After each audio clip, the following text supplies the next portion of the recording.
Chapter 376. Duke Lei Luo. Lei Luo would extract 2 magic crystals from the Aurora sword that Ali had asked for. Then he would insert them into the 2 remaining grooves on the crystal ball. He looked at Ali worriedly.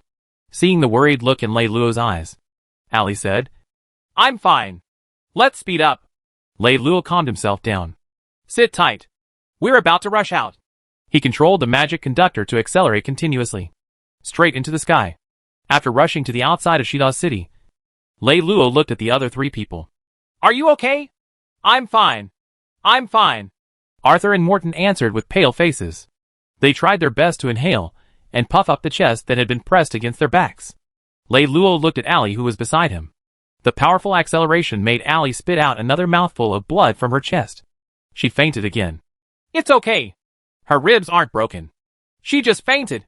Lei Luo looked at Arthur and Morton's strange gazes. Lei Luo's expression did not change as he withdrew his right hand that was groping Ali's breasts. "All right. We'll be safe once we get on the magic-conducting warship. Will they chase us?" Arthur looked at Shida's city again. "Don't worry. They'll only chase us on horseback. The speed of the magic conductor is much faster than that of the horses, and it has a shield. With our current speed, it'll be very difficult for them to chase us." "Oh, that's good." According to the location Ali had mentioned before, Lei Luo went over a small hill and came to a small forest. He found a hidden magic battleship and 2 horses. The 3 of them carefully put Ali on the magic battleship. Then Lei Luo and Arthur rode on the horses. Morton sat on the chariot and started to walk along the road. From morning till then, Lei Luo's journey this day was full of drama. The sky also darkened. They walked in the vast night sky for 3 hours. The sky also became darker. The exhausted Lei Luo felt drowsy. Suddenly, someone poked him on the shoulder. Lei Luo suddenly woke up and looked at Morton. "What's wrong? Merchant?" The sleepy Arthur looked at the 2 of them in confusion. Arthur gestured at the magic-conducting warship behind him with his mouth. Lei Luo turned his head and looked behind him. It was a black shadow slowly approaching them. "Could this be?" Lei Luo widened his eyes in disbelief. "It's the Light Patrol squad." Morton calmly and cruelly confirmed his judgment. "It's over. They must be faster than us. We're going to be caught up." "Oh my god! Can we be faster?" "No. There's no magic power." The sudden appearance of the Light Patrol squad made Arthur panic. Arthur, who had never experienced a real war, was not used to the pressure of being chased by the cavalry. "Our horses can't be faster than the Light Patrol squad's horses. Moreover, we are dragging a magic ship without magic power." Lei Luo slowly crossed his arms and quietly watched the approaching Light Patrol cavalry. There was a strange, unruly, and compassionate smile on his lips. If Abaka were there with him, he would know that Lei Luo was completely in a state of high thinking. As long as he was in a state of high thinking, he would instinctively get used to this kind of action and expression. Arthur, who was a little flustered at the moment, did not notice the difference. Morton, however, noticed it. He had always been watching Lei Luo. Lei Luo somewhat piqued his curiosity. He was very curious about this young man, who was also very curious himself. "Then what should we do? Don't tell me we should stop and surrender?" "Surrender? Of course. That is also a choice." "What? You really want to surrender?" Arthur widened his eyes and looked at Lei Luo in disbelief. "We have 2 choices at the moment. The first is to increase our speed to the maximum and run as fast as we can to return to the small forest. Although our speed is not as fast as the light cavalry, our bodies are more agile than theirs. Where? We have a chance to get rid of them. However, this is a dangerous path. The light cavalrymen might catch up to us at any time on such a long journey, and they won't attack us. Moreover, even if we successfully enter the forest, we still need an extremely high level of horseback riding skills to be able to pass through the forest. I don't think that any of us can do it. Therefore, I personally am not inclined to this choice. There are only 2 choices. We will stop, but we will not surrender. We will let our pursuers become our escorts. There's no doubt that the second choice is much better than the first choice in every aspect. However, the decision of the second choice is not in our hands, but in the hands of the other side. Look at the emblem on their flag. It's the flag of the Dark Dragon Alliance. But it's not the Phoenix Heart City Lords." Morton used the knight to carefully identify the emblem on their flag. Lei Luo asked, "Are you sure? Do you know this emblem?" "Yes. It belongs to Centurion Mitchell. Centurion Mitchell is an intelligence liaison officer of the Dark Dragon Alliance. We've dealt with him before. He used to be my client." Tell me what you think of him. If it's this guy, there's no hope at all. Although he doesn't have much of a place in the Dark Dragon Alliance. He's still an old-fashioned soldier. Even when he came to my office in casual clothes to meet me, he would salute instead of shaking hands. Morton had basically understood Lei Luo's intentions. But it's possible that his adjutant, Lei Luo, muttered as he glanced at the unconscious alley. We can only try. What are you two talking about? I don't understand a word, Arthur said. I'll explain it to you later, since you think we can make a bet. Then, let's do it. Lei Luo glanced at Arthur, and then at Morton. Let's do it. What are you hesitating for? Lei Luo turned around and stopped the horse. Then he said in the loudest voice, Please don't do anything. We are all hostages of Monarch Alley. She is now seriously injured and unconscious. Please treat us in a peaceful way. You must not harm our personal safety. Otherwise, we will sue you according to the Empire's protection law. Ah? Is that Boss Morton? You didn't suffer any harm, right? He probably did not expect that the other party would throw such a harsh sentence at him. It made Centurion Mitchell very unhappy. But because he could not read the other party's mind, he could not say anything. So he turned to speak to Morton, who was standing behind Lei Luo. This is my friend from the Imperial City. He is the heir of a duke. To be more precise, he is already a duke. Because his father is dead, he is going back to inherit the title. You can call him Duke Lei Luo. Duke. The word duke did not only mean status, but also wealth. It also meant a noble bloodline. In the entire empire, there were only less than 100 dukes. Chapter 377, Big Shot. Not to mention poor Mitchell, who was about to retire. Even Lei Luo was shocked. Lei Luo turned his head and saw Morton's sincere and calm expression. He suddenly understood how the empire was divided. The entire empire was divided into 12 provinces. Between each province, one could pass through a teleportation magic array. However, the fees were very exaggerated. Ordinary people would spend their entire lives in their own small towns. They knew almost nothing about the affairs of other provinces. For example, the matter of the Dark Dragon Alliance destroying the East God Alliance was even more of a special case.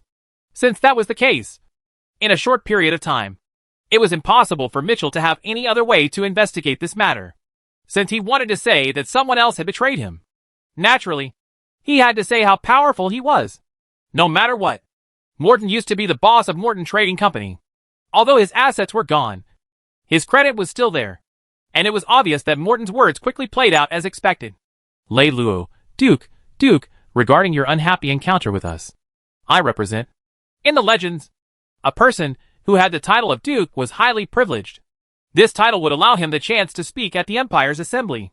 In the entire Dark Dragon Alliance, only the leader, Yekis, was at that level. Mitchell, who was a middle-ranked military officer who had failed to achieve anything, suddenly felt a little scared after being burdened with such a huge mission. At this moment, Lei Luo completely acted like a big shot. He waved his hand a little wearily. All right. Just treat it as a special trip. As long as we end this quickly, it will be fine. After that, Mitchell respectfully invited them into the carriage. Even Arthur was treated as a guard and entered the luxurious carriage. Inside the carriage. Now can you tell me what you want to do? Arthur spread his hands and looked at the two innocently. Lei Luo and Morton looked at each other. The two of them smiled knowingly. Then, Lei Luo opened his mouth to answer Arthur's question. We plan to let Mitchell's deputy, that young man, defect and then escort us to the place we want to go. But on what basis? I will send him a city with a population of 10,000. As a small military officer, this is a goal that he will never achieve in his lifetime. Hearing Lei Luo's words, Arthur was stunned. Where is your city? What do you mean? I don't have one. But Duke Lei Luo does. Arthur blinked and understood a little. Oh, you want to lie to him? But how confident are you? Probably 80%. Hearing Lei Luo's words, Arthur looked at Morton. Morton nodded as well. More or less. What if the plan fails? Then what should we do? Then, we can only accept our fate. Lei Luo's tone was very casual. It was so casual that it had nothing to do with him. Arthur looked at Morton as if he was asking for help again. Do you think that it's more likely for you to break into the enemy's territory on horseback?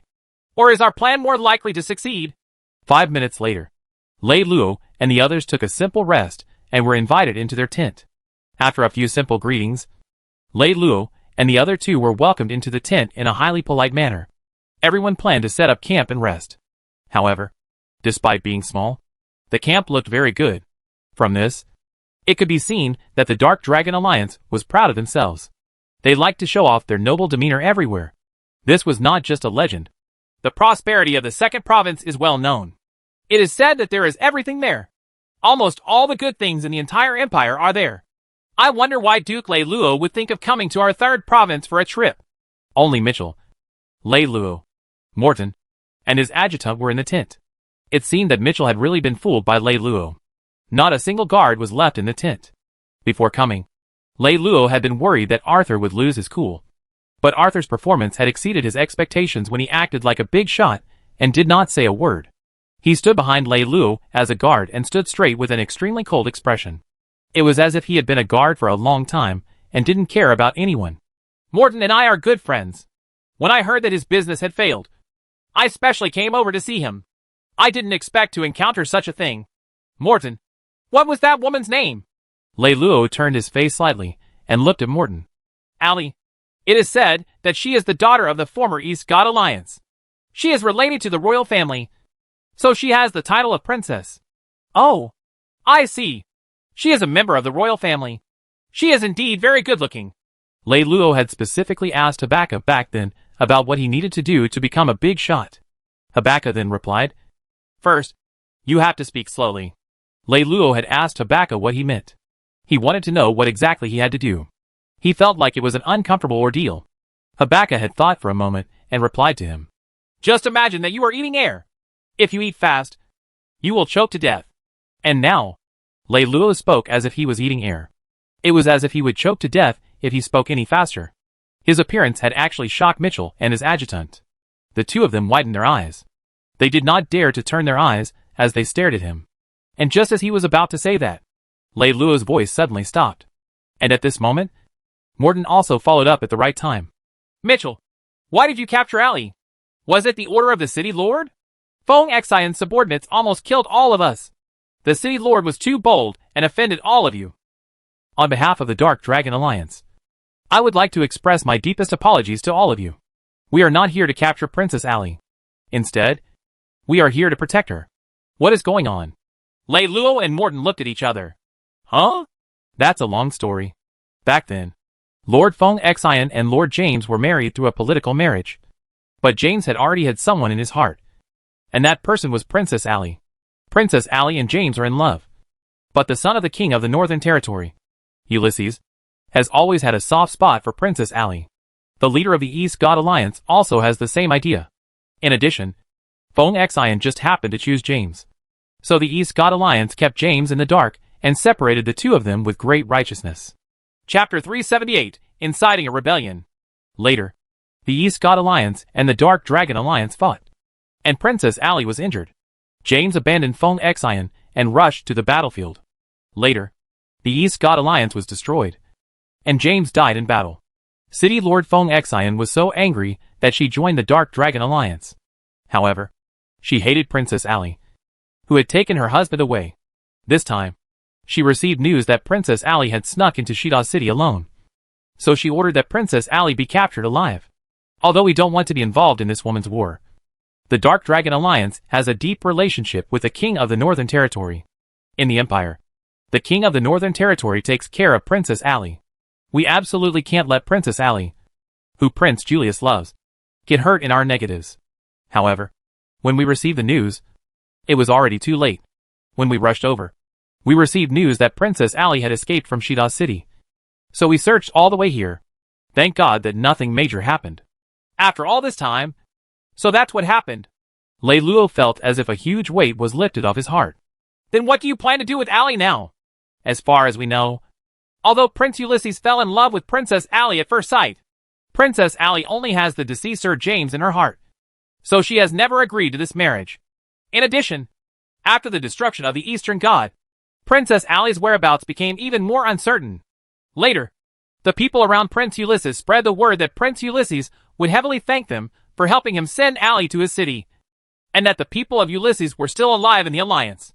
Once these words were said, everyone related to the King of the Northern Territory understood. But they still could not find the whereabouts of the princess. This time, I can meet the princess, and I will definitely escort her to Ulysses. I won't let down the king of the Northern Territory, who has done a great favor to our alliance. If you can't catch him, then use this kind of forceful method. Although Prince Ulysses has a noble status, he is just an ordinary person, Lei Luo said with a faint smile as he curled his lips in disdain. Ulysses has a noble status. Only someone like Duke Lei Luo has the right to comment. Servants like us do not have the right to speak. This surprised and delighted Lei Luo and Morton. The deputy commander they had been waiting for all this time actually spoke at this time, although there was no hint of disrespect in his words. His words were filled with dissatisfaction towards Prince Ulysses. Just as he finished speaking, Lei Luo and Morton smiled and looked at each other. Both of them could see the other's meaning from the other's smile. Their confidence had increased. Our family comes from the business world, but we still have some contact with the king of the Northern Territory. When my father was still alive, he relied on the king of the Northern Territory to take care of him. Therefore, although Prince Ulysses is noble, I'm not afraid of him. It's fine if I don't know about his despicable behavior, but since I met him today, I have to take care of him. Lei Luo thought for a moment. If the two of you are willing to let Princess Ally go, I'll give each of you a city with a population of more than 10,000. How about that? With what Lei Luo did, Mitchell and the young commander's eyes instantly widened. However, Mitchell quickly calmed down. Duke Lei Luo really knows how to joke. I've never seen him joke about such things since I've known Duke Lei Luo. Duke Lei Luo, is what you said true? As the young adjutant spoke, his body stood up slightly. When Mitchell saw this, he shouted resolutely, Casa, what do you want to do? Sit down. Sir, that's a city. No matter how hard we work. I'm afraid. Shut up. Do you know what you're doing? The loyalty and honor of a soldier are priceless. At the appropriate moment, Lei Luo quietly said, Everything in the world has a price. Centurion Mitchell, Duke Lei Luo, I forgive your words for your identity. However, do you know that what you said just now is equivalent to inciting a rebellion among the officers of our Dark Dragon Alliance? Oh, only equivalent? Lei Luo stood up with a smile. I thought so. As he stood up, Arthur immediately made his move. He suddenly flashed behind Mitchell and pulled out his sword. Then, he pressed it against his neck. Although Arthur could not say how strong his combat ability was, Mitchell's main ability was in commanding. His personal ability was not much better than Arthur's. Moreover, he was ambushed. So Arthur did not encounter any difficulties during the process of controlling him. Commander Casa, the heavens have given you a chance to become the Castellan of Casa. As for the final outcome, it will be up to you to decide. This is a decision that no one can make on your behalf. Lei Luo's face still had a faint, mysterious smile. The smile was faintly discernible. It was as if it was a hint of fate. Casa could not help but feel tempted. I want to know why you want us to let Princess Ally go. I don't believe you at least want to uphold justice. In the eyes of the big shots, justice is not that valuable. Of course, I'm not doing it for justice. I just want something that Prince Ulysses likes. If I just let him go like that, the Dark Dragon Alliance won't let me go. Then you should come with us. The Dark Dragon Alliance has to ask for directions in the 6th province. If I go with you, my future in the military world will be over. Please look at the way Mitchell is looking at you. Casa turned around and looked into Mitchell's eyes. There was only disdain in those eyes. Personally, I don't think you need to follow me in your military career. It's over now. At least in the Dark Dragon Alliance. It's over. What do you think? What do you want me to do? Casa stuck a hand into his short chestnut-colored hair and finally made up his mind. Inform the others that the one you captured is the fake Ally. Continue to carry out the tracking mission on your own. After they give you all the remaining supplies, return to the town. When Lei Luo said this, it was as if he had rehearsed it 1,000 times. He had already obtained the other people's resources and supplies. Therefore, Lei Luo and the others could change horses along the way and had enough speed. However, Lei Luo was also a little worried. In the entire world, he did not know anyone. So where could he go? Fortunately, Morton was there. Let's go to Cali City. This place seems to be... After seeing the coordinates on the map, Casa's brows furrowed slightly. That's right. It's one of the places where Ally's cousin is. It's Samar City. Chapter 379, Blinded by Greed. After Casa received confirmation from Morton, he turned his gaze to Lei Luo. I'm different from Ulysses. He only likes conquering, and I want to have it. So, I won't just bring Ally back. This will make me feel very unfulfilled. I will bring her back to her brother's city, and after obtaining his brother's permission, I will take her away openly. There was no rehearsal. But Lei Luo took over Morton's words. He took them almost perfectly. This made Morton feel very comfortable. He had a little expectation from the beginning that there would be a deeper collusion between him and Lei Luo. Although Casa still felt a little suspicious about what Lei Luo had just said. But, in his opinion, as a low-level military officer, it was only natural that there was an incomprehensible gap between them. And even if he wanted to turn back now, there was no turning back. It was with his help that Arthur had taken Mitchell hostage. Casa could only follow them. About a day later, everyone arrived at Samar City. This sudden arrival had scared the guards in the city. Lei Luo went forward to negotiate and told Ali about the situation. The guards immediately went to inform Samar. About half an hour later, Princess Ali's personal maid said that Princess Ali did sneak out. But she didn't tell us where she went. General, there's a concert with Lady Yoshua in Shida City, which is under the command of the Dark Dragon Alliance's Wind Heart City Lord. When the news reached here, anyone who knew about the past between Ali and Yoshua should know what was going on. A jealous woman is really more terrifying than any magical beast. While the duty officer sighed, he also gave his orders. Immediately dispatch a small team to escort them into the city after confirming that it's safe. Before the city gate was opened, Lei Luo, who was standing in front of the gate and waiting for it to open, became complacent. Casa frowned slightly. Although he wasn't as cunning as Morton and Lei Luo, he wasn't a fool. Seeing Lei Luo like this, it was impossible for him not to notice that something had gone wrong. But now, what was done. Even if he suspected it, what could he do? He could only blindfold himself and charge forward. And it was precisely because Lei Luo aimed at this point that he was so unbridled. As the city gates slowly opened, the person who came to welcome them was the duty officer of the day. As soon as they met, two female soldiers walked over and took Princess Ali over first. The duty officer smiled and said, "Sorry to trouble the Dark Dragon Alliance." Perhaps he thought that this would make him appear very enthusiastic. But none of the people present took a fancy to him. "Generals, I think you have misunderstood. We are not from the Dark Dragon Alliance. Of course, except for this one. Commander Casa did not hesitate to defect for your Princess Ali. You have to thank him properly to be worthy of his loyalty." The other party was very confused by Lei Luo's words. Casa's expression changed on the spot. "Duke Lei Luo, I saved her because—" "I know. You saved her because of me. It doesn't matter. My share will be given to you sooner or later. I just want to help you get another share from the East God. You have given them such a huge favor. If you don't get any benefits, wouldn't it be a joke to outsiders that the East God is stingy? What's going on?" The duty officer looked around with a stunned expression. "All of this is a coincidence." Morton spoke concisely about the matter on his shoulder. Other than Lei Luo's identity being concealed, everything else was revealed. When Casa heard Morton say that Lei Luo had only come to him to ask for his savings, his expression turned exceptionally ugly. However, he was a smart person after all. It was too late for him to say anything then. If he were to turn hostile now, what good would it do him? He could only swallow his broken teeth. As he glared at Lei Luo, he cursed himself in his heart for being blinded by greed. "Since that's the case, everyone is Princess Ali's benefactor. Please stay in the inn first. After I rule the city lord, I will thank everyone." It sounded ridiculous, but they were grateful that Princess Ali had been sent over properly. It was impossible to say that it was fake. It was just that they did not completely trust these people. They could only wait for Princess Ali to wake up before asking in detail. With this thought in mind, the duty officer made such an arrangement. It didn't matter to Lei Luo. Since he had just left, he didn't know anyone, and he had good food and drinks. What was wrong with that? Arthur didn't say anything. They were all poor anyway. Being able to eat and drink for free was his greatest dream in life. Morton didn't have to worry about food and drinks. But he was very curious about Lei Luo.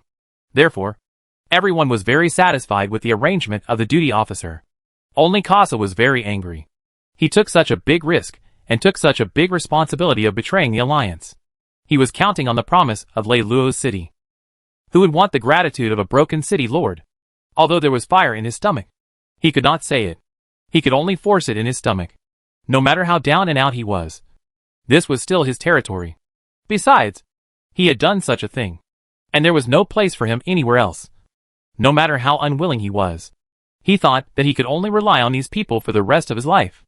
The more he thought about it, the more Casa wanted to beat them up to death. But in the end, after thinking about it, he held back. Sigh. Let's talk about it after we get to the hotel. Damn it. I've bet my whole life's future on coming here with you guys. You absolutely can't give me the runaround like this. After Lei Luo and the others arrived at the hotel, they gathered at the courtyard. After the guide left, Casa did not even enter the room and directly fought at the door. He casually pulled out his sword and growled at Lei Luo. What are you so excited about? Let's talk in the room. Lei Luo wiped the sweat from his forehead, shook his head, and gently pushed Casa away. Then, he directly walked into the door.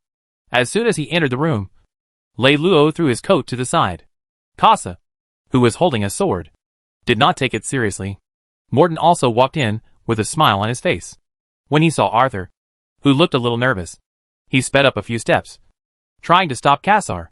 Morton reached out to stop Arthur, then shook his head with a smile and whispered, Don't worry. I don't need you. Chapter 380, 3 Mistakes. Commander Casa, did you know that you made 3 of the biggest mistakes in your life in just 1 hour? Firstly, you were blinded by benefits. Secondly, you were careless. Thirdly, you didn't know what was good for you. Lei Luo was lying on the sofa. He had one hand on his head, and the other stretched out 3 fingers at Casa. I don't need to tell you that you are blinded by benefits. And the so-called carelessness is that you didn't realize it when you reached an agreement with me. I only told you the amount of the reward, but I didn't promise you the time to pay for your revenge. Therefore, from a legal point of view, you have no right to accuse me of breaking the contract. As for the fact that you don't know what's good for you, that is because you overestimated your own value first. After discovering the cruel truth, you didn't dare to face it bravely. And most importantly, do you think that you can solve the problem by pointing your sword at me? As long as I kill you with this sword, I can at least wash away the shame of being deceived by you. That's where you're wrong. Since the ancient times, which person hasn't been deceived? Even our great Emperor Victor has been deceived by many people. Hasn't he? From this, it can be seen that being deceived by others is not a disgrace. Being deceived by others and not knowing how to reflect on yourself is a disgrace. I can tell with one look that you're ambitious and want to stand out. But to say something cruel, Commander Casa, with your current level, when will you be able to stand out in your lifetime? Don't be agitated. Lei Luo's words are unpleasant to hear, but they are definitely advice to you. Advice my ass. You guys tricked me into coming here and ruined my entire life. You still have the nerve to say that you were simply giving me advice? You can't say that. Someone once said that a person's potential is unlimited. But if you don't force him, you might be unknown for the rest of your life. If you force him, you might become a big shot. Take you for example. If you hadn't experienced what happened today, you would have been a centurion at most. However, after what happened today, you might have become a great being. Great being. My ass. I have no other choice but to rely on you guys now. However, the East God Alliance used to be very strong. However, after the death of its leader, the entire alliance was forced to disband by the Dark Dragon Alliance. In the past, all the members had to go their separate ways in order to survive. Even Ali's brother, Samar, was no exception. What hope do you think there is in living like this? Fool, who said that we are going to follow Samar? We clearly have a good path to follow now. Lei Luo raised his eyebrows and sat up straight. He looked at Casa and smiled. You want to hit on me again? His smile made Casa's hair stand on end. He was so scared that he took a few steps back. Look at you. Can I still rape you? But since we know each other, I'll show you the way, Lei Luo said and pointed at Morton. Although I'm a fake duke, the former boss of Morton Trading Company is real. Right. Of course he's real. If he's not real, how could I fall for your trick so easily? Casa said as he looked at Morton with some resentment. Logically speaking, Morton and Lei Luo's responsibilities were similar. But for some reason, Casa instinctively felt that Lei Luo was the instigator of everything. The resentment naturally shifted to Lei Luo. His hatred towards Morton was very weak.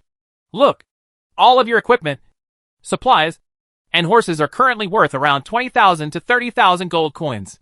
If you were to sell them on the market, you would naturally not be able to sell them for that price. But if you were to sell these things to a thief who desperately needed weapons, then it would not only be worth that price. You could sell them for at least 40,000 gold coins. That would not be a problem. 40,000 gold coins is enough for you to eat, drink, prostitute, and gamble for the rest of your life. But looking at you, of course, you're not just satisfied with prostitution and gambling. Of course, that's not a problem. We have a top financial expert in the entire empire. As long as you give him the money. In 10 to 20 years. Won't your city be settled? I don't believe your plan. You're exaggerating. You're just trying to trick me into giving you everything in the end. Then you have to remember what you said today. It's not that I'm not willing to fulfill my promise. But you're the one who turned it down. As Lei Luo said this, there was a knock on the door. Without waiting for the person inside to respond, the person outside had already pushed the door open and entered. It was Princess Ali. Can I come in? Aren't you talking nonsense? You only asked when you walked in. Don't tell me we're going to chase you out. Ali ignored Lei Luo's glib tongue and asked directly. If I say I want to take you guys as my subordinates, would you be willing? Huh? Lei Luo and the others were a little surprised. Although they all thought that Ali was not bad and was a beauty. Being a subordinate of a beautiful woman was another matter. Princess, this matter can be big or small. Do you think it's real or fake? Lei Luo asked this question on behalf of the other 3 people who were present. I've been thinking about this for a long time. It's just that I haven't been able to find anyone to help me. Today, I was fated to meet you guys. I feel that I have the courage to go and have some common sense. If you want to say something, just say it. Do you know why Ulysses wants me so badly? Ali walked over to the sofa in the middle of the room and sat down. She happened to be sitting opposite Lei Luo. Morton leaned against the door and blinked his eyes as he said casually, Do you even need to say that? Of course, he would be interested in your beauty. There should also be a reason for the East God Alliance that you represent. Right. If it wasn't for the fact that he was relatively fat, his posture would have affected his beauty. This is why I'm willing to work with you, because you're all smart people. That's right. My father is the leader of the East God Alliance and can be considered a member of the royal family. He's different from other men. He's an infatuated person. Ever since my mother died, he hasn't had any women. So, my father doesn't have many children. Other than me, he only has 3 sons.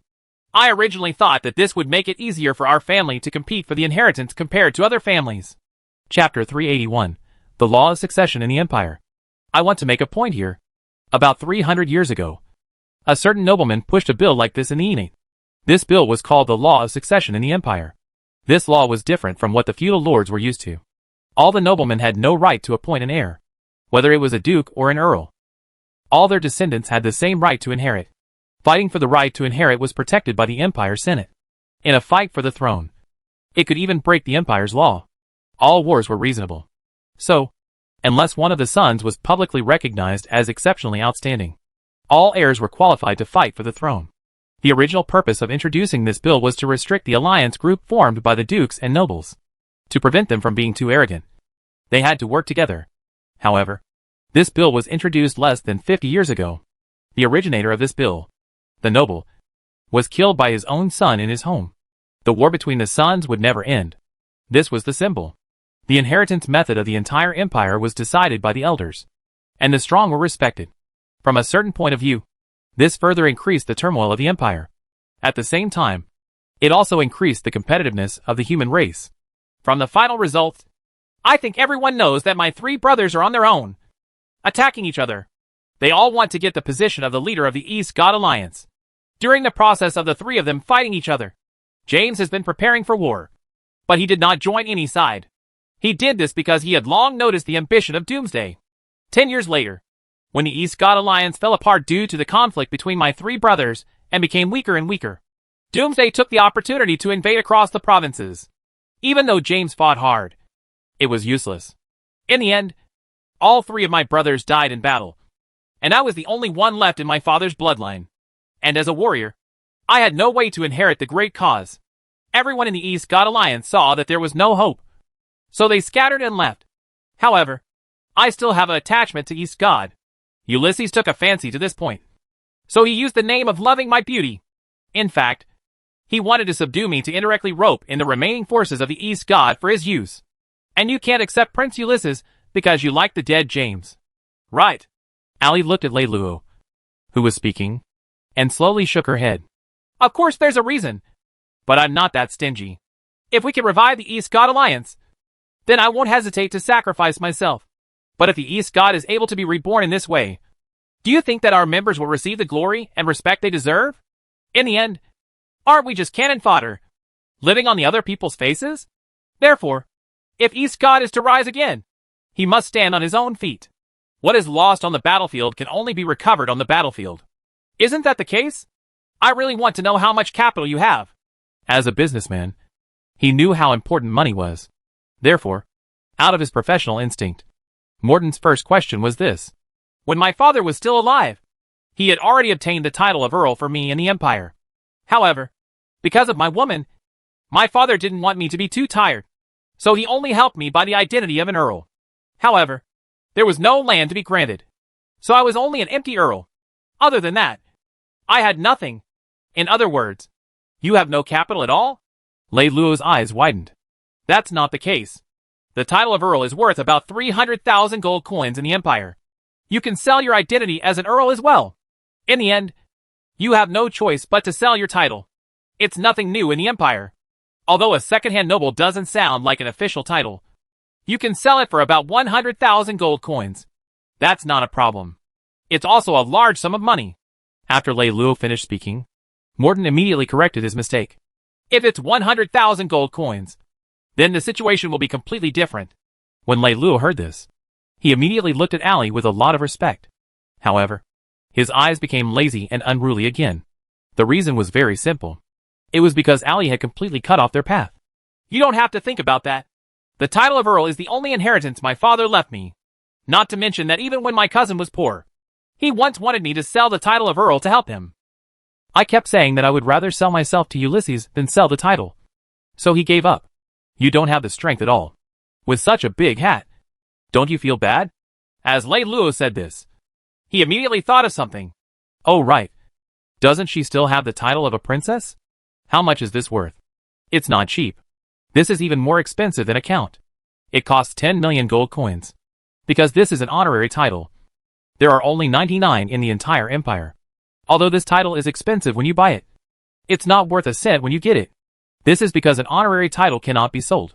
Lei Luo was about to say something bad about Ali's father. However, he saw her unfriendly expression. He believed in the terrifying combat strength that she had displayed in Shida City. He could only swallow his words back down. Princess Ali, I don't know about them, but I personally feel very honored that you've recruited them. However, I think that since you've been able to recruit us, you must have some understanding of us. I, Morton, am a businessman and not a great figure. Even if I want to assist you with your strength, I'll be honest and say that no one will be able to save you. Morton said that he would not get involved in this mess. There's nothing in this world that can't be done. Ali bit the corner of her mouth stubbornly. That's right. But there's a prerequisite to being able to do anything. Lei Luo said as he stood up from the sofa. All right, Princess Ali. Thank you for your kindness. There's no need to say anything else. For the sake of sending you back, tell your cousin not to be too polite. Give each of us 380,000 to 100,000 gold coins each. That's enough. We're also casual people. As for this Casa, please take him in. It's difficult for him to return home because of you. You guys should treat him better. I think that's it. Morton, what do you think? Chapter 382, Recruitment. Lei Luo turned his head and looked at Morton, who was still by the door. If you can help me revive East God, I can guarantee that each of you will become a duke, military minister, finance minister, and prime minister. I can give all of these powers to you. I only reserve the right to fight. As long as you let me be the emperor, I can give you any power. I only want to have exclusive rights to the harem. Ali was forced to blush by Lei Luo. At this moment, even Morton could not help but speak. Princess Ali, to be honest, Lei Luo and I have only just gotten to know each other today. Furthermore, he is my creditor, so it is indeed impossible to talk about friendship. Therefore, I did not say these words today on purpose to favor him. Instead, I said what I had to say. I personally think that the reason why Lei Luo said these words is very excessive. But he didn't mean to hurt you on purpose. He just wanted to dispel your thoughts. Ever since the implementation of the law of the Empire for seizing the throne, the world has been in chaos. Sons kill fathers and brothers kill brothers. But in fact, all of this is just a facade. The general power of the Empire is still in the hands of the Senate. To put it bluntly, the Senate is decided by the 12 dukes and kings. The nobles don't care about the small matters of the Empire. But if it really involves the extermination of an entire clan, especially a large clan like the East God Alliance, how could they turn a deaf ear to it? But the East God clan is truly dead. What does this mean? Could it mean that the Senate has lost control over the Empire? Wrong! This means that these important figures' research had tacitly approved of Doomsday's actions. In other words, the destruction of the Eastern God clan was not what it looked like on the surface. It was not just because of the internal strife that the Eastern God clan was destroyed by Doomsday. It was because there was a more complicated and deeper power struggle among the higher-ups. Princess, it would be fine if you had the military weapons. But now, you have nothing but an empty title. Yet, you want to revive the Eastern God clan. Don't you think that this can only be described as an idiotic dream? Let's not talk about how difficult it is for you to develop for nothing.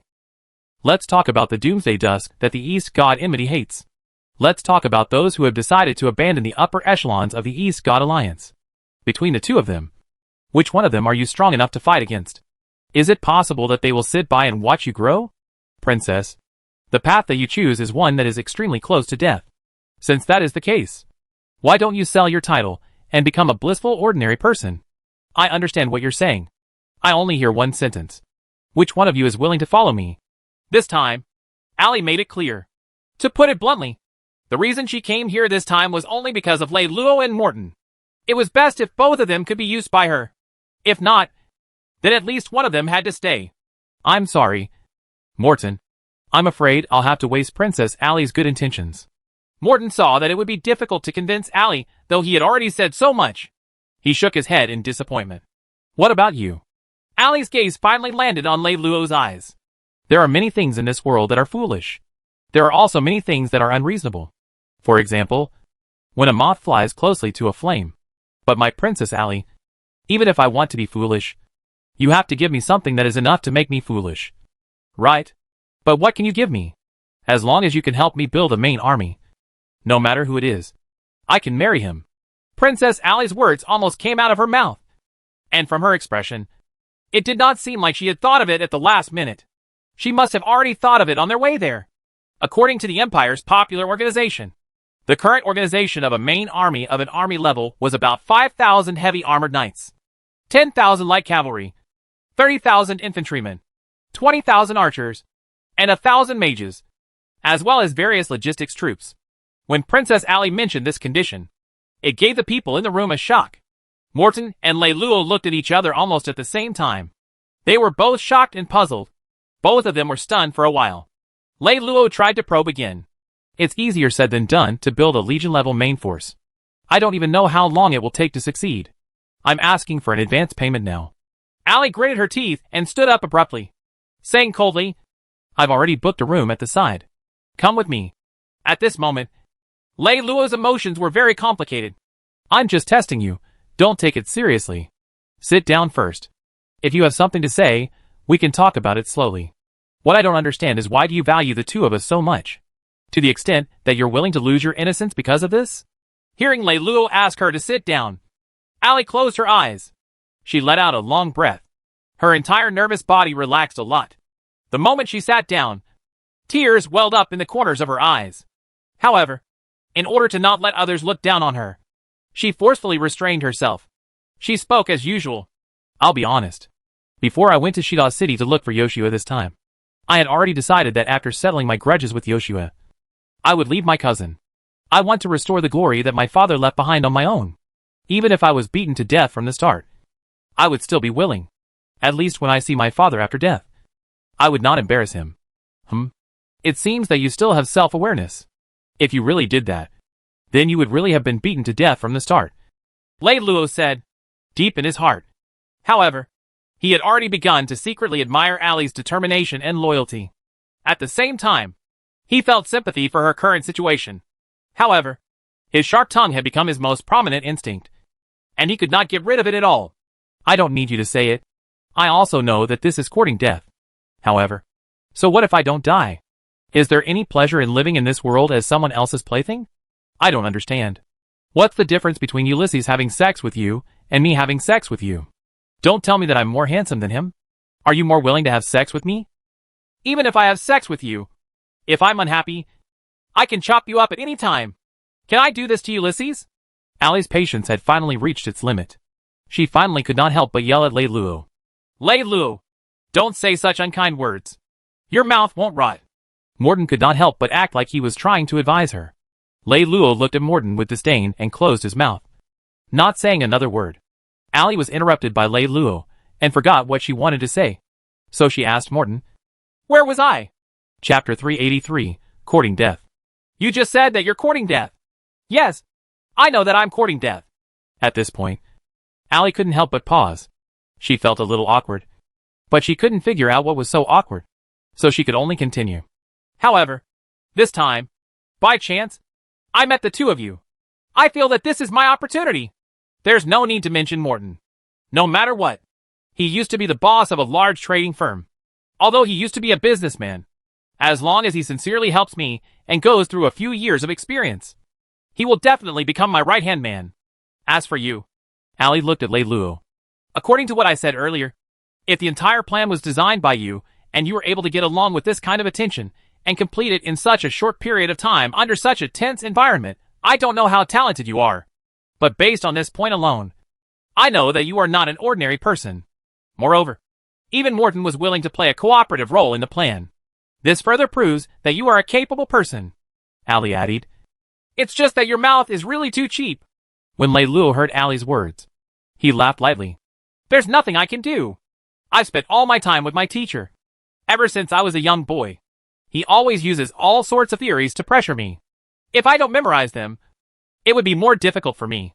As time passed, it became a habit." At this point, Lei Luo turned his head and looked at Morton with a questioning gaze. "Morton, after listening to Princess Allie's heartfelt words, has your spirit been deeply baptized?" Morton smiled and blinked, asking in return, "What about you?" 5 minutes later, after hearing the answer from Lei Luo and Morton, Allie left the room. She went out to look for her cousin to announce her decision. As Allie left, Morton walked to Lei Luo's side and asked with a smile, "Why did you make such a decision? Do you even need to say that?" "Of course, it's to make a promise with my body. Such a beautiful woman with big breasts is one of the 3 goals of my life. I'm not joking with you right now. I want to listen to you seriously." As Morton said this, his face turned serious. This was the first time that Lei Luo had seen Morton wearing a serious expression after knowing each other for a long time. His serious expression made Lei Luo serious as well. This was the invisible power that Morton possessed. If he wanted everyone around him to get serious, he could. "For now, I just want to stand firm in this chaotic world. Everything else can be discussed in the future. Are you really confident that you can help her achieve her wish?" "I'm not so arrogant as to think that I can help her achieve her wish. But I think I can help her for 2 or 3 years and then make her back down. I didn't expect you to be so kind." "I can't say that I'm kind. Anyway, there's nothing I can do. I'll continue to help her so that I can train myself and treat it as some sort of training. I'm done. What about you? Why are you helping her again? Is it because you sympathize with her?" "No." Morton shook his head almost immediately. "I'm different from you. You're new to the world, but you're still too soft-hearted. I've been in business for so many years. I've seen all kinds of dirty things. Poor people. This world is very simple. The strong survive while the weak survive. That's all. People are people after all. I can only go with the flow. I'm a very utilitarian person. I'm not a person who only enjoys the process and doesn't care about the result. I like to pursue this result in everything. So I've never done anything that I know is impossible. If that's the case, why did you help her?" "My reason is also very simple. It's because I saw some kind of outcome in you. Or rather, I saw some kind of possibility in you." "Oh." Lei Luo looked at Morton in puzzlement. "I want to give it a try and take a gamble. Anyway, I'm not planning to do anything during this period of time. Just treat it as a rest. I don't dare to say for a long time. I can afford to spend 2 or 3 years. In the end, what did you see? It's meaningless if I say this out loud. One day, you'll understand. I hate these words the most." Lei Luo turned his head and gnashed his teeth in disdain. "I know I'm useless. But since both of you are going, then I'll go too. Anyway, I'm just a vagabond.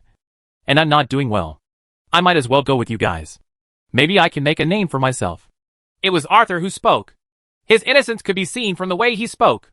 He was simply like a naive and pure child. His eyes were so bright and clear. Just as Arthur finished speaking, he heard Casa say, "I want to go too." "You?" Lei Luo and Morton's eyes widened in unison. "Why do you want to go too?" "My father said that the best way to get along with treacherous people is to stand with them and lie to others." Princess Ali is right. Although I'm not a great mission, you can easily deceive me in that kind of environment. This means that you must be capable. Capable people and treacherous people. When these two qualities are combined, I believe that as long as the two of you work together, you will definitely be able to make a name for yourself. Anyway, I have nothing left. I only have some equipment left. Why don't I follow the two of you to make a name for myself? If it doesn't work out, I will do as you say. I will sell my equipment and hide in a faraway province to open a brothel. If it works out, just like what this brother said, I might be able to make a name for myself. Morton, what do you think? Lei Luo smiled as he looked at Morton. Of course there won't be any problems. Morton revealed a smile. At the Lord's castle, although the East God family had already declined, because of Lord Samar's mismanagement, the small territory under his command had been in deficit year after year. It was so poor that it had to sell military equipment to maintain it. However, Samar still built his castle into a resplendent gold. Even the leader of the Twilight Alliance was not inferior to him. When Ali walked into his castle with determination, he was inside, having fun with 3 famous prostitutes bought from the far 7th province. When he heard Ali asking for his sword, Samar just wrapped a blanket around his waist. Then, he summoned his cousin. Meanwhile, the 3 prostitutes were still naked. Chapter 384, starting from scratch. Samar's bedroom was huge. It was filled with all kinds of sex toys and unsightly equipment. Ever since she had come to Samar, Ali had been hearing about how promiscuous the bedroom was. That was why she had never gone to Samar's bedroom. When she heard Samar call her into the bedroom, Ali instinctively resisted at first. But in the end, she forced herself to go. And when she went into Samar's bedroom, she couldn't have imagined what she had seen. She couldn't imagine that the second most powerful general of the East, except James, had fallen to such a state, in such a sad and angry mood. Ali kept walking forward towards Samar's bed without looking away. She did not stop until she was only 5 meters away from Samar's bed. Are you still not going to change your mind? When he raised his head, he saw Ali's silent expression. Samar seemed to have understood something. It's useless. There are many things that you are not clear about. Things are not as simple as you think. What you have chosen is a path that is impossible to walk on. I advise you to consider my suggestion and give yourself to Prince Ulysses. I know better than anyone else how difficult the path I have chosen is. But I will still walk on. This is what is called courage. I know that you cannot understand or can even try to understand because you have completely lost it. Samar seemed to laugh at her. He also seemed to laugh at himself. After a moment, Samar said to Ali, I have an abandoned village, and there is a mine nearby that does not have many resources to mine. You can settle down there.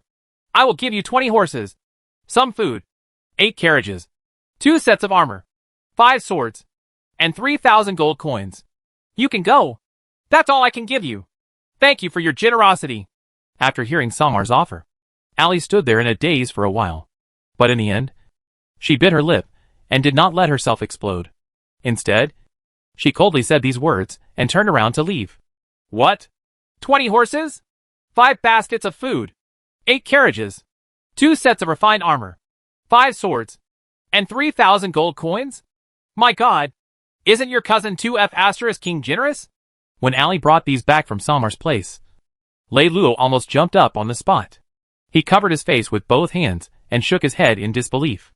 Ali swallowed her saliva in shame, not knowing what to say. In fact, Lei Luo was not the only one who had such thoughts. Other than Arthur, everyone else was shocked. I personally suggest that the 2 of you go talk to Samar again. After Lei Luo finished shouting, Casa almost immediately stood up nervously. I have a feeling that we'll be killed on the way. Even Morton shook his head with a pessimistic expression. It's impossible for us to obtain more things. If you want to regret it, it's still not too late, Ali said as she turned around and walked out of the window, ignoring the scenery outside. In his life, Lei Luo couldn't stand people making such expressions. It was as if they were saying, Don't worry about me. Just let me die. Seeing Ali like this, Lei Luo immediately turned around. Actually, what does it matter if we have more capital or less? Everyone is prepared to start from scratch. Arthur saw that the atmosphere was a little stiff, so he came out to smooth things over. Things are not that simple. The Senate will only start to confer titles once every 10 years. This means that the people of the entire empire only get a chance to get a noble title once every 10 years. And those who get a noble title only get a chance to get a fief once every 10 years. And once they have their fiefs forever, they can have the legal right to declare war and diplomatic power. They also have the right to expand their territory and obtain more territory. The Senate's next chance to develop a noble title will be in the next year. Hearing Morton's explanation, Arthur understood. That is to say, we only have 1 year and 10 years to raise 3 million gold coins to buy the fiefdom. Otherwise, it will be 10 years later. Morton shook his head as soon as Casa finished speaking. He explained further. No, there are many nobles who request to implement the fiefdom every year. However, according to the Senate, the territories developed by the Empire are quite limited. Therefore, this price is only the official price. If you really want to get the real territory from the Senate, you will need to spend more money. If you don't have a reliable backer, the cost will be more than 10 times higher. 10 times? That's right. These nobles bought it. After all, there are too few people who can actually get the family title. Most of them only have the eldest son.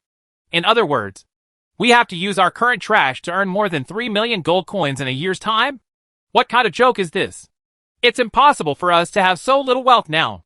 Your Highness, I'm a genius, not a god. Everyone realized this. Whenever he talked about money, Lei Luo's expression would turn ferocious. However, jumping was one thing. Going crazy was another. Lei Luo didn't give up on his promise. He still set foot in that small village without a name. Since Lei Luo agreed, Morton and Arthur naturally went. As for Casa, he was bound to die. What else could he do but follow? In fact, the village wasn't far from where they were. It was just that they chose to travel at this speed. So they treasured it. The daily journey wasn't fast either. It took them more than half a month to reach the small village. In everyone's mind, they thought that the best candidate to be the commander was Lei Luo. They were not sure if he had the talent to command. And he did not say anything himself.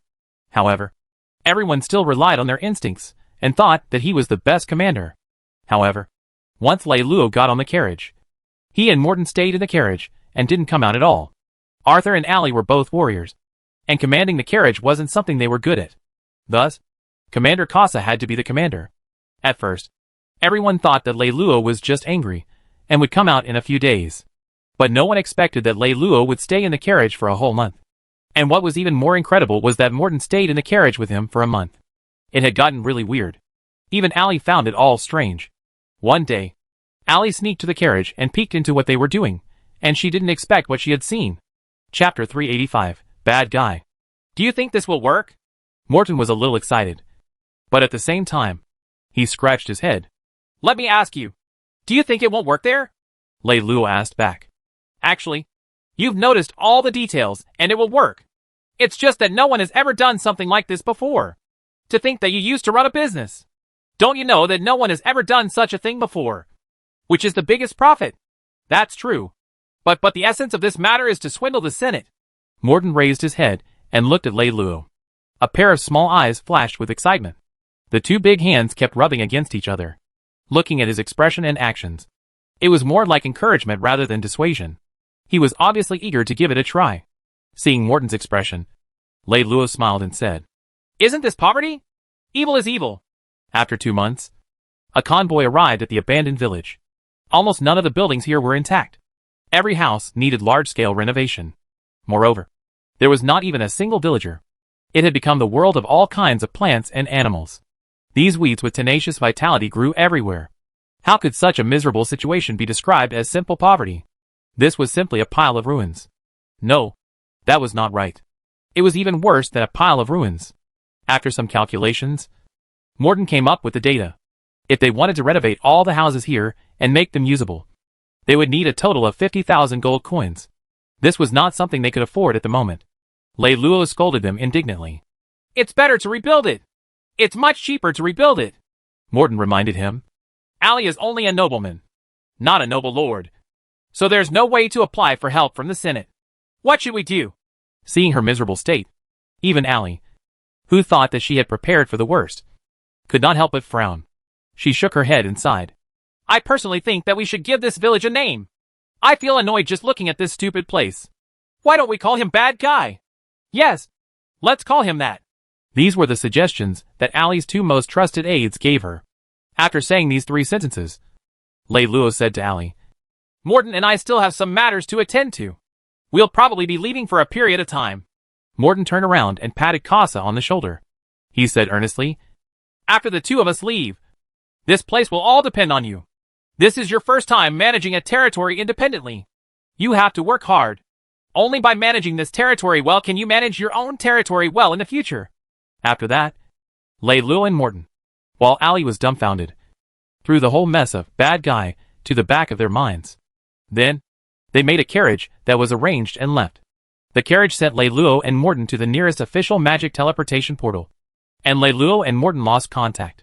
They had been gone for more than 2 months. At this moment, Lei Luo and Morton appeared in a church. The church was managed by an organization called the Salvation Society. The president of the Salvation Society was a member of the church. He used to be a powerful independent lord, but later, he felt that he had killed too many people, so he joined the church.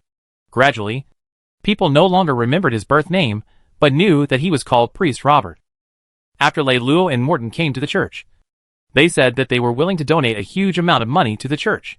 Therefore, when the two of them came, although they saw that the two people did not bring a follower, they also did not have anything good on them. But the church still did not dare to neglect them. The highest room, good water, and good tea were prepared and served for them. In less than 3 minutes, Priest Robert personally came to greet them. The three of them took their seats. After a brief exchange of pleasantries, without waiting for Priest Robert to speak, Lei Luo said, "The two of us have always been very good in helping the world.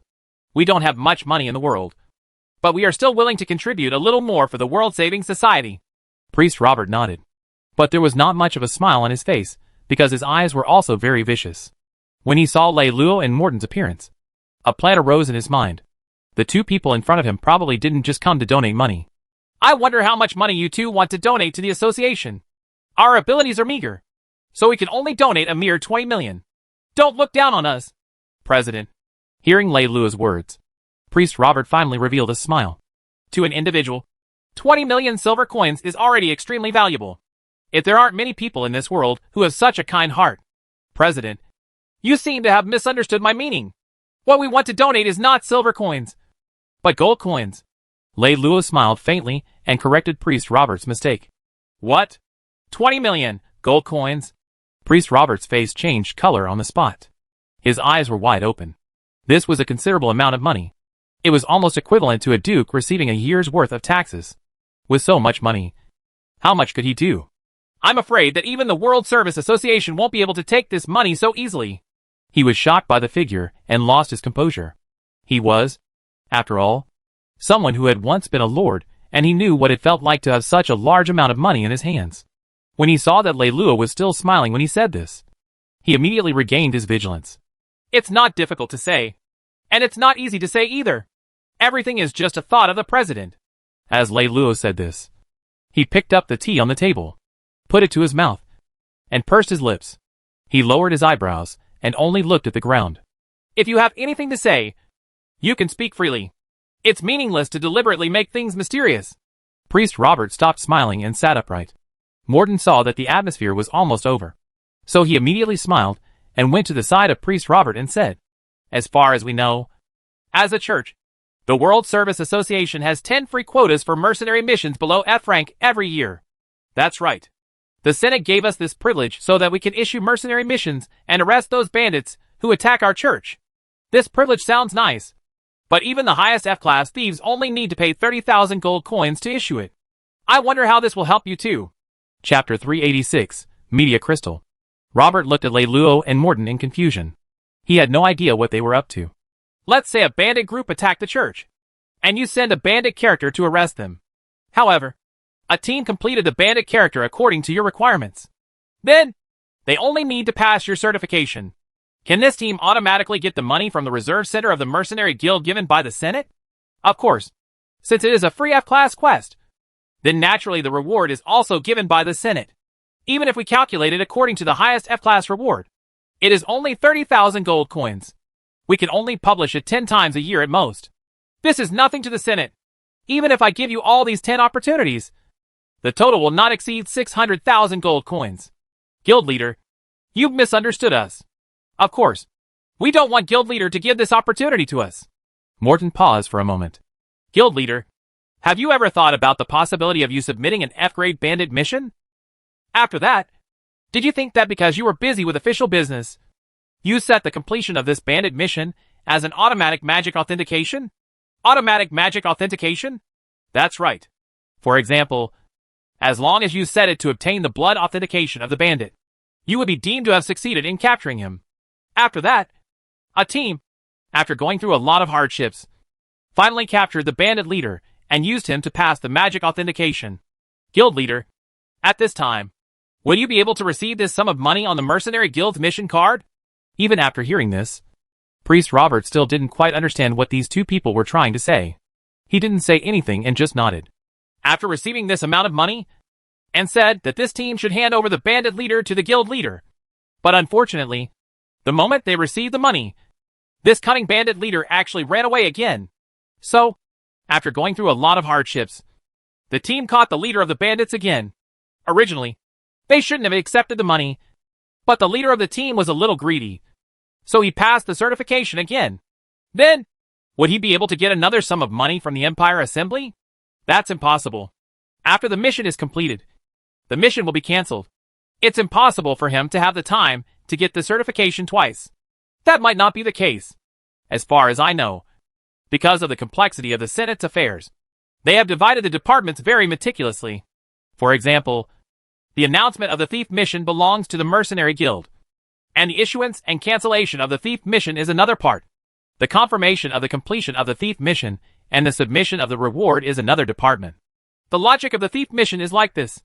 After we complete the mission, we first go to the Mercenary Guild's department for certification. After the Mercenary Guild receives the confirmation from the publisher, they then send a message to the acceptance department of the thief mission to cancel the mission. And then the management department of the thief mission reserve will send the confirmation of the reward.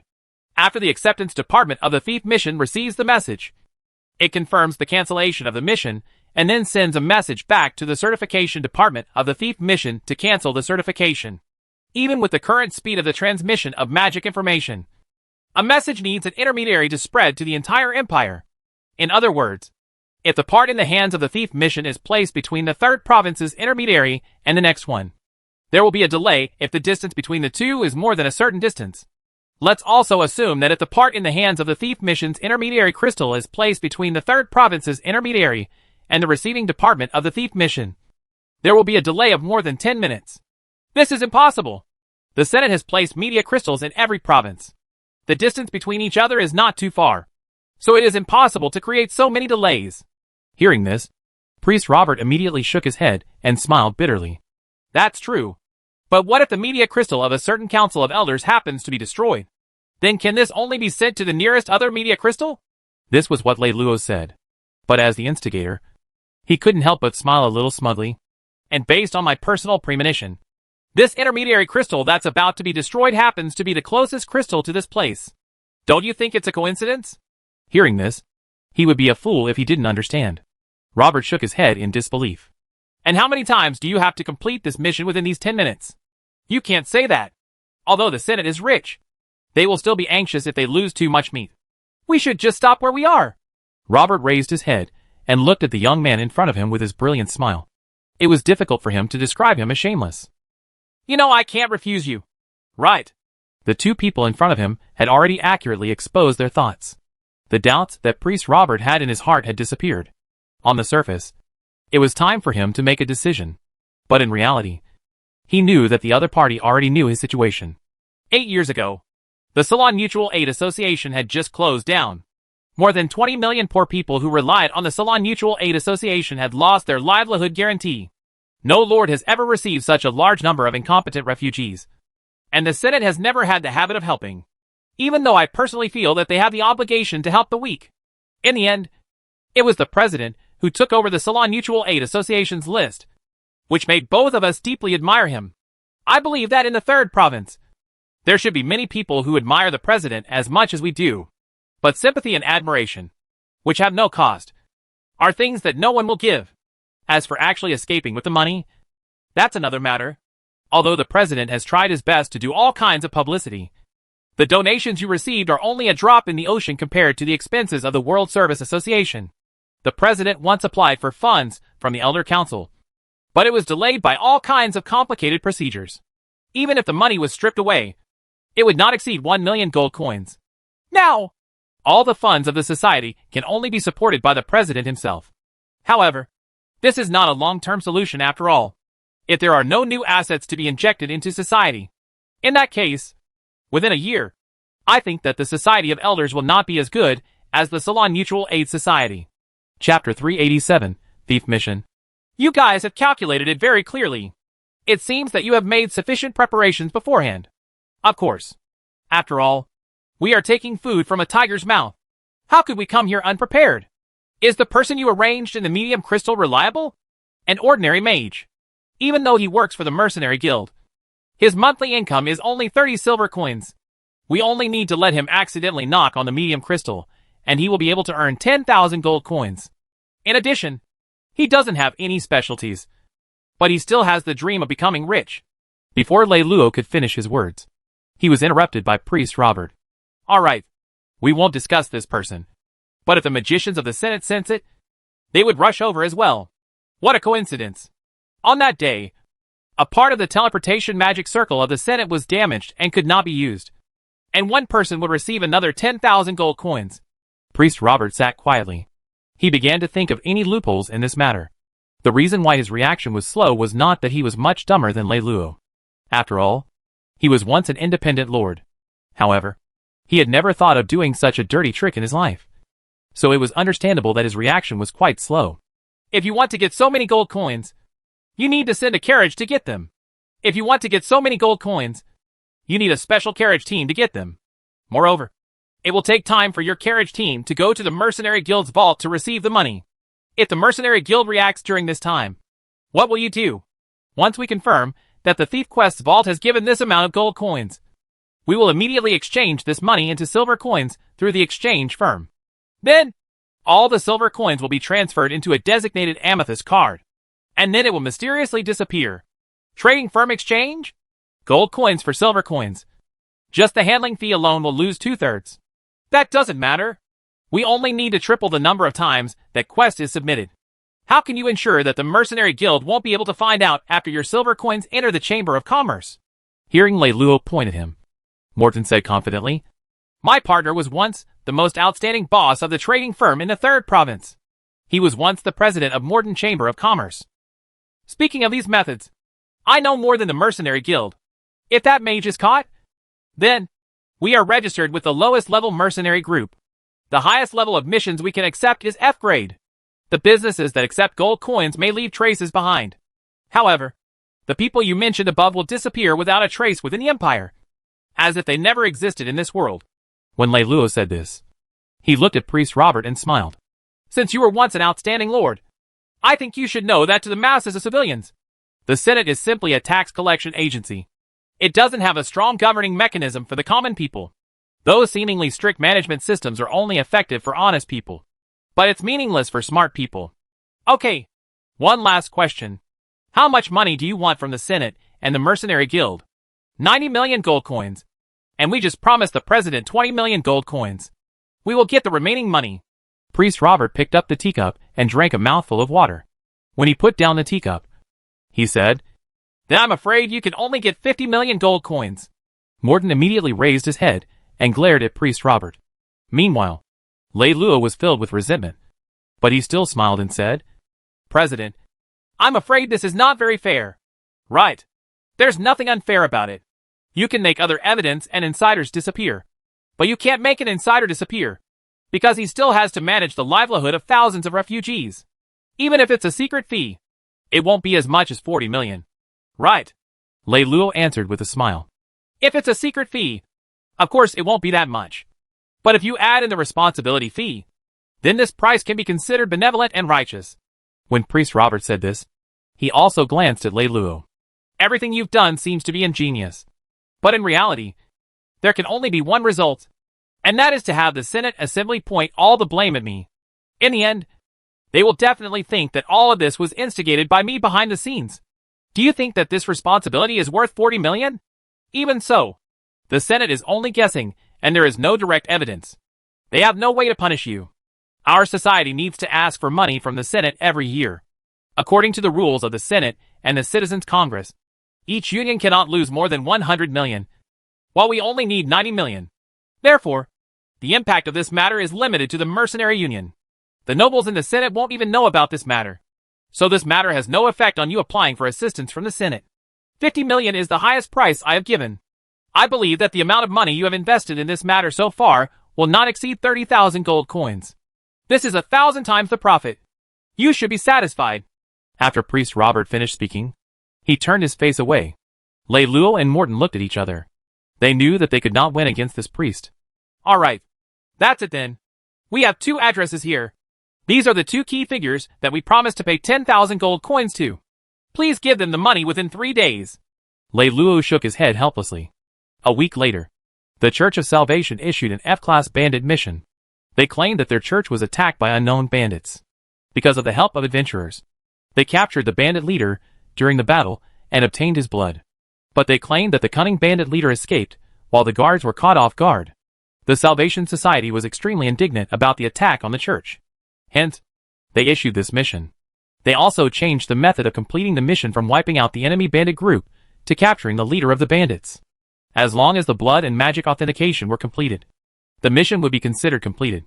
The reward for this mission was 10,000 gold coins, which was the highest reward for an F-grade bandit mission. The mission had been released for a whole week, but no lord or mercenary group had found any information about this bandit leader. Chapter 388. Completed 9,000 times. The reason was simple. This person was created by Lei Luo using magic. How could he be found in the real world? On the 8th day after the mission was released, a newly formed mercenary group named "It's So Damn Hard to Choose a Name" completed the mission. They completed the mission extremely well. It was simply unprecedented because they had completed this mission 9,000 times in less than 6 minutes. Because the mission rewards were distributed by themselves, no one needed to review them. These rewards were also transferred to the mercenary group's account. Soon, this money was converted into silver coins and entered the Empire's largest blue ocean chamber of commerce. After an extremely complicated exchange, the money disappeared like a cloud. If the mercenary union knew how to look up the money, then they would have to pay a special information inquiry fee to the Chamber of Commerce. This fee was 1,000th of the inquiry fee. After tracking down more than 20 chambers of commerce in a row, the mercenary assembly gave up because they realized that they might need to pay 10 times the amount of gold coins taken from them just to be able to track down the money. This was only a possibility. A few days later, in the 3rd province, the most famous place for profligacy and the paradise of the playboy and nouveau riche. After a month of debauchery, the originally passionate Lei Luo gradually became tired of this kind of life. He began to realize that what he originally desired, in fact, could not really satisfy him. The reason why he desired so much was simply because he lacked them. When he truly had them, he felt bored. On this day, after having an in-depth exchange with the 86 big-breasted beauty who came to the depraved system, Lei Luo paid them 1,000 gold coins to leave. Then, he collapsed in the bathtub and looked out of the window in boredom. Lying in the bathtub, Lei Luo shouted loudly, "It's about time to go back. I wonder how the situation with the big-breasted violent woman is. It's really out of my expectations. You actually want to go back so quickly?" Morton, who was holding a pipe in his mouth, walked out of the study and walked to the bathroom door. He smiled and spoke to Lei Luo, who was in the bathtub. "Well, I think I've had enough fun. There's no point in going back and forth with those things. Alas, I'm still in the village, thinking about it day and night. After experiencing it, I feel that it's nothing more than this. No wonder you look dispirited after coming here. It's true that you've been here before." Lei Luo stretched out his hand and patted the foam on the water surface. "You're much stronger than me. When I first came to the fallen capital, I stayed here for a whole year and couldn't bear to leave." Morton exhaled a long puff of white smoke.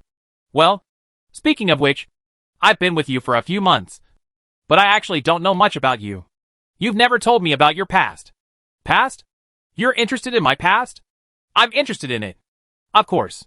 What I'm most interested in is, how did you start from scratch in such a short period of time? And how did you collapse? Starting the price. It's very complicated. After so many years of struggle, it's not something that can be explained in a few words. However, the reason why I can start the price so quickly is because of a person's help. If that person didn't give me 3 million gold coins as the capital, I might still be a failed reserve officer up until now." 3 million gold coins? The The person you are talking about isn't my teacher. Right. Lei Luo's eyes widened. That's right. We met at a tavern at that time. I only wanted to do business for a while. But because of my father's orders, I had no choice but to become a reserve officer and go to the military academy to study. Your father is a reserve officer? No. He is just an ordinary gardener. But he wants me to make a name for myself. He has always hoped that I could become a lord and noble. But I have no interest in military affairs. I only want to promote business. Knights, business, and military affairs do not conflict. I have read a lot of war history. Behind every war, it is all about money. The number of soldiers who die from gold coins is no less than the number who die from magic and swords. Business and war are inseparable. A commander who does not know how to use money will not become a good general. Lei Luo said in a natural tone. What you said makes sense. Everyone knows about knights. But how many people can actually do it? Although we can also learn about military affairs and business. There are very few people in the entire empire who can achieve outstanding achievements in business and military affairs. In the past thousands of years, it has become a tradition of the entire empire that the plutocrats and the warlords despise and repel each other. Therefore, the prejudice between the plutocrats and the warlords can no longer be shaken off. Morton shook his head with a smile and continued. Not to mention others. Even an unworldly expert like your teacher cannot shake off such an adult. In the past, he also repeatedly advised me to join the military. In the end, when he saw that I was determined, he only gave me 3 million and allowed me to pay the academy's money so that I could use it to start my own business. When he gave me the money, his face was filled with regret, as if he saw that I had wasted my life. With the emergence of the law of succession, the older generation was increasingly restricted, and the space for the younger generation would also become larger and larger. No matter how much effort the Citizens' Assembly or the Senate put in, their system, which is neither too high nor too low, is destined to be excessive. They will eventually be overthrown. Of course, the people of their generation have their own points, but their era is also destined to pass. I dare to bet with you that the empire will be reshuffling, and the time required will not be more than 20 years. And as the era changes, these cliché ideas, as well as those nobles, will be completely destroyed. I think exactly the same as you. Lei Luo said. It is precisely because I have realized this that I can't wait to get up early. I know that as long as I make preparations early, I will be able to gain a firm foothold before the coming world chaos. In the beginning, I did everything very well. I developed rapidly, but I was steady. In just 4 years, I went from Morton Trading Company to one of the largest trading companies in the 3rd province. Such wealth is not inferior to even the most powerful alliance leader. Chapter 389, Commerce and War. I felt that my wings were full, so I began to extend my hand out of the 3rd province. I wanted to become a chamber of commerce that spanned across provinces. At this time, I met my first strong enemy in the business world. Trump. Trump? Lei Luo said. I heard my teacher talk about him. He seems to be a rare tycoon and warlord. And he is also a member of the Doomsday Dusk Alliance. Yes, that's him. What happened between you and him? We had a bet. We fought in the military goods market of the 3rd province. If I win, he will give me a share of the business in the 1st province. If I lose, I will give him a share of the business in the 3rd province. This is a big bet. Based on my character, I shouldn't have agreed to it. I don't know why, but I agreed. Now that I think about it, it should be because Trump's too famous, and that aroused my competitive spirit. I want to defeat him to prove to myself that I am no longer an ordinary person, that I am a big shot who is walking towards the plutocracy. In the end, you lost. Yes, I lost even more miserably than I imagined. My thoughts were completely controlled by him. He guided me bit by bit until I put all my wealth on the magic crystal. And he was actually able to make the entire Doomsday Dusk Alliance declare war on the 7 alliances at the same time. For a time, the price of the magic crystal in the 3rd province soared. And I bought it to fall. You've underestimated Trump's influence on Twilight of the Apocalypse. Do you think that he's just a businessman like you? Those lords wouldn't make such a huge sacrifice because of him. Yes, Twilight of the Apocalypse makes me feel that it's not like a traditional military group. There should be a very smart person behind it. That person is someone like you who has a deep understanding of the relationship between business and war, and is willing to integrate these two forces without bias. They launched this huge war with astonishing military expenditure and far-reaching influence. And all they got was my bankruptcy and the Morton Trading Company. Morton smiled bitterly at this point. I've carefully calculated that if I want to raise the price of the magic crystal to the point where I would suffer a loss, the scale of the war required would be more than 1 billion gold coins. And 1 billion for 6 billion. This is a money-losing business. And they wouldn't have done this originally. When I made the decision at the beginning, it was based on this thought. Looking back now, my level is still too low. Just as you said, a person who does not know how to use business is not a good strategist. And a merchant who does not know how to integrate military theory cannot be considered a good merchant. You seem to have learned a lot from this battle. Yes, from then on, I began to understand that the chaotic world is not coming, but has already arrived. It's just that it can't be seen on the surface yet. If I'm not wrong, the people standing behind the Doomsday Dusk Alliance are very likely to be powerful nobles in the Senate. The Doomsday Dusk Alliance, which is a military alliance that is completely integrated with the military, is completely in line with the characteristics of the new military group in the future. Once such a military group is born, it is impossible for traditional merchants to compete with it. If I want to realize my dream of becoming the Empire's #1 merchant, then I have to find a military group to work with me. It doesn't have to be the Empire's #1 military group, but it has to be first class, Morton said as he lowered his head and looked at Lei Luo. Hey, don't look at me like that. Okay? I'm not wearing any clothes. If you look at me like that, I'll misunderstand. Without wiping, he only put on a towel. Lei Luo walked out of the bathroom wet. The huge Morton followed behind him and said softly, "Can I ask you a question?" Lei Luo picked up a cup of tea, took a sip, turned around, and leaned against the table as he said to Morton, "I want to know what the consequences will be if I say it's impossible." "It's nothing. It's just that the two of us will go our separate ways from now on. I'm just a businessman. I don't invest in any business that I'm not sure will succeed," Morton said as he waved his pipe. Morton's face did not show any excessive expression in response to his answer. He didn't seem surprised, nor did he seem to care at all. He just held the cup of tea and blinked. Then he licked his lips. "All right. For me, Ali is a very unexpected starting point." Morton didn't ask, but Lei Luo had already answered his question. Morton nodded naturally. "Very good. Continue." "Even without Ali, I think I would have chosen a starting point. The reason why I am able to reach this point is not because of my free will. It can be said that I have no other choice. Because time waits for no man. I must do something as soon as possible to establish my own foundation. I don't want to be like my teacher." Lei Luo smiled and shook his head.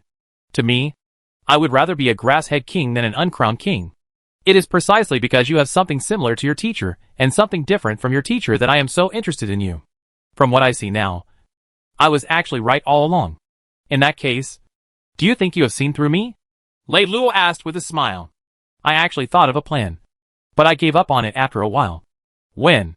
"Just when I realized that you deliberately didn't want others to know you too well. Perhaps even you didn't realize it yourself. You instinctively don't like others asking you why. You also don't like others asking you about your past. You seem very relaxed. But in fact, you always maintain a high degree of vigilance. You attach great importance to self-control, whether it's your facial expression, language, emotions, and thoughts. At the same time, you're also very used to having to control others. You always say clever things, using words and other methods that are so light that there's almost no trace of it, to make others follow the direction you want to go. All smart people have the same problem, don't they? Aren't you the same? But no, we're different. I'm only like this because I was trained on a daily basis. And I don't think you went through that yourself. You seem to be born with this ability. Otherwise, I can't imagine why you did everything so naturally and without any obstacles. In other words, you just did things so flawlessly." Chapter 390, Pirate Soldiers. Morton kept looking at Lei Luo as he said this.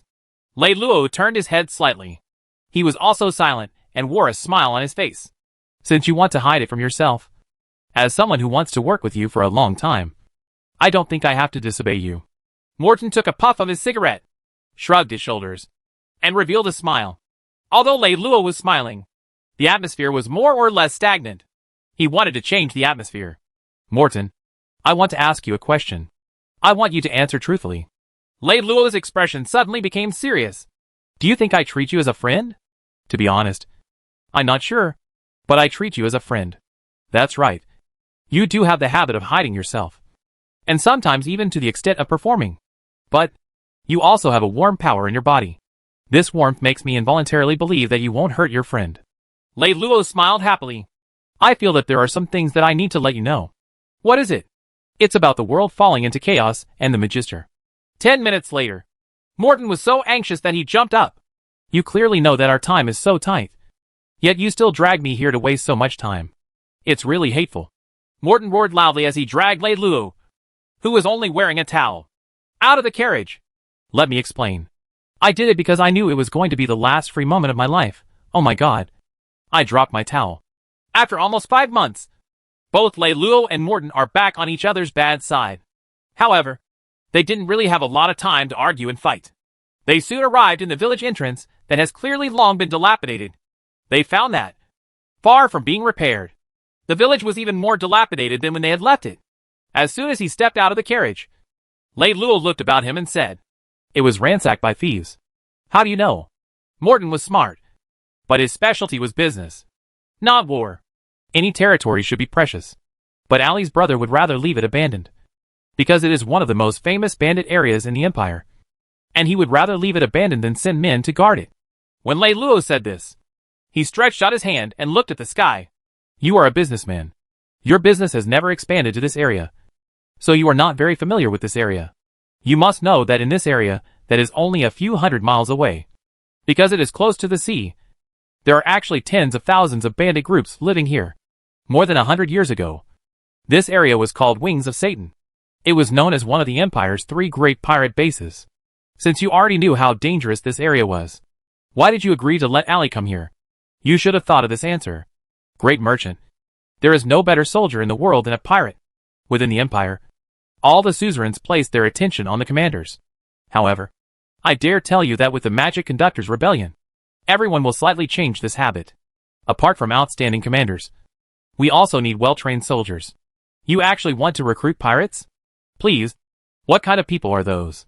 I know too well that they cannot become outstanding soldiers. Recruit? What kind of joke is that? How can I trust a paid pirate? Seeing Lei Luo leisurely strolling forward as he spoke, Morton began to understand a little. You knew that the pirates would attack here? Yes, but their efficiency is a little lower than I imagined. These pirates were arranged by you? Although he didn't really believe that his deduction was true, Morton found such ideas easy to believe if Lei Luo was involved. Lei Luo was a strange man to him. Who knew what he would do next? To a certain extent, you can say yes, but in reality, it's not. When Lei Luo said this, he probably felt that he was being a little mystifying. Therefore, he smiled and let out a sigh of relief before beginning to explain. Even with the status of the Dark Dragon Alliance, they would still want to capture Ali to win the favor of Ulysses. Then, how could these greedy pirates let her go? In their eyes, Ali is equivalent to a large amount of treasure.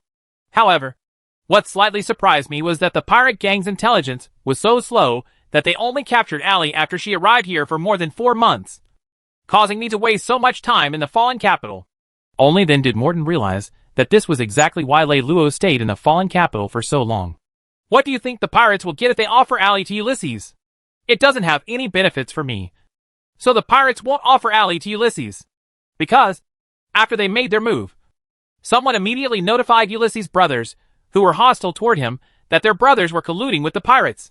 Their goal was to obtain Ali, and then subdue the remaining power of the East God so that they could take over the throne. Ulysses is very smart, but not all of his brothers are stupid.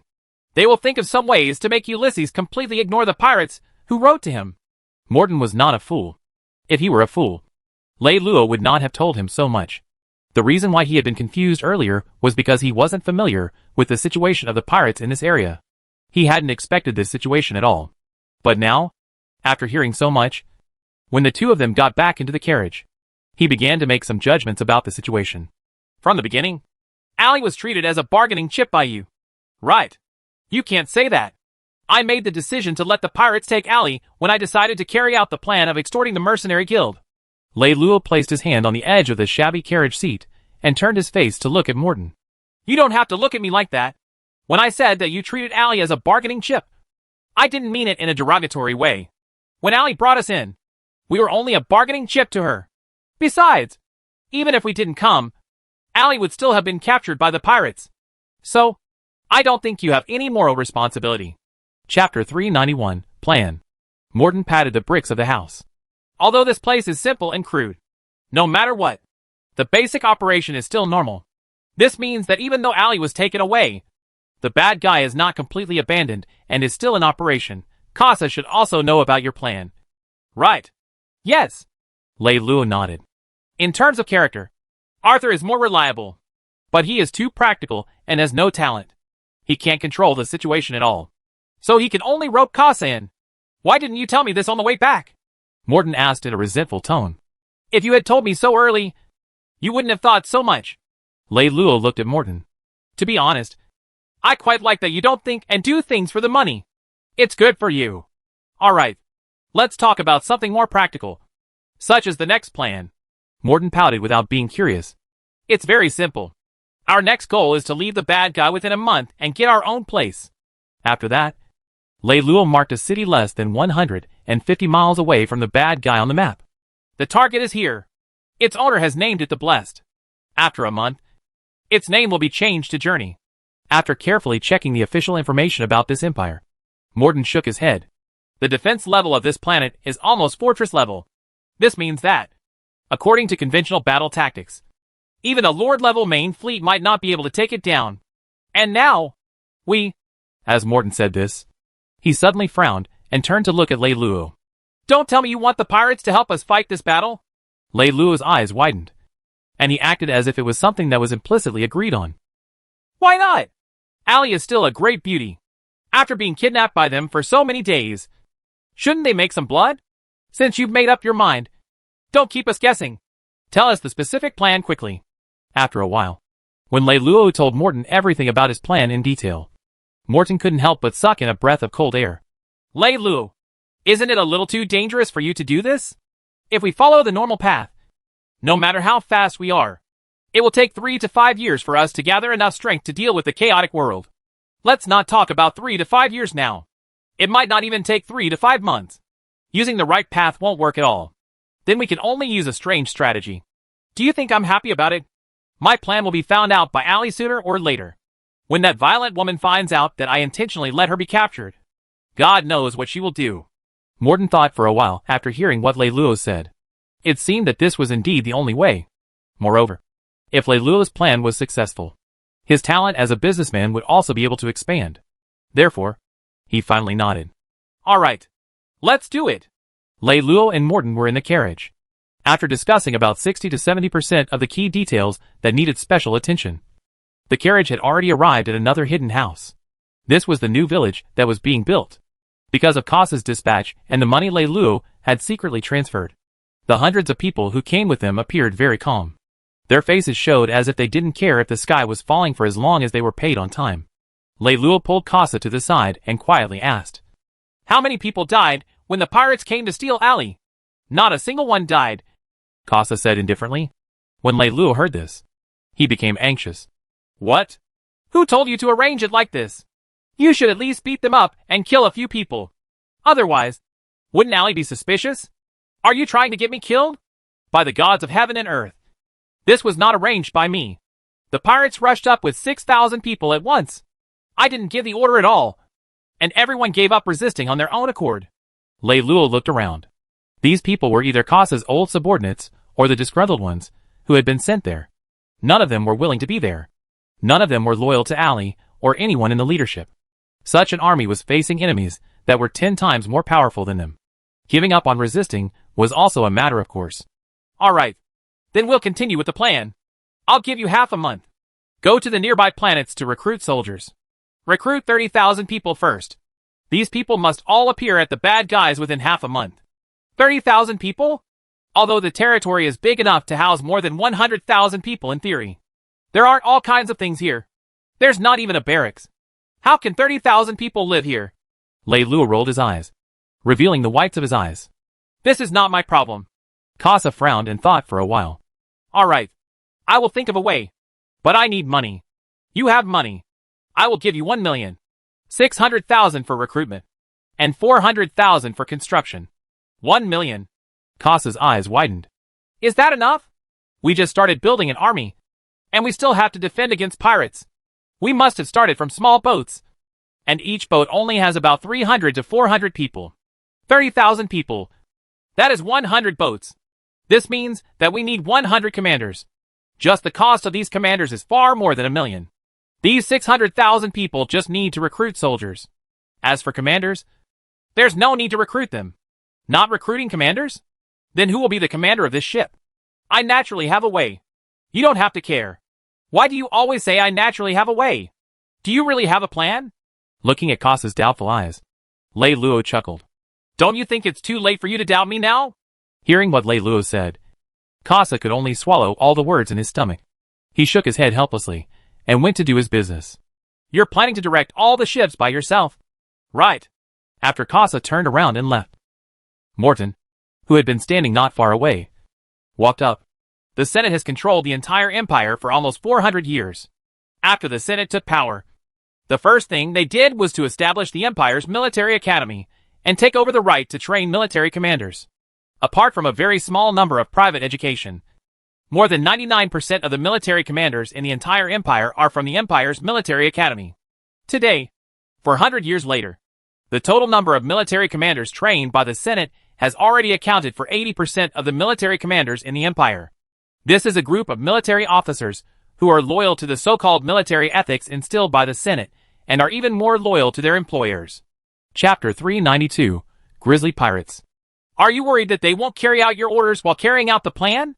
No, they won't. Because although my operation this time is risky, it doesn't violate the military rules of the Senate. The reason why I don't want to recruit these officers. When Lei Luo said this, he shook his head contemptuously. It's because I don't need obedient children by my side. I like people who are not accepted by the world. When Lei Luo said these words, Morton saw that deep in Lei Luo's eyes, there seemed to be something secretly burning that was hidden deep inside of him. Morton could not understand why Lei Luo was strongly prejudiced against officers who came from regular backgrounds. He could not understand the burning mystery in Lei Luo's eyes. It's not an easy thing to control hundreds of ships by yourself. I believe you have the ability to do so. But I think you might need a good weapon. Ah. Yes. I almost forgot. I do need a weapon. You should be able to get it. Right. I can think of something. Besides, we only have 1,000,000 gold coins for backup. All the rest of the money will be used to buy warships, recruit soldiers and mages, and buy equipment and weapons. Morton used to trade in military goods. There was no doubt about it. Needless to say, it fell on him. He thought for a moment and said, I need half a month. Besides, I doubt that our port will be able to hold so many ships. Our port can only be used by us. You can take the other ships directly to the Blessed Land. The Grizzly Pirates have a liaison office there. Okay, then I'll set off now. Morton was about to leave when he turned his head and looked at Lei Luo. Speaking of which, we are all busy. But what do you plan to do for the next half a month? Pray, Lei Luo said seriously. The next day, a huge army arrived at the port of the bad guy, and countless ships. Each ship was allocated according to the minimum number of people, which was the minimum number of people that could barely maintain the normal sailing of the ships. A total of nearly 30,000 people were needed. Lei Luo, who had come out to pick up the ships, was shocked when he heard that he had bought so many ships at once. He had thought that there would only be 1/3 of the number of ships, but he had no idea that there would be so many ships at once. Morton, you're really capable. You actually bought so many ships. As soon as he entered the ship and saw Morton, Lei Luo smiled so much that his eyes were half closed as he gave him a bear hug. It just so happens that the Dark Dragon Alliance and the Big Dipper Alliance are having a great time. They're short of money, so they tossed out such a sum. We just happened to bump into them. When we wake up in the future, we'll really have to treat the Lords of the Dark Dragon Alliance to a meal. With so many ships, the success rate of our plan will be even higher. However, from the looks of it, the original 30,000 people are definitely not enough. We'll have to find another 50,000 people to succeed. However, this has nothing to do with us. Let Kasa handle this kind of crap. After all, he was born with a mission. How should we divide these ships? Morton asked at this time. We'll keep all the light ships. As for the remaining ships, we'll have to trouble the brothers here to make a trip and transport them all to the Blessed Land. So many ships. And all of them are given to the Grizzly Pirates? Morton grimaced in pain. I can't bear to part with my children. If I want them to completely trust me, I have to give them such a great gift. All right, then I'll go first. When will you come? Over the past few days, tens of thousands of people have come one after another.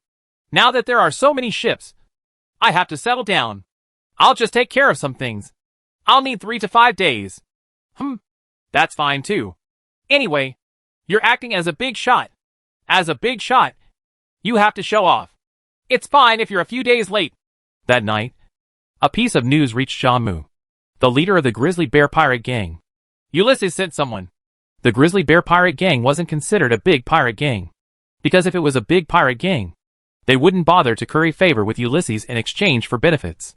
Of course, the Grizzly Bear Pirate Gang wasn't considered a small pirate gang either, because if it was too small, they wouldn't have dared to capture Allie. If it was a small pirate group, they might have been attacked by a larger pirate group that wanted Allie. In reality, Jamu was a pirate with ambitions. Kidnapping women wasn't something he was willing to do. The main reason was that when he attacked a merchant group, he was ambushed by a lord and suffered heavy losses. He urgently needed a sum of money to expand his strength, which was why he had done so. However, when he had really captured Allie and sent a letter to Ulysses, he had not expected to receive any reply for almost a month. He had even thought that it was just a rumor that Prince Ulysses wanted Allie. Now, Prince Ulysses had finally sent someone over. Where is he? He's in the Blessed Land. The Blessed Land was an abandoned mine. As a pirate gang, as a pirate cave with their lives, they naturally wouldn't show it to others easily. And now, the Grizzly Bear Pirate Gang used this place as their liaison office. How many people came? How much money did they bring? Only one person came. He didn't bring a ship, but he brought a ship. Ship? How many ships? A total of 130 light ships and 220 paddle sailboats. When the pirate leader said this, his face turned red with laughter. It was obvious how satisfied he was with this gift. Jamu didn't think much of it. 130 light ships and 220 paddle sailboats.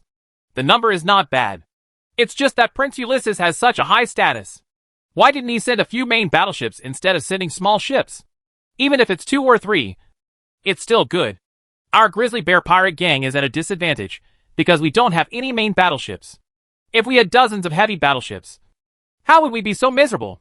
It's rare to have such an opportunity. We can't just count it like this, Jamu said as he stood up. Let's go. I'll make a trip personally. I need more things. After saying that, the wooden horse left the pirate's lair and took a ship to the Blessed Land. At this time, Morton had just finished handing over the ship. Before he could even sit down, he saw a dark and tall man walk in. Thinking of how powerful Allie was back in the Dark Dragon Alliance, Morton could not help but swallow his saliva in fear. Even though he was only an accomplice, and even though he knew that Allie wouldn't be in any danger, he was worried because in any case, he was involved in using Allie as bait to lure the pirates in. If Allie found out about this, she would surely kick him in the face. Oh God! Wherever she kicked him, he would immediately turn into sand. He didn't want to die so young. Chapter 393, Pirate's Lair. Mr. Morton, why don't you look well? Oh, I'm fine. It's just that Princess Allie is so fierce. Of course, our warehouse is made of steel plates, but she has already kicked it 6 times to reinforce it. It seems that Princess Allie's body is very healthy. I don't think I need to meet her anymore. Let's wait for the official to arrive first. Morton looked at Jamu with a half-honest and half-fake look of embarrassment and fear. Princess Allie is not happy to be with Her Highness. If I meet her and she is impulsive, then I understand. Jamu patted Morton on the shoulder. How about this? The CO will be staying with us for the next few days. We have nothing else but a bunch of horse. We snatched them all. Mr. Morton, you can choose anything you like. Thank you. Just give me a quiet room to read in. Jamu raised his head and gave the instructions to the leader beside him. No problem. Give the president a quiet room. Also, give the president 10 top-notch whores to serve Mr. Morton and order them not to speak. Unless the president gives the order, they can't make any sound. Morton smiled bitterly. He did not know what to say, so he could only let him be. 3 days later, Lei Luo wore clothes that cost more than 600 gold coins and carried a box. In the box, there were 2 sets of clothes that were even more expensive than the one he was wearing. They soon arrived at the nest of the Grizzly Bear Pirate Gang. After more than 30 years of construction, this pirate nest had become a fortress. For more than 30 years, the Grizzly Bear Pirate Gang had relied on it to survive. The lives and wealth of the tens of thousands of people in the nest, including the elderly, the weak, women, and children, We're all dependent on it. When the empire collapses, the only strength I can rely on is probably people like them. When the ship approached the pirate's lair and was about to arrive, Lei Luo silently looked at the people living in the pirate lair. Unlike ordinary civilians, the space that the pirates had was very limited. Therefore, their buildings were built in a plain and unadorned manner. Everything was based on the principle of practicality, and there was nothing gorgeous or useless about them, because of the possibility of being attacked at any time. When the pirates returned to their nests, their lives would become extremely regular and regular. Once they were attacked, the residents of the nests would be able to find their own posts in the shortest time possible and start to defend their homes. Although the leaders of the pirate gangs were generally not very capable, because of the quality of the members of the pirate gang wasn't at a disadvantage in the battle with the regular army. In the early stages, the quality of the soldiers was more important than the quality of the commander. This was Lei Luo's policy, so it was no wonder that he was drooling over these pirates. Commander. When the ship docked at the harbor of the lair, Lei Luo saw a burly man and Morden coming to greet him. Upon seeing him, Morden immediately bowed humbly. Lei Luo just waved his hand lightly as a return salute. These were all things that he had discussed with Morden beforehand. He wanted to wear high-end clothes, be cool, and have a noble demeanor. Seeing that Morden was so respectful, Jia Mu quickly walked forward and extended his hand towards Lei Luo. Lord Envoy, you've finally come. Lei Luo frowned and used his gloved hand to pat Jia Mu's hand. It was considered a handshake. Leader, there's no need to be so polite. Find a quiet place and quickly settle the matter. His Highness is still waiting for news from here. Lei Luo's behavior made Jia Mu very unhappy. However, thinking that he was Prince Julius's trusted aide, he had to ignore it. Moreover, he was there to send money. Endure it. Forget it. In this day and age, whoever had money was the boss. Everyone went straight to the meeting center. Jia Mu gave the seat of honor to Lei Luo. He was too lazy to show off to this old master. I wonder what His Highness is planning to give us. What we need the most now is gold coins. We are lacking many items for the people. Recently, the Empire has been cracking down on us. There are also many mercenaries on the merchant ships. It's not easy to steal things. Lei Luo blinked his eyes and said, Aren't you all pirates?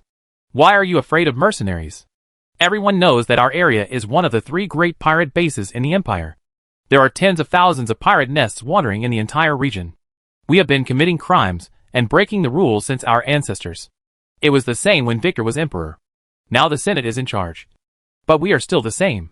We like to be free and don't like to be controlled by others. Just as the messenger said, we will snatch whatever we lack.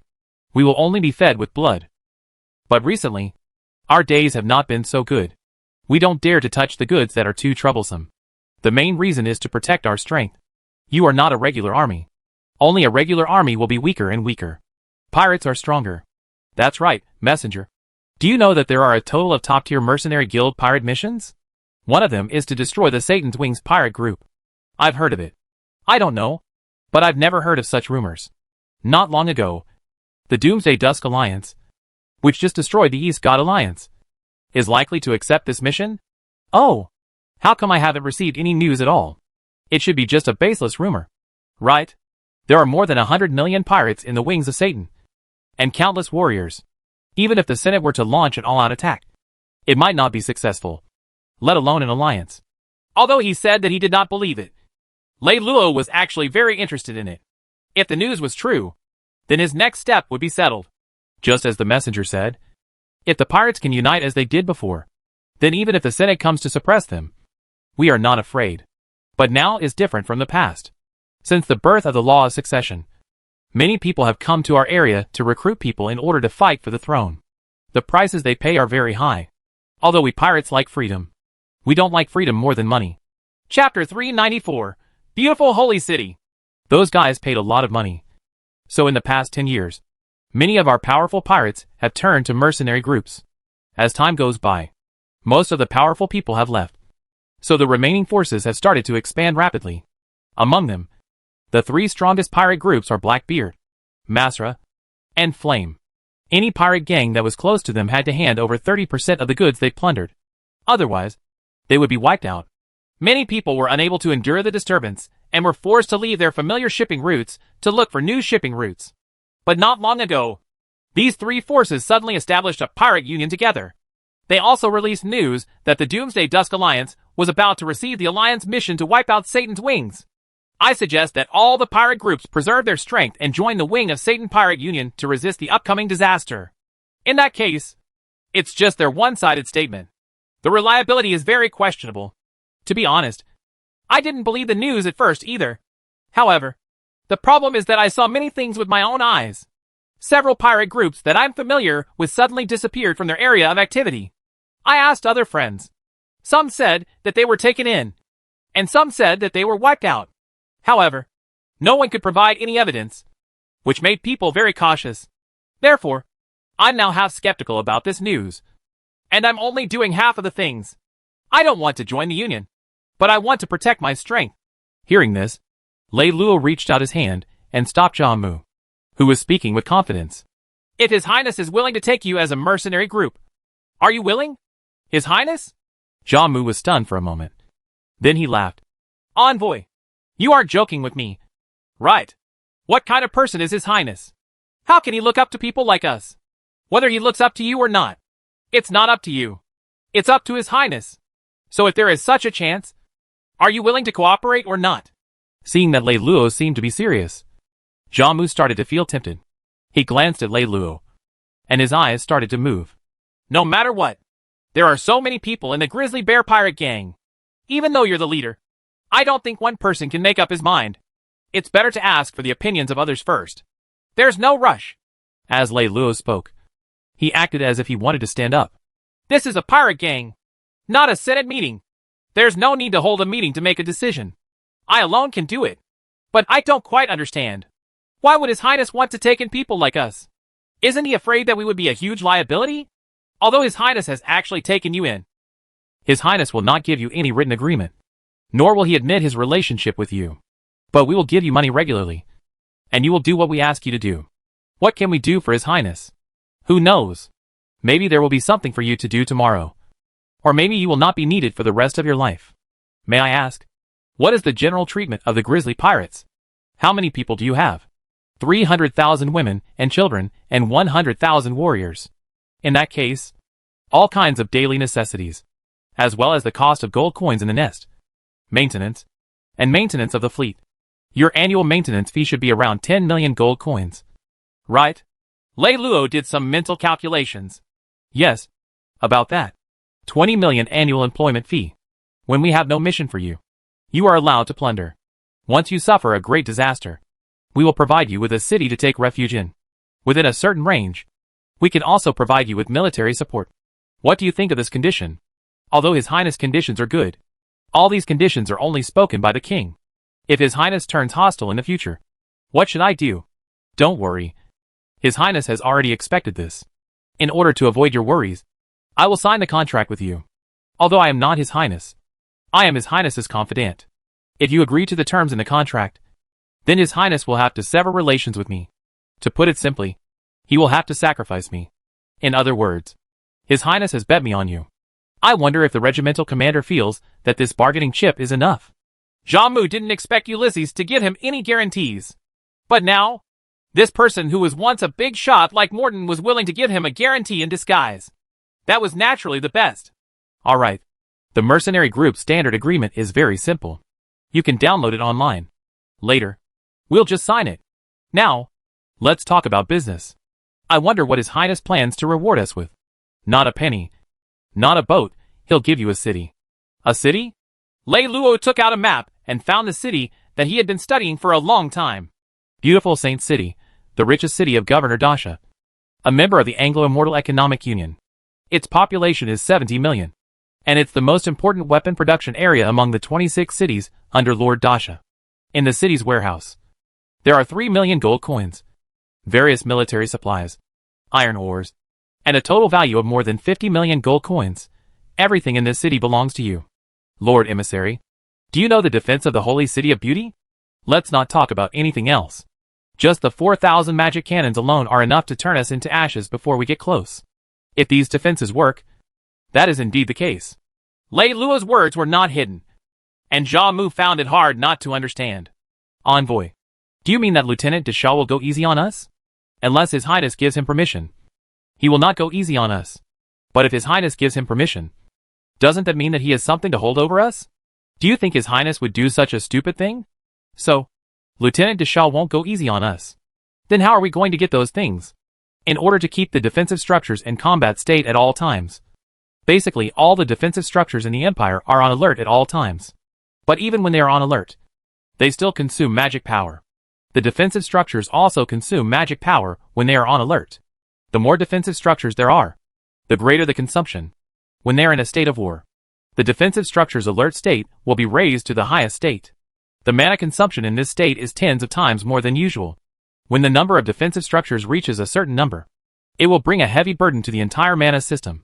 Recently, the Union of Immortal and Economic Cooperation and the Union of Phoenix are in a state of war. I think you know this. Chapter 395, written off. In order to defend against the Phoenix Alliance's attack, the alert status of all the defensive structures in the Holy City of Beauty has been raised to the highest level. Just as you said, the Holy City of Beauty's defense has reached an amazing level. In order to maintain the mana requirements of this astonishing number of defensive structures, the Holy City of Beauty must transport mana crystals from a nearby city every 20 days for their use. The messenger means that we attack the troops that transport magic crystals? Exactly. What's the use of that? It's impossible that the Holy City of Beauty doesn't have magic crystals that are used during wartime. Of course they do, but they won't be able to use them. Lei Luo smiled faintly. Jiamu revealed a knowing smile. After that, they discussed a little more about Sister Xia, and almost everything was settled. Both of them were very satisfied with the outcome of the negotiation. At this time, it had been almost 5 months since Lei Luo and Ali had separated. Lei Luo made a timely request to visit Princess Ali. After receiving the benefits, Jiamu naturally agreed to all of them. Lei Luo, who was covered in armor and looked no different from a heavy armored knight at first glance, turned to Morton and asked, "Do you think I can dress like this?" "Well, Princess Ali's combat strength has always been." Morton coughed when he said this. When he saw Lei Luo turn towards him, Jiamu hurriedly said, This is the best close-fitting armor for our grizzly pirates. If it's any stronger, we can only use magic armor." Lei Luo let out a long sigh and said sorrowfully, "All right, for His Highness. Open the door. If the emissary is really worried, why don't we use sleeping magic first?" Jiamu said fawningly. "There's no need. Ali will be His Highness's person sooner or later. If we treat her like this now, we will regret it. She will be with His Highness in the future. If she sues us, neither you nor I will be able to bear it." Jiamu thought about it and agreed. He did not say anything else. Ali was probably tired from the past few days. She was lying on the bed to sleep. When she heard the heavy door slowly open, she immediately sat up from the bed. 2 people appeared at the door. She gazed at the man's armor. She was a little confused at first. But then, when she saw the pair of eyes hidden behind the helmet, she immediately recognized the person. "Hello, Princess Ali. My name is Lei Luo. I am the envoy of His Highness, Ulysses." When His Highness found out that something had happened to the princess, he was burning with anxiety. After blabbering on and on, he saw that Ali's originally open mouth was slowly closing. Ali had retracted her finger. Lei Luo knew that Ali understood. His identity could not be revealed. Only then did he heave a sigh of relief. He thought to himself, "Oh my God, I'm already dressed like this. Yet you can see through it. This is really..." Ali only knew that Lei Luo was supposed to be there to save him. But she still could not figure out what Lei Luo was up to. So she did not say anything. She just turned around and looked very angry. "Princess, His Highness told me everything. He knows that you left this time because he did not fulfill his promise to give you a city as a place to stand. So, apart from rescuing the princess, he also asked me to deliver a message. It's not that he's unwilling to give you a city, but he hasn't chosen which city to give you. Now, he has decided to hand over the Holy City of Beauty to you and specially sent me to assist the princess in obtaining this city." Hearing Lei Luo's words, Ali's eyes lit up. "You mean the city? Exactly. Could it be an abandoned village?" As Lei Luo spoke, he took out a map and displayed the location of the Holy City of Beauty in front of Ali. "The Holy City of Beauty. The Senate will place great importance on economic cities. With a population of 70 million, the city will have everything that a city should have. Military supplies are an important source of shields. Civilian supplies are famous for jewelry and luxury goods. And the most reassuring thing is that the Holy City of Beauty has a strong defense structure. The city's defense structure is also extremely powerful. even without the cooperation of a strong army. It is enough to ensure safety. After listening to Lei Luo's introduction of the Holy City of Beauty, Ali's eyes were dazed. Lei Luo, can you really give this city to me? Of course I can't. Lei Luo laughed and reminded her. But His Highness Ulysses can do it. After Lei Luo's reminder, Ali immediately woke up. Then, does he really keep his word this time? Sigh. When has His Highness not kept his word? It's just as the princess said. It's not as simple as eating bread. It's only natural that His Highness needs more time to plan. Princess, don't be anxious. The revival of the East God Alliance is not something that can be done in a day or two. Who can trust empty words? You said that he was serious this time. Then show me the real evidence, Ali said as she stretched out her hands. When Lei Luo heard this, he raised his hand slightly. He patted his hands with difficulty. Outside the door, Morton and Jia Mu, as well as the pirate warriors who were guarding them, filed in. Let me introduce you. This is Morton, the former president of Morton Chamber of Commerce. His Highness's new representative in the 3rd province. Lei Luo first pointed at Morton. Hello, Princess Ali. Morton politely nodded and said, Yes. Ali nodded and automatically ignored Morton. She knew that it was the conspiracy of these two people. This is the captain of the Grizzly Pirates. He sent someone to rob you. Lei Luo turned his hand and pointed at Jia Mu. Ali's eyes immediately widened, and she was about to make a move. Seeing this, Jia Mu instinctively trembled and wanted to retreat. The pirates behind also took half a step forward, and they all acted as if they wanted to protect the emperor. Lei Luo reached out and grabbed Jia Mu, stabilizing his body. He turned his face and said to Ali with a smile, Princess, His Highness gave this city to you, but he still needs this Captain Jia Mu to cooperate with you. How about you guys just treat the past unhappiness as a misunderstanding and forget about it? That's right, Your Highness. We had no choice in robbing you. Our brothers are really poor. Please forgive us, Princess. This time, we went to seize the Holy City of Beauty for Your Highness. We, the Grizzly Pirates, have nothing to say. We will definitely do our best. We will not give up until the last person dies in battle. Enough? Captain Jia Mu, don't go too far in expressing your loyalty. We won't let you die in battle until the last person dies. At an appropriate moment, Lei Luo shot him a sarcastic remark. Jia Mu chuckled and didn't say anything. Ali looked at Lei Luo and then at Jia Mu. She thought to herself, just what kind of show is this? He's just a mercenary pirate. Why should he help me? Chapter 396. No doubt about the people we use. Ali looked at Lei Luo. Oh right. It's precisely because he's a mercenary pirate that he's willing to cooperate with us. However, it's not enough for them to make a move on this matter. I'm afraid the princess will have to make a move herself. I'll make a move? How? Princess, don't be anxious. Listen to me explain the entire plan. About half an hour later, Lei Luo had already explained the whole plan in detail. After listening to the whole plan, Ali asked doubtfully, According to what you said, this territory belongs to the Lord of the Distant Mountains of the Commonwealth Economic Union. If we just take his territory, will he not retaliate? Ha ha ha. Lei Luo raised his head and laughed for a while. What's there to worry about? It's not convenient for His Highness to directly take over his territory. But as long as you take over his territory, wouldn't it be easy for His Highness to force him to admit the fact? Will Ulysses really listen to us? This question swirled in Ali's mind. But she was not a fool, so she could not really say it out loud. She just nodded and said, All right, then I'll do as you say. I hope you didn't lie to me this time. Otherwise, as Ali spoke, she reached out and gently patted Lei Luo's armor a few times. A loud bang bang was heard, and Jia Mu and Morton were so shocked that their ears were plugged. As for Lei Luo, who was inside the armor, that was obvious. After Lei Luo finished talking to Ali, Jia Mu let her go. Accompanied by Morton, they returned to the bad guy. Lei Luo continued to stay on the mother nest of the pirates and arranged the execution of the entire plan with them. When Ali returned to the bad guy, she saw that the bad guy was already filled with almost 20,000 people, all of whom were found by Casa. The originally lifeless bad guy suddenly became a little angry because of the arrival of these 20,000 people. These people were all civilians, so they all came after receiving the contract payment. When they arrived at the bad guy, they didn't dislike it. Everyone took the materials Casa and the others bought and started to build their own simple military camp. First, they saw hundreds of ships at the port. And then, they saw more than 20,000 people here. Allie was both happy and doubtful. Allie reached out her hand and pointed at the busy crowd. She looked at Morton and asked, "These people, are they?" Morton put his hands behind his back and straightened his big belly as he said proudly, "These people and these ships, they are all the results of the business trip that Lei Luo and I took. Where did you get so many people and so many boats? These people and boats are all sponsored by the Senate." "Huh?" Morton chuckled and told her everything that they had done in the past few months. After hearing that, Allie was stunned.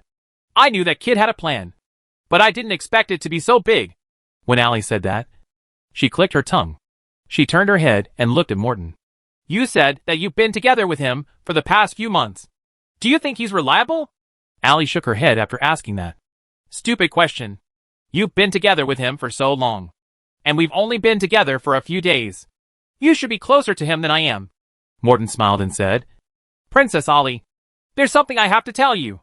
There's a good saying in the ancient times, if you suspect someone, don't use them. If you use them, don't suspect them. Whether it's me or Lei Luo, neither of us wanted to come. It was you who forcefully dragged us here. If you suspect us now, then we won't be able to help you in the future." Allie quickly waved her hand. "You're thinking wrongly. I don't have any intention of suspecting you. It's just that Lei Luo's way of doing things is too excessive. It makes me feel a chill down my spine. If he's not such a person, how can he help you? As long as he's on your side, what are you worried about?" "All right then." Allie pursed her lips and thought for a while. "Who cares? I have nothing to be deceived anyway. Just follow his path as long as he doesn't get me killed. Don't worry. Although Lei Luo seems to be boundless, he still has a bottom line in his heart. At the very least, I can guarantee that he won't harm you." "Won't harm me?" "Humph," Allie snorted coldly. "Won't harm me? He even intentionally let me be captured by the pirates?" What do you mean by that?" "As for, all right, stop hiding it. I'm not as smart as you. But I'm not that stupid. Everything that happened today was planned by that fellow Lei Luo, including me being captured by the pirates." It would be ugly if he continued to explain. Hence, Morton could only chuckle. "This matter, how should I put it? Lei Luo is 100% sure that the pirates won't do anything to you. So, I don't want to hear it." Allie turned her face away. "In short, I'll remember all the good things you two did this time. I'll return it to you sooner or later." Morton smiled bitterly and started to be ungrateful. "I didn't know about this beforehand. He only told me about it on the way back. I don't understand. If you're someone, why are you so easily manipulated by Lei Luo when you get together with him?" Allie looked at Morton with dissatisfaction. When Allie had invited both of them, she had more or less intended for them to restrain each other. Unexpectedly, not only did they not restrain each other, but they had become colluding with each other instead. In Morton's eyes, Allie's little scheming was just the standard of a child playing house. So he did not take it to heart. He just smiled and said, "Wait for a little longer, and you'll understand." Allie was not a brilliant politician to begin with, and she had never really thought about the checks and balances of power. Therefore, when she saw that Morton and Lei Luo were clearly on the same page, she could not be bothered to think about it anymore. "All right.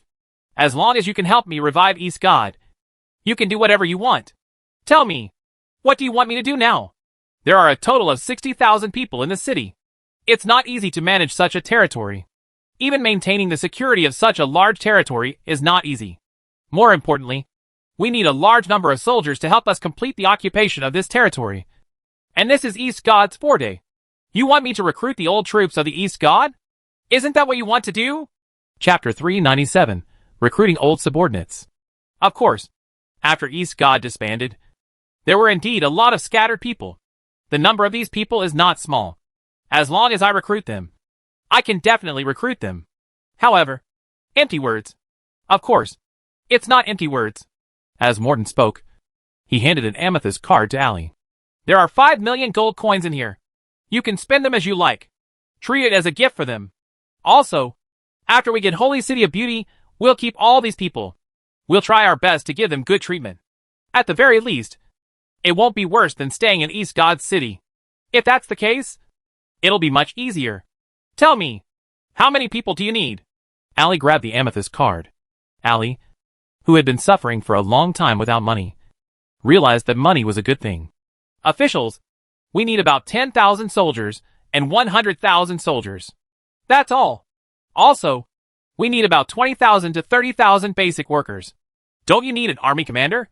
East God's commanders are also very famous. No, not a single one. Allie frowned. She was a little unhappy, but she still replied with an, "Oh, don't think too much. We are not afraid of the people you brought to steal our position. If we had such thoughts, we wouldn't have let you recruit our old troops." Morton knew what Allie was thinking. He also knew that she was a straightforward person. She could not be bothered with anything. So he said directly, "Then why don't you want the commander of our East God? The commander is the core of the army." "Princess." "Don't call me princess. It sounds awkward. Call me Allie." "Okay, Allie, you're wrong. It's not that we don't want the commander of East God, but we don't want even a single commander." "Not even a single commander? Then how can we guarantee our combat effectiveness in battle?" "We don't have to worry about that. Rayla will think of a way." "You're saying that he will command the army alone. How is that possible?" "It's possible. But for me, it's impossible. We don't have to worry about it. Let Lei Luo worry about it. We'll just do our own thing." "I don't understand. Why do you trust him so much?" "Let's wait and see. When you get your wish and obtain the holy city of beauty, I really want to see if you'll still say that." "Alright. Let's not talk about this anymore. I'll be able to complete the things you said in half a month. I've been in contact with them. It's just that we don't have a foundation, so we can't recruit them. However, after these people gather here, we have to do something within a month. Otherwise, they'll probably fall apart. Don't worry about that. In less than a month, Holy City of Beauty will definitely be in our hands. I can only trust you now. Tell me, other than this, what else do you need me to do?" "Act as bait." "What? Again? Do you want me to let the pirates kidnap her again?" "No. This time, I was saved by a hero," Morton said sincerely. Just as its name suggested, the Goshawk Legion used to be an extremely powerful legion. At its peak, it once had 50 heavy armored knights as its core, with a total of more than 1,000 soldiers. However, since last year, after a tough battle with a legion of the Phoenix Alliance, the Goshawk Legion was crippled. Out of the 50 heavy armored knights, only 2 were left, and 9 out of 10 of the other soldiers were gone. After returning from the battlefield, the remaining intact warships of the Goshawk Legion were all taken away, leaving only a few dozen ships behind. The Goshawk Legion was never able to recover from this setback, and the commander of the Goshawk Legion, Castle, lost his ambition and became a hedonist. There were no magic crystals in the Holy City of Beauty. Even in normal times, the Lord of the Distant Mountains had to mobilize the magic crystals from other territories, especially during wartime. According to the normal configuration, the army that transported the magic crystals should be 30 heavy carriers, 200 heavy frigates, or an army of the same combat strength. However, as the war between the Union of Immortal Economic Cooperation and the Union of Phoenix became more and more intense, the legions were moved to the front, and the legions at the back became more and more nervous. Therefore, the size of the Magic Crystal Guard Legion was reduced again and again until the Lord of the Distant Mountains gave Castle 30 heavy carriers and made the Goshawk Legion into the Magic Crystal Guard Legion. It seemed a bit exaggerated that only 40 or so frigates had become the Magic Crystal Guard Legion. However, the Lord of the Distant Mountains had no other choice. The front was too nervous. No matter what, the area where the Holy City of Beauty was located was under the control of the British Immortal Economic Cooperation. The Phoenix Alliance would not be able to break in. The mission of the Guard Legion was to guard against the pirates. There was not much profit in military magic crystals. If they really fought, the loss of the battleship would be more valuable than the magic crystals on the ship. It was not worth it. Moreover, the consequences of snatching the Lord were not something that ordinary pirates could bear. Therefore, it did not matter if the Guard Legion was a little smaller. It should be said that under normal logic, the deduction of the Distant Mountain Lord was indeed very reasonable. After the Guard Legion had been reduced in size for more than half a year, the Magic Crystal Guard Legion had not suffered any losses. However, today, the Distant Mountain Lord and Colonel Castle's good luck had run out, because today, they had encountered an opponent that had never had the slightest relation to normal logic. "Reporting, sir. There is a ship floating in the sea ahead, sending us a distress signal. Is your mother on that ship?" Castle asked without turning his head as he flipped through the book. No, the investigator said somewhat inexplicably. "Since your mother is not on that ship, what does that have to do with you?" Castle finally turned around and scolded impatiently. "Oh, but—" The inspector pursed his lips in embarrassment. "This is a private passenger ship. The owner of the ship is a very beautiful woman." "Oh." Castle reached out and touched his shiny bald head. "Bring her in." When the person came in, Castle immediately saw a woman standing in front of the control panel. This woman was wearing black clothes, and a black top covered her impressive figure. Just like a human who would resist when being oppressed, her figure seemed to be dissatisfied with the oppression of the top. It was filled with a kind of power that spread outward, and this feeling was really dazzling. The lower half of her body was adorned by a short skirt, and under this short skirt were a pair of long and beautiful legs. She was not wearing stockings. She was as white as jade, flawless, and as beautiful as a work of art. Chapter 398, 10 times the force. The charming lines, the smooth skin, the feeling of light flowing on it. Her hair was combed into a bun, with a strand of black hair hanging down from the left side of her forehead. With the breeze on the surface of the sea, it swayed on her forehead, which was as smooth as a goose egg. It seemed to be some kind of seductive hint. But such a woman, however, had a cold expression. However, this was precisely what made her the most alluring. Because she was sexy and cold. It was undoubtedly the trait that most easily aroused men's instinctive desire to conquer. "Ma'am? Hello. This is the Goshawk Legion. I am Commander Castle. We have received your call for help." After hurriedly putting on his military cap and uniform, he also buttoned up the wind buckle. Castle walked forward with blazing eyes and spoke solemnly. The private cabin door was opened, and the soldiers who came to rescue the Goshawk Legion saw the cold beauty. Sitting beside her was a thin, sickly-looking young man. As for the others, they were just a dozen servants dressed in waiter clothes. Each of them looked frightened. When they saw them appear, their faces were filled with joy. "Thank you very much for your rescue.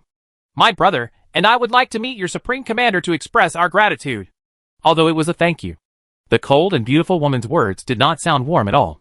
However, from the joyful expressions on the rescue soldiers' faces, it was impossible to tell that they had suffered any harm because of her indifference. "Okay.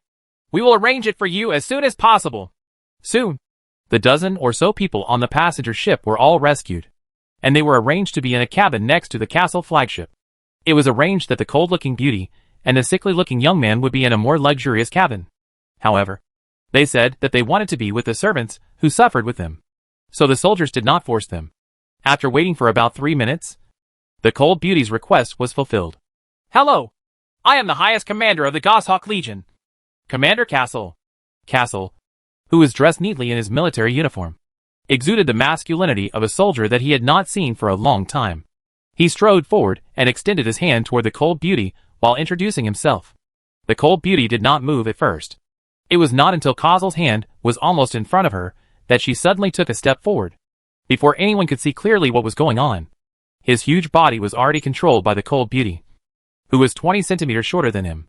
She twisted his hand behind her back with one hand and strangled the back of his neck with the other. She also exerted force downward, forcing his legs to bend a little. This caused his body to remain only 5 centimeters taller than the cold beauty. Everything happened too quickly. The soldiers who were in the mood to see the beauty did not think that such a thing could happen. However, hesitation could only happen in an instant. Soon, all the soldiers present pulled out their weapons in a flurry. "If you're already equipped with weapons that can be bent, then go ahead and do it." The one who spoke was the sickly-looking young man who was blocked behind him. "Do you think this is a wise move?" After realizing that he had fallen into a trap, Castle was once immersed in a mix of anger and fear. But when he realized where he was and the comparison of strength on the scene, he quickly regained his rationality. "It's really unwise to say such words when the people of East God are pinching your throat," the sickly-looking young man said as he stood up from his chair with a calm smile and walked in front of Castle. He laughed as he looked at the soldiers who were nervously pointing their guns at him. "When you're surrounded by forces that are 10 times your own, and you still think that you're at an advantage, it's not just unwise, it's foolish." 10 times our forces? Castle laughed coldly. "Young man, why didn't you just say that you came with a full Lord's Main fleet?" Just as Castle finished laughing coldly, he saw the investigator hurriedly walk in from the command room. When he saw the situation in the room, he swallowed everything he wanted to say. He looked around blankly. What's going on? It's nothing. It's just a small misunderstanding. If the inspector has any military affairs, just report it to me." The ill-looking young man pulled a chair and sat down. The inspector looked at Castle with uncertainty. After getting an affirmative answer, he dared to say, "Colonel, a fleet suddenly appeared in front of us. Their intentions are unknown. How big is it?" Castle's neck was still being pinched, so he could not turn his head. He could only turn his eyes and look at the sickly-looking young man beside him. Then he continued to ask, "How big is the fleet?" "There are about 100 heavy frigates, more than 400 light frigates, and thousands of ships of various sizes." Hearing this, Castle blinked his eyes in confusion. According to this figure, the young man's words were not arrogant, but rather modest. But where did such a fleet come from? The Phoenix Alliance? They could actually infiltrate so far? This was impossible. Could it be pirates? This was also impossible. This area was within the sphere of influence of the British Immortal Economic Cooperation. Which pirate was so bold? "There's no need to think so much. Mr. Colonel." The ill-looking young man stood up again, walked to Castle's side, and patted his shoulder. "No matter what you think, you can't change your own life and the fate of your fleet, which are all in our hands. What exactly do you want to do?" Castle looked at the young man in front of him and asked in confusion and indignation, "Can't you see? We want to save your lives. Do you actually imagine that our Goshawk Legion will surrender without a fight?" Castle's expression looked as if he had been insulted. "Of course," the sickly-looking young man said, as if it was a matter of course. "Are you so stupid that you want to let yourself and your brothers who follow you die in this damn place? Just for the distant mountain lord, who will leave you in the garbage heap after you have finished fighting?" The ill-looking young man shook his head with a mocking smile. "If your IQ and that of your colleagues are only at this level, I have nothing to say." Castle, who was hit by the sore spot, fell silent for a moment. Then, he looked at his subordinates around him, who had unwilling expressions on their faces. Finally, he sighed. "All right, but I really want to know who you are and what you want to do." "Commander Castle, there's no need to be in such a hurry. Go to the place we've arranged for you to rest for a few days. It won't be long before you get all the answers you want." Chapter 399, All Hands on Deck. The Goshawk Legion was like an actor, completely cooperating with the script that Lei Luo had arranged for them to surrender. This increased and solidified Jia Mu's trust in Lei Luo. The reason for this was because as a pirate, it felt really good to be able to force the regular army to surrender without fighting. However, as the boss in name, Ali still had a lot of questions about Lei Luo. "Are you sure that within 20 days, the sacred city will not be able to receive any more mana crystals from its neighboring territories?" "Of course. Right now, the Immortal Realm Economic Cooperation has entered a state of complete war. Mana crystals are first-class strategic resources. The lords have always been very selective in the allocation of mana crystals from their territories. In such an environment, they still have to take turns to support the sacred city and make the neighboring territories very unhappy. Now that such a thing has happened, they will definitely blame each other. No one will be willing to fill in the hole. Does the distant mountain lord not care? In order to cover up his mistake, the lord of the beautiful city will not admit that he lost contact with the escort fleet. He will only say that the fleet encountered a storm or died in an accident in the sea. Under such circumstances, the distant mountain lord will lose his vigilance. After all, compared to the Phoenix Alliance, Holy City of Beauty is in the rear and is not a strategic location. At this time, the distant mountain lord cannot care about them. You said that after losing this magic crystal, their current magic crystals can only last for 5 days at most. And then, their battle preparation magic crystals can only last for 10 days at most. After half a month, their defensive structures will be completely ineffective. Is this also true? Ali asked again. Lei Luo pursed his lips and hesitated for a moment before finally saying, "False. Then you said that it will be completely ineffective? If we don't put it that way, is it possible for the grizzly pirates to participate in the battle?" Lei Luo retorted mercilessly. "Isn't this lying to them to die? War is never tired of lying." Lei Luo turned around and looked at Ali's expression. It was exceptionally cold, and Ali felt a chill in her heart. "I didn't expect you to be so ruthless. If you don't have the heart, you can go out right now and tell Jia Mu that all of this is a scam." Lei Luo's words were still as merciless as ever. Ali was momentarily at a loss for words. After holding it in for a long time, she stomped her foot angrily and helplessly before rushing out of the room. "Although she has lived a few decades longer than you, in terms of intelligence, she is merely a little girl. Why do you have to speak so bluntly to her?" Morton, who was behind Lei Luo, sighed. "A person with responsibility is not qualified to be childish. since she has chosen the path of reviving the East God. This is the price she must pay.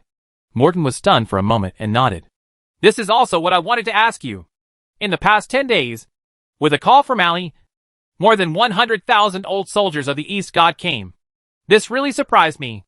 I really underestimated Allie's influence. This is still within my expectations. There are too few beautiful things in this world, so it's completely understandable that humans always like to reminisce about the past. No, that's not what I want to say. What I want to say is... Morton looked outside the door. After making sure that there was no one outside, he said, after these 10 days, the composition of our entire army has completely changed. Are you saying that from a random army that only uses the name East God, it has become a true East God revival army? Isn't this worth worrying about? Morton asked. Lei Luo smiled. I don't think there's anything to worry about. The people in the world may seem very complicated, but they're actually very simple. To any person or group, as long as your existence is beneficial to them, then your existence is valuable. Therefore, I personally believe that the most effective way to live is to prove and display one's own value. Hearing Lei Luo's words, Morton knew that Lei Luo had his own idea in mind, so he did not say anything more. Instead, he changed the topic and asked, half a month later, when the grizzly pirates attack the holy city of beauty, how much will they lose? At that time, the magic crystals of the sacred city won't even be able to sustain a single volley. And because the grizzly pirates have a large number of spaceships with poor quality, they will definitely choose to focus their magic crystals on small defensive weapons. I've done a calculation model. According to the optimal and worst configuration of the defensive side, the grizzly pirates' second-tier ships will lose between 80% and 50% of their ships. However, the loss of the main fleet's heavy frigates will not exceed 40%. Half a month later, the grizzly pirates acted according to Lei Luo's plan. They sent out all the ships they could. The entire fleet was over 6,000 ships. There were 32 heavy transport ships, 165 medium transport ships, and close to 4,000 light transport ships. He had already predicted that the fleet would be huge. But when he heard that the fleet was so huge, even Lei Luo was shocked. With such a huge fleet, he was confident that this battle would be successful.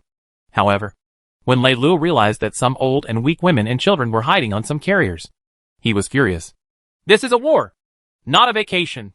Jia Mu did not quite understand why Lei Luo was so angry. He did not think it was a big deal.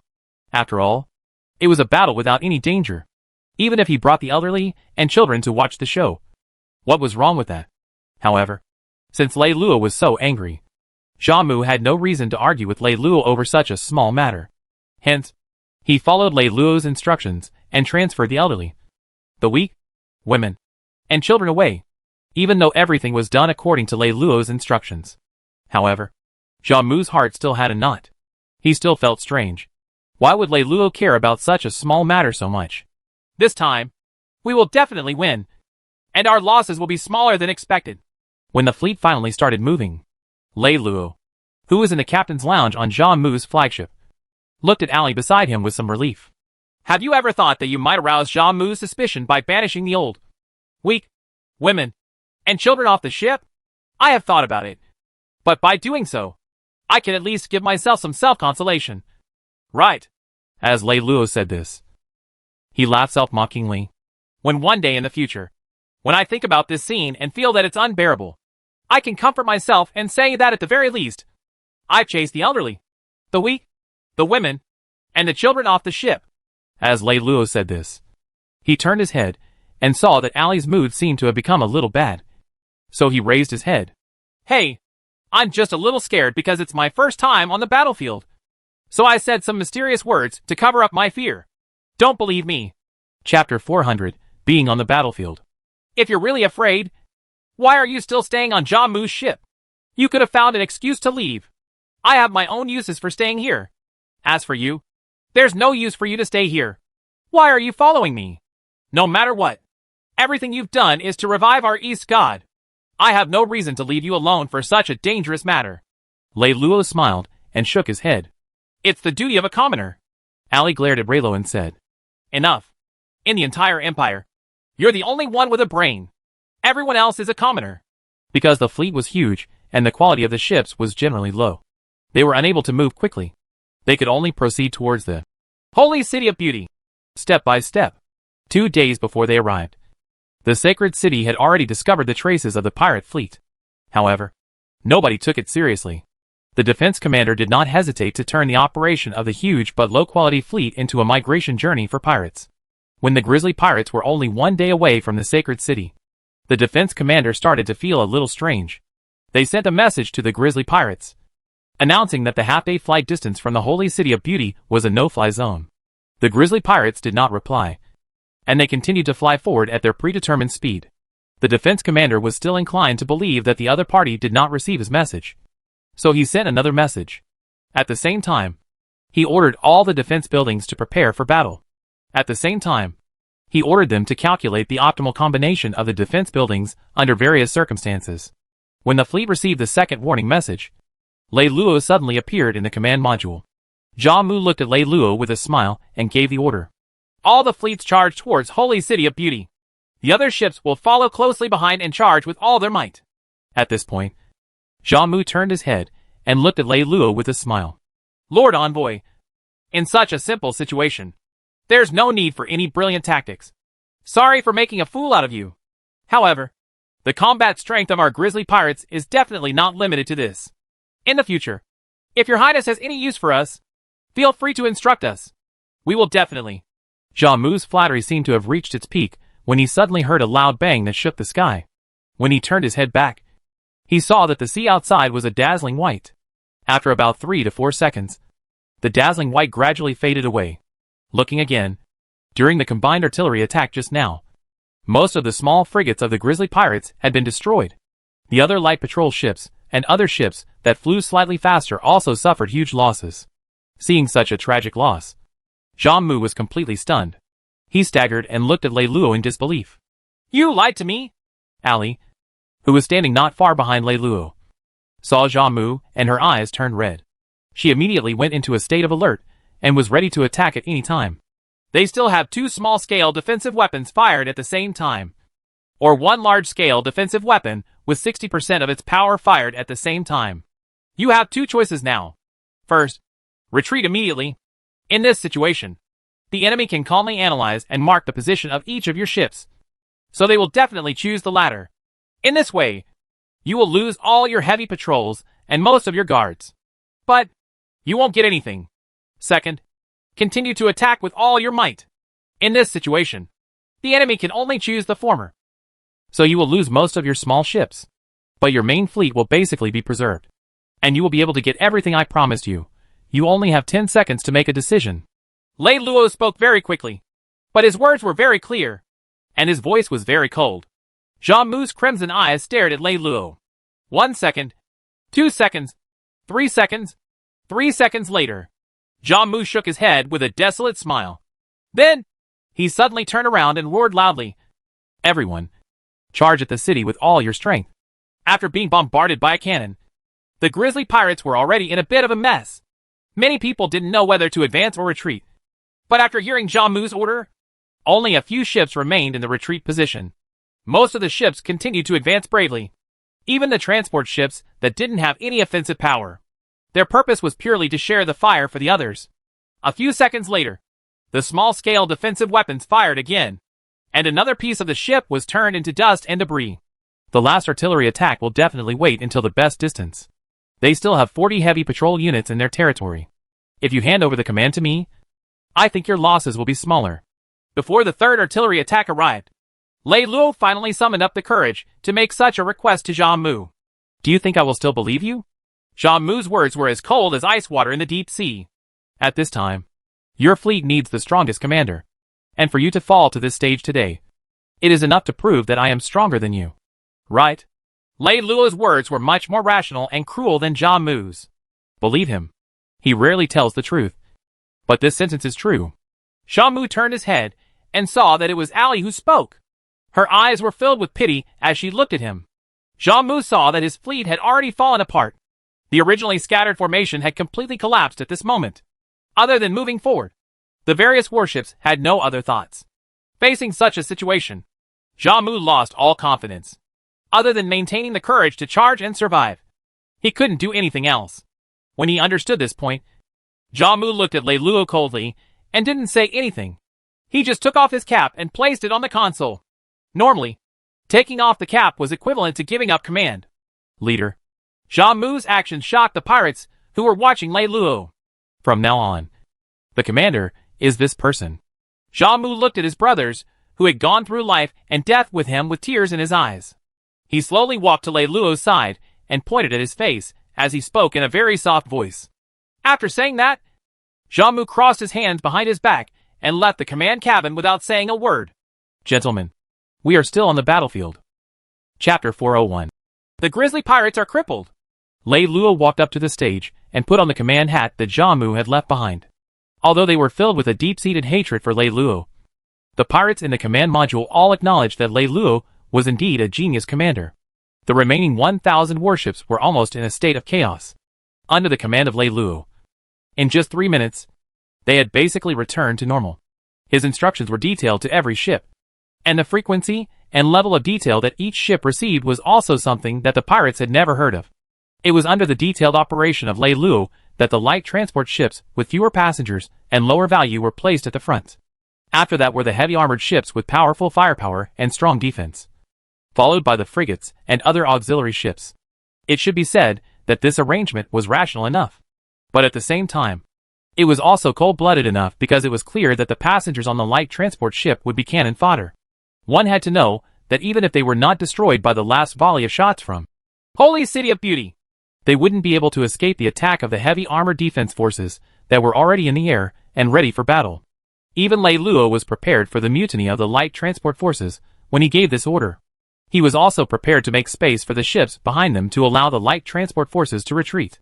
However, what surprised him was that there wasn't a single light transport ship that was retreating. They faithfully carried out Lei Luo's orders. Only, on the command crystal, different kinds of words kept flashing. These were all the last words left by the members of the light carriers to their families. Witnessing all of this, Lei Luo understood why a small pirate group like the Grizzly Pirates had never had a great leader. They had been able to survive for so many years in the cruel world of the Empire entirely on their own.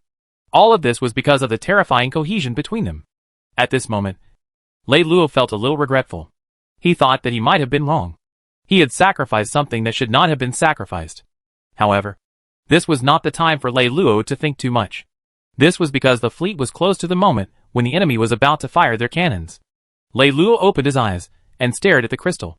He watched as the brilliant multicolored light burst out from the countless cannons and gathered in the Empire. Finally, it swept into the Grizzly Pirate fleet and turned into a white light. All remaining transport ships, retreat, heavy armor and escort the main assault.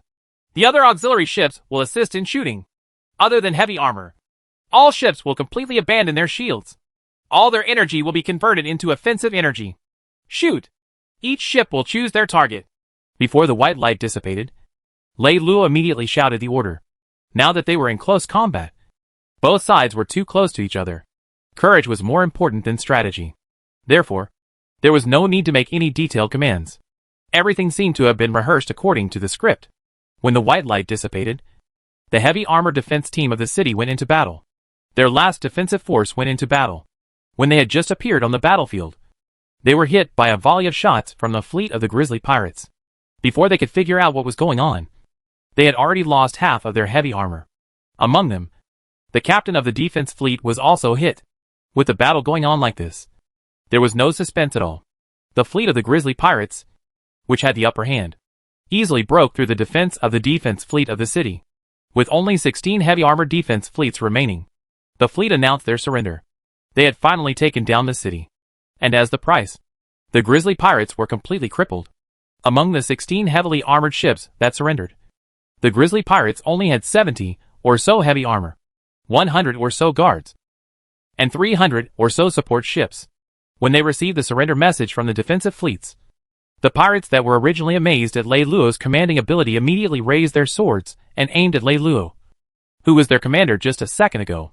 At this moment, Zhao Mu slowly returned to the command cabin. When he passed by Lei Luo, he paused for a moment before walking straight to the chair next to him and sitting down. Zhao Mu turned his head and looked at the remains of the ships in the sea. He calmly asked, "You are extremely intelligent. Did you ever think that you would be bleeding on the spot today? I have thought about it, but the probability is very low. Just because of your lie, our pirate gang was crippled. Do you still think the probability of me killing you is very low? When the flowers wither and fall into the soil, there's no use crying anymore. The only way is to wait for spring to come. Lei Luo took a deep breath and slowly turned around to face Zhang Mu. The grizzly pirate's loss is already an established fact. Even if you kill me now, you can't take it back. But if you kill me, you'll lose the benefits I promised you. If I kill you, I'll still snatch the city. Zhang Mu clenched his right fist, his veins popping out. But he still managed to speak in a low voice. It was obvious that he was trying his best to control it. That's right. But what about after that? Will the Alliance give up? Can you withstand their pursuit? With your current strength, I'm afraid you won't be able to last a month. Until now, you still dare to imagine that our grizzly bear pirates will listen to you? The corner of Zhang Mu's mouth curled up, revealing a smile that was a little out of control. There's something I've said before, and I'll repeat it to you today. A responsible person has no right to be childish. After Lei Luo said this, he strolled over to Ali's side. Let's go. It's time for us to leave. Stop. Zhang Mu stood up abruptly and let out a loud roar. This roar was deafening. Even Ali was so nervous that her hair stood on end. She was ready for battle, and she was ready to respond at any moment. Lei Luo, on the other hand, was still very relaxed. Zhang Mu's loud roar only made him pause for a moment. Then, he continued to walk forward. Zhang Mu pulled out his sword, pointed at Lei Luo, and said, Give me, stand still. Ali's hair stood on end, and she was about to make a move. But Lei Luo reached out and pulled her back. Ali never expected that Lei Luo's strength would be so great. He could pull her back with just a stretch of his hand, and she couldn't move at all.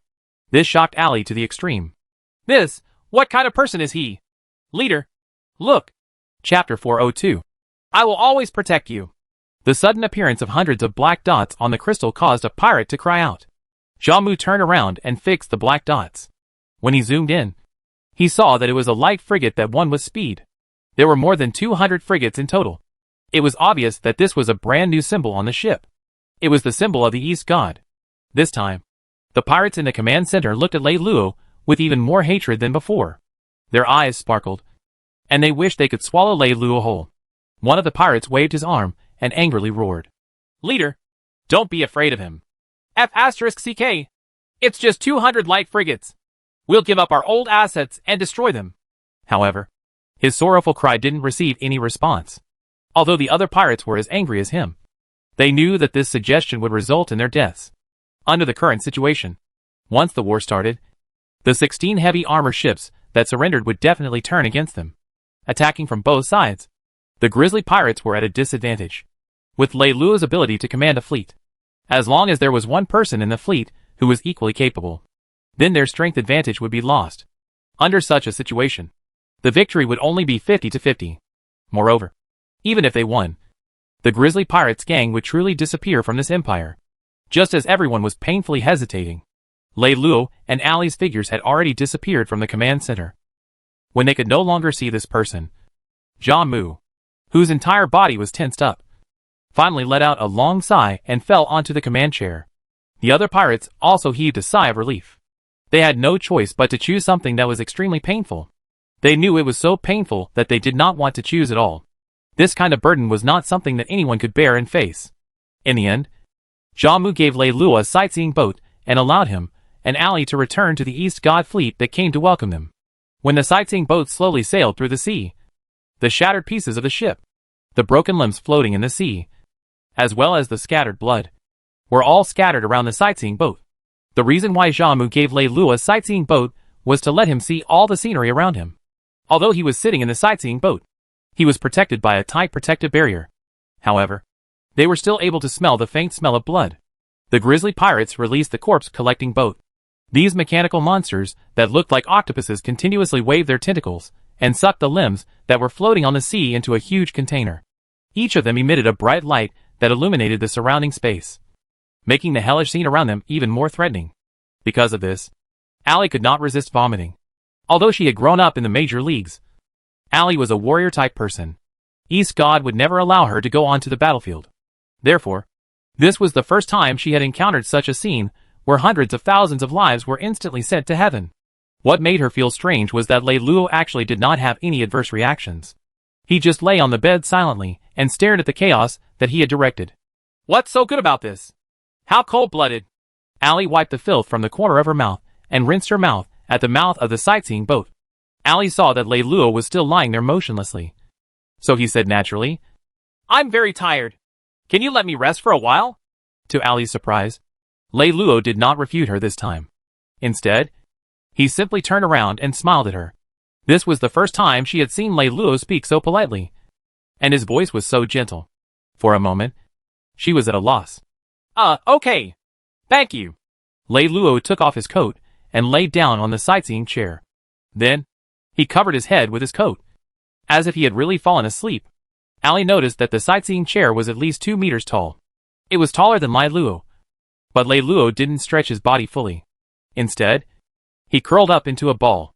The sightseeing boat continued to move forward. There was no sound inside the boat. Allie kept looking at Leroy, who was lying quietly on the sightseeing chair. Even Allie didn't know what was going on. After she just watched for about 2 or 3 minutes, she began to feel the urge to go up and comfort Lei Luo. Her intuition told her that Lei Luo was not as strong and cold as he appeared to be. It was like he appeared to be powerless in front of her. But at the critical moment, he was able to burst out with such great power. This man had always habitually concealed his true, so that no one could see who he really was. Suddenly, Allie realized that she really wanted to get to know Lei Luo. It was not an intelligence-based understanding, but she felt it in her heart. It was a kind of understanding that she wanted to get close to. She could not believe that she would really want to get close to such a man. He was so scheming and shrewd. This instinctive resistance made Allie delay for a while longer. After a while, Allie finally couldn't help but walk over to the sightseeing chair that Lei Luo was lying on. She sat down and gently patted the jacket that was covering his head.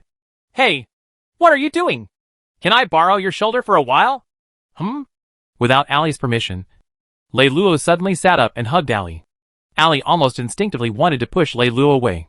However, when she realized that Lei Luo really only needed a hug and did not have other ulterior motives, she sighed and acquiesced to Lei Luo's actions. When they were about to reach the East God Fleet, Allie asked, What kind of person are you? Don't you know that in this world, the most difficult person to grasp is yourself? I don't know what kind of person I am right now, because people change. Lei Luo, can you give me a guarantee? No matter how much you change, you will still treat me as your companion. Allie's words stunned Lei Luo. He let go of Allie and sat face to face with her. Allie continued, Morton once told me that you are a person who will never hurt your partner. I didn't believe his words before, but now I do. Lei Luo looked at Allie and asked, Why? No reason. Allie shook her head slowly. Women don't use their brains to think. Especially women like me who don't have good brains. I'm used to using my intuition to think. Can you promise me? I'll always protect you. Chapter 403, The Peace Conference. Lei Luo and Allie looked at each other. Having just gone through the first baptism of life and death, both of them were at the emotional peak of their lives. It was in this context that Lei Luo made his promise to Allie. It should be said that, in a way, Lei Luo's words were somewhat impulsive. But Lei Luo used his life to fulfill his impulsive promise. A day later, in the first province at the imperial capital where the Senate was. Ever since the Black Knight's rebellion, the No. 1 conference hall, which had been sealed up, had been reopened. The people gathered here were the princes, who actually controlled the fate of the entire empire. Historians generally believe that this conference was the last chance for mankind to peacefully solve the problem of the magic conductor. Therefore, this meeting was called a Peaceful Fall meeting. The beginning of the meeting was inaugurated with Kalajo's introduction. This middle-aged man, who relied on his family's bloodline to obtain the status of a feudal lord, was now in his 50s. It should be said that his talent was not too bad, but he did not have any interest in learning. Over the years, he ate, drank, played, indulged in extravagance and debauchery. To this day, he was a completely mediocre person. He used his hands and feet and his extremely exaggerated expressions and actions to help explain what had happened to his non-nominal subordinates. Most of the people present were disdainful of his exaggeration and cowardice, but their faces were full of sympathy and deep affection. And because of this, Kalajo felt a sense of accomplishment. After Kalajo finished his demonstration, Gao Zhe was the first to speak. As the core of the empire, the magic shooters of our 5th province have already been cleared below the danger line. In that case, I personally suggest that we make a prompt decision and immediately notify the Alliance leader of the entire Empire in secret to mobilize the army and deal with the problem of the magic shooters of the entire Empire in an extreme amount of time. It was obvious that Galazé had already investigated the magic conductor data of the Alliance that he could influence. He was confident that he had the ability to control it. I object. Although the magic conductors of the 5th province have almost been dealt with. What about the other provinces? If they start fighting in such a hurry, the magic conductors will definitely have a huge riot.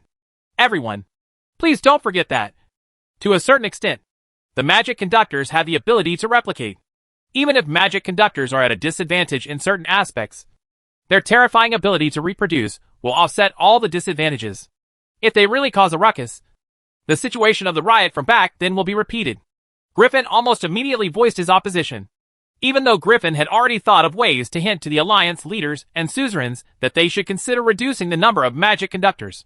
But his subordinates, who are also full of the desire to expand, have produced too many magic conductors in large quantities in the past few decades in order to expand production.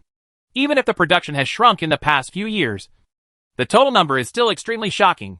Then are you trying to say that we should allow the suzerains to continue producing magic conductors? Do you know that there are millions of new magic conductors in the Empire every day? Who knows? There might be an unprecedented great uprising. With these two people as representatives, the meeting room was immediately divided into two factions. They were caught in a long argument, and only 3 people remained silent from the beginning. One was Ulysses, the other was the Honorable King Papaphyllon, and the other was the Night King Graham. When the argument reached the end, Galazé said loudly, "It's meaningless to keep arguing like this. Let's just vote." As soon as he said this, everyone quieted down. Everyone has been arguing for so long. But our most honorable King of Glory hasn't said a word. Why don't we invite the king to say a few words? The Night King Graham, who had been closing his eyes and meditating with his beard, opened his eyes at this time. He threw out this sentence.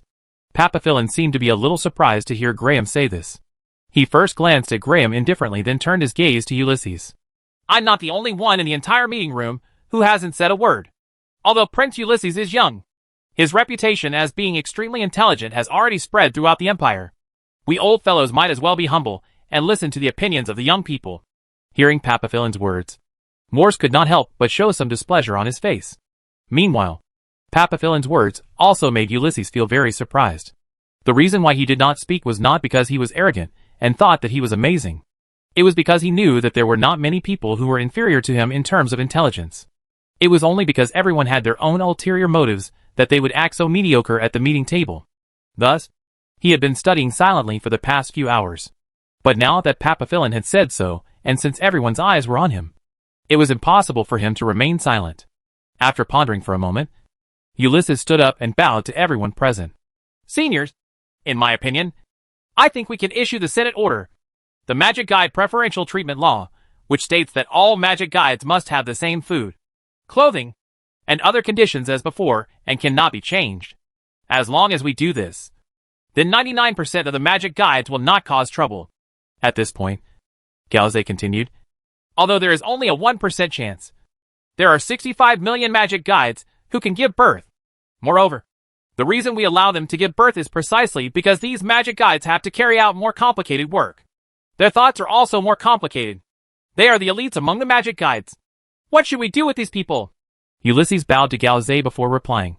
I think we can let them return to human society and become a part of it.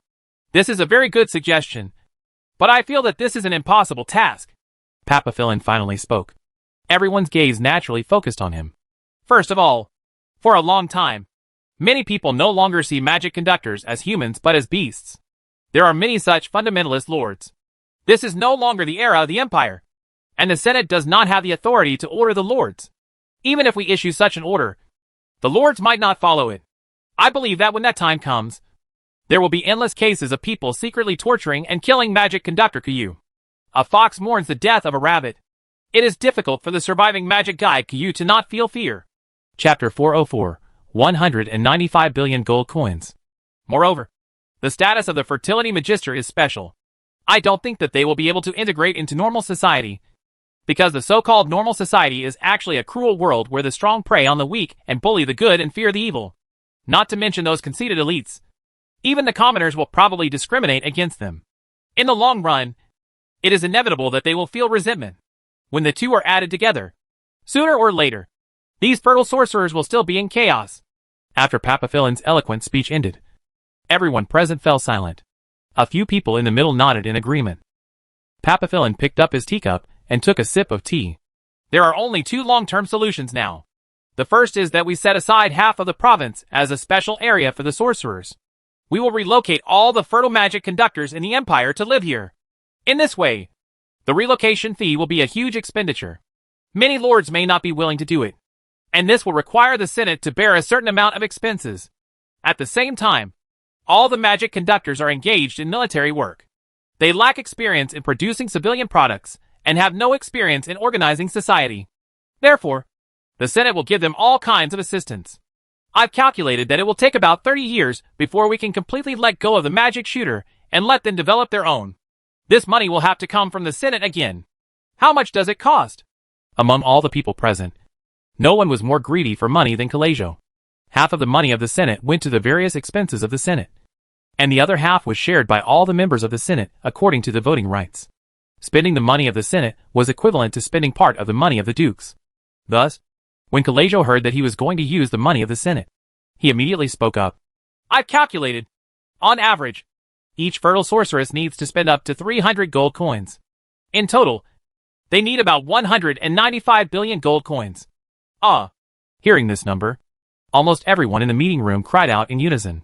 This was almost the total income of the Senate for a year, as if he had long known that the situation would change like this. Papapilin smiled. Since everyone cannot accept the first method, then we can only use the second method. As for what the second method is, I think I don't need to say it. Right. The entire meeting room was silent.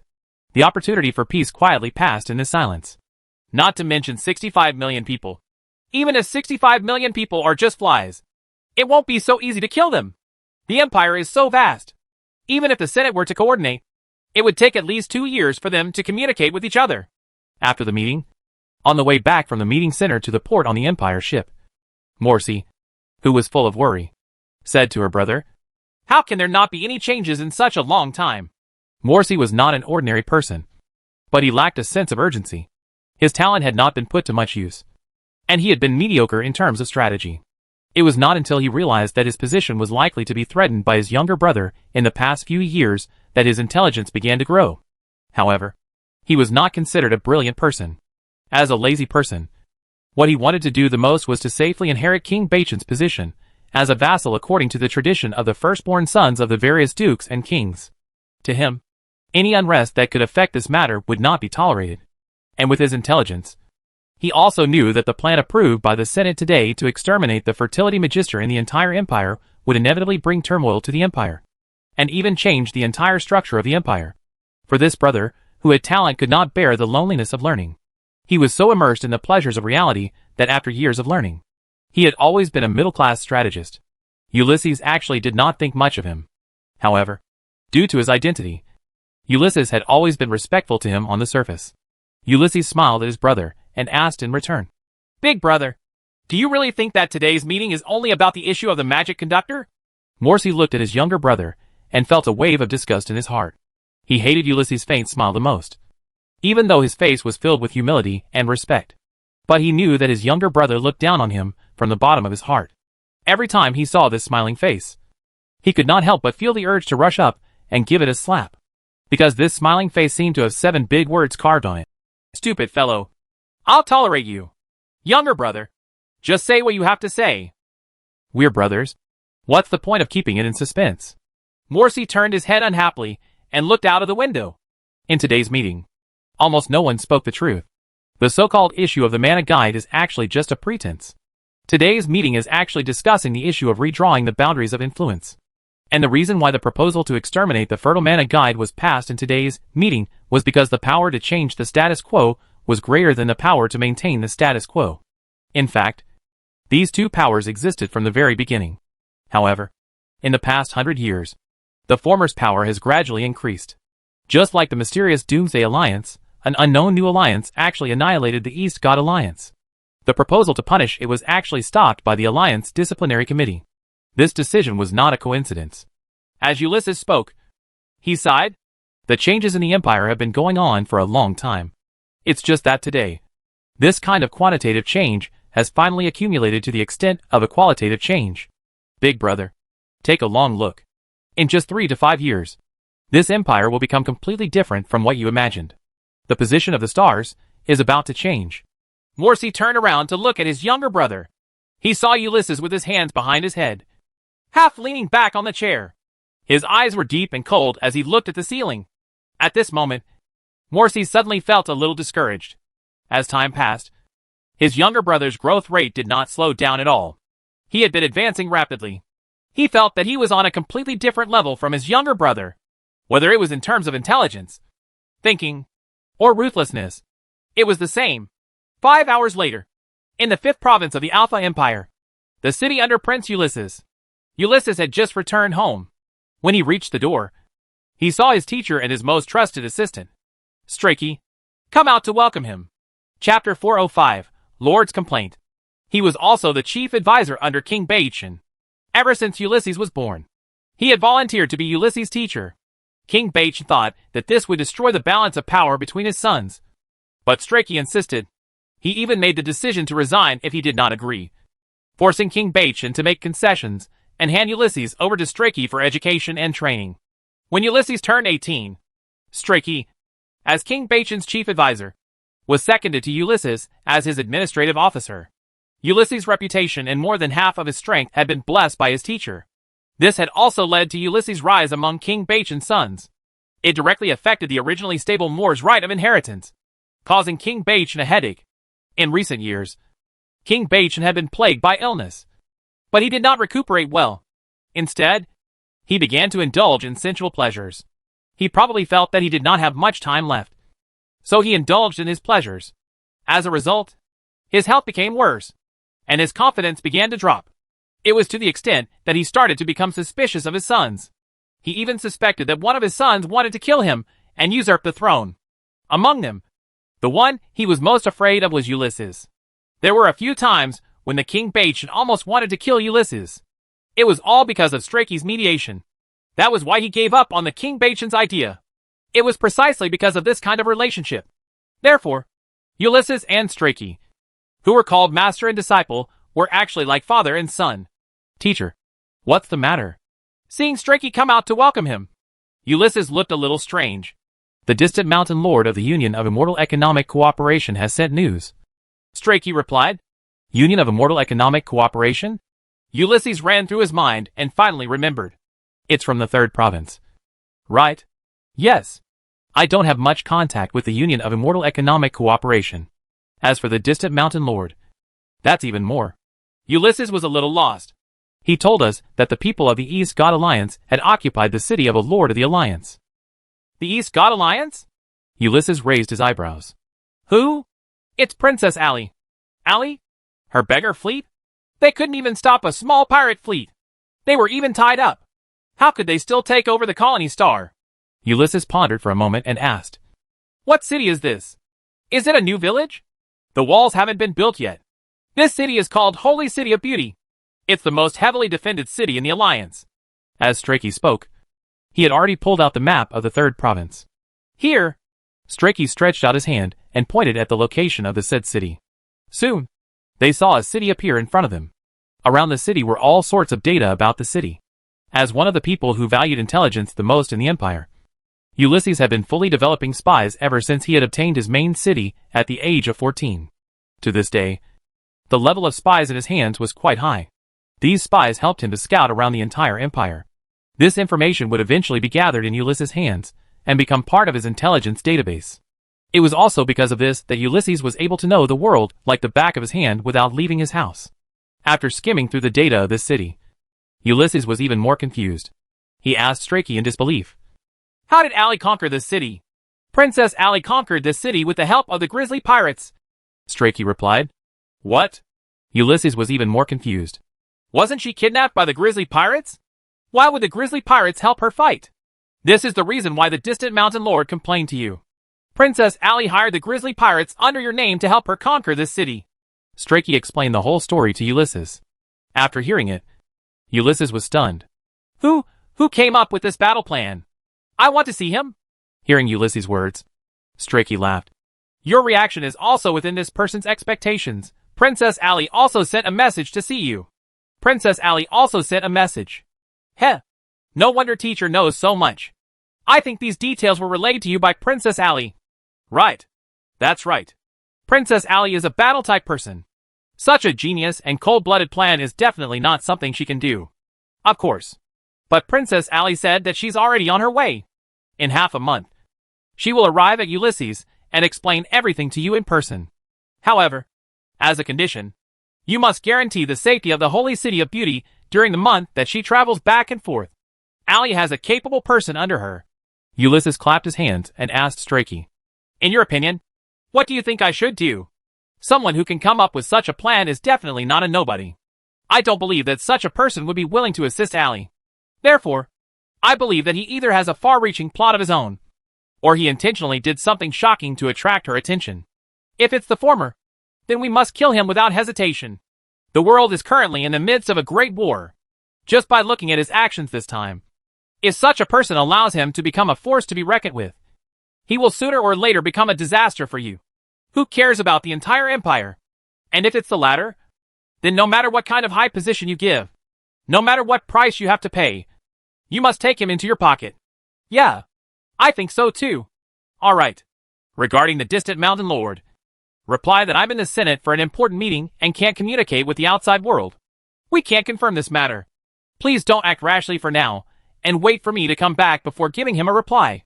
Just as Ulysses decided to reply like this, Allie was already on such a ship heading towards Ulysses' main city. Is the city really going to be okay? Even though she had asked this question many times in the past day, Allie could not help but ask again. What do you mean? There are so many people in this city. Can Morton and the others really handle it? Even if you stay there, you won't be of much help. So you don't have to think about it. At this point, Lei Luo seemed to feel as if he had gone a little overboard. He added, Don't worry. Morton will arrange everything properly. Chapter 406, The Genius Youth. But, with so many fleets of the grizzly pirates there, will they really accept our reorganization with peace of mind? Of course not. However, when they attacked the holy city of beauty with all their might, we had already captured their mother nest. As a group of pirates who had lost their mother nest and family members, they did not have the conditions to bargain at all. They were only forced to submit. They were not really on the same side as us. Only the strong have the right to make people submit. With our current strength, it was already the best situation for us to be able to make them submit. But something will happen sooner or later. Won't it? Lei Luo instinctively wanted to say a few more vicious words. But when he saw Allie's anxious expression, he knew that if he did not explain clearly, the problem would remain in Allie's heart, and that would bother him for a long time. So, he had no choice but to be patient and explain. To be honest, what we did was indeed not above board. It was also shameless. But there was nothing we could do. We lacked strength. We needed a force like the grizzly pirates. In order to obtain such a force, we had to resort to all means. However, such a situation will not last long. The holy city of beauty has a strong economic and military production capacity. As long as Morton is in charge, we will soon be much stronger than the pirates. At that time, we will have the capital to convince the pirates. How are you going to convince the grizzly pirates? You have hurt them so deeply. How will you even get them to listen to you? Do you know why I like pirates? Because pirates are always the most realistic people in the world. No matter how much they hate you, as long as you bring them the greatest benefits, they will still work for you. Of course, as long as you give them a chance. They will not hesitate to throw you to the ground and eat you to the bone. The grizzly pirates are now crippled. They can only get the greatest benefits by following my plan and following behind us. So don't worry. It won't be long before the grizzly pirates will be completely fed up with being associated with us. However, don't you feel a chill down your spine to have such a pirate gang around you? They will eat you up the moment you get weak. Since we've already taken this step, there's no turning back. If we're weak in the future, there won't be a need to wait for the grizzly pirates. There will be countless others who will eat us alive long ago. Lei Luo turned around and looked at Allie with a smile. So, if we want to survive, there's only one way, forward, forward, and forward. Why do we have to be so extreme? Can't we use a slightly safer method? Lei Luo laughed when he heard this. Could it be that Princess Allie is afraid? Allie lowered her head and was silent for a while. Then she said in a low voice, Yes, I'm afraid this is the first time I've seen so many people turn into ashes. Lei Luo's smile was a little stiff. He pursed his lips, swallowed his saliva, and turned his head away. After a while, Ali spoke. I've seen Ulysses once.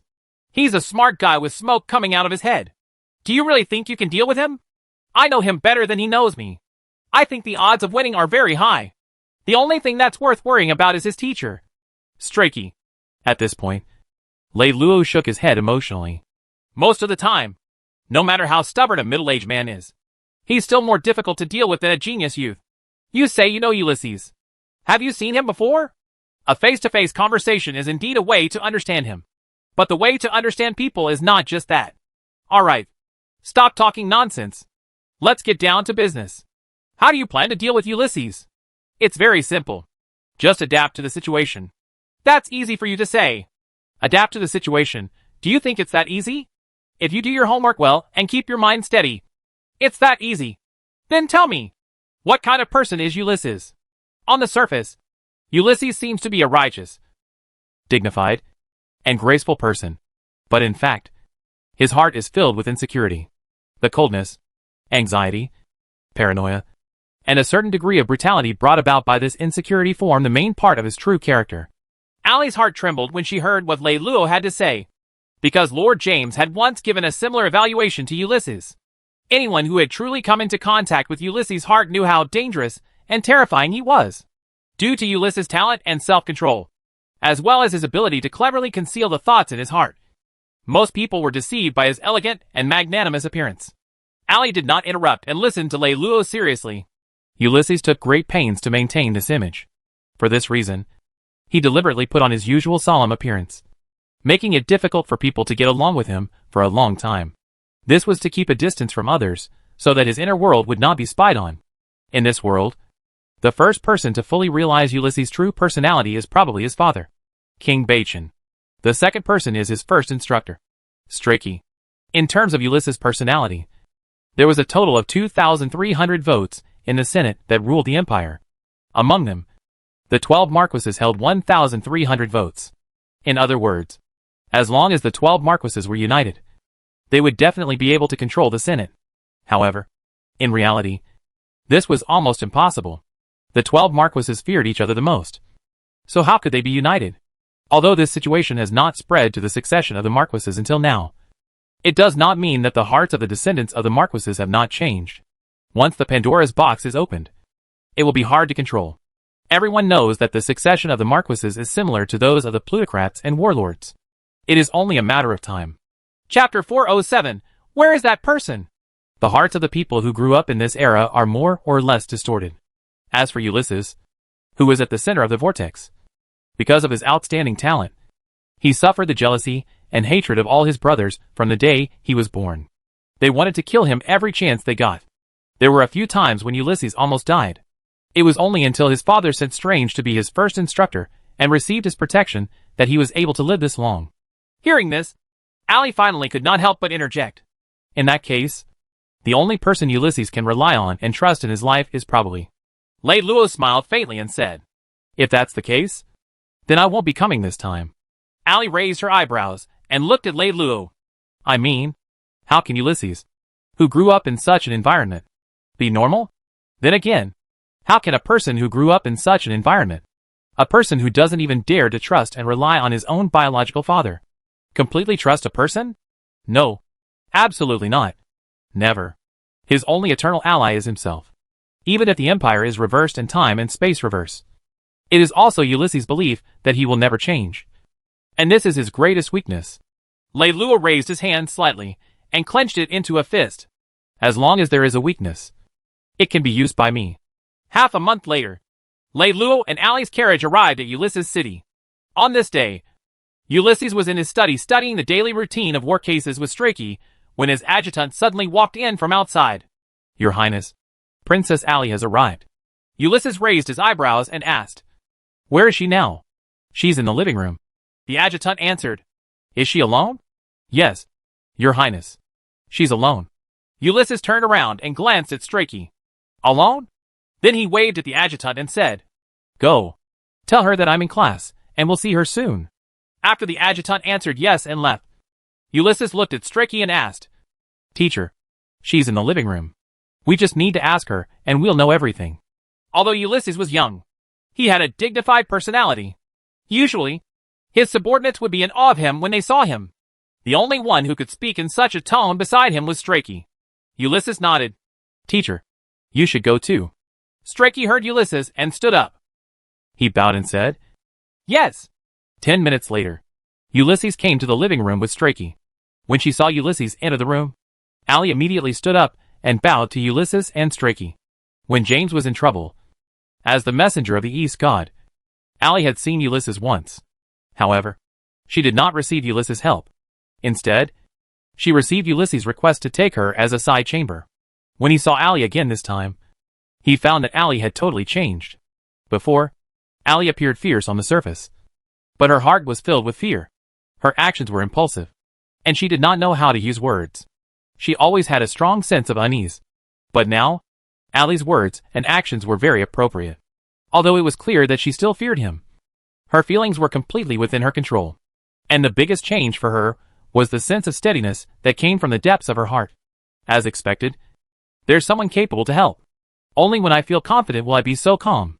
With this thought in mind, Ulysses nodded slightly. He walked to the main seat and sat down. Then, he waved at Princess Allie. Princess, you can sit too. After Allie sat down, Strachey also sat down. I've always had a good relationship with Lord James. I've been feeling very apologetic for not being able to help you with the matter concerning the East God. I've also always wanted to find the princess so that I can help you revive the East God. However, the Empire is too big, and there has been no news about you.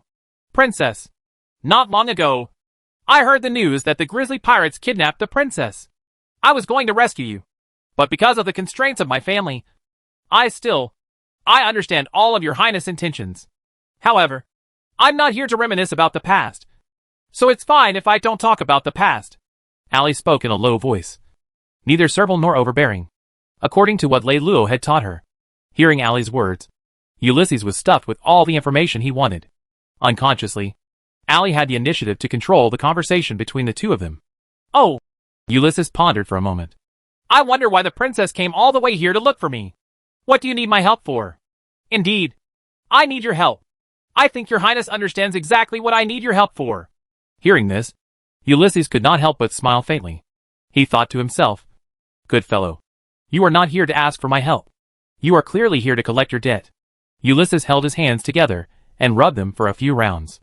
Allie, these words are not your own words. Right. I don't think you are in charge of Holy City of Beauty now. Right.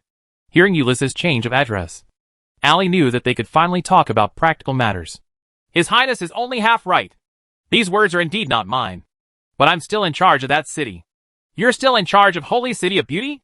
Ulysses smiled. Allie, I didn't think you would learn how to brag. Allie answered. There are only 3 troops in the Holy City of Beauty now. One is our old troops of East God, with a strength ratio of more than 50%. The other is the remaining troops of the Grizzly Pirates, with a strength ratio of about 40%. The last one is the new army that we recently recruited, with a strength ratio of only 10%. They are about to be transferred to the public security team, leaving the field combat system. So, all in all, there are only 2 real armies in the city. One is completely subordinate to me, and the other is purely fighting for interests. Your Highness, how can I not make the decision? Allie's description made Ulysses feel a little surprised. He slowly separated his hands, raised his right hand, and gently stroked his upper lip, staring at Allie. Allie kept staring at the ground. Where is that person? In the end, Ulysses decided to stop this boring language game and went straight to the point. Allie did not answer Ulysses. Instead, she looked up at Strachey. Strachey is my teacher. There is nothing to hide from him. Ulysses quipped. Chapter 408, I only want you. Allie knew what kind of relationship Strachey had with Ulysses, but she didn't give in. Your Highness, we can only talk to you alone. How dare you? Ulysses said almost immediately. Allie lowered her head and didn't argue. But she didn't give in either. At this moment, Strachey stood up. Your Highness, I suddenly remembered that there are still some matters at the tax center that I want to take care of. After saying that, Strachey left. Ulysses looked at Allie unhappily. Can I finally ask for your advice now? 5 minutes later. Lei Luo, who had been drinking outside Ulysses' residence, finally appeared in front of Ulysses. When Ulysses appeared, Allie was shocked, because the Lei Luo at this moment had almost nothing in common with the Lei Luo she thought of. If not for the fact that this face was so familiar, Allie would have thought that someone she had never seen had come to the door. Lei Luo, who was standing at the door, was neatly dressed, had a calm expression, and his figure was straight. He gave off an invisible feeling of cynicism and harshness. It was as if he had been surrounded by coldness and darkness since he was born. He had never seen the sun, and he had never felt warmth. His eyes were straight as he looked forward, like a warrior on the battlefield, and his gaze was his weapon. If it was a performance, wasn't it a little too realistic? It was so realistic that even she couldn't tell if Lei Luo, who had leaned on her shoulder in the boat that day, was real, or if this Lei Luo in front of her was real. Lei Luo, who had felt it clearly, started to blur in Allie's heart. When she first saw Lei Luo like this, Ulysses made a judgment in her heart. This person's self-control and rationality have already exceeded the scope of what ordinary people can understand. He is a person who completely obeys his rational judgment. He will never be blinded by agitation and passion. And he will never be bound by worldly emotions and common sense. This was the first impression that Lei Luo wanted to form in Ulysses' heart. Ulysses sat silently in his chair and sized up Lei Luo, who was still standing at the door. Lei Luo did not avoid looking at Ulysses. This situation lasted for about 5 seconds. Ulysses finally opened his mouth to ask, "Are you the person who created the plan to raid the holy city of beauty? Can I sit down and answer your question, Your Highness?" Lei Luo's words were kept at a constant speed, and his tone was controlled to a very clean and neat level, without any sloppiness. Ulysses nodded and said, "Of course. Thank you, Your Highness." Lei Luo took 3 steps and just walked to the opposite side of Ulysses. He sat down 2 seats away from Allie. "Yes, I made the plan." Lei Luo spoke only after he had completely sat down. Ulysses blinked. "I'll only give you 1 minute.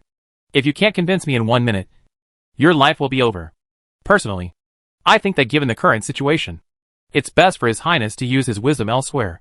Using it to play such a childish cat-and-mouse game would be a waste. Situation? Listening to you, it seems like the sky is about to collapse. The sky is just a mass of fog and will not collapse.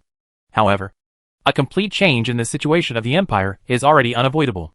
At that time, even you, Your Highness, will not be able to stay out of it." When Lei Luo said this, he raised his head and looked at Ulysses. His Highness should be well aware of this. Otherwise, why would you go through so much effort to cultivate your own faction?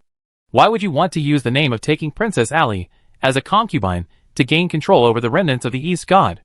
At this point, Ulysses finally stopped smiling. "Who exactly are you?"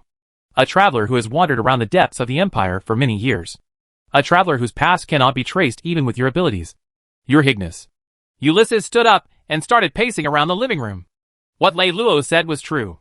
On the way here with Allie, Ulysses had already tried his best to find out more about this mysterious figure.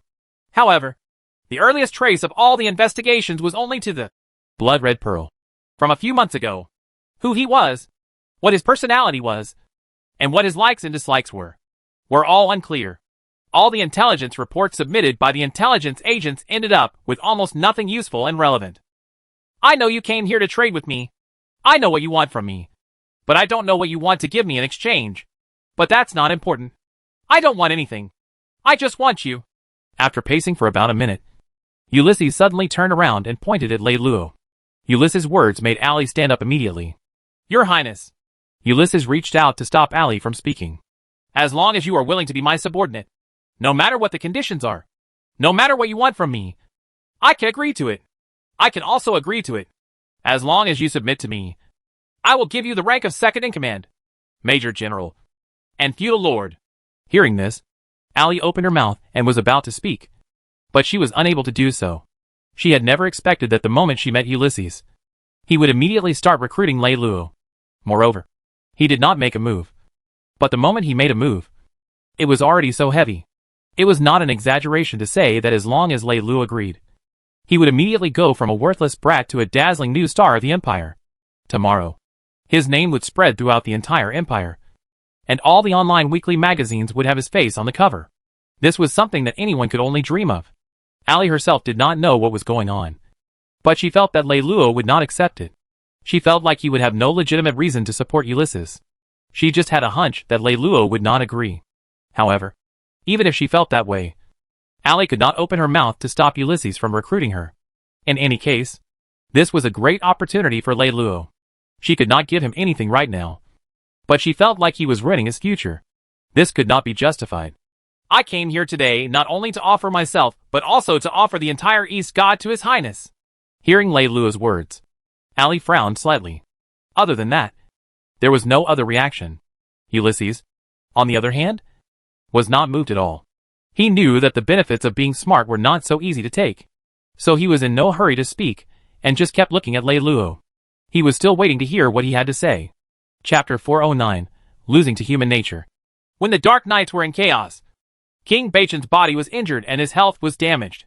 In addition, he had been in a bad mood for the past few years. I think he won't be able to last much longer. Hearing Leiluo's words, Allie could not help but glance at Ulysses from the corner of her eye.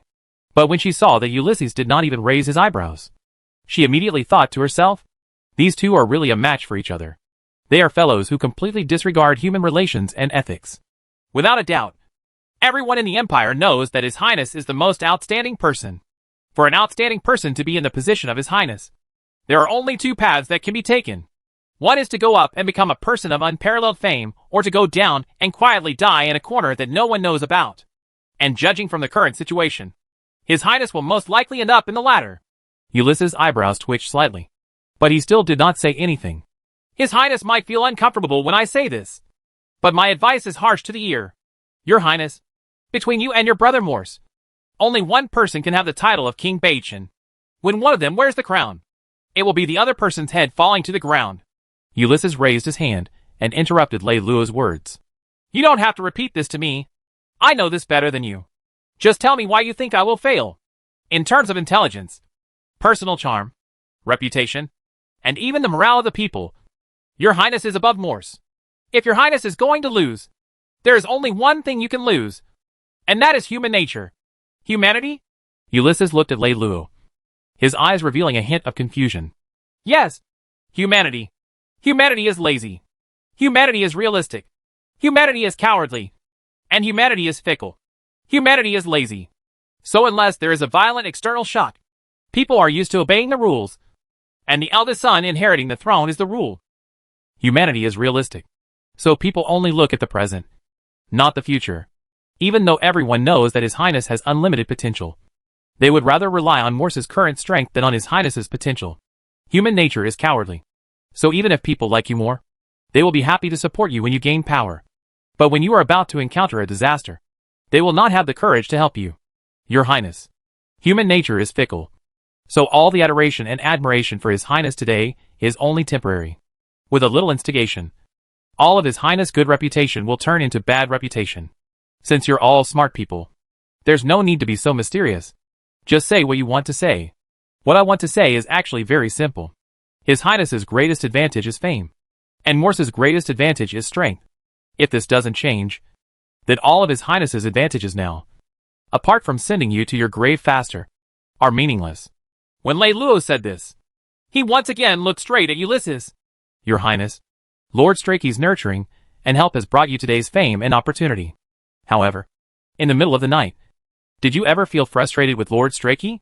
Because if it wasn't for him, you might have chosen to be a carefree prince. You make it sound like I'm already dead. Ulysses raised his head and smiled. His expression was relaxed as he spoke. Ulysses appeared calm. But that wasn't the case. Every word Leiluo said struck his true feelings. Strength. He needed strength. But as a young man in his 20s, as a young man whose every word and action was watched by others, he had no chance at all. And with Strake's unrelenting support, he had no way of avoiding the battle with Morse. From a very young age, Ulysses had known that his only chance of winning was his father's will. So he had been trying to impress his father, hoping to gain his father's approval to legally inherit the throne from him. However, what disappointed him was that his father had always maintained a certain distance in his admiration for him. When he turned 18, his father gave him the city that he had started from as his main city. At the same time, he also gave him a huge sum of money for developing it. His behavior made Ulysses feel relieved. Just when he thought that he had won his father's favor, his father sent the younger brother of one of his concubines, a man named Kalman, to spy on him. Over the years, King Bacon had repeatedly engaged in such contradictory behavior.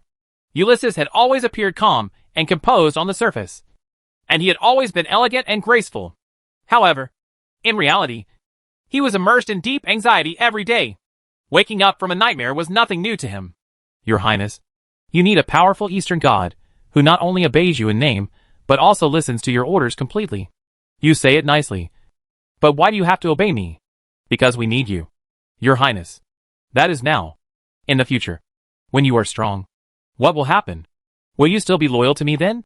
Hearing what Ulysses said, Lei Luo was silent for a moment. Then said, Your Highness, would even someone as intelligent as you still believe in loyalty? Ulysses raised his eyebrows and looked at Lei Luo. Continue. Even Lord Strachey, whom your Highness trusts the most, insisted on following and protecting your Highness because of loyalty? You were only 2 years old at the time. How could an expert like him be loyal to a 2-year-old child? In the end, wasn't it because King Bacon and Morse were unwilling to avenge him, and hoped that his Highness would take revenge on his brother after he inherited the throne?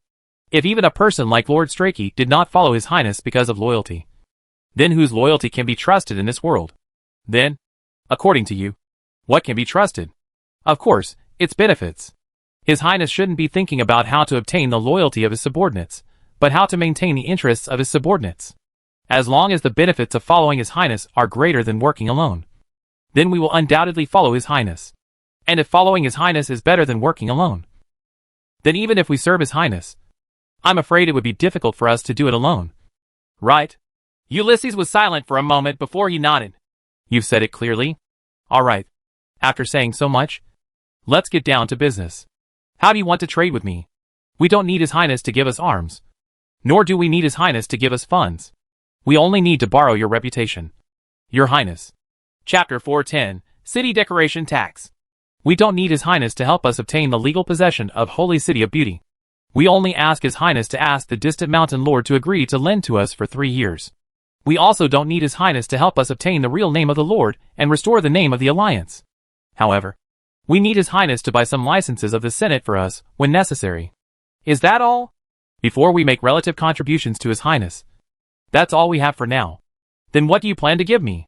Within 3 years, we can offer half of the 3rd province to his Highness. Offer half of the 3rd province?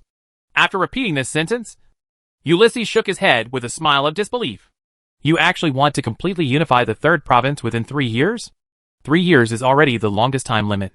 The 3rd province has always been one of the most complicated and most powerful provinces in the entire empire. Not only does it have Doomsday, which has always been hostile towards East God, but it is also home to the Dark Dragon Alliance as well as Satan's Wings. 2 of the 3 great pirate bases in the entire empire. 3 years? That's impossible. Of course, it's impossible without your help, Your Highness. But it's not impossible if Your Highness is willing to join us in the water. As Lei Luo spoke, he raised his head and looked at Ulysses with a fervent gaze. While Lei Luo was in the middle of the intense negotiation, Morton in the sacred city was also very busy. Before he left, Lei Luo left all the gold coins to Morton, which amounted to almost 30 million gold coins. After taking down the sacred city, according to the agreement in advance, all the spoils of war should be distributed to the grizzly pirates. However, Lei Luo asked for a half-year extension to pay in gold coins. As the mother nest and their families were completely controlled by the grizzly pirates, there was no room for negotiation. They could only sign this agreement with Lei Luo. In this way, the 3 million gold coins and 50 million gold coins worth of military goods in the sacred city were all under Morton's control. Morton used his connections in the past to clean up all the industrial materials and parts within a week at a price of 25 million gold coins, which was 50% below the market price. These few items added up to a total of 29.5 million gold coins. Morton gave 3 million gold coins to Jia Mu to let him settle his men, so that he would not force these pirates into a desperate situation. After the things in the warehouse were farmed, Morton turned his attention to the tax aspect. First of all, since the first day he arrived at Holy City of Beauty, Morton began to conduct a comprehensive tax survey. He carried out a comprehensive reorganization of the tax issues left behind by the former distant mountain lord. In order to cooperate with this reorganization, Morton also issued a special decree, which became the Citizen Correction Law.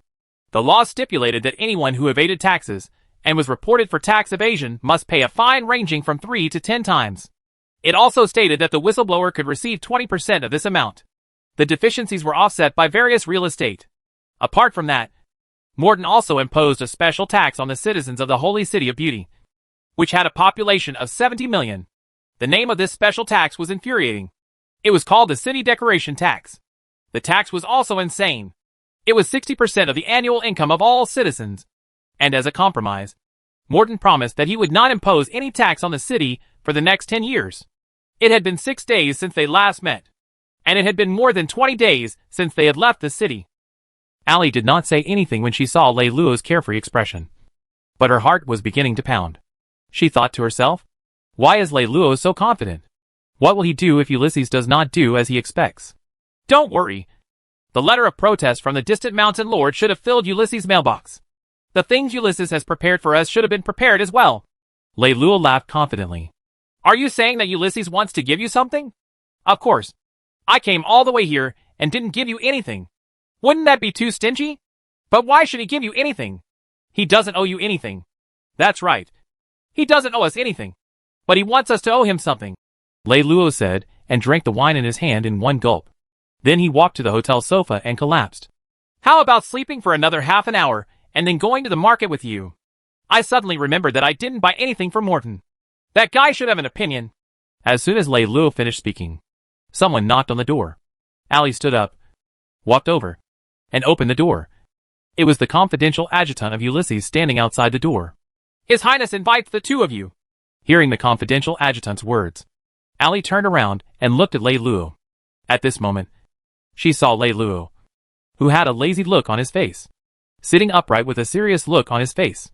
Okay, please wait outside the hotel for a moment. We'll be out soon. Lei Luo slowly stood up and looked at the confidential aide with a gaze as sharp as a sword. The confidential aide smiled and nodded, then turned around and left. When the aide was 3 steps away, Allie closed the door, and Lei Luo immediately laid down on the sofa again. She smiled and shook her head. Looks like I won't be able to buy Morton's gift. Allie continued to walk back to the dining table to eat while saying, I seriously suggest that you become an actor. If I become the lead, I will consider it, Lei Luo said with a smile. A few minutes later, the confidential adjutant brought Lei Luo and Allie directly to the port. The one who welcomed the two of them outside the port was Prince Julius. Standing behind him was a thin, pale-faced man who was about 1.85 meters tall. He looked like he was in his 30s, but his mental fatigue made him look like he was already in his 50s or 60s. He was clearly wearing a well-ironed Major General's uniform, and his military posture was very standard. However, for some reason, he always gave off a relaxed feeling. As Ulysses' adjutant, when Ulysses greeted Lei Luo with a smile, he should at least give him a smile. However, he did not. When Ulysses extended his hand to Lei Luo, he still stood straight. The gaze he gave Lei Luo was not malicious, but it was not intimate either. Chapter 411, Lord Carmen. What a misfit, Lei Luo thought to himself. He then took the initiative to ask Ulysses, Your Highness, may I know who the general behind him is? He looks extraordinary. Oh, I was just about to introduce him to you. Ulysses smiled and pulled the man over. This is Lord Carmen. He's 25 years old this year. He was one of my father's favorite generals. Later, I spent a lot of effort to get him from my father. Under my tutelage, other than my teacher, he can be said to be my #1 valiant general. However, in order to support your career, from today onwards, I'll let him follow you. What was going on with this Ulysses today? Was his head broken or something? Was he using him to spy on me? With Ulysses' intelligence, he wouldn't think that I would actually be watched to death. Right? Was he really giving this talent to me? Heavens, wasn't this a little too generous? Feeling a little confused, Lei Luo sneaked a glance at Ulysses. Carmen reporting to your excellency. Carmen gave a standard military salute to Lei Luo. Before Lei Luo could regain his senses from having acquired Carmen, Ulysses had already brought Allie and Carmen to the lounge at the port. He led Lei Luo to Dock No. 1 at the port. Before the lights were fully lit up, a pure black ship appeared in front of Lei Luo.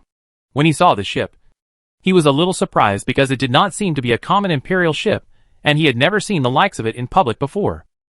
It seemed to be some kind of mysterious private ship. This ship is called the Dragon God ship, and this is a new type of ship that my father's research institute just developed last year. It's almost at the level of an ocean-going ship. And its speed is very fast. Its dodging ability far surpasses all the current popular ship types. And its firepower system is also very good. In addition, it also has the biggest advantage, which is that it's easy to operate. There are almost no requirements for the crew. So even if it's a civilian, as long as they have been trained, they can operate it. However, the biggest weakness of this ship is that it's not sturdy enough, and it has almost no defense. Therefore, it's very easy to break through, and it's not supposed to be the lone defense of a battleship army. However, if it works with other fleets, it will have a miraculous effect. After listening to this introduction, Lei Luo could not help but ask, "Your Highness, why did you suddenly bring me to see this ship?" "Because this is the ship that I want to give you," Ulysses replied. "Your Highness, why did you give me a ship?" Lei Luo asked in confusion. "No." Ulysses shook his head. "Not one, but 100. The lights in the port lit up, and the other 99 Dragon God ships appeared in front of Lei Luo's eyes. "Your Highness, this..." With Carmen shock, Lei Luo should not have been shocked anymore. But when he saw the 100 Dragon God ships in front of him, Lei Luo was shocked again. Just from listening to Ulysses' introduction, Lei Luo knew that it was impossible to develop such an original ship without an advanced shipyard with more than 10 years of experience. There were almost only 12 marquises who could have such a high-level dock. This meant that although the Dragon God ship was not very strong, it was a genuine ship of the Marquis class. Most importantly, for Lei Luo, who lacked regular officers, the Dragon God ship was exactly what he wanted. At this time, Ulysses continued, "The development process of the Dragon God warship is rather complicated. However, its components are actually not that complicated. It's just a skeleton, a launcher for a magic cannonball, and 8 magic crystal engines. Other than the magic cannonball launcher being a little troublesome, the other components are all very easy to build. The most troublesome thing is the assembly. There's a lot of knowledge in it. However, the level of assembly required to create an original ship is completely different from that required to duplicate a ship." Lei Luo understood what Ulysses meant. He was hinting that the assembly proficiency required to duplicate this ship was not high. Thus, Lei Luo immediately asked, "Your Highness, how many people do you need to assemble this ship?" "Based on my personal experience, 120 or more is enough." 120 people? Lei Luo nodded and began to calculate in his heart. Then, according to the usual situation, he calculated how much would be needed. At this time, Ulysses took out another magic crystal. "There are 2 messages in this magic crystal. One is the contact information of the Fertility Magister. They both have extremely high creativity and self-awareness. As for the second, it is all the assembly information of the Dragon God ship." "Oh!" Lei Luo calmly took the magic crystal in his hand. Lei Luo, who was initially a little surprised, was not surprised at all at this moment, because what Ulysses had said and done had already proved that he had an extremely thorough understanding of his own strength in the holy city of beauty. He knew that he lacked military officers, so he had specially provided Lei Luo this kind of ship to give him a head start.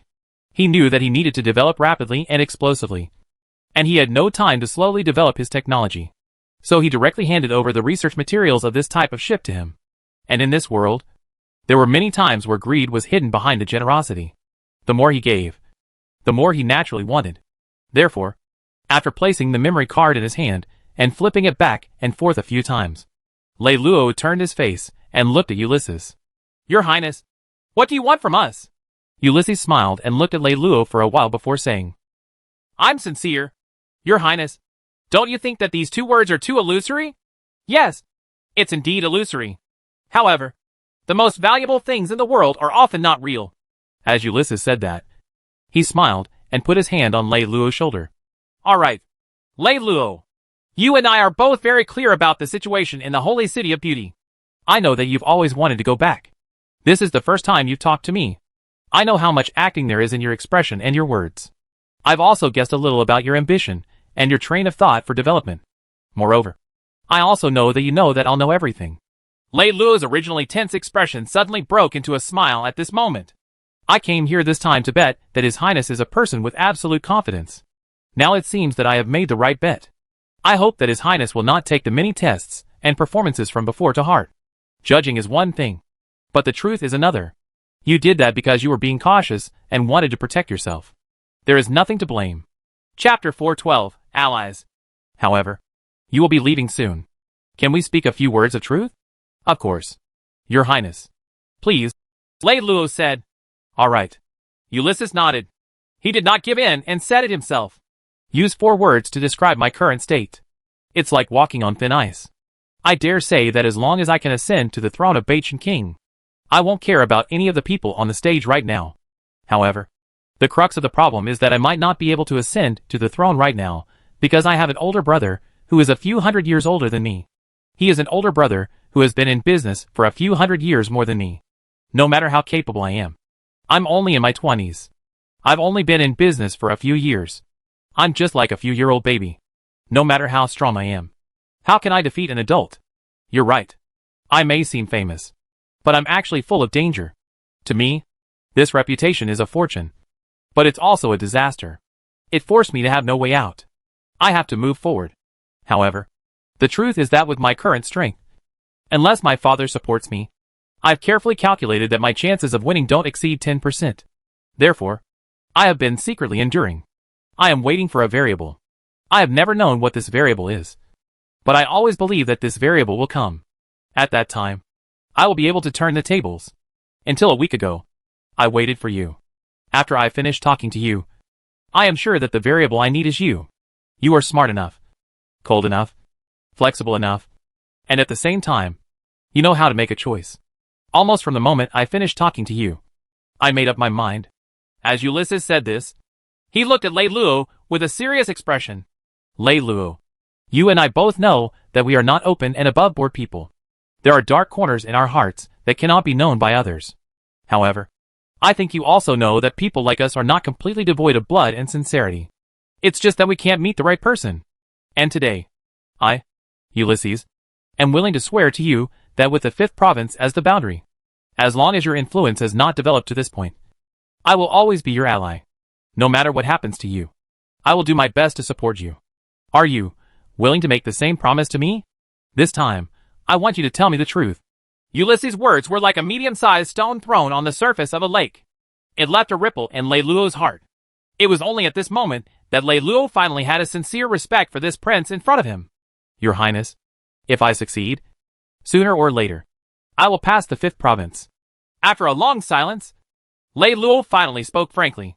Regarding this, you and I understand. Perhaps one day, we will become enemies. But that is in the future. Now, we are the same. We need to pass the test in front of us. Moreover, if that day really comes, I will not feel disappointed. On the contrary, I will feel a great sense of achievement. Choosing a lifelong friend is something that even vagrants on the streets can do. However, how many people can choose a person to be their greatest enemy in their lifetime? Hearing this, Lei Luo slowly laughed. He raised his right hand and said with a smile, I, Lei Luo, swear here that unless Ulysses' influence crosses the 5th province, no matter what happens to you, I will do my best to support you. Ulysses raised his head and laughed heartily. He slapped his right hand on Lei Luo's. Deal? When Ulysses stretched out his hands, he smiled as he looked at the fleet that was gradually leaving. Without knowing when, Strachey had already walked up slowly. Your Highness, I know that you don't like the Great Hall to keep Lord Kalman by your side. But you actually sent him away just like that. Isn't that a little inappropriate? Besides, since you let him leave with Lei Luo, then the Grand Hall will most likely know about the matter of you giving Lei Luo 100 Dragon God ships. If the Grand Hall finds out, it will probably be very angry. Right? Father has decided to sell the research materials of the Dragon God ships to the Senate to obtain a huge and substantial amount of power gold. When that time comes, the Senate will soon sell the Dragon God ships all over the Empire. Lei Luo will only get it 1 or 2 months in advance. Even if Father finds out about this, it's just a scolding. It's no big deal. As for Carmen, he's always by my side. He's also a scourge. It's also a good thing to send him away at this time. Carmen is an unruly person. Father only sent him to my side because he felt that he wouldn't be bribed by me. As for how much he likes him, that might not be the case. So, teacher, feel free to relax. Nothing big will happen. Hearing what Ulysses said, Strachey also thought about it. He felt that what Ulysses said was quite reasonable. So he didn't try to persuade him further. He just nodded. After a while, Strachey asked again, Your Highness, the alliance between you and Lei Luo. Teacher wants to ask if it's serious? Ulysses asked with a smile. And Strachey answered in silence. It might seem a little hasty.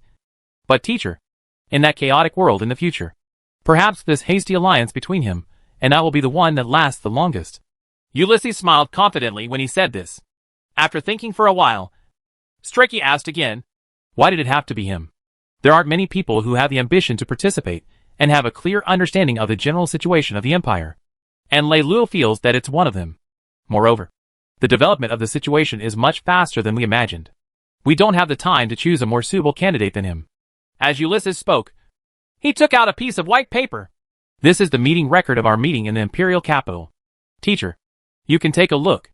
Strachey had a premonition, but he also had some doubts as he took the meeting record and looked through it. After a short while, Strachey was shocked. The matter has already. Ulysses did not answer. He only took a deep breath and looked up at the Leiluo squadron that had already disappeared into the darkness. As ambitious young men, Leiluo and I have a common natural disadvantage. And that is that the Empire did not give us enough time to prepare. Therefore, we can't develop on the normal path. We have to constantly gamble, take risks, and win every time. The meeting record, have you shown it to him? Strachey asked again. Chapter 413, Unspeakable Secrets. Before I showed it to him, he had already predicted everything. There was no point in hiding it. So I simply made a copy for him. Upon hearing Ulysses' words, Strachey nodded and said, Yes, Your Highness. Ulysses had held the meeting records of the Heart of Vastness in his hands for an entire week before showing it to him. Moreover, he had already made a copy for Leiluo before that. This might seem like a small matter, but Strachey, who had been sharp all his life, could smell something unusual from it. He told himself in his heart, Strachey, from now on, you should understand that you are no longer Ulysses' teacher, but his loyal assistant. From now on, you must not overstep your boundaries. It's been 7 days since the fleet of Leiluo left. Because the Dragon God ship uses the most advanced 8 magic engines despite being very small. The Dragon God ship not only has the ability to fold space, it can jump as far as 2,000 nautical miles at a time. That's almost 10 times the distance of the fastest civilian freighter, and almost the level of a battleship. In this way, the Dragon God ship will only take more than a month to arrive between the holy city of Beauty and Ulysses. For the past 7 days, Leiluo has been hiding in the cabin alone. He doesn't go out except for eating. No one knows what he is doing every day. All they can see is that his hair is as messy as a bird's nest. It's obvious that he is mentally exhausted. However, 7 days later, Leiluo suddenly seemed to be in high spirits. He suddenly held a glass of wine and came to talk to Carmen. Lord Carmen, I heard that you were sent by the main hall to His Highness' side. Is that right? Leiluo seemed to be asking a question he already knew the answer to. When he asked this question, he had already understood the relevant information. The formation of King Baichen's team could not be considered a secret. You already know the answer, yet you still ask questions. Won't you feel bored? Lord Leiluo? This was the first time that Leiluo had had a relatively formal conversation with Carmen. He had already experienced Carmen's unkindness. Fortunately, Leiluo was almost immune to verbal stimulation, so it was not a big deal. If that's the case, does His Highness, Ulysses, have the final authority over you? When Leiluo said this, he made a circle in the air with his hand. I mean, the order His Highness gave you to follow me. Is it true and effective for a long time? Carmen's brows raised slightly. He also glanced at Leiluo, and then leaned against the command chair, looking at the boundless and silent sea. Ulysses, His Highness, doesn't have the authority to order me. Seeing that Carmen was reluctant to address Ulysses as His Highness, Leiluo already knew the relationship between him and Ulysses. When do you plan to go back? Will you go back after you send me back to the holy city of Beauty, or go back? As if Leiluo had poked a sore spot in his heart, Carmen revealed a somewhat desolate and bitter smile. He reached out to grab the whiskey bottle that had never left his side ever since he boarded the ship. He stuffed it into his mouth and gulped down a mouthful of strong whiskey. Even though he was nearly 2 meters away, Leiluo could still smell the strong whiskey. He could not understand how Carmen had swallowed it. The Lord seems to have some unspeakable secrets? Carmen glanced at Leiluo, revealing an unmistakable contempt. You won't understand the pain of a soldier. What's there to not understand? Leiluo smiled faintly and said, It's nothing more than being depressed and unable to achieve anything. Leiluo casually stuffed this sentence into his mouth, causing Carmen to awkwardly purse his lips and continue drinking. If I'm not wrong, The Lord should be someone the palace doesn't like. His Highness doesn't trust him and thinks that heroes are useless. Right. Lord Lei Luo's observational ability is really amazing. It was clearly a compliment. But when Carmen said it in a strange tone, it sounded particularly harsh. Raylo didn't mind and continued. Lord Carmen's father is a chef, and his mother is a maid. You were born poorly. Normally, you wouldn't stand a chance. But you were born with great talent. Even so, you're still looked down upon by people of noble blood. So, no matter how hard you try, you still can't really integrate into the warlord group. Nor can you get the approval of King Beichin. Even after going through all sorts of hardships and finally obtaining the title of Lord with great difficulty, and even obtaining the title of Imperial Knight, you don't even have your own city. You're just an empty lord. Am I right, Lord Carmen? It's been hard on you. It's really not easy to find such detailed information. Carmen placed the wine bottle on the command platform and looked at Lei Luo. In reality, Lei Luo knew more than that. He also knew that Carmen did not obtain his identity as a suzerain by relying on his own abilities. It was because his sister had been favored by King Beichin for a period of time. That was why she had helped him obtain the identity of a suzerain from the Senate. Even though he had obtained the identity, he still needed money to become a true suzerain and have his own city, army, and population. As for Carmen's sister, she had only been favored for a short period of time. So Carmen did not have the time to get this. This meant that Carmen had obtained the identity of a lord through his nepotism, and King Beichin had never given him a chance to show off. It was no wonder that Carmen was so depressed. Of course, Lei Luo was not stupid enough to say such things. Since both sides aren't getting along well, why don't you just join someone else? Lei Luo looked at the formal mirror and stretched out his hand to tidy up his hair. I would like to, but my military status is under King Beichin's command. Who would dare to want me? Carmen's body was half paralyzed on the chair. He gulped down another mouthful of wine. So, you're still going back? To be honest, I think you're quite pitiful. You have such great talent, but you wasted it like this. I really feel sorry for you. Lei Luo revealed an insincere expression of sympathy. There's nothing to feel sorry for. I've already thought it through. After sending you to the holy city of beauty, I plan to resign from King Beichin and give up my identity as a lord. I'll leave the military profession. Carmen smiled nonchalantly. Not a soldier? Then what else can you do? I can go into business. I'm not suitable to be a commander. Maybe I'm suitable to be a big businessman. Perhaps triggered by Lei Luo's disapproving expression, Carmen's words were beginning to sound like an argument. Lei Luo craned his neck and made in. Oh! Chapter 414, Luring People Onto the Ship. I know you're right. But the question is, you've been a soldier for so many years. Are you used to doing business all of a sudden? Also, doing business requires you to learn a lot of things, like those financial rules, all kinds of laws, and it's very complicated. Have you learned all of these? Can you continue learning? Would you suddenly commit suicide halfway through? Carmen could finally see that Lei Luo wasn't afraid of him being disgusted to death. Thus, he couldn't be bothered to continue arguing with Lei Luo. He only said this lightly. There will always be a way out. Let's take it one step at a time. Seeing Carmen's unconcerned expression, Lei Luo understood that this guy was at a loss. Doing business? Are you kidding me? Lord Carmen's financial situation is not as optimistic as being short of money. Even though he is just a nominal lord, he still has to spend money to buy it. The Senate is a complete economic animal. Without money, you can forget about getting anything from it. 40 years ago, even though he had the face of King Beichin, to get the title of a nominal lord, he needed a whole million gold coins. The king would not give him this amount of money. This amount of money could only be paid by Carmen himself. For this amount of money, Carmen owed more than 800,000 gold coins. The salary that King Beichin paid him was only a pitiful 10,000 gold coins a year. A year ago, after he came to Ulysses, his salary had slightly increased, reaching about 12,000 to 13,000 gold coins a year. This income was just enough for Carmen's basic expenses every year, as well as for his studies and self-growth.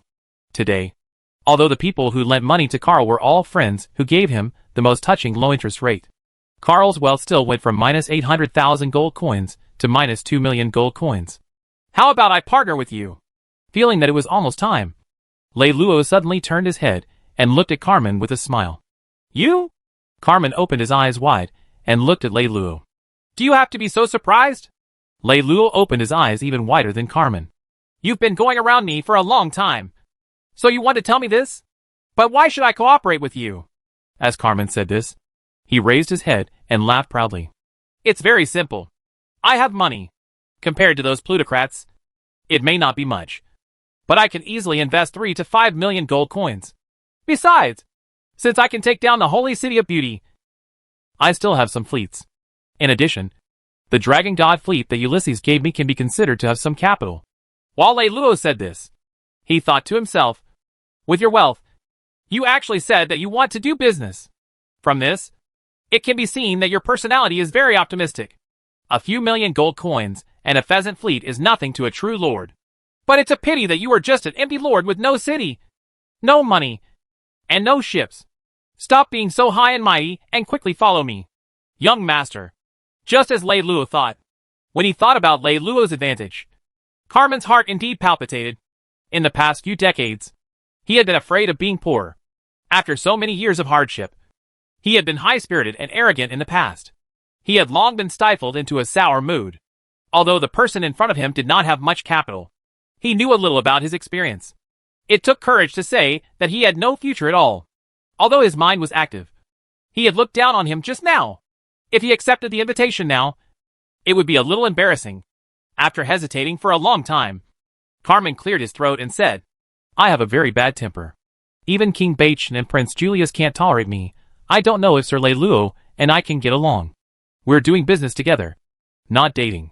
As long as we divide the benefits, we can do our own things. What's there to talk about? Carmen thought for a while and nodded. That was true. Then, about money. The money is mine. And the fleet is mine too. As long as you invest in yourself, you don't have to invest in anything else. After you leave the military, I estimate that you'll lose about 10,000 to 15,000 gold coins a year. I'll pay you 10 times the highest salary in your history, and give you 150,000 gold coins a year. How about that? Leiluo said without thinking. Carmen didn't even need to use his brain to figure it out. He knew that this was a deal worth making. Moreover, he knew that this was the best choice that he could get. Thus, he finally stopped being reserved. Do we need to prepare a contract? Don't worry about that. I have already finished all of it. I am just waiting for you to sign it. As Leiluo spoke, he immediately took out a contract from his pocket. Carmen took the contract. There were dozens of small and large items on it.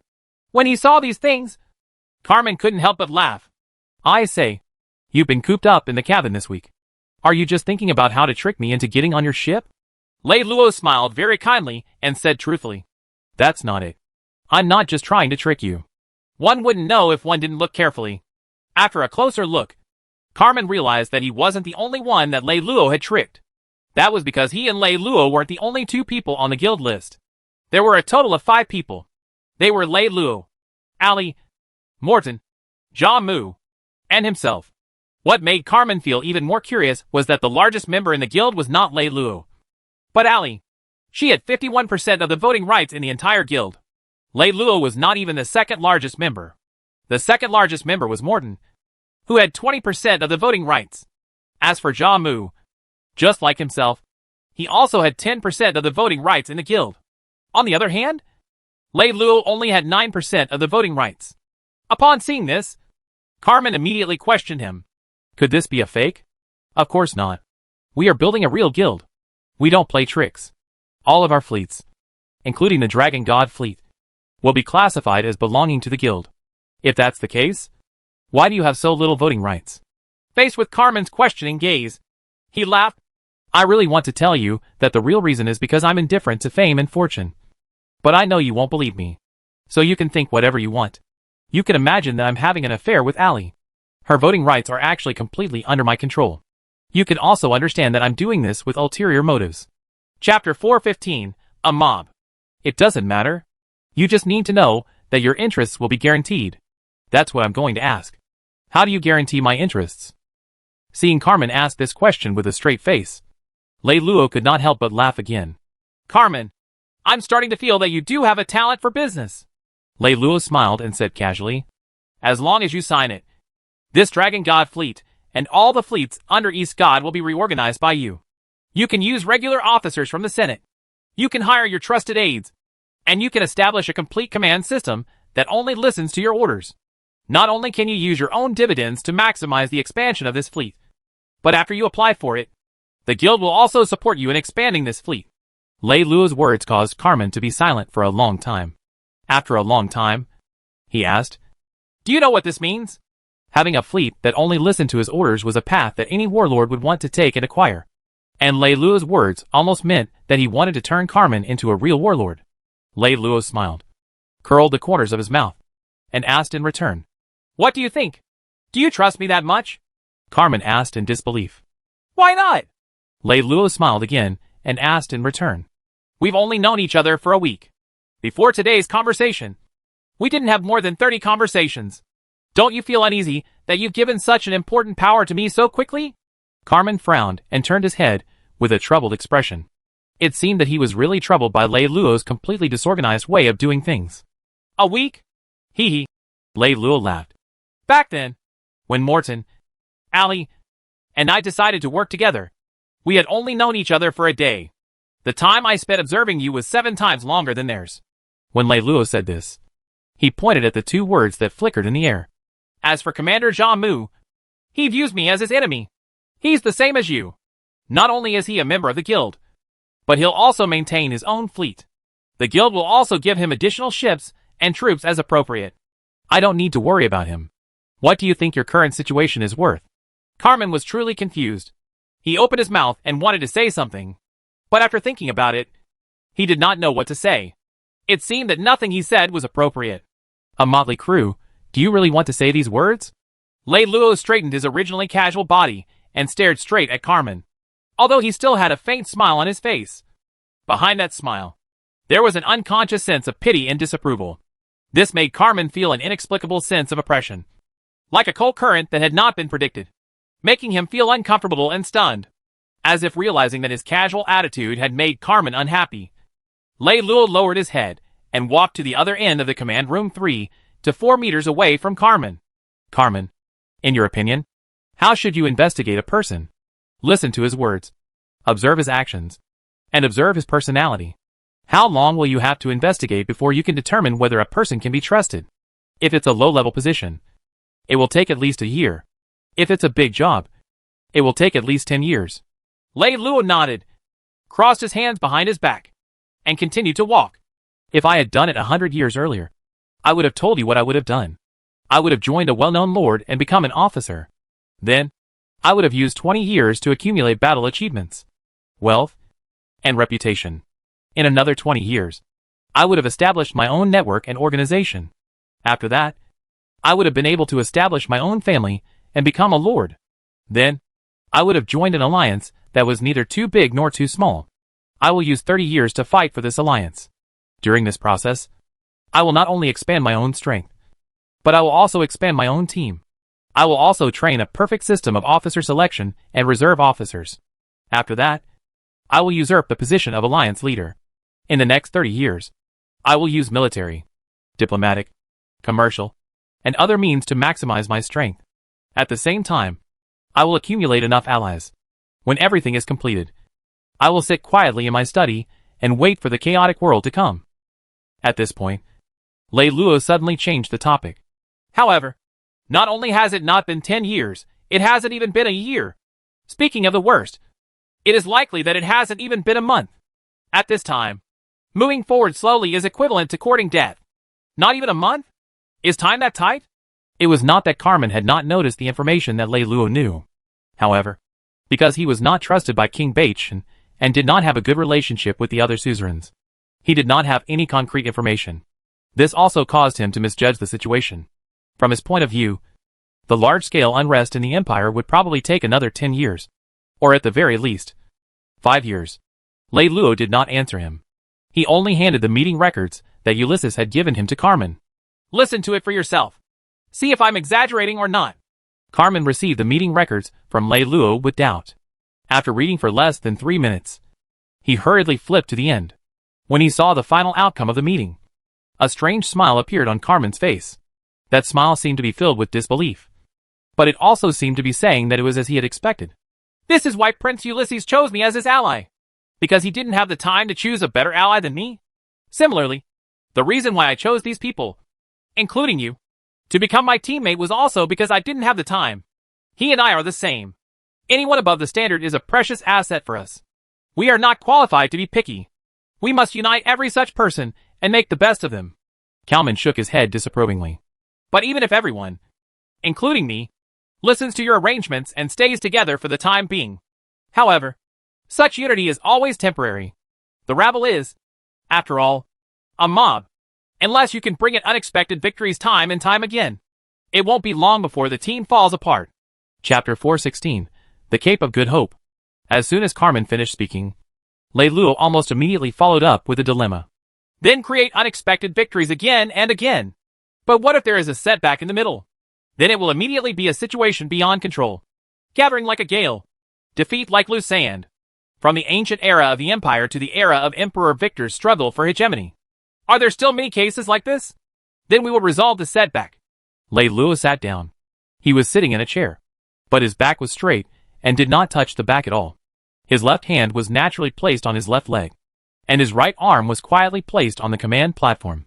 The light on the command platform leaked through the 5 fingers he placed on the command platform, forming a sparse shadow under his palm. If the sea blocks us, then fill the sea. If the mountains block us, then push them down. If the stars block us, then destroy the stars. If the heavens block us, then go against the heavens. The reason why a human can become a human is not that he can stand up and walk, but because he has a stronger will than any beast. If a human loses his strong will, then he is no longer worthy of being called a human, and he has become a mere animal. When Lei Luo said these words, his expression was exceptionally calm, and his tone was also gentle. However, this did not make Carmen feel at ease, but instead, it made him feel even more creeped out.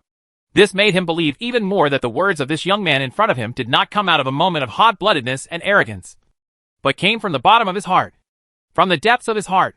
You really think you can defeat fate? Carmen himself did not know what was going on. The young man in front of him clearly had a gentle and rational appearance. However, he had a strong sense of unease, so much so that when he spoke, he would unconsciously appear much more cautious. It was as if he said one wrong word, Lei Luo would rush up and tear him into pieces. Fate? A contemptuous smile appeared on Lei Luo's face. If I surrender to fate, I will be dead when I was born. The fact that I am able to live so healthily is in itself a mockery of fate. As Lei Luo said this, he paused for a moment and then said a sentence in a calm but firm tone to summarize everything that was said above. If I really want to talk about fate, then from the moment I was born, I was destined to defy the heavens. I rarely admire people in my life, especially young people like you. But I have to say, I sincerely admire your perseverance and courage. Carmen took a deep breath and shook his head with some regret. If you are given enough time to temper yourself, I believe that your future is limitless. But if you insist on taking such a risk, frankly, I feel very regretful. You won't succeed. If you want to stand firm in this cruel world, courage is far from enough. In your eyes, I'm just a conceited and paranoid youth. Right. Lei Luo finally turned his face to face Carmen. You have amazing potential. In time, in the entire world, the number of people who are qualified to be your opponent can be counted on one hand. But for now, Carmen hesitated for a moment and finally said, yes. Lei Luo did not defend himself. He only took out a magic crystal from his pocket and pulled out the map. Then, he pointed at one of the provinces and said, do you know where this is? Carmen only glanced at a few numbers of this star field before quickly answering. Satan's Wings, one of the 3 great bases of the Empire's pirates. Lei Luo nodded and pointed at a city on the edge of Satan's Wings on the map. He asked, do you know what city this is? Cape of Good Hope. It is the only city owned by the Lord of the Broken City of the Commonwealth Economic Union. It has a population of 1.9 million. It is one of the most prosperous cities in the 3rd province and has a complete ship production chain. In terms of military, the Broken City Lord has defined the main direction of development as a commercial city. Hence, the military strength of the city is not exactly top-notch. However, in terms of commercial cities, it can be considered extremely powerful. The Cape of Good Hope has 4 Lord-tier defensive fleets, and its defensive structures are quite solid. The Cape of Good Hope was originally an ordinary mineral city, but it was later acquired by the Sky-Breaking Pirate Gang. After the Sky-Breaking Pirate Gang acquired the city, they turned into a trading group, specializing in selling stolen goods for the Wings of Satan pirates, and the Cape of Good Hope gradually flourished. 100 years ago, the leader of the skybreaking pirate gang, poaching, bought the title of Lord from the Senate and successfully turned the Cape of Good Hope that he owned into his own legal city. The skybreaking pirate gang was not a very powerful pirate gang in the first place, and the most outstanding talent of the leader, poaching, was also in business, not military. Therefore, in order to obtain protection, the Chung Lord joined the newly rising Anglo-Immortal Economic Union. With the secret support of the Anglo-Immortal Economic Union, the Cape of Good Hope was doing a lot of pirate business. And now it had become the center for the pirates of Wings of Satan to sell stolen goods. The Cape of Good Hope flourished rapidly because of the large-scale pirate trade. At the same time, it also became a refuge for many down-and-out pirates. Satan's Wings had an unwritten rule. As long as anyone escaped to the Cape of Good Hope, no matter how great the enmity was, it could only end there, unless that person left the Cape of Good Hope. According to the statistics, out of the 1.9 million people in the Cape of Good Hope, there were more than 200,000 people who were related to the pirate profession. Normally, as a legitimate lord, it is unlikely that he would be accepted with such deep connections to the pirates. However, because the Lord pays a large amount of bribes to the Senate and the Union of Immortal Economic Cooperation every year, his grave business methods and the black and white identity of the Cape of Good Hope are also accepted. When Carmen talked about the Cape of Good Hope, he was like a storekeeper who was reporting the inventory in his warehouse as if it was a treasure. This was enough to prove that in Carmen's mind, he had detailed information about all the key cities in the empire. The knowledge he had about this matter was acquired through years of experience. In this regard, even Lei Luo was inferior. Chapter 417, Taking Advantage of Opportunities. When I first planned to occupy the Holy City of Beauty, I originally planned to use it as a base for development, because the defensive structure of the city is so strong that anyone who wants to capture it would have to pay a greater price than obtaining it. Therefore, I can develop in peace here. However, during the course of the operation, I accidentally received news that the Twilight Union was recruiting troops on a large scale from Satan's Wings. Therefore, I received a very good inspiration. If we were talking about the origin of the Satan's Wing pirates and the convenience of recruiting pirates, what could be better than the Cape of Good Hope? You have to know that many of the people living here were originally pirate leaders. They had no choice but to hide here because they were frustrated for various reasons. If we can mobilize these people, then this kind of energy will definitely be astonishing. When Lei Luo said this, he enlarged the map. Then, he pointed at the map and said, "You see, we can divide the entire third province into 4 regions. The first region is the Dark Dragon Alliance. Their true strength accounts for almost 30% of the entire third province, and they are the strongest alliance in the third province. The region that is close to the third province is the second region of the Dark Dragon Alliance. The region that this region occupies, and its strength is only about 10% of the entire third province. However, because this is the territory of the Big Dipper Alliance, which is a few between generations, the Dark Dragon Alliance is very concerned about it. For more than 100 years, they have been attacking the Big Dipper Alliance with all their strength. They want to get rid of them as soon as possible. Back then, the strength of the Big Dipper Alliance and the Dark Dragon Alliance were on par. Unfortunately, the Alliance leader Sa died young, and the Alliance's strength was greatly weakened. Meanwhile, the Dark Dragon Alliance was strong and had many talents. After more than 100 years of killing, the Big Dipper Alliance was finally suppressed to the current situation. Just as the Big Dipper Alliance was about to completely fall, the Doomsday Dusk Alliance reached an alliance with the Big Dipper Alliance because they hated the Dark Dragon Alliance for not allowing them to take over East God's original territory. Although the Dark Dragon Alliance is strong, it won't be easy to deal with them when the Big Dipper Alliance and Doomsday Dusk join hands. They have to do their best. It's precisely because of this that the Yingzhen Economic Cooperation Alliance and Phoenix Alliance in Zone 3 rose to prominence. The overall strength of Zone 3 also accounted for 30% of the entire third province. This place was originally East God's territory. In this region, besides East God, there were more than a dozen unremarkable small alliances that served as the vassals of East God. Among these unremarkable small alliances, the 2 largest ones were the Union of Immortal Economic Cooperation and the Union of Phoenix. At that time, the Union of East God was attacked like Doomsday. After the Union disbanded, Doomsday had originally planned to take over the entire region. But who knew that the Dark Dragon Alliance would oppose it so strongly?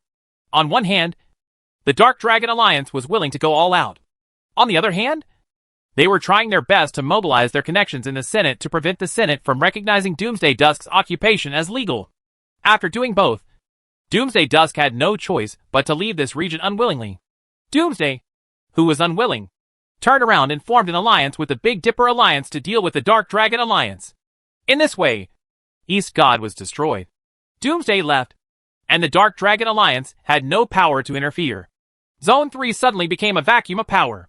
It was under this kind of heaven-sent opportunity that the Union of British Immortal Economic Cooperation and the Phoenix Alliance quickly grew and became a first-class major alliance.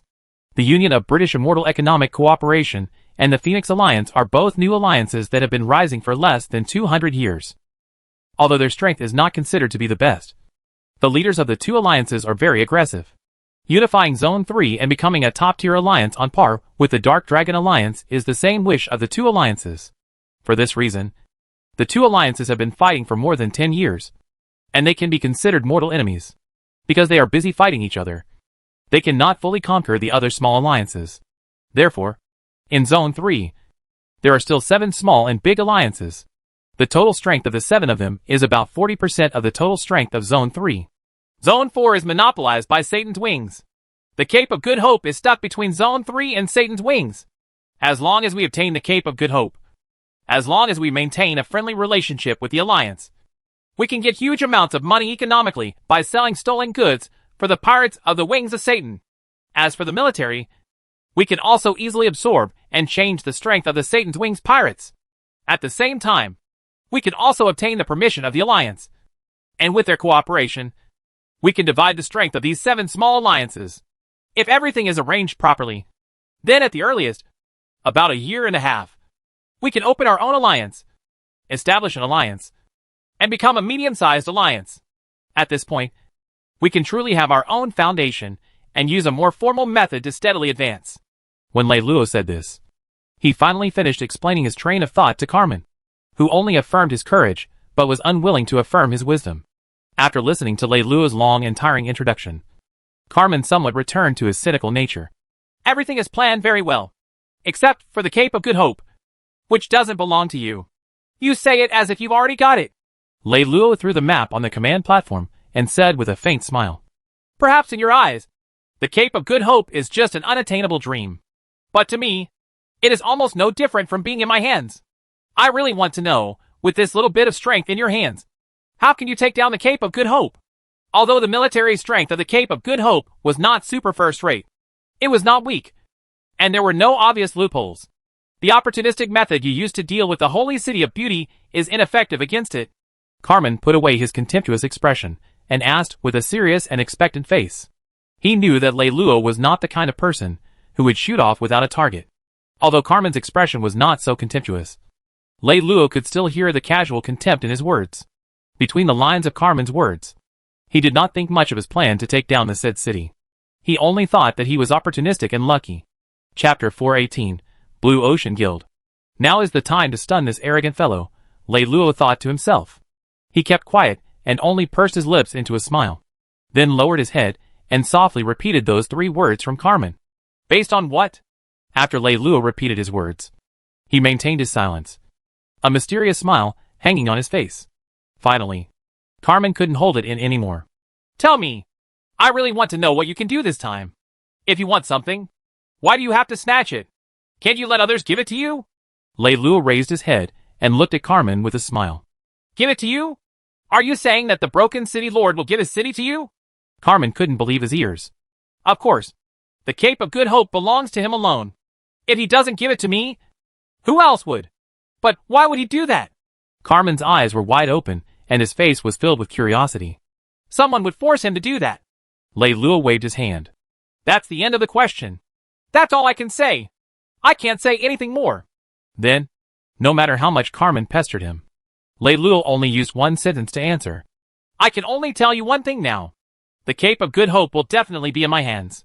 As for the rest, I won't say another word. After a fruitless pestering, Carmen sat helplessly on his seat. He habitually touched the whiskey bottle, but he was not in the mood to drink it, so he put the whiskey bottle down again. Why did you tell me so much? Because you're a good commander, and what I need most right now is a good commander. But why did I hear that you like to use those commanders who debut through irregular channels? You're very well informed. Not as well informed as you, but it's still all right. Since that's the case, Why did you use me? Because I prefer to use people who are not accepted by the world. Carmen took a deep breath and let out a long sigh. Even if I believe that you really have a way to get the Cape of Good Hope, I have deep doubts about you using this team to achieve your strategic goal. Do you think that the others in the team aren't worthy of you? Lei Luo asked. This isn't a problem of ability, but a problem of cohesion. If what we did together was really just a business guild, then I wouldn't feel that there was any problem, and I would be happy to participate. However, if we were to do what you said, to be honest, I don't have the confidence. If I fail, I won't be losing money. I'll be losing my life. What you're worried about is exactly what I'm worried about. That's why I want to set up this Blue Ocean Guild. The reason I'm doing this is to determine everyone's interests through this guild. Everyone on this membership list can receive the dividends they deserve according to the ratio on the list. In addition, unless more than 51% of the votes are in favor, they can never sell their voting rights. Lei Luo said and shrugged. We do have many internal concerns, but the benefits of taking down the Cape of Good Hope are obvious. Anyone on the membership list can obtain much greater benefits than before by taking down the Cape of Good Hope. Therefore, for the sake of benefits, we will unite. This is only a short-term unity. A short-term unity is enough. As long as we obtain the Cape of Good Hope, we will have a long-term development base. At that time, we will have a lot of leeways, and we will also be able to bear the necessary losses of internal friction. At that time, if we are willing to work together for a long time, then we will continue to work together. If we are not willing, then we will give him the benefits he deserves and let him leave. Will things really go so smoothly? Carmen leaned against the control panel and looked at Lei Luo. Based on my personal experience, plans that sound good often fail. All problems will be completely solved after we obtain the Cape of Good Hope. Lei Luo's words were as firm as his gaze. I'm almost certain that you won't succeed so smoothly. As Carmen said this, he paused and looked up at the member table that was spinning in the air. But a failure is also a success. So all right, I'll sign it. As Carmen spoke, he pointed his eyes and fingerprints at the corresponding authentication location on the contract card. Just as he was about to sign the contract, Carmen suddenly asked, Right. If someone breaks this contract in the end, what will happen to him? A peaceful smile appeared on Lei Luo's face. I'm really looking forward to someone doing this, because on that day, someone will know what kind of nightmare it is to break my contract. Almost a month later, Lei Luo's squadron finally returned to the Holy City of Beauty. During this process, Lei Luo had been communicating with Morton. They were trying to understand the current situation of the city, and almost every long-distance communication ended with Morton saying, Please, come back quickly. I really can't hold on any longer. When Lei Luo's fleet finally arrived, Morton rushed out of his office and personally went to the port to welcome them. As for Jia Mu, Major Casa, and the others, they didn't have the time. All of them brought patrol boats to patrol around the city in case of a large-scale riot.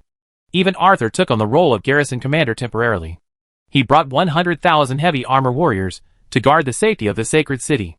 Oh my god! You're finally back! Upon seeing Lei Luo, Morton almost pounced on him.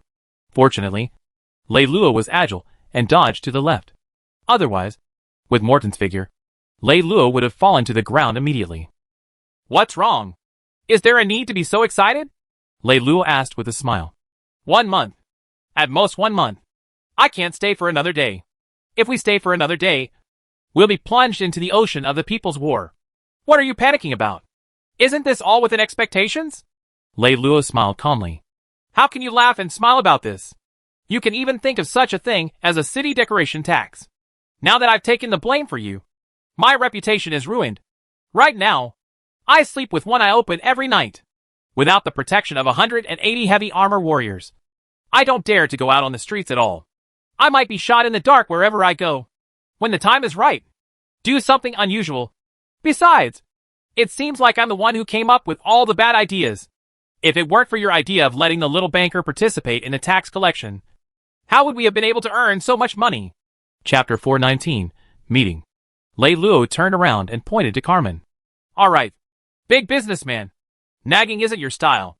Come, let's get down to business. Let me introduce our new member, Lord Carmen. Oh, you're Lord Carmen? Morton's eyes widened slightly after hearing Lei Luo's introduction, and his body leaned forward automatically. That's right. Carmen's body seemed a little stiff. It could be seen that he had no experience dealing with strangers who were interested or had a good impression of him. I heard a friend of mine in the 7th province mention that back in the Free Sea, he was attacked by a huge pirate fleet. It was Lord Carmen who fought with less than a third of the fleet and chased away the pirate fleet, ensuring his safety. Just like Satan's wings, the Free Seas was also one of the Empire's 3 great pirate bases. That pirate fleet was only about 100 heavy ships. It couldn't be considered huge. At that time, I was only leading a team to pass by.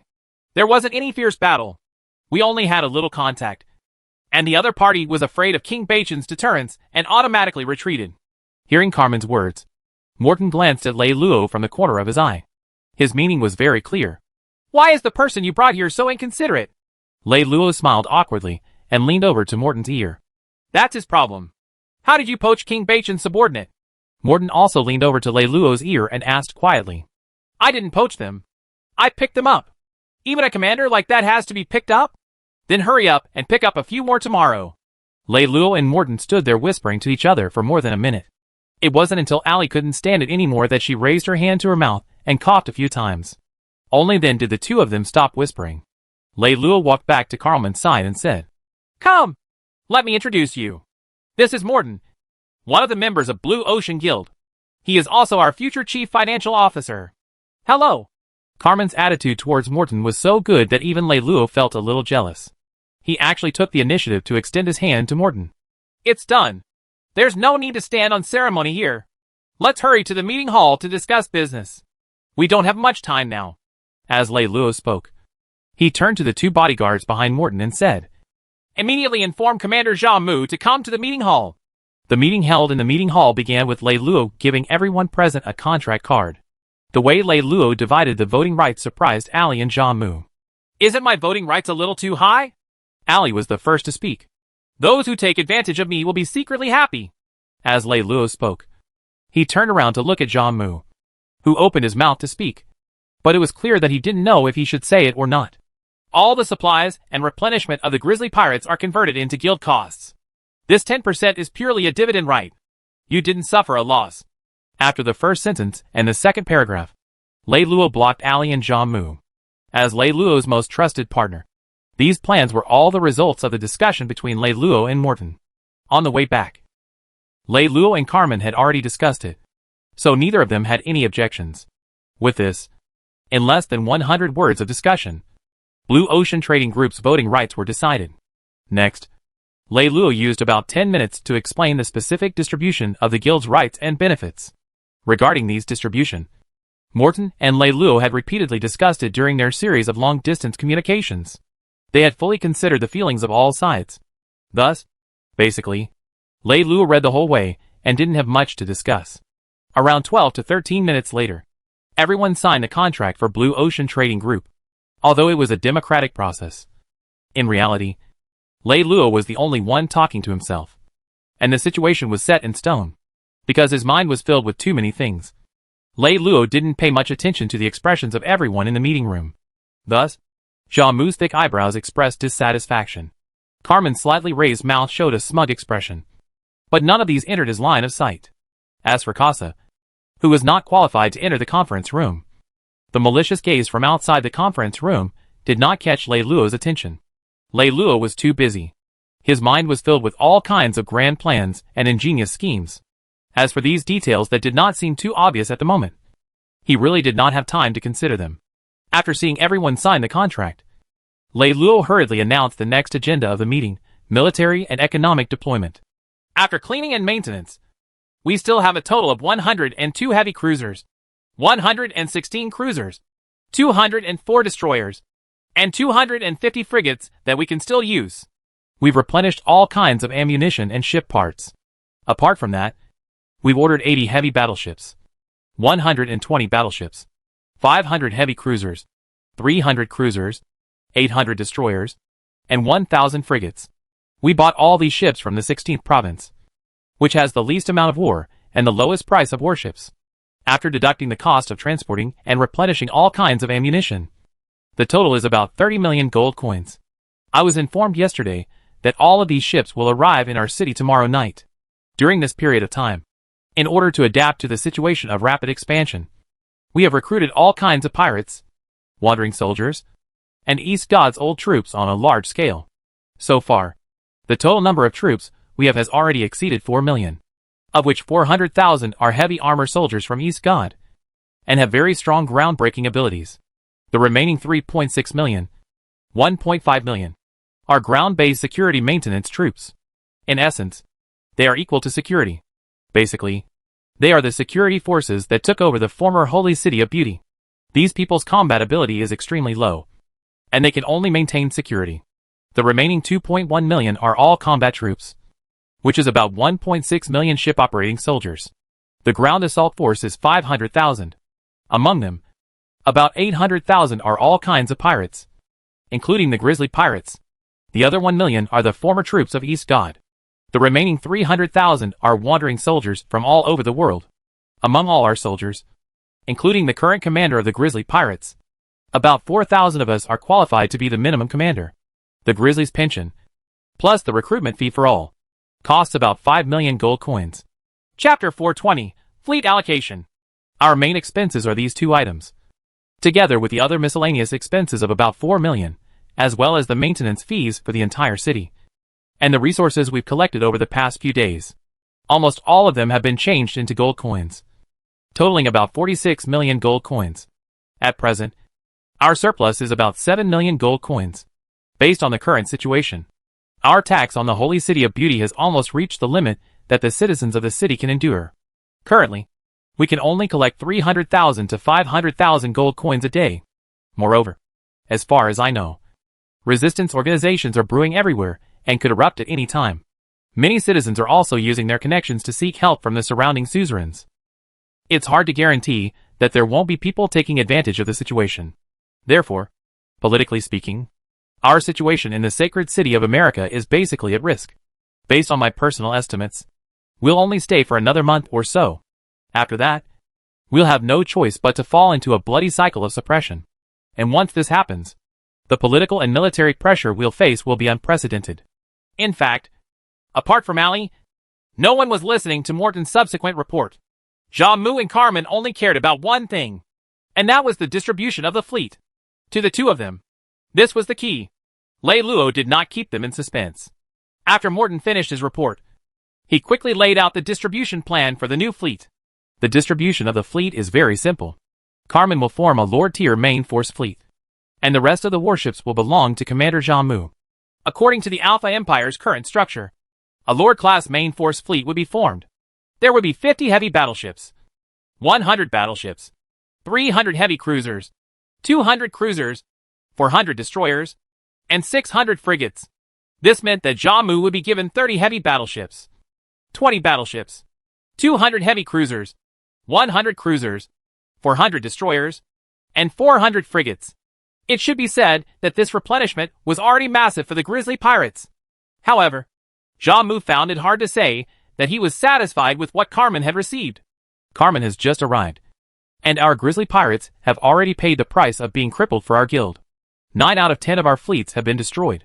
Yet, the replenishment our grizzly pirates have received is actually inferior to the new Lord Carmen. Jamu pouted indignantly. Even if there is a natural difference in status between pirates and the regular army, it shouldn't be to such an extent. Right? Jamu's reaction was within Lei Luo's expectations. He waited until Jamu had just finished speaking before pausing slightly. Then, he slowly said, today's arrangements are not to reward people based on merit, but to prepare for the Great War. At this time, it's not about who has the most merit and gets the most things. It's about who has the most ability and gets the most things. The meeting was very rushed. I didn't have the time to introduce Lord Carmen to everyone. Lord Carmen was originally a lord under King Baichen. 10 years ago, during the lord training exercise under King Baichen, Lord Carmen was ranked 7th. As for his strategic index, it was 12. Although Lei Luo said that he wanted to introduce him to everyone, in reality, he was only speaking to Jamu. He made a special emphasis on the last sentence, because Jamu's strategic index was not even a little bit inferior to Carmen's. When Lei Luo said this, he saw that Jamu still seemed to be angry. So, he stood up, walked to Jamu's side, and patted his shoulder. Jamu, don't just look at the current situation. I think you know better than me what the situation is like. We can't stay here any longer. Within a month, we have to occupy a new base and start our long-term development there. I'll announce the specific plan later. After we get that new base, I'll give you everything that the grizzly pirates deserve. Jamu laughed coldly and said, Well said. Lei Luo looked at the situation and knew that he had to use his trump card. In 3 years, how about 1 Lord-class main force fleet per year? Jamu's brows opened up. How is that possible? What city can support such an expansion? Lei Luo smiled and asked, If we acquire the Cape of Good Hope, would you still have the same doubts? The Cape of Good Hope? Jamu's eyelashes fluttered at a high frequency. With our little fleet, how can we defeat the Cape of Good Hope? Don't worry about that. I will announce it to everyone later. You only said that if you want to obtain the Cape of Good Hope. Can you temporarily bear with my unfairness to you? Of course, Jamu said almost without hesitation. If you really have the ability to defeat the Cape of Good Hope, naturally, I can bear with everything. Okay. Lei Luo smiled and patted Jamu's shoulder with his right hand. He waved his left hand and said, Look at the map. Ali had already prepared the map. Lei Luo walked over and pointed at the map, showing a city. Whether it is the overall level of talent, the strength of the fleet, and the overall economic potential, the Anglo-Immortal Economic Cooperation Alliance is superior to the Phoenix Alliance. And the reason why the Union is at a disadvantage in all these years of struggle is all because of the battle 7 years ago. And the focus of this battle is precisely this city, the Great Wall of Iron Blood. The greatest characteristic of the Great Wall of Iron Blood is that it has a huge amount of high-quality magic ores that are very rare even in the entire empire. To put it simply, this city is basically made up of energy concentrates. The energy it can provide is enough for 100 Lord-class fleets to maintain a normal patrolling battle for 10,000 years. At the same time, it is also enough for 50 Lord-class fleets to jump from any part of the empire to any part of the empire in one go. This city is located within the sphere of influence of the British Immortal Economic Union. The British Immortal Economic Union has always treated this city as the most important mana base to use. A large number of magic collectors and large-scale magic mines have been built on top of it. 7 years ago, there were as many as 80 million magic guides on the Great Wall who could excavate and process magic power. Chapter 421, Huge Benefits. In order to prevent surprise attacks, the Alliance supported Lord Rowley, who owns the city, to build the city's defense structure. It was built to be even better than the Holy City of Beauty. At the same time, it supported 6 Lord-class main fleets for Rowley, allowing him to have up to 14 Lord-class main fleets of heavy troops. At the same time, the Alliance also deployed several heavily armed cities near the Great Wall of Iron Blood to provide support at any time. According to normal logic, the possibility of such a city being conquered is close to zero. However, the people of the Alliance neglected the fact that Rowley was a young lord who was emotionally rich and single. 10 years ago, when he had just inherited this city from his father, he was only 100 years old. From then on, the leader of the Phoenix Alliance, Philip, had his illegitimate daughter secretly seduce him. After 3 years of hard work, Philip finally made Rowley gradually fall in love with her. In the end, what made Rowley completely fall in love with the Phoenix Alliance was the title of deputy leader that Philip had given him, as well as the exchange of 20 wealthy cities. When Philip's 5 Lord-level main forces suddenly arrived within the defensive range of the Great Wall of Iron Blood, and the defense officers were preparing to launch an attack while they were still jumping, they received Rowley's order to surrender to the Phoenix Alliance. Just like that, the energy fortress of the Alliance fell within the Phoenix Alliance. When the Alliance realized what was going on, the Phoenix Alliance already had 19 Lord-level fleets and one of the most powerful defense structures in the Empire, with the Great Wall of Iron Blood as the bridgehead. The situation of the Alliance and the Phoenix Alliance changed. The Alliance had no choice but to shrink its defense line on a large scale to deal with the cancer inside. The Phoenix Alliance has been steadily pouring new fleets into this enclave. Since there is plenty of energy on the Great Wall, no matter how many fleets there are, they do not have to worry about running out of energy. Because the Phoenix Alliance has been pouring in fleets and the defensive structures on the Great Wall have been expanding. The Great Wall has become one of the 2 major fortresses in the 3rd province. It has more than 30 Lord-level main force fleets and the first defensive structure in the 3rd province. In the past 7 years, in order to fight for this fortress, the 2 alliances have lost more than 100 Lord-tier main forces. After a fleet warped, due to space-time warping and unstable materials, the fleet would normally lose its combat ability for about 30 minutes to an hour. This was the interval between warps. It was precisely because of this phenomenon that invading a city from within the enemy had always been a favorite tactic of famous generals. After introducing the situation of the city, Lei Luo concluded, "And our target this time is precisely it. The Great Wall of Iron Blood. Only it has the right to be traded with the Cape of Good Hope by the British Immortal Economic Union." The second half of the meeting was basically about how to attack the Great Wall of Iron Blood. Morton was really not interested in military affairs. Ollie was a warrior-type person. She was very experienced in fighting alone. And she had no acuity in commanding an army to fight. Therefore, the second half of the meeting was mainly about Lei Luo, Carmen, and Jia Mu. Since she had nothing to do with herself, Allie dozed off peacefully. But Morton was not in the mood at all. While the three of them were nervously discussing, Morton had been watching Carmen and Jia Mu. Jia Mu seemed nervous. In his opinion, Lei Luo's plan was too risky. So he repeatedly cited various dangerous situations, trying to overturn Lei Luo's strategy. However, each time, he was speechless by Lei Luo's strict plan. As for Carmen, he didn't say anything except for the occasional interjection. Instead, he looked at Lei Luo and Jia Mu with great interest, as if he was interested in their quarreling situation. While Lei Luo and Jia Mu were arguing passionately, he would sometimes find time to come over and talk to him. Sitting in the meeting room, Morton did not know what was going on, but he had an instinctive sense of unease. But he could not explain his unease directly, so he could only sit on the pins and needles until the end of the meeting. After the meeting was finally over, Morton pulled Lei Luo to a secluded corner and asked in an anxious tone, "What's wrong? One of them is a former lord under King Baichen, whom I've just met, and the other is a pirate gang that holds a grudge against you. Do you really think it's reliable for you to give all your army to two people like that?" Lei Luo blinked and said, "I know that Jia Mu is dissatisfied, but for the sake of the huge benefits of the Cape of Good Hope, I think he'll tolerate it for the time being. Moreover, in order to avoid the danger brought by his sole military power, didn't I call Carmen here?" Morton hesitated for a moment before saying, "To be honest, I think that the real danger is not Jia Mu, but Carmen." "Oh." Lei Luo widened his mouth. "What do you mean? Do you have any evidence?" "No." Morton shook his head. "I don't have any evidence. I just have a hunch, haven't you noticed? When you and Jia Mu argue, Carmen always seems to be happy." Lei Luo smiled and said, "That's normal. He's like that. If not, he wouldn't be unable to get along with others everywhere he goes. No, this is different. This isn't the type of smile that can't get along with others. Then tell me, what kind of smile is this? A lewd smile?" Lei Luo smiled and looked at Morton. Morton clicked his tongue and said, "Sigh, I don't know either. But I'm serious. I'm not joking with you." I know. Lei Luo nodded repeatedly. "Actually, I've thought about what you said.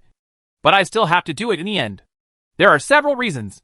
First, the most important part of the whole plan is to get the cooperation of the Sorcerer of the Great Wall of Iron Blood and the cooperation of the Union of British Immortal and Economic Cooperation.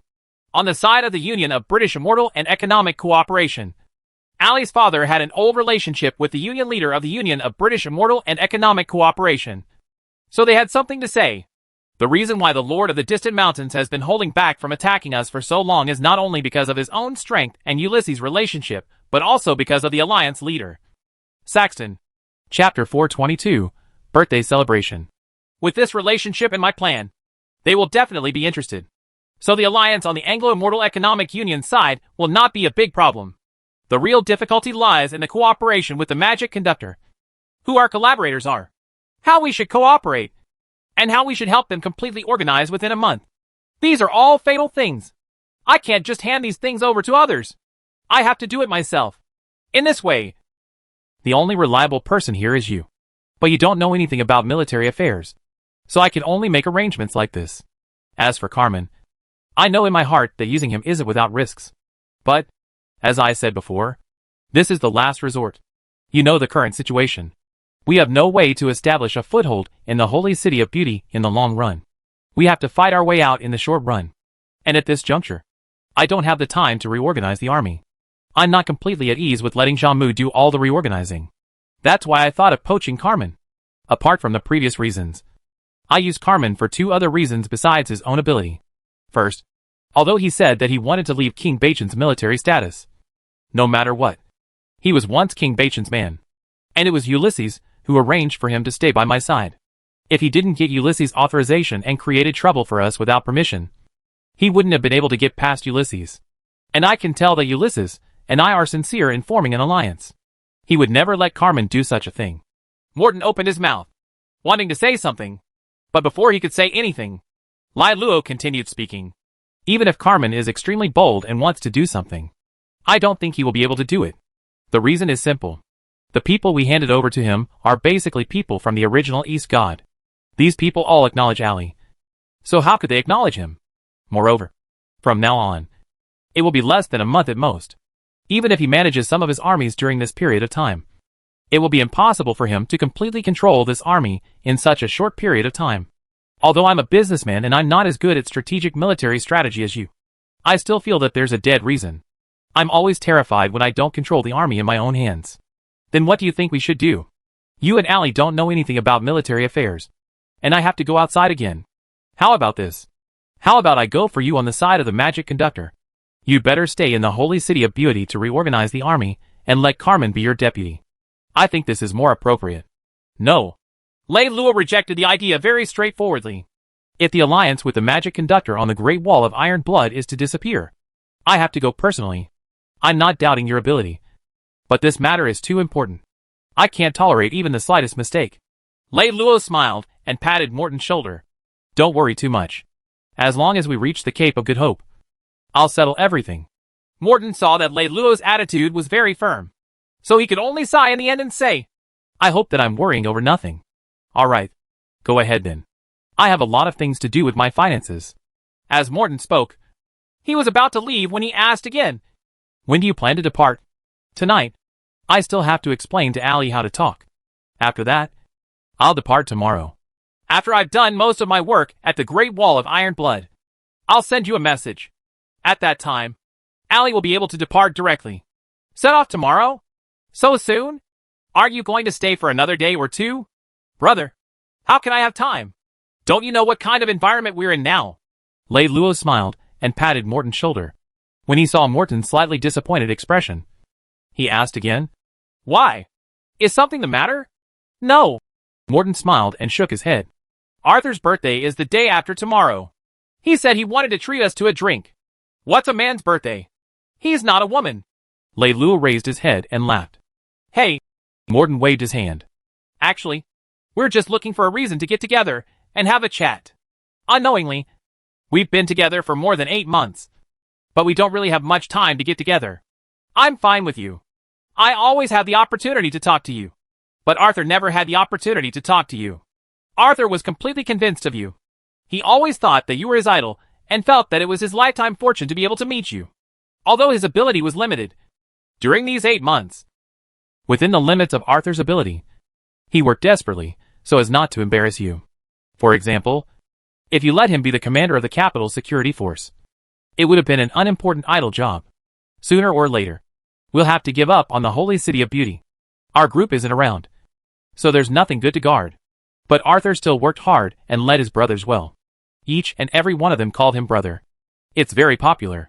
After listening to Morton's words, Lei Luo nodded vigorously and said, I still understand Arthur. He is a real person. Just like you. He is a real brother. Time is pressing at the moment. There are many things that we cannot do according to our own methods. When we have free time in the future, Arthur will still have many uses. At the very least, this sincerity and loyalty of his is something that no one can replace. At the very least, no one is more suitable than him for the position of commander of the guards. Sigh. Don't look at Arthur's background. He actually doesn't value this. He is different from you and me. He is a person with no ambition at all. His heart was like a string. Our group bumped into each other and caused such a big scene. He felt proud of us and happy for us. He worked hard for us. As for what he could get, he never thought about it. It's not that kind of hypocritical thinking. It's that he truly didn't think about anything. Yeah. Arthur, when I'm with him, I feel relaxed. Lei Luo said with a sentimental tone as he clicked his tongue. Yeah. Although Arthur can't help us with our career, we're still friends. Whether it's you or me. In the end, no matter how big our achievements will be, we are all still ordinary humans. In the end, what do we live for? We're just friends. So, I think, if we're not in a hurry, we should stay until the night after tomorrow. Arthur has wanted to drink with you for a long time. Chapter 423, The Magic Conductor's Rebellion. Lei Luo thought for a moment, and hesitated before nodding. All right. Let's drink this wine before we leave. The sky won't fall. Hearing Lei Luo's words, a simple smile appeared on Morton's face. He didn't say anything, and only stretched out his hand to pat Lei Luo's shoulder, looking very satisfied. Soon, it was evening. Arthur, who spent almost 24 hours a day in the office and patrolling, had already packed up most of the things on hand. Then he took a bottle of good wine that he had looted and ran to Morton's room in a flash. When he entered the door, he saw Morton and Lei Luo already sitting in the room waiting for him. There was a map between the two of them, as if they were discussing something. Arthur, who was standing at the door, smiled in embarrassment and asked timidly, Am I disturbing you? What are you talking about? It's your birthday today. You're the oldest. Lei Luo turned around and saw that Arthur was already at the door. He quickly put away the map and stood up with a smile. If you have anything important to say, you can talk first. I'll come back later. As Arthur said this, he really turned around and wanted to leave. Seeing this, Lei Luo hurriedly walked over and pulled him back. What the F***ck? There's nothing important in this world. Come. Hey, what is this in your hand? Red wine. Is it real or fake? When Lei Luo mentioned this, Arthur immediately became excited. Of course it's real. This wine is passed down from our ancestors. My family has been winemakers for generations. We don't have anything else. But we have a treasure that is stored in a special box. I went home a few days ago and brought it over. Morton, who was well versed in wine, took the bottle and spoke with a pained expression. F***ck, you're really willing to part with it. You killed a bottle of red wine on your birthday. You have the bearing of a Grand Alliance leader. What's the big deal? There's no banquet without wine. It's fate for us to bump into each other. A bottle of red wine is nothing. As Arthur spoke, he forcefully broke open the bottle of top-notch treasure that he had brought from home. The moment the bottle was opened, the fragrance that had been stored for thousands of years instantly filled the room. We can't let this bottle of wine suffer. Morton, which is the best restaurant in the entire city, lead the way. It's my treat. Lei Luo patted his chest and laughed. Uh-huh. Good. You always think of scamming others. It's your turn to be scammed by us. After Morton finished speaking, everyone laughed along. Suddenly, the usually rational Lei Luo suddenly had an unrealistic thought. That time could stop at this time. Because at this time, he felt something special. This was the thing that he lacked the most in his life. And he didn't know how to express it. Lei Luo, who was immersed in this carefree mood, suddenly felt that all the great ambitions had become empty at this moment. Looking at Morton and Arthur, who were smiling brightly and simply, Lei Luo thought to himself, if only it could be like this forever. While Lei Luo and the other two were happily eating meat and drinking wine under the hotel owner's hateful gaze, Ulysses, who was far away in Ulysses, was not in a relaxed mood at all.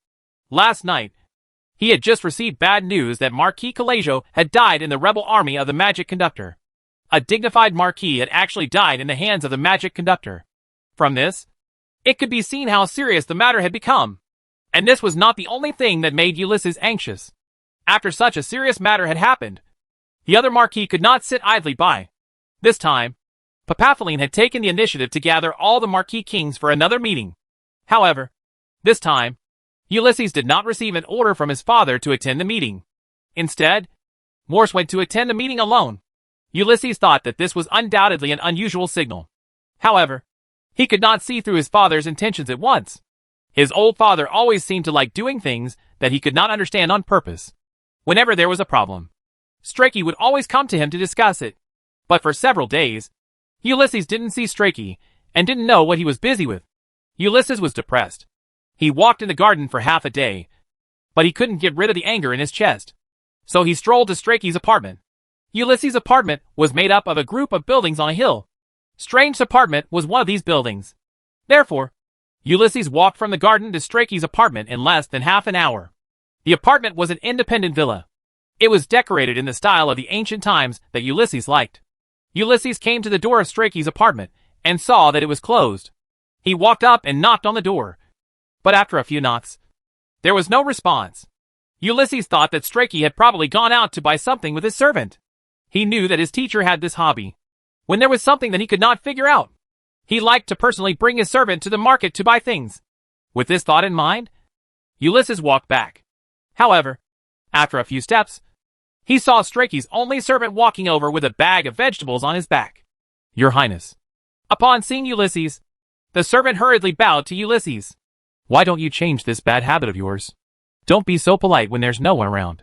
Strachey's old servant was someone who had watched Ulysses grow up. Ulysses was even more friendly to him than Strachey. Seeing him bow, Ulysses quickly walked over with a smile and helped him up. Hey, where's teacher? Isn't he with you? Uncle Zhang's eyes were wide open as he said with a puzzled expression. Is it master at home? Is teacher at home? Ulysses blinked his eyes in confusion as well. No one responded to me when I knocked on the door. Oh, then it should be because he didn't hear you. Master seems to be communicating with someone through magic. He probably thinks that I shouldn't be listening to their conversation. So he specially sent me out to buy vegetables. Hearing the old servant's words, Ulysses was slightly stunned. Then he nodded and said, Oh, Your Highness, come back with me. Master should be at home. As the old servant spoke, he was about to pull Ulysses back. Ulysses smiled and shook his head. Since teacher is so busy, then I won't disturb him. Moreover, I suddenly thought of something to do, so I'll go back first. Help me tell teacher to come to my place when he's free. I have something to ask him for an idea. Chapter 424, True Brothers. The old servant nodded and said, Okay. After saying that, the servant carried his food and went back to Strachey's apartment. Looking at the old servant's back, Ulysses muttered to himself thoughtfully. Important magic communication? What important magic communication is there at this time? For some reason, Ulysses began to feel that his teacher was too similar to his father. Both of them were like this, and it had become hard for him to understand or see through them. After finishing off a bottle of 1,000-year-old red wine and half of the top-grade wine stored in the best hotel in the holy city of beauty, Morton and Arthur were finally placed on the table by Lei Luo. At this moment, Lei Luo looked out of his window again. The moon was starting to emit a faint light. He then looked at his own clock. Damn! The three of them had drunk a whole 12 hours in one go. At this moment, Lei Luo's body was actually more exhausted than Morton and Arthur's. Logically speaking, he should have fainted a long while ago. However, he had something on his mind and had wanted to leave early. Therefore, he used superhuman will to forcefully suppress the urge to faint and barely maintain his consciousness.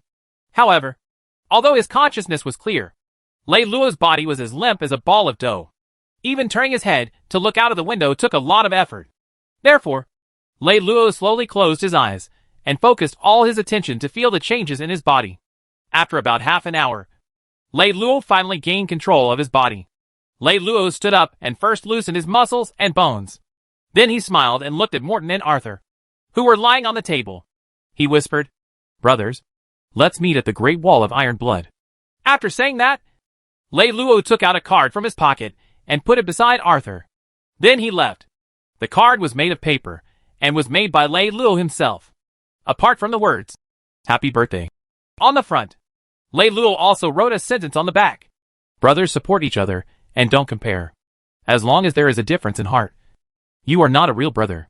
I treat you as my real brother. I hope you won't let me down. Lei Luo. By the time Arthur and Morton awoke from their drunken stupor, Lei Luo was already on a passenger ship bound for the Great Wall of Iron Blood. After sitting on the passenger ship, Lei Luo began to relax his body slowly.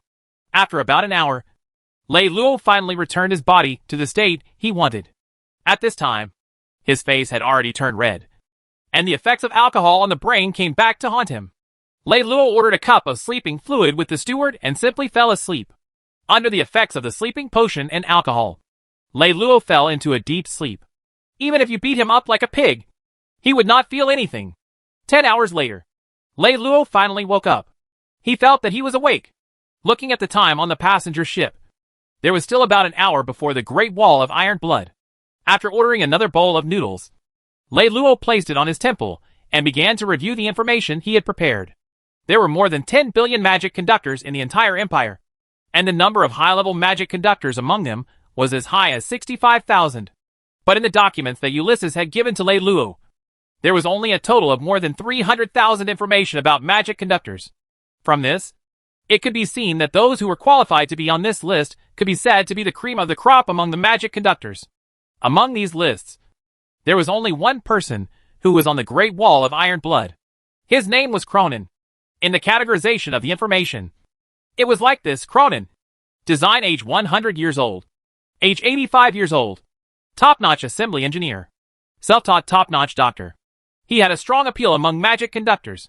As for the details, there were many detailed information, including the data that Cronin reported during his annual physical examination, as well as his social relations, work results, and so on.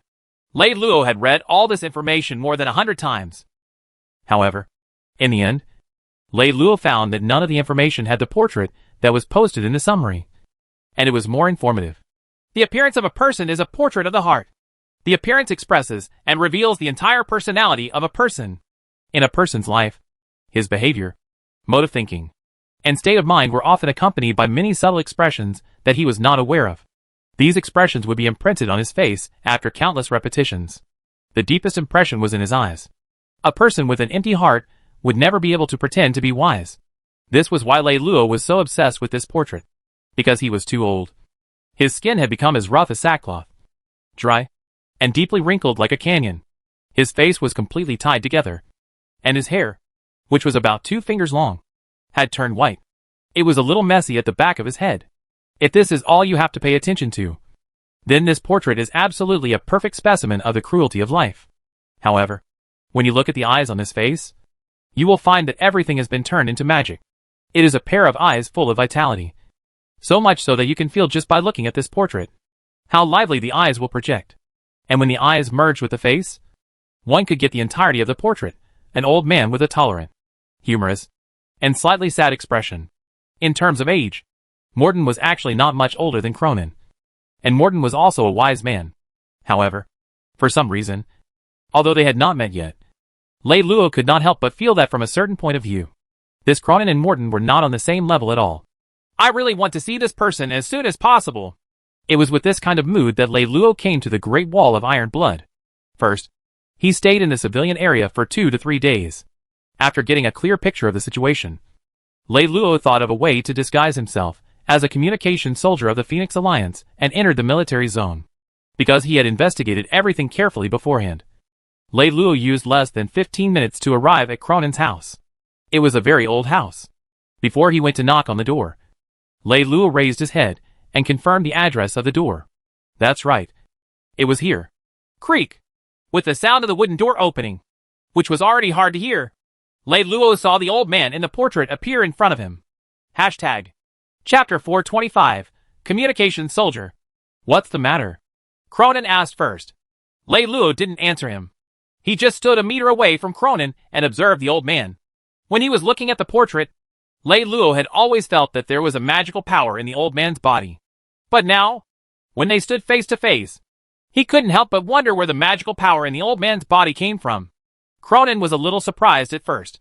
He looked at the silent communication soldier who stood straight at his door in the early morning. However, after a moment, Cronin smiled and said, "You're not a communication soldier." "Yes, I'm not a communication soldier. However, I did come to bring you some information. I believe that the information I will bring to you will be more than what you want to know from a communication soldier."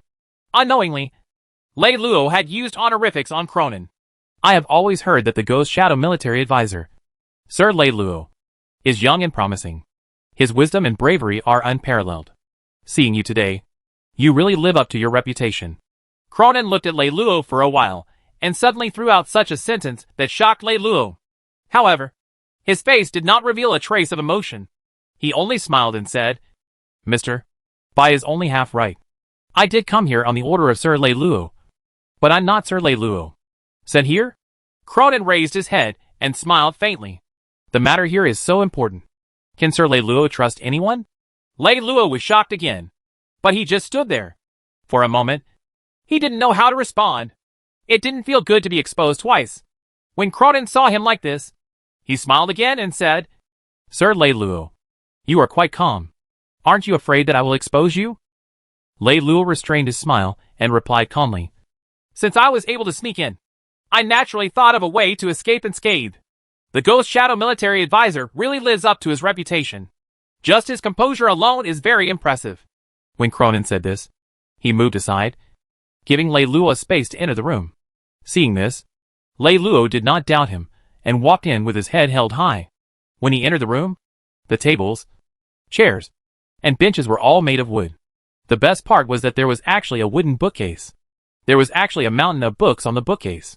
There was a charcoal stove next to the coffee table. There was a wine pot hanging on the stove. After the warm wine was roasted by the charcoal fire, a portion of it turned into a fragrant steam that flowed in all directions in the air. Lei Luo was surprised as he was looking at the furnishings in the room. Cronin then asked, "Sir Lei Luo, would you like some wine or tea?" "Old Mr. Bai, please don't treat me as an outsider. Just call me Lei Luo. Just give me a cup of tea. I just had a big drink a few days ago. I really can't drink wine." Hearing Lei Luo's answer, Cronin poured 2 cups of tea, and the two of them sat opposite each other at the coffee table. As soon as he sat down, Lei Luo said, "I wonder how you saw through my identity at a glance. There's nothing difficult about that, right?" Cronin first smiled and then explained, "Your gaze is too focused, sharp, and penetrating. If the military even had a communication soldier of this standard, then the Phoenix Alliance wouldn't be like today, and would have long unified the world. Even if you're sure that I'm not from the military, how can you know it's me at a glance? If we're just talking about talent, the Anglo-Immortal Economic Cooperation Saxton is above the Phoenix Alliance's Philip. Otherwise, the Anglo-Immortal Economic Cooperation strength wouldn't have been superior to the Phoenix Alliance's. But Saxton's biggest weakness was his arrogance. If it wasn't for the fact that he had always looked down on Rowley, how could Rowley have been pulled over by Saxton? One must know that the Phoenix Alliance at that time was already on the verge of collapse." As Cronin said this, he raised his head and looked at Lei Luo. "Think about it. Saxton doesn't even look down on a lord who controls the most important base. How could he possibly be willing to spend time with me? The only people who want to make a move on the Great Wall of Iron Blood and think that they have the ability to do so are the old troops of East God, who have suddenly appeared on the comet recently. Everyone, including me, who is concerned about the situation in the 3rd province, is paying close attention to such a force that has suddenly sprung up. And everyone knows that the person supporting this force is not Princess Ali, but the person who is hiding behind her and known as military advisor Ghost Shadow.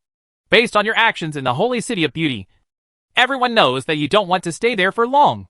With the combination of the two, it makes sense that you want to do something to the Great Wall of Iron Blood. With the strength you have now, if you want to take down the Great Wall of Iron Blood, the key is that there must be trouble inside the wall. Therefore, whether there's trouble inside the wall is the key to your success or failure. Take a look at your path of rise over the past 9 months. The most crucial part is that you've almost done everything yourself and never put your hands on others. From this, it can be seen that you're not only very confident, but you're also so confident that you don't trust anyone. Therefore, you had to come personally today." Although there was still no change in Lei Luo's expression after Cronin's explanation, the shock in his heart could not be described with words. After a moment of silence, Lei Luo asked, "Why do I want to take down the Great Wall of Iron Blood? Although this place has a strong defense and sufficient energy supply, its economy is backward. For the 2 alliances, it may be an important place. But for us, it's just a hot potato. It's naturally a hot potato in our hands. But if we throw it out, we can sell it for a good price." Lei Luo's body was gradually stiffening. He struggled to pick up the teacup and took a sip. After a while, he slowly asked, "What price do you think I will sell it for? In my opinion, the Cape of Good Hope is not bad." Ding! The teacup in Lei Luo's hand fell to the ground, and the tea spilled all over the ground. Cronin stood up as if nothing had happened. "I'll pour you another cup." Cronin poured another cup of tea and placed it in front of Lei Luo, then said these 2 words indifferently. "Arrogant."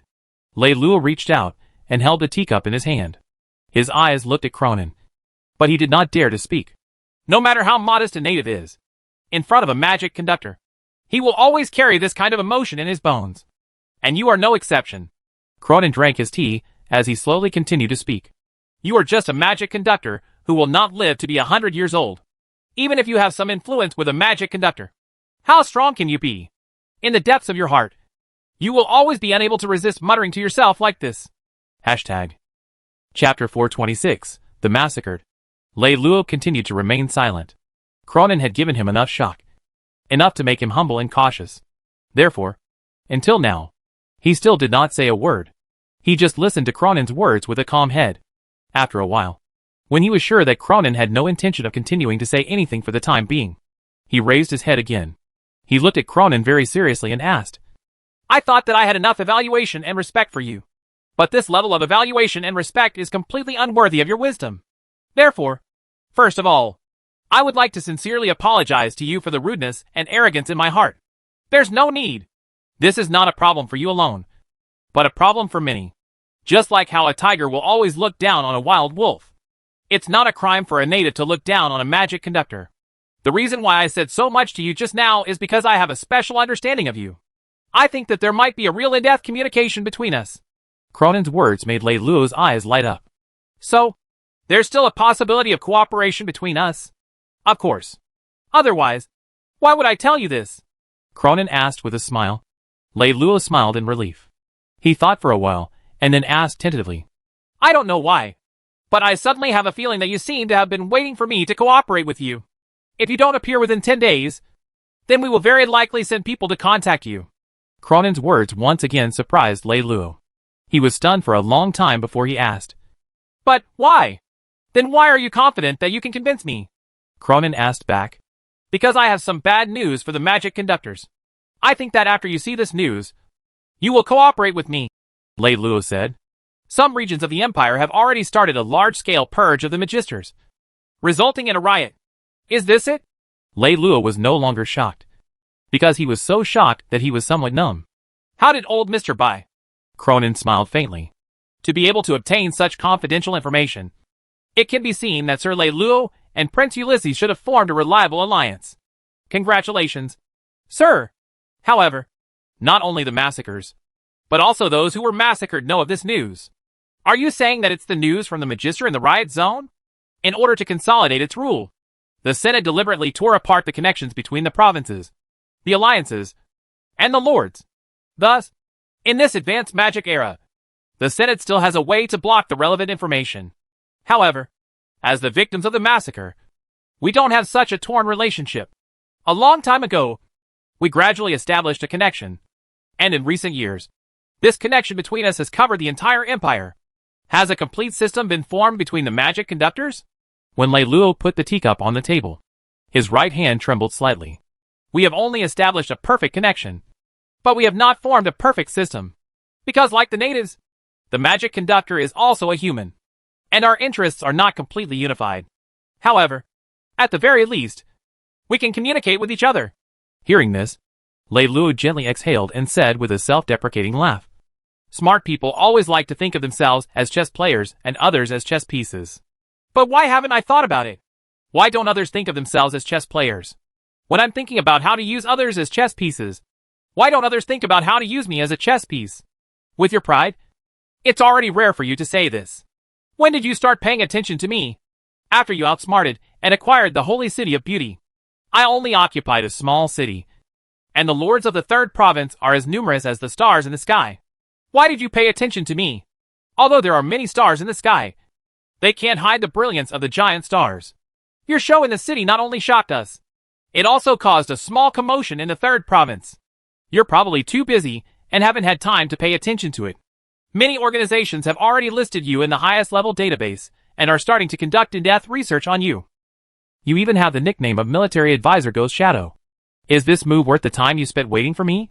Of course not. What makes us the most excited is your rebellion against the Senate and the current system. We know that you don't like to use regular military officers. You even use the pirate corps. You have a strong, insufferable temperament. And for people like us, we like anyone who is insufferable. For us, if possible, we hope that as many native people like you can take over the power. This is good for us. I understand. If that's the case, then everything will be as it should be. There are no obstacles in our deal. We just need to discuss some details. Since that's the case, then before that, I want to ask you a personal question. Please, what kind of person do you think I am? Cronin hesitated for a moment and said, From a certain point of view, you are more mature than most people. But from a certain point of view, you are still a child. Lei Luo blinked and asked again. If I am still a child, then how can I grow up? Only through the baptism of blood can you become a real man. Haven't I experienced enough blood in the holy city of beauty? The real blood is the blood that will make your heart ache when it flows. Lei Luo's eyes widened as he asked. Whose blood is that? This is a question that only you can answer. Cronin paused for a moment before continuing. This is a question that every person who wants to become a powerhouse must know the answer to. When the topic of fresh blood ended, Cronin changed the topic. He started to discuss the details of the cooperation with Lei Luo, as well as the terms of the deal between the two parties. Compared to the beginning of the empire, the military's logistical support was mainly handled by civilians. However, the military was increasingly unwilling to hire civilians to handle their logistical support. This was because modern humans had already abandoned the hard work, frugality, and adventurous spirit of the beginning of the empire. The weakness of the human nature of being lazy once again enveloped the entire human race. Chapter 427, Broad Vision. Compared to them, magic conductors were not only cheaper, but also more reliable and hardworking. Therefore, abandoning civilians and choosing to produce a large number of magic conductors to participate in military production and logistical support had almost become the common trend of modern armies. The Great Wall of Iron Blood was a complete fortress of war. Other than the army of millions, there were only hundreds of millions of magic conductors left. The army was only responsible for fighting. Everything else naturally fell on the sorcerers. Whether it was the production of energy, processing, the repair of the fleet, or the maintenance of the spaceport, all of these were under the control of the sorcerers. What Cronin and his accomplices needed to do was to cooperate with Lei Luo to launch a riot on the ground when necessary, and completely paralyze the ground defense of the Great Wall of Iron Blood. Lei Luo promised that he would persuade the British Immortal Economic Union to launch the largest offensive in the past decade. On 4 fronts, they would launch a general attack on the Phoenix Alliance, forcing the fleet on the Great Wall of Iron Blood to send reinforcements. And Lei Luo's fleet would choose the right time to launch a surprise attack on the Great Wall of Iron Blood, creating a situation conducive to the riot for the Fertility Magister group on the ground. Although it was a detail, both of them had only reached a vague concept. When Lei Luo created a favorable time for the Magister to riot, the Magister would riot. And once the Magister started a riot, Lei Luo's fleet would use all their strength to attack the Great Wall of Iron Blood. Lei Luo didn't tell Cronin how he would persuade the Alliance to launch such an attack. Nor did he say how he would attack the Great Wall of Iron Blood. And Cronin did not tell Lei Luo how he would start a riot. Lei Luo did not say it because he believed that Cronin would do everything. That was not the only reason why Cronin did not say it. As for the terms of the exchange, it was relatively simple. After seizing the Great Wall of Iron Blood, Lei Luo would gain control of the city, and all the fertility magicians in the city would be protected by their own bodies and peacefully move to the Cape of Good Hope. After that, Lei Luo would be responsible for escorting a portion of the core members to the rebel area to participate in their rebel cause. As for the remaining fertility magicians, Lei Luo promised to seize an energy city as soon as possible for them to live in. These magicians would receive Lei Luo's military protection, and they could exercise complete autonomy in the city. However, they were not allowed to participate in an armed rebellion, nor were they allowed to manufacture weapons. All the energy produced must be sold to Lei Luo. He had thought that it would take about a month to reach the Great Wall of Iron Blood. However, in just 2 hours, all the problems had been solved. And all of this was not because he was very smart, but because he had a partner who was much stronger than he had imagined. This made Lei Luo happy, but he was also a little disappointed. However, most of all, he was emotional. After the official business was finished, Lei Luo asked, "After this plan is over, are you going to the rebel area as well?" "Yes. The headquarters are urging me urgently. We have always wanted to go there as soon as possible, but we just couldn't find the right time." Sigh. Lei Luo sighed. "This time, I was able to meet you. So I finally understood what it meant to say that there is always someone better than you. I originally thought that after this incident, I would have to learn more from Old Master Bai. I didn't expect that I would no longer have the chance. Sir Lei Luo, you don't have to belittle yourself like this. If it was just in terms of thinking ability, I wouldn't be able to catch up to you even if I flattered you. The reason why I can see so clearly in certain areas isn't because of how fast my brain can think, nor is it because of how strong my calculation and memory abilities are. You humans have fallen into one of the biggest deviations, and that is always competing to see who can think faster, who has more power, and who has more computing power. That's right. Over the years, you have made amazing progress in these 3 areas, but you have lost the most important thing, which is a wide field of vision." "Wide field of vision?" Cronin replied with a smile. "It's a broad field of vision. It sounds like a completely meaningless illusory word. Right. How many steps does it take from your home to the market closest to you?" Lei Luo shook his head blankly. I don't know. An answer that can be found by walking once. But many people will never get it in their lifetime. Why is that? Because you've never thought of it that way. Most of our lives, what we think is more important than how we think. Magic has brought a lot of convenience to humans and gave a great boost to human civilization. But at the same time, it has also limited human vision and ossified human thinking, making humans more dependent and lazy. From a certain point of view, you have improved. But from another point of view, you have regressed. What you think is more important than how you think. Lei Luo silently recited this sentence in his heart. After repeating it a few times, he said, "May I ask one last question? Please speak. Just now, you evaluated me as an immature person. I was not convinced before. But after listening to a series of high-level arguments, I am completely convinced. But I would like to ask, is it possible for an immature person to become a good commander?" At this moment, Lei Luo had already completely regarded the Cronin in front of him as his teacher. Therefore, before he left, he would still ask this question.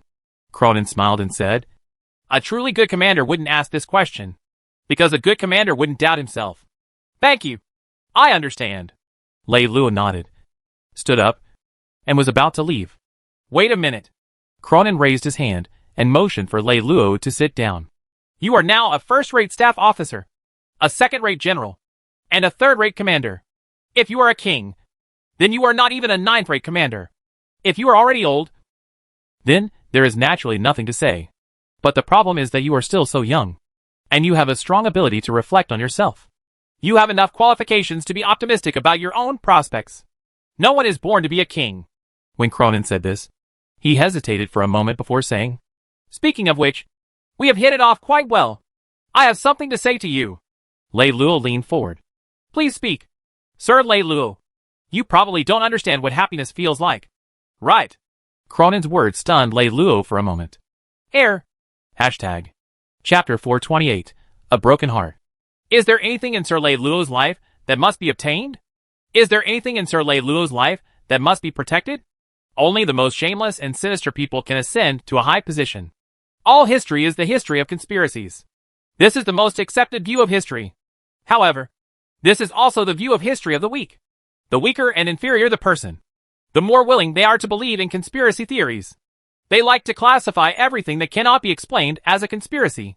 But in my opinion, a true king is definitely not an animal that only relies on intelligence and resourcefulness. What kind of person is a true king? After being speechless for a few minutes, Lei Luo finally spoke. A true king is a person who knows how to be happy.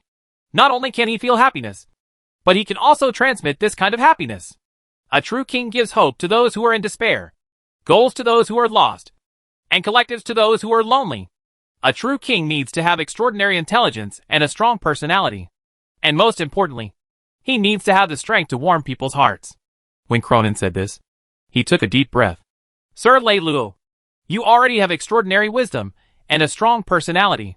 However, in terms of warming people's hearts, please forgive me for being blunt. You are more like a willful child. Lei Luo swallowed his saliva, unable to speak. I can see from your eyes that although your gaze is firm, your eyes always tremble involuntarily. I can see from your sitting posture that although you want to appear very casual every time, in reality, your body has never truly relaxed. It is almost always in a tense state. I can see from your actions that you have never placed your palm on a person. You have always placed the back of your hand on a person. Sir Lei Luo, there is resentment in your heart that you have never shared with others. This resentment that is buried in the deepest part of your heart controls everything about you. You have become the slave of this hatred and even lost yourself because of it. You are like floating grass in the air, always moving with the wind, but you have no direction of your own. Therefore, you have nothing that you must obtain, nothing that you must protect. You do not love others, and it is difficult for you to truly accept the love of others. Sir Lei Luo, compared to a human, you are more like a man made by machines. Lei Luo, who had been pursing his lips and forcefully controlling his body, finally could not bear it anymore. He jumped out. Thank you for your teachings. I'm sorry. After saying that, Lei Luo flew out. Why can't you just tell him everything that will happen? When Lei Luo flew out, Cronin sighed, stood up, and looked towards the study. Everyone has a weak side in their heart. If you want to become a true powerhouse, you must first learn to face your broken heart. A voice came from the study. It was a woman's voice. This voice exuded a lazy feeling from the bones. Normally, the feeling of laziness was vague and approachable. However, this voice was lazy. However, aside from laziness, there was a clear coldness that kept people away. It was like a drop of clear spring on a high mountain. It looked clear and moving. When one reached out to touch it, one would find that it was a cold that penetrated one's heart. As the voice sounded, a woman slowly walked out of the study.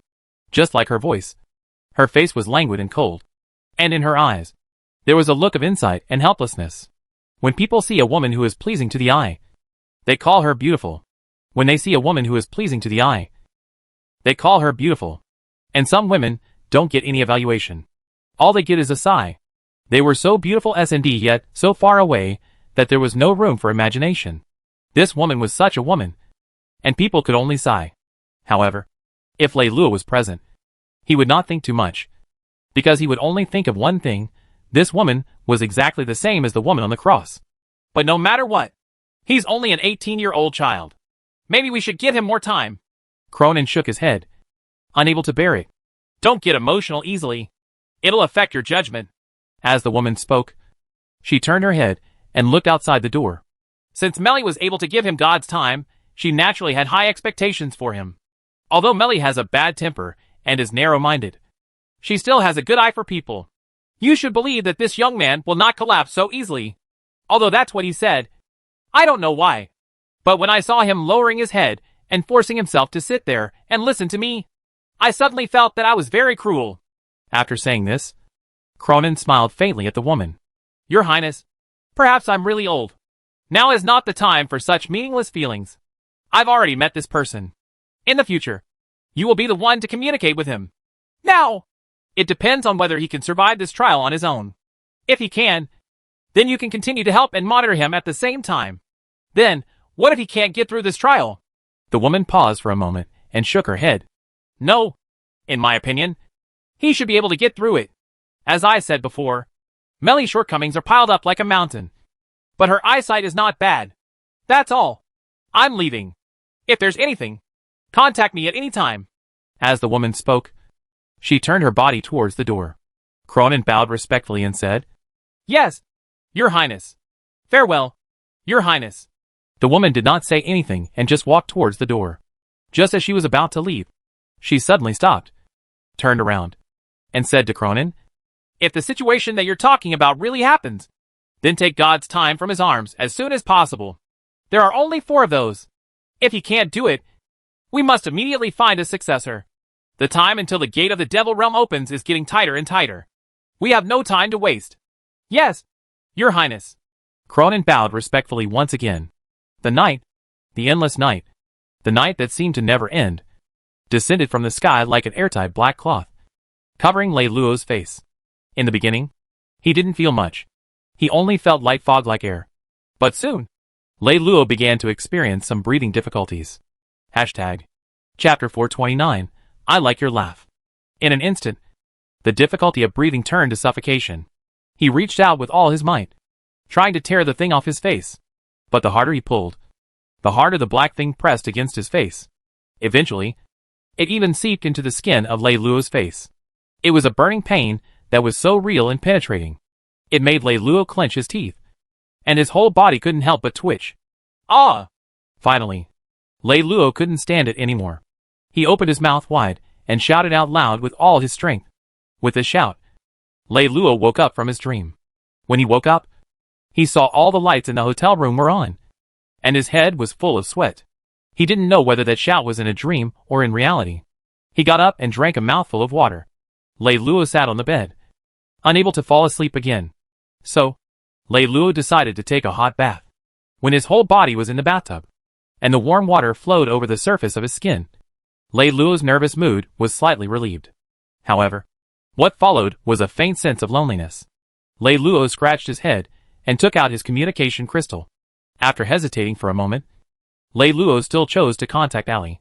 Who is it? Ali's voice was unclear. One could tell that she was woken up from a dream. She was still a little confused. What's wrong? Are you sleeping? Lei Luo asked. Please look at the time.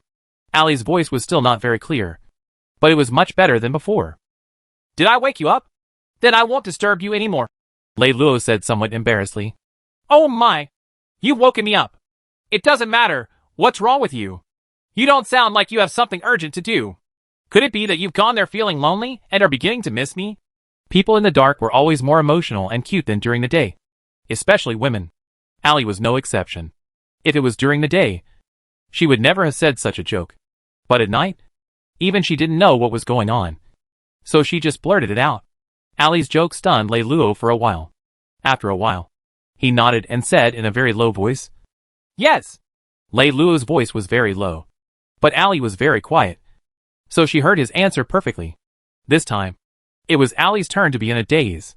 She was in a daze for a while, before she realized that her ears were a little hot. Allie cleared her throat shyly and asked, Did something happen on your side? Did things not go smoothly? No. It went more smoothly than I expected. The other party prepared much more than I expected. I don't have much work to do. I can go back tomorrow. Allie wasn't very excited when she heard Lei Luo's words. She seemed a little surprised. Isn't that all good? Why are you still so depressed? I'm fine. I was just moaning for a moment. Do you find it annoying that I'm like this? Lei Luo asked timidly. How can that be? I think it's pretty good. No one is invincible. You're always acting like you can solve anything. It's actually quite annoying to watch, Allie said, as she slid her originally sitting body onto the bed and raised her head. Allie, can you tell me what I look like in your eyes? Lei Luo asked. Nonsense? What's going on today? You're such an arrogant guy. But you actually want to hear other people's comments about you? Allie smiled and rolled on the bed. Lei Luo patted the back of his head awkwardly. It's okay to comment once in a while. Right. For you. The first thing I feel is that you're smart. Other than being smart, conceited, arrogant, and self-righteous. You don't trust others in everything but yourself. Also, you like to act big. You like to let others follow your own steps when you do things. Once they don't obey, you'll think of ways to make them submit. Hey, stop for a moment. Why does it sound like all of them are flaws? I won't listen. Tell me some good points. Lei Luo protested unhappily. Speaking of good points, you actually have a kind side, but you don't seem to be good at expressing it. I don't know who taught you to be like this. Even if it's for the good of others, you always treat others well in a condescending manner. It makes people feel uncomfortable. Is this considered a good point? Why doesn't it sound like it at all? Barely. Don't I have any advantages that aren't forced? Of course. At least you miss me. At this point, Allie smiled smugly. Do you have to be so happy when I miss you? To be able to make an abnormal human like you want to. It fully proves my boundless charm. It's not too much to be proud. Right, Allie said, as she continued to smile brightly. Perhaps it was because Allie's smile was too infectious. Lei Luo, who was originally gloomy, actually laughed along with her. Allie, I like your laughter.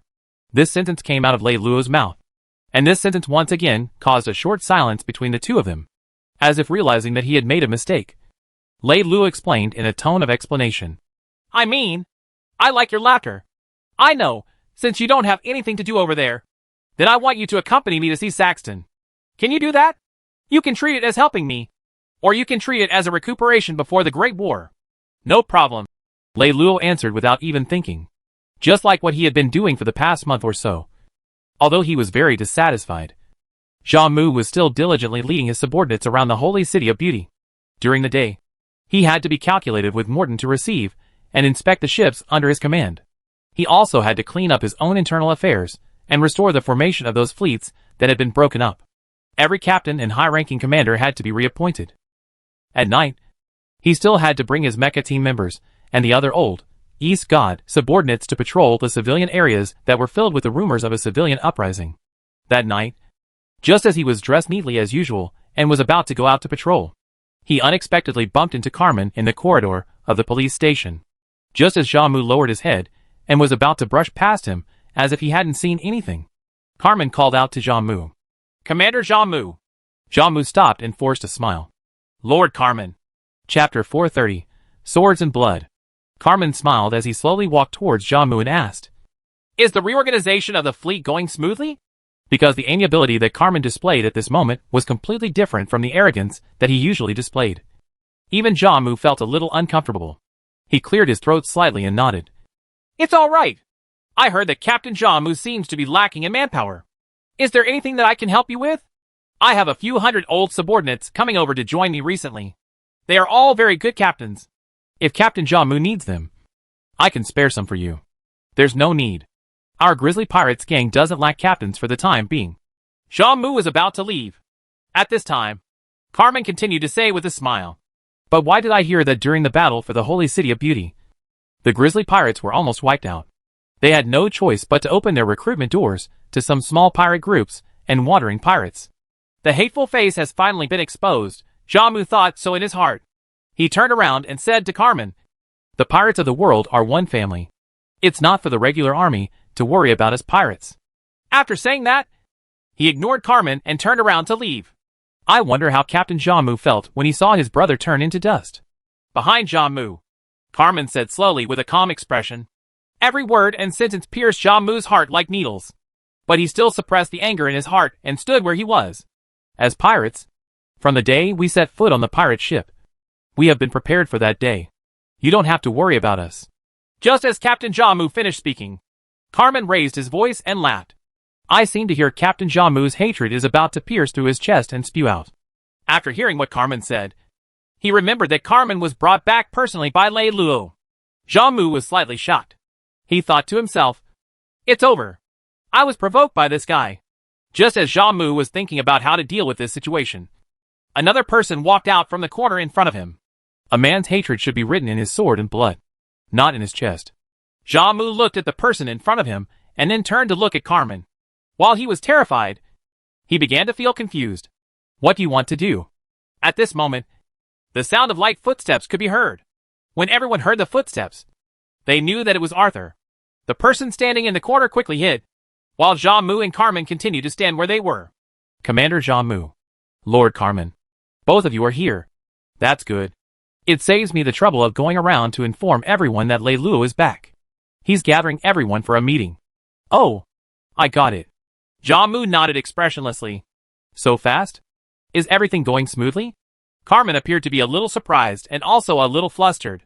These subtle expressions of his was noticed by Jamu. However, Arthur, who was a careless guy, naturally wouldn't notice such details. I've gathered everyone today mainly to inform everyone about my work at the Great Wall of Iron Blood.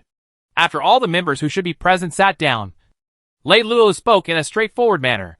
Because in the previous phone call, Lei Luo had roughly explained the situation to Ali. And before the meeting, he had also communicated with Morton. Therefore, this meeting was mainly for the other three people in the venue. Arthur, Jamu, and Carmen. As expected of Lei Luo. Such a difficult task, since it was completed so quickly. Carmen smiled and shrugged, speaking in a very relaxed tone.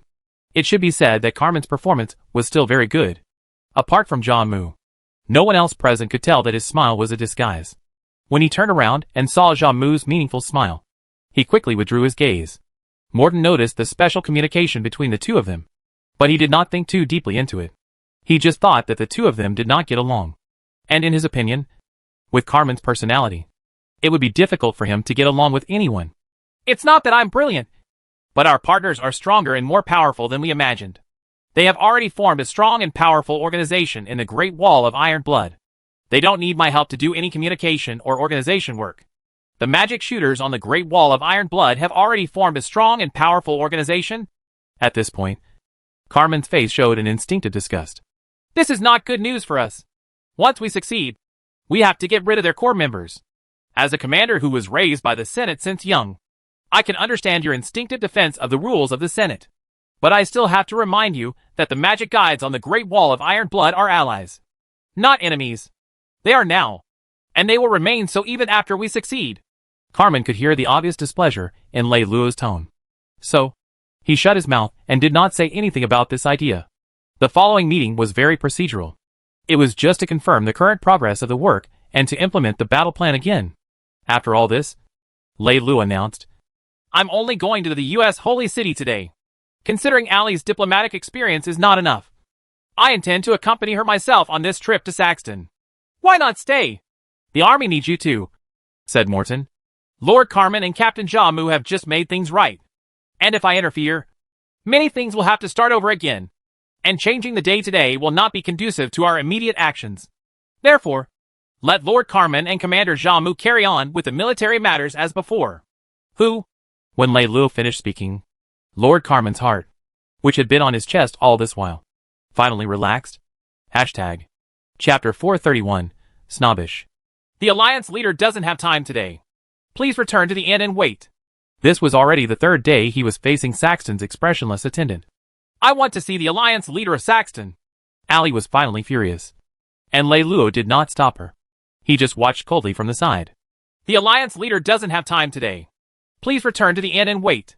Saxton's attendant's expression was still as apathetic as before. Allie no longer spoke to him. She took a step forward and was about to barge into Saxton's room. When the attendant saw that she was going to barge in, he gave the guards a look. Very quickly, more than a dozen people surrounded her. Bastards! You are all trained by our East God. Who dares to stop me? Allie glared at these people and scolded loudly. Back when the East God was strong, Saxton was only a small leader and had a good relationship with the East God. He had even asked the East God to help them train their internal guards. Allie had even taught them a lesson back then. That was why Allie was confident enough when she had said this. After Allie spoke, a few of the internal guards looked embarrassed. However, this did not stop them from continuing their mission. Forget it. Let's go! At this moment, Lei Luo finally spoke. But Allie was unwilling. Let's go! As Lei Luo spoke, he turned around. Seeing that Lei Luo had left, Allie could only follow him. Before she left, she glared at the guards. Snobbish. Allie caught up and said to Lei Luo, It's already been 3 days. Are we going to keep wasting time like this? I don't think we'll be able to see Saxton again, Lei Luo said with a cold expression. Why? Our plan is obviously beneficial to them. If there are benefits, why don't we do it? Allie asked in confusion. There are only 2 possibilities. First, although the benefits are great, the disadvantages are even greater. Second, if we give up on this benefit, we can get even greater benefits. Lei Luo's words made Allie feel a little dizzy. Lei Luo turned around and looked at Allie, asking, Can you speak in a simple and easy-to-understand manner? Before we came, we had already passed our plan to him. He was the one who asked us to come. But when we came, we were not seen. 1 or 2 days is still acceptable. But he blocked our way for 3 days in a row. And it was so ugly.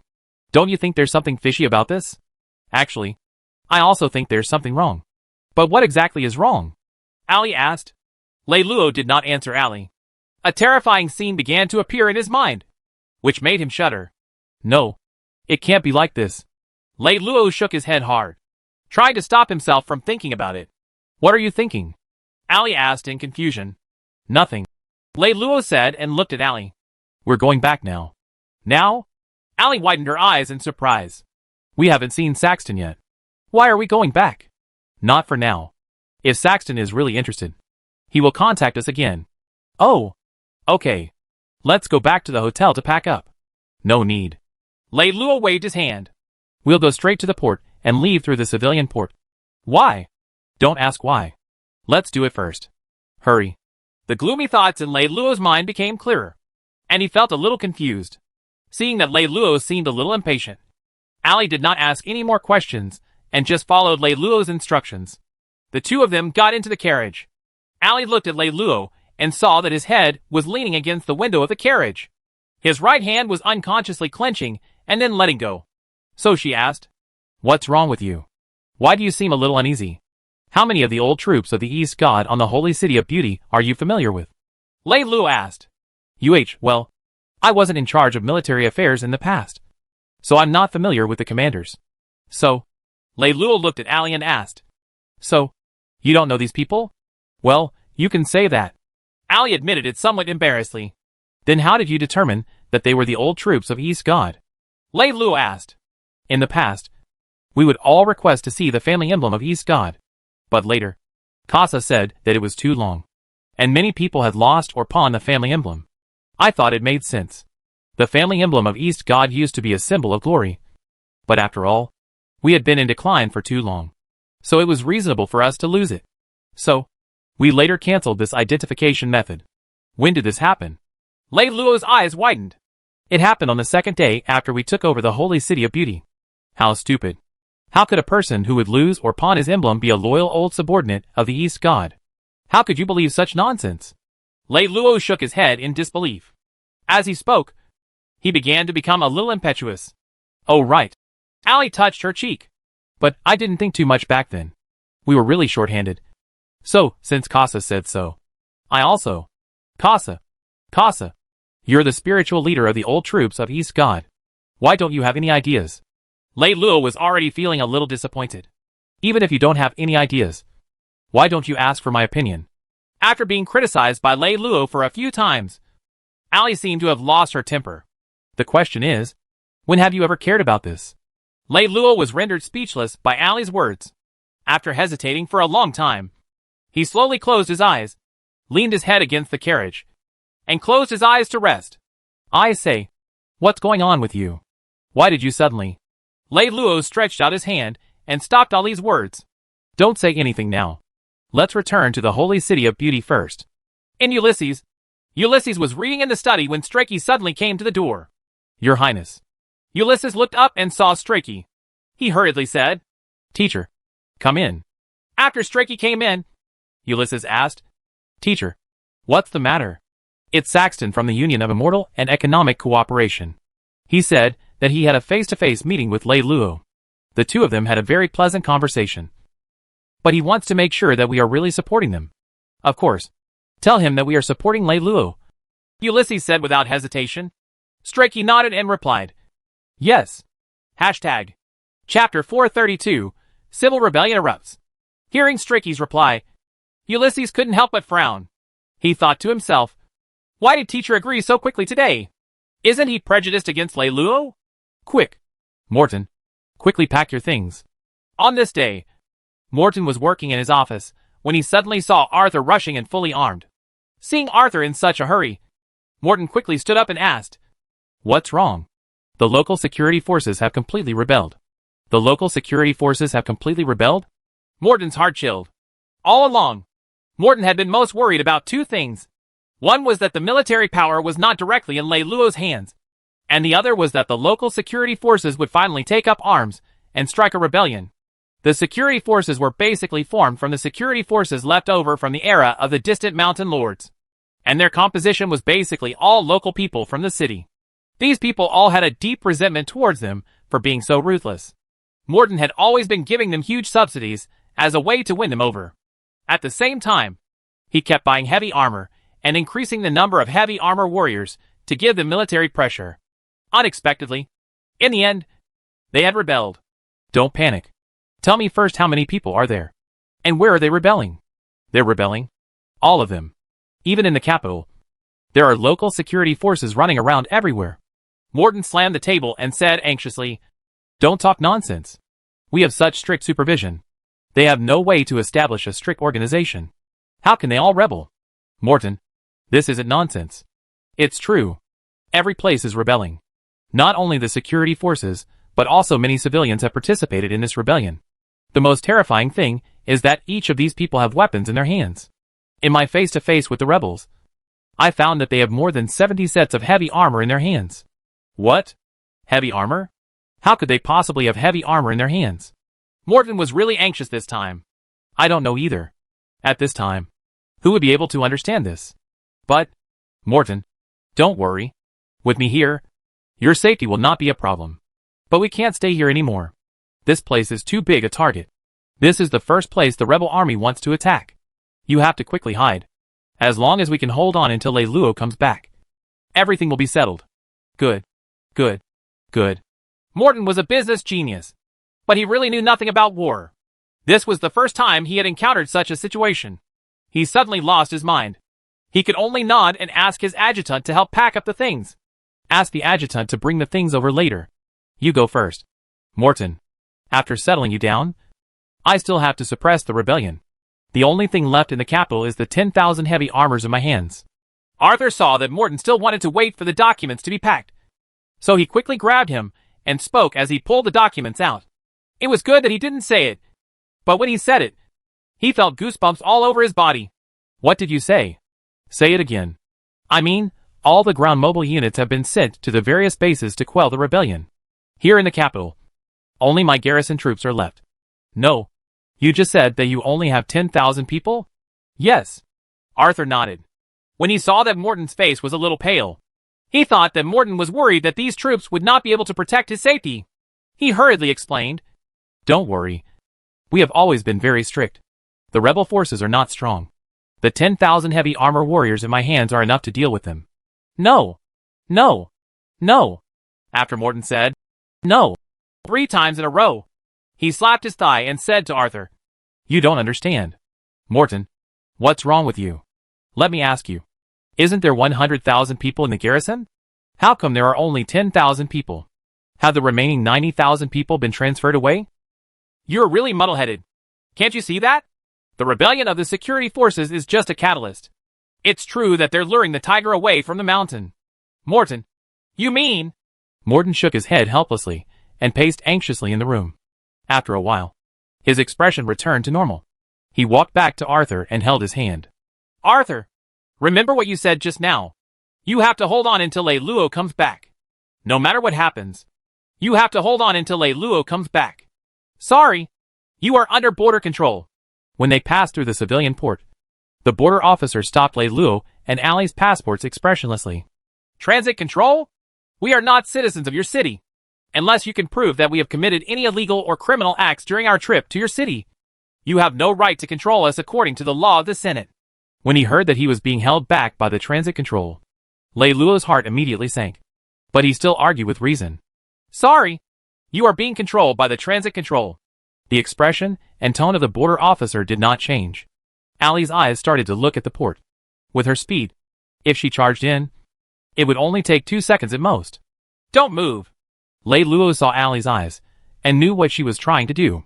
He immediately reached out and patted her on the shoulder. When Ali's attention was shifted to him, he quietly motioned for Ali to look at the lower left corner.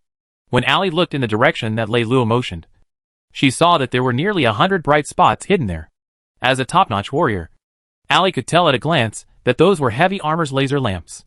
"I request to meet the harbor commander. I want to protest against him." As Luo spoke, he pulled Ali and was about to walk towards the person in charge of the port. The reason why Luo did this was because he was thinking in his heart, if he is holding the chief commander of the port hostage, then there might be a chance. However, at this moment, a group of soldiers dressed in black military uniforms walked in from the hall. "Princess Ali, Sir Luo, the Alliance leader invites the two of you. We have an urgent matter at the moment and need to make a trip back to the holy city of beauty. Please tell the Alliance leader of Saxton that we will pay him a visit 3 days later." Luo said, "I'm sorry. Our Alliance leader doesn't have the habit of following other people's schedules. Please, the two of you." The soldier's right hand moved, and the soldier behind him immediately made a path for them. Under such circumstances, Luo could not help but think of an idiom, walking right into a trap. Saxton was very tall. He was unexpectedly tall.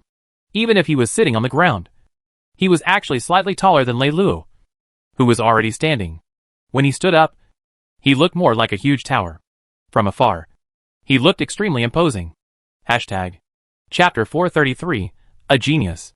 He was once known for his arrogance, but after the incident at the Great Wall of Iron Blood, he had become much more restrained. His originally inverted triangle eyes also drooped with his calm temperament, making him seem a little benevolent. But legend has it that after his temper became better, Saxton became even more ruthless. He no longer casually beat and scolded his subordinates like before. However, whenever he discovered that anyone he met had an ulterior motive, he would not hesitate to show force. It was also because of this change that the Anglo-Immortal Economic Cooperation Alliance was able to withstand such a major change. They were still able to hold their ground and prevent a strategic collapse. Generally speaking, the outside world still had a high opinion of Saxton. Everyone agreed that he was a person who was feared by both external enemies and internal rebels. He was only about 400 years old. With time, he would definitely become an important figure like the Dark Dragon Alliance's leader, Mingyu. And now, this giant tower-like figure was sitting opposite Luo. He was dressed in a long robe and had shaved his hair. He looked like an ascetic. "The leader's clothes are really retro?" In order to not reveal his guilty conscience, Luo teased him with a smile. "Yes, I'm religious now. This way, I can kill people without any distracting thoughts." Saxton's reply could be said to be nonsensical. However, judging from his expression. He looked serious and did not have any intention of joking. Lei Luo could only smile awkwardly. The president should have already seen our plan. What do you think? Lei Luo tried to bring the topic back to the topic he wanted to discuss. I need a general. You are a good general. Obviously, Saxton did not plan to do as he wanted, and his answer once again made Lei Luo confused. I don't quite understand what the alliance leader means. Lei Luo was clearly confused. I think that you probably don't quite understand your own situation yet, Saxton said as he leaned forward slightly. Half a month before you came, Strachey sent a letter asking me to kill you when you came. During the 3 days that you were here with me, Strachey asked me to kill you as many as 12 times. I am an ally of His Highness Ulysses. As His Highness Ulysses' teacher, Strachey would never give such an order. Although Lei Luo spoke firmly, he actually felt a chill run through his heart. Sometimes, I really can't imagine why a smart person like you would believe in such a meaningless alliance. Saxton shook his head in disbelief. Only with strength can there be an alliance. Only with equal forces can there be an equal alliance. May I ask, what do you have? Since the alliance leader has no interest in our cooperation, then there's no need for us to continue talking. Lei Luo stood up as he spoke. If you really want to leave, I won't stop you. However, I personally don't think that what you're doing is wise. Since the alliance leader doesn't want to take back the Great Wall of Iron Blood, then Lei Luo naturally has nothing to say. Although we're weak, the Empire is so big. There's always a place for us to go. Us? Saxton stretched his body slightly. Do you still have us now? Lei Luo stared at Saxton. His chest was throbbing violently, and a strong sense of unease spread throughout his body. He did not even dare to question Saxton. Saxton slowly stood up. When he walked to the window, his huge body covered the entire window, and the room instantly became much darker. Lei Luo, I've seen too many people in my life. I can tell at a glance just how much real talent a person has. Do you know how many times the distant mountain lord asked me to assist him in sending fleets to attack you when you took down the holy city of Beauty? However, I didn't agree to it. It's not because I'm afraid of Prince Ulysses.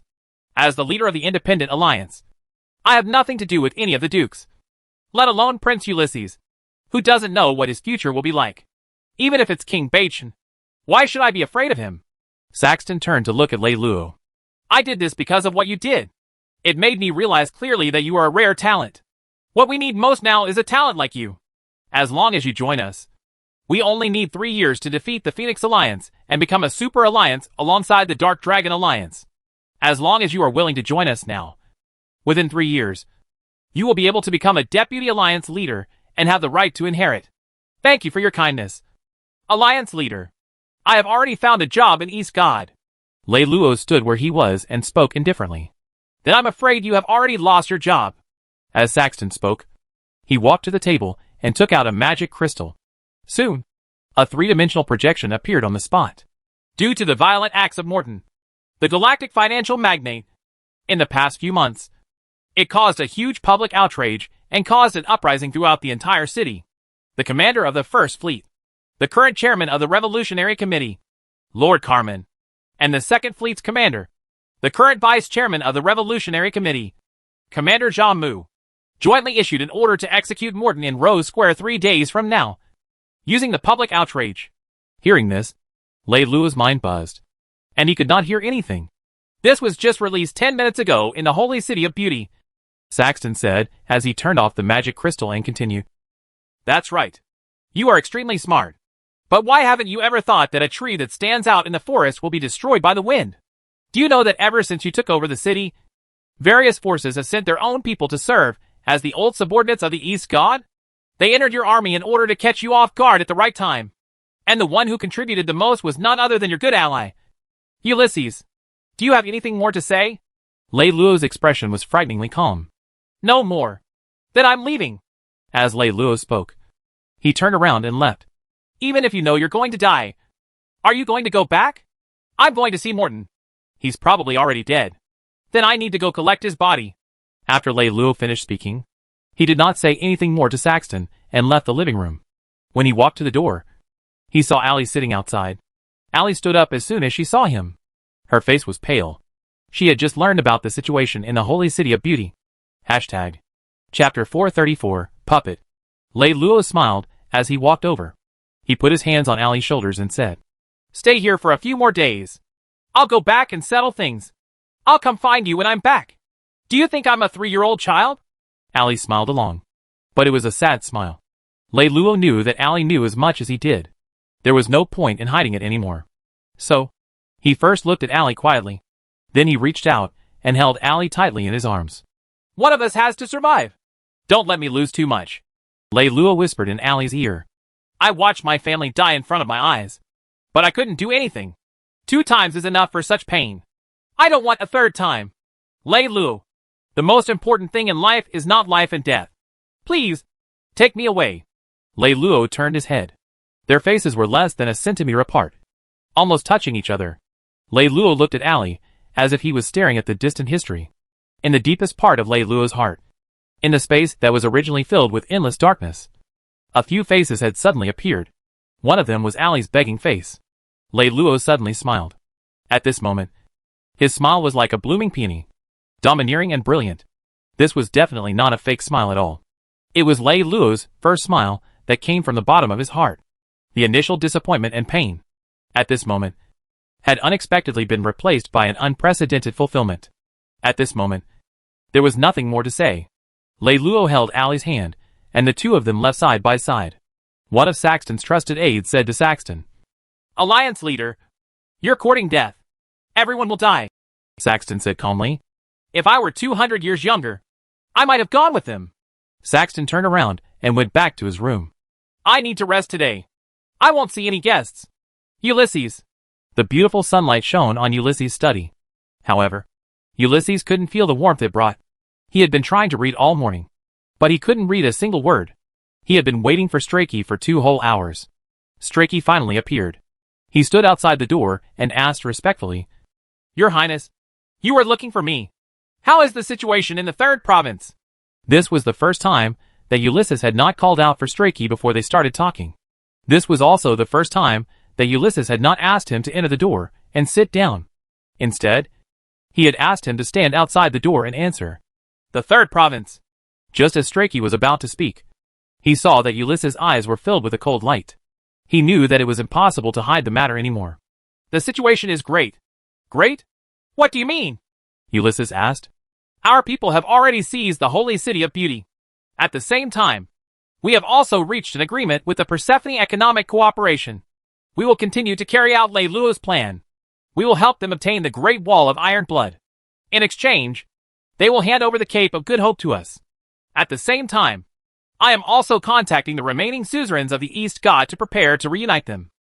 I believe that within a month, we will be able to rebuild the East God Alliance. Although we still have the name of East God, in reality, this alliance is completely in our hands. We promised the alliance that once the alliance was formed, we would sign a long-term alliance with them. Not only would we help them destroy the Phoenix Alliance, but we would also help them fight against the Dark Dragon Alliance and Doomsday. I estimated that all of this would take less than a year. After a year, we would have a military force that could not be underestimated in the 3rd province. The main backbone of this military force will be sent out from us. Therefore, this will be an army that will be completely under our control. With this army, the gap in military strength between us and Morse will be greatly reduced. Ulysses was not moved by Strakey's blueprint in the slightest. He asked coldly, Who will be the commander of this army? In this matter, Carmen played a great role. So? Before Strakey could finish his words, Ulysses continued, So, the commander of this army naturally doesn't take me seriously. Nor does he take my father seriously. He only takes you seriously. Hearing Ulysses' words, Strakey immediately fell to his knees with a plop. Your Highness, I am loyal. All right, teacher, I believe in you. You just need to order Carmen to give up the rebellion and return to Lei Luo's command. Then you are still my good teacher, and I am still your good student. Please rest assured that if I can successfully ascend to the throne, I will avenge your family. I will avenge you even if I have to shed every drop of blood in the shogunate of King Baichan. Your Highness, I know that you and Lei Luo appreciate each other very much. But this is politics. You can't just do whatever you want. Strakey kneeled on the ground and tried to persuade him. Ulysses turned around and stared at Strakey, who was kneeling on the ground, and answered sternly, Teacher, don't say anything. I only want to ask you one thing. I want you to immediately give the order for Carmen to surrender to Lei Luo. Will you cooperate? Your Highness, the Holy City of Beauty isn't completely under Carmen's control. Don't say anything. I only ask you if you are willing to give the order? Ulysses seemed to be burning with anxiety. He stood up abruptly and pointed at Strachey. He was gnashing his teeth as he spoke. Your Highness, please don't be moved by your own emotions. As Strachey spoke, he counted with all his might. Ulysses sneered and didn't say anything else. He walked straight out of the door. When he reached Strachey's side, Ulysses mocked himself. Puppet. After saying that, Ulysses left angrily. When Ulysses was far away, Strachey slowly stood up from the ground. On the route to the holy city of beauty, there was a passenger ship modified from a light carrier. There were only a man and a woman on the passenger ship. They were Leiluo and Ellie. Leiluo occasionally looked lazy, but his back was always straight. At this time, he was still standing on the bridge. He crossed his hands behind his back, his eyes fixed on the endless darkness, his gaze moving little by little. One by one, he looked into the eyes of the stars that dotted the darkness. Hashtag. Chapter 435, New League. For the past 24 hours, Leiluo had been standing there silently, staring at the night sky that had always been silent. No one knew what he had found in the boundless darkness. But after 24 hours, he had clearly walked out of the impetuous mood of the past. 24 hours later, Leiluo slowly let out a long breath, raised his head, and closed his eyes. He imagined himself in an uninhabited wilderness. The humidity of the night permeated the air, creating a sentimental atmosphere. The starry sky was exceptionally clear, as if it had been washed by clear water. The distant stars shone faintly, like tiny tears flowing slowly. You've been standing here for a day. What are you thinking about? Allie's timid voice came from behind. She couldn't help but feel conflicted, but she was afraid of disturbing Leiluo. Leiluo turned around, looked at Allie and said, I thought it through. Life is just a matter of life and death. What's there to be afraid of? At this moment, Allie noticed that Leiluo's face was a little red. It was an extraordinary red. It was so red that it was scary. What's wrong? Why do you look so weird? Allie asked as she held onto Leiluo's shoulder suspiciously. It would be better if she did not touch him. With this touch, Allie realized that Leiluo's body had been trembling at an extremely high frequency. The frequency of this trembling was so high that when Allie touched his body, even her palms would feel slightly numb. Oh my God. What are you? Before Allie could finish her sentence, Leiluo reached out and gently blocked her hand. He continued to speak. I'm actually a person with low self-esteem. I was abandoned by my parents when I was just born. It was my teacher who picked me up and brought me home. My teacher and my teacher's teacher had always cared about me. But this could not dispel the low self-esteem in my heart. I can never forget that I am a monster. That even my own parents hate me. I never believed that anyone in the world would love me. All along, my dream has always been to find a place of my own and take good care of myself. I don't want to hurt anyone. But if I have to hurt someone to get this place, then I don't mind doing it. I was so determined to get this place that I forgot why I wanted it so much in the first place. In the first few hours of the past 24 hours, I had been unable to extricate myself from a strong sense of defeat.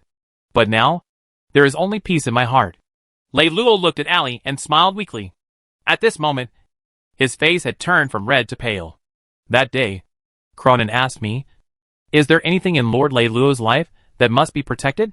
I couldn't answer him at that time. But now, I think I already have the answer in my heart. Leiluo spoke until his body staggered. If it wasn't for Allie, who quickly reached out to hold him, he might have fallen to the ground. Leiluo, what's wrong with you? Allie hugged Leiluo tightly, her voice almost crying. Don't be afraid. Leiluo gently waved his hand. To reach your best condition, you need to expend some energy. By this time tomorrow, my body should be able to provide us with a crucial minute. A minute? Allie blinked her eyes. Leiluo wanted to laugh, but he actually did not have the strength to command the muscles on his face. He could only twitch the corner of his mouth slightly. Even if you could become a top warrior, and this is indeed beyond their expectations, but there are hundreds of thousands of heavy armor warriors in the holy city of beauty, and there are only 2 of us. What can we do? Allie asked. Leiluo shook his head and said, No, there aren't only 2 of us. You mean, there are still our own people in the city? Who is it? Morton has been locked up. Could it be Arthur? Leiluo nodded. When did Arthur contact you? Why didn't I know? All communications on the holy city of beauty have been completely blocked. Now, no one can contact anyone from the inside. Since he hasn't contacted you, then why do you say that he is one of our own? In the latest citizen announcement, he is listed Arthur couldn't have betrayed us. Morden must have made him endure and be our mole. Are you so sure? If there's only one thing I'm sure of in this world, then it must be this one. Seeing that Lei Luo was so sure, Ali had nothing more to say. After a while, Ali asked again, Since Arthur has no connection with you, if we act rashly, what chance do we have of winning? I didn't calculate it because there's no point in doing so. What's the point of doing what we're destined to do? Lei Luo said this with a calm expression. Why don't we let Saxton get rid of him? That way, there won't be any trouble. Saxton isn't a small lord. He's the leader of an alliance. Although he's afraid of us and doesn't dare to completely disobey us, we can't expect them to do everything we want them to do. At the very least. Which route is Lei Luo on? Don't you understand by now? Saxton does not want Lei Luo to die so quickly. In his opinion, it is best that he can continue to live and tear apart our plans in the third province. It is just a mere union of the British Immortal Economic Union. It is too far-fetched that they cannot suppress it. It's not inevitable for you to be able to reach your current position. It's just a matter of luck. So you're not indispensable. As for this point, Lord Carmen, I hope you'll always remember it in your heart. The above conversation took place between Carmen, who was standing on the communication crystal, and Strakey, who was standing on the crystal. When he heard Strakey's merciless rebuke, Carmen's instinctive stubbornness caused a strong sense of disgust to surge in his heart. However, after being frustrated for so many years, his wild desire to soar to the sky from then on still completely suppressed this disgust. Yes. Carmen lowered his head and answered respectfully. Let me tell you a piece of good news. We have already contacted 12 independent suzerains. They have already verbally promised to join the new alliance that you have established in the third province. 3 of them are former East God suzerains. As long as you obtain the Cape of Good Hope, they'll formally surrender. Strakey understood Carmen's personality deeply. He was more certain than anyone else that he would get rid of this fellow sooner or later. But it was definitely not now. Chapter 436, Fooled. He still had some things that he needed to rely on. Therefore, after receiving Carmen's deference, Strakey immediately changed the topic without batting an eyelid. Although verbal promises are gratifying, I still personally suggest that we can pressure them to send some fleets to assist us right now. The Great Wall of Iron Blood is not an easy bone to gnaw on. The Ministry of Foreign Affairs has already taken care of all the external elements required for Lei Luo's plan for you. As long as you can completely remove the influence of Lei Luo in the city as you promised. Then with your current strength, you are already capable of taking down the Great Wall of Iron Blood. It doesn't matter even if it's thought that you don't have the courage. I need more fleets. I'm now facing Lei Luo, and my control over my army hasn't reached a strong point. I need more external forces to balance each other. Carmen straightened his body, staring at Strakey on the screen as he spoke in a clear voice. Strakey, who had expected Carmen to say this, blinked. How many fleets do you need? We need at least 2 Lord-tier main force formations. Carmen's true price was a main force formation. However, all the military academy instructors in the Empire would teach their students to double the number when they requested for supplies, and promised to double the number when they obtained results. This is the military dispatch catalog. Download it. A document appeared on the crystal, and Carmen clicked to view it. After flipping through it slightly, Carmen realized that this was the military dispatch list of the 12 independent lords. On it was a detailed list showing the number of ships and soldiers sent by each lord. Apart from that, there was also detailed information about the various ships and some of the main commanders. After scanning through it once, Carmen could see that these lords were still in a wait-and-see state. The number of troops they sent was only slightly higher than cannon fodder. However, if all of them were put together, there were roughly 3 lord-level main force formations. In terms of total military strength, it's 3 times what you want. In terms of fleet composition, there are 12 lords, and they don't belong to each other at all. As the representative of Ulysses, you naturally become the leader. I've given you more things than you want. You should also give me what I want. Right. Carmen's response was quite firm. I don't have the habit of disappointing people who satisfy me. Carmen's reply made Strakey's expression soften slightly. He revealed a rare smile and stretched out his hand, wanting to end the magic crystal communication. However, at this moment, as if he suddenly thought of something, he said, "Get rid of that Morden in advance." Carmen felt a little strange that Strakey would suddenly mention this matter. If Lei Luo really wants to walk into a trap, then regardless of whether that businessman is dead or alive, he will come back. In that case, let him die first. After all, The dead always make people feel more secure than the living. While Strakey and Carmen were talking, in a secret room, the remaining high-level members of the Grizzly Pirates were having a meeting. Brother, I've received news from my friends that Lord Myrtle and Lord Flying Cloud have already sent a fleet to the Holy City of Beauty. As the vice captain and Ja-Moo's younger brother, Zaken's position in the Grizzly Pirates was self-evident. Like the other members of the pirates, Zaken harbored deep hatred towards Lei Luo for luring them to attack the Holy City of Beauty. However, unlike the other members, he was the only one who firmly advocated for the pirates to cooperate fully with Lei Luo. This was because he always believed that this was the only way to maximize the benefits of the Grizzly Pirates, putting everything else aside for the time being. Just by withdrawing from the instinctive hatred and using rational thinking to replace impulsive decisions, Zaken already appeared to be much more brilliant than the other leaders of the pirates. Another leader also stood up and said, "Yes, I've also received this news. I've also heard that Lord Fante has also sent a fleet." As soon as the leader finished speaking, Zaken immediately continued, "This is only information that our intelligence network can cover. The lords that sent troops are definitely not just these three." Zaken sat on the chair in silence. As the leader, whether it was his younger brother or the intelligence reported by his subordinates, he knew everything. Otherwise, he would not have called this meeting. However, at this moment, when he was faced with a crisis, he lacked a strategy to deal with the situation, so he could only remain silent. The moment he fell silent, the entire meeting room fell into an awkward silence. If we knew this would happen, we wouldn't have rebelled together with Carmen. Although Lei Luo isn't a thing, he needs us. And Carmen isn't a thing either. He looks down on us from the bottom of his heart. Now, he doesn't even need us anymore. This time, it looks like we won't be able to escape this calamity. After a long time, one of the leaders finally spoke. When he realized that he only wanted to grumble for a while, Zaken immediately interrupted him. "What's the use of saying all this nonsense at this time? Didn't you also vote in favor of deciding whether to cooperate with Carmen?" The reason why Ja-Moo was persuaded by Carmen was that other than his brothers, who had followed him for many years, his most beloved illegitimate son had also died in that battle. Even Lei Luo did not know about this matter, nor did he know how Carmen knew about it.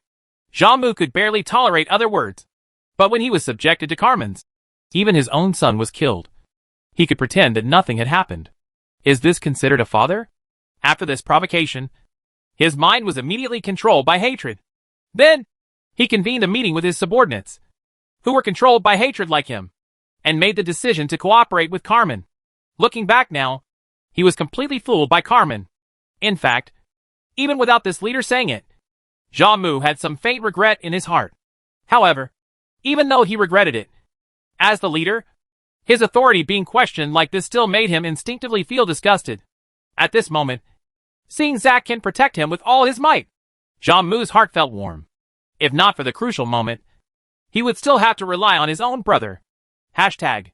Chapter 437, Enemy Attack. Ja-Moo leaned his body closer to Zaken and asked, "Brother, you are the only one who voted against that meeting. Now it seems that you are the only one who is right. Tell me, what should we do now?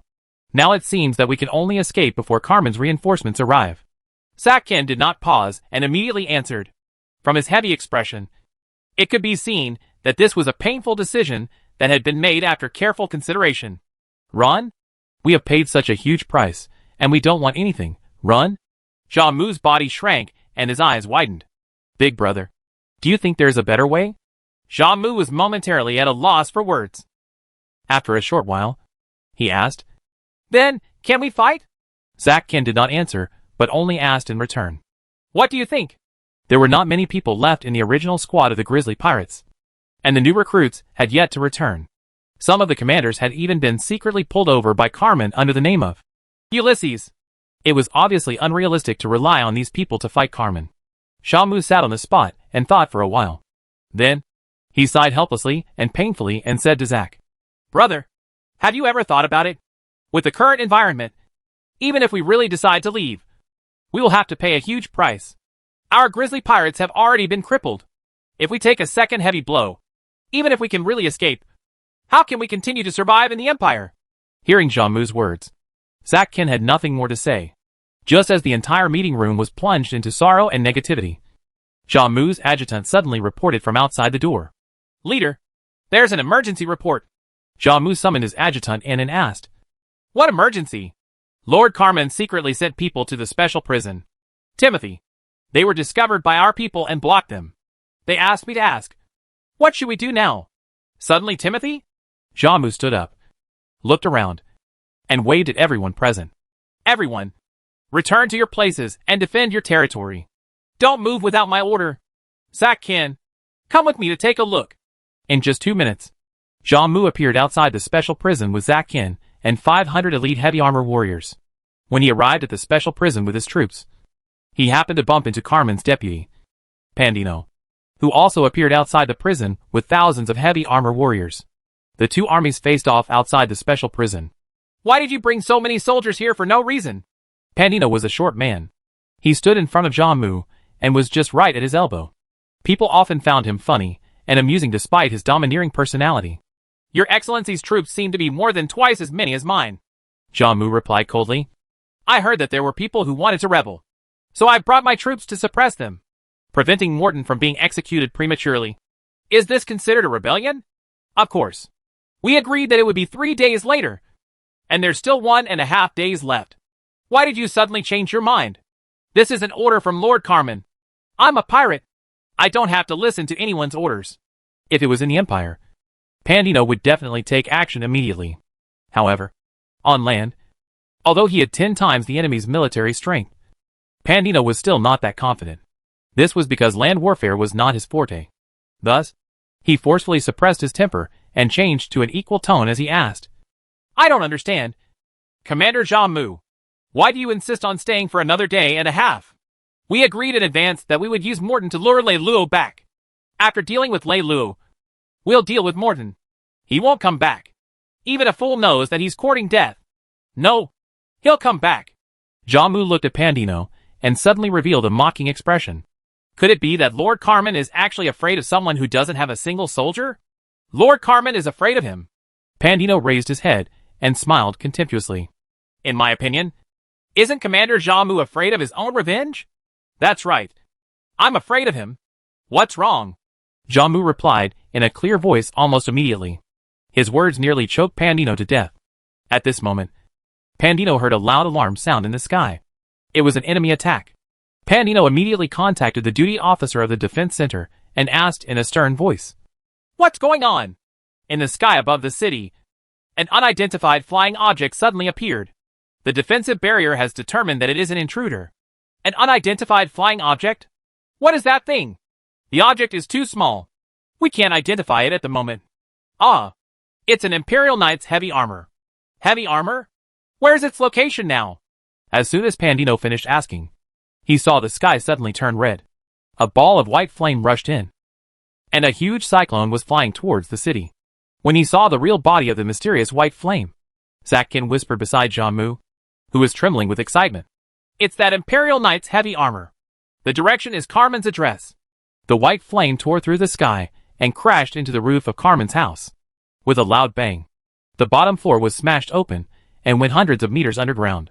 In order to protect his own safety, Carmen had secretly recruited Ludwig, a personal guard of the Empire's knights from the 4th province, at an exorbitant price of 1 million gold coins a year before the mutiny.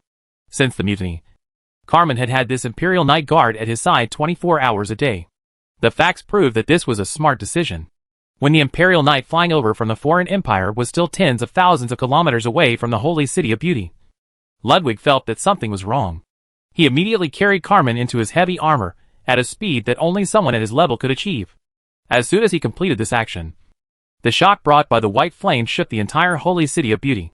Apart from Ludwig, Carmen had also specially selected 5,000 of the most elite heavy armor warriors in the army to be his personal guards to help him protect his residence. His salary, equipment, and energy were all the best in the army. As for the leader of this team of personal guards, it was as small as leading 52nd lieutenants. They were all his former subordinates that he had specially recruited from afar. They were an absolutely reliable army. How is this possible? 1 second ago, they were tens of thousands of miles away. How did they come over after just 1 second? Hashtag. Chapter 438, Knights of the Empire. Pandino, who was watching everything from afar, muttered to himself in disbelief. This was such a common-sense phenomenon that Pandino was so shocked that he forgot to send a rescue team. However, as a guard of the Carmen mansion. He was not as slow as Pandino. When the white flame rushed towards them at an incredible speed, the guard's first reaction was to immediately dodge it. However, before they could dodge it, the Imperial Knights had already smashed into the ground hundreds of meters deep. The violent explosion almost tore down the entire mountain where Carmen's mansion was located. The huge shockwaves spread rapidly in an arc. Everything within a kilometer suffered a devastating impact.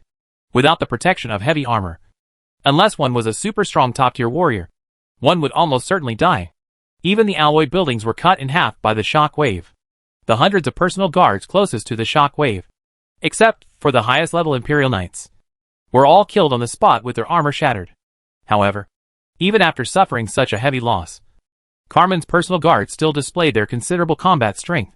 After the first wave of the impact wave passed, in less than a second, the high-level heavy armor warriors among them immediately pounced towards the large hole that was hundreds of meters deep. They wanted to use all the available weapons to seal the terrifying fellow inside before it came out. As for the weaker heavy armor warriors, they quickly entered combat mode. These people reacted quickly. Even a top-tier knight like Ludwig would probably die on the spot under such circumstances. However, the people who came today still made them a step slower. Just as this high-tier heavy armor warrior moved out, the Imperial Knights in the hundreds of meters deep hole actually spurted out like a red sun. How is this possible? Ludwig, who was fleeing crazily with Carmen, turned around and muttered in a low voice in disbelief when he saw the scene. When Carmen saw this scene through the visual system, he was so scared that his back was drenched in sweat. How many knights in the entire empire are at this level? At this point, Ludwig muttered, unless it's a suicide attack. No one in this world can complete this attack on their own. Empire Knights can be piloted by 2 people. It's very likely that there are 2 super warriors in this heavy armor. Moreover, even if there are 2 of them, the 2 attacks just now would have taken a huge toll on their strength. Without 1 or 2 years of recuperation, it's impossible for them to recover completely, as far as I know. There are no more than 10 people in the entire empire who have this ability. Why are there 2 of them all at once? Ludwig's introduction did not make Carmen feel at ease at all. He asked Ludwig in a hoarse voice, "This time, will I be able to escape? I'll accept money from others and help them get rid of disasters. Since I've taken your money, I'll do my best." Ludwig turned his face away and did not say anything more. He only activated his heavy armor and headed for the barracks. There were hundreds of thousands of heavy armor soldiers there. Even if the legendary god of war, Yi Yifeng, appeared and charged into the hundreds of thousands of heavy armor soldiers, he would not be able to return. The Imperial Knights that rushed out from underground were still covered in white flames.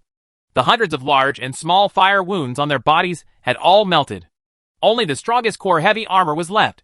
At first glance, it looked as if it would fall apart at any moment.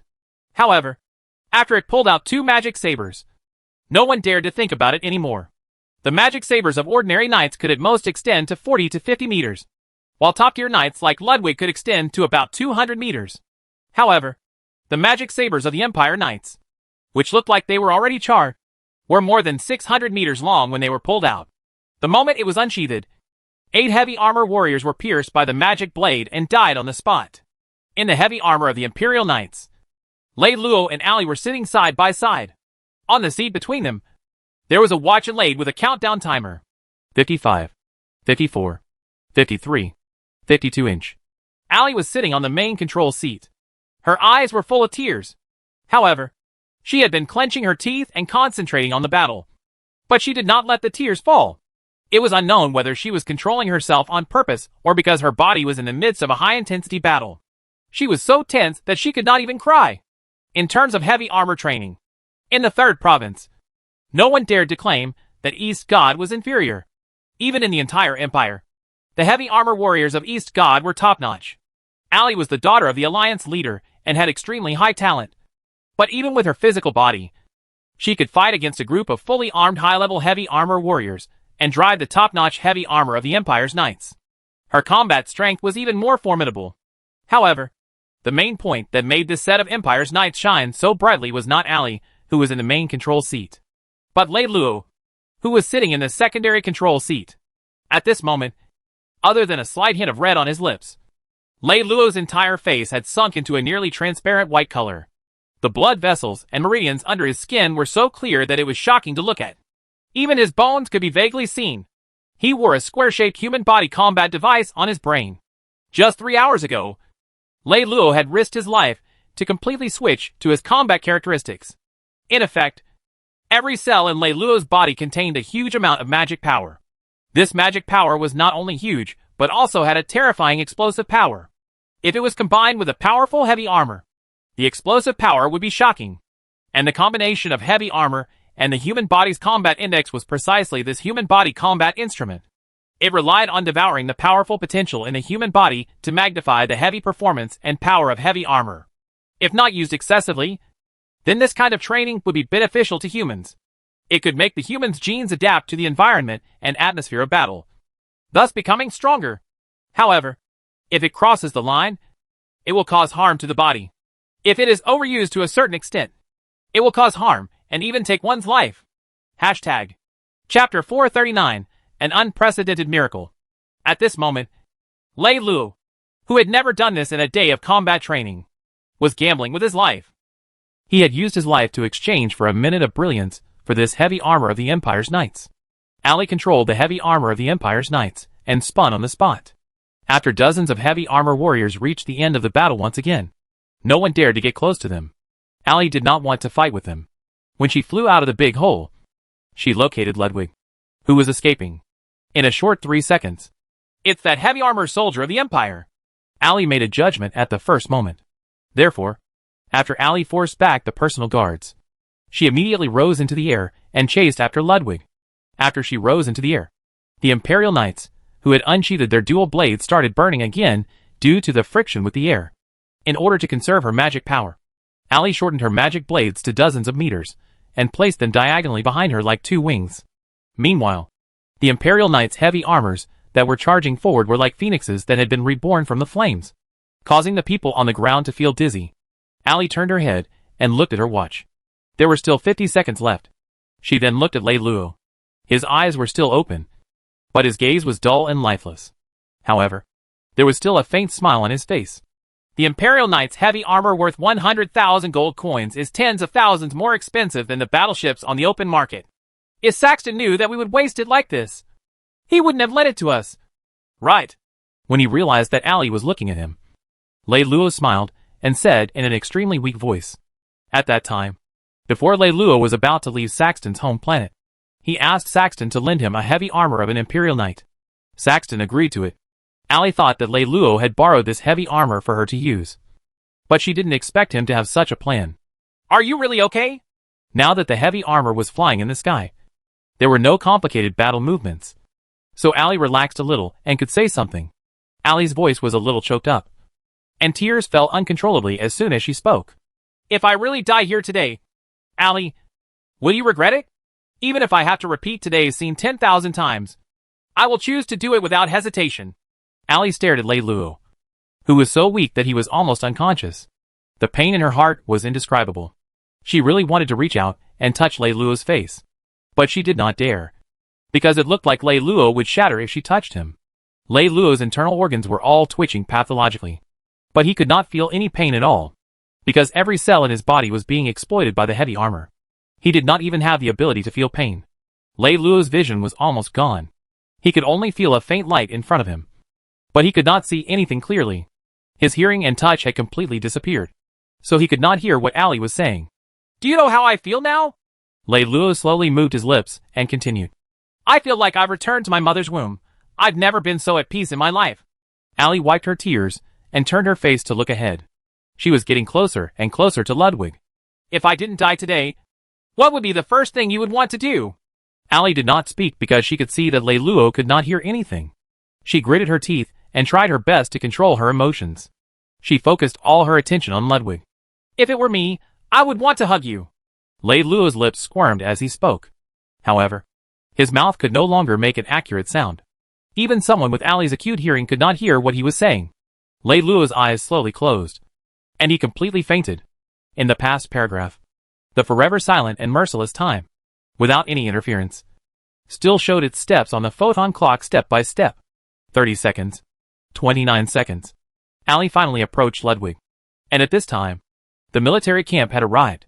Because, at this moment, there were 2 people who had created an unprecedented miracle. They were using a heavy armor to directly charge at the military camp that had more than 1,000,000 heavy armor warriors. And the one who felt fear was actually the latter. Yes, it was not nervousness. It was genuine fear. When they saw Ali riding the Imperial Knight, who was covered in flames, carrying 2 magic sabers that rapidly grew from tens of meters to 600 meters, and rapidly approaching. Only the word fear could express the feelings of everyone in the military camp. It was like 1,000 beasts seeing a heavenly dragon. No matter how valiant they were, they would still kneel down. When 1,000 birds saw a phoenix, no matter how fierce they were, they would still bow down. Similarly, as heavy armor warriors, they had seen with their own eyes the star-like radiance emitted by the Imperial Knights in the sky. This kind of shock to the soul was something that no words could express.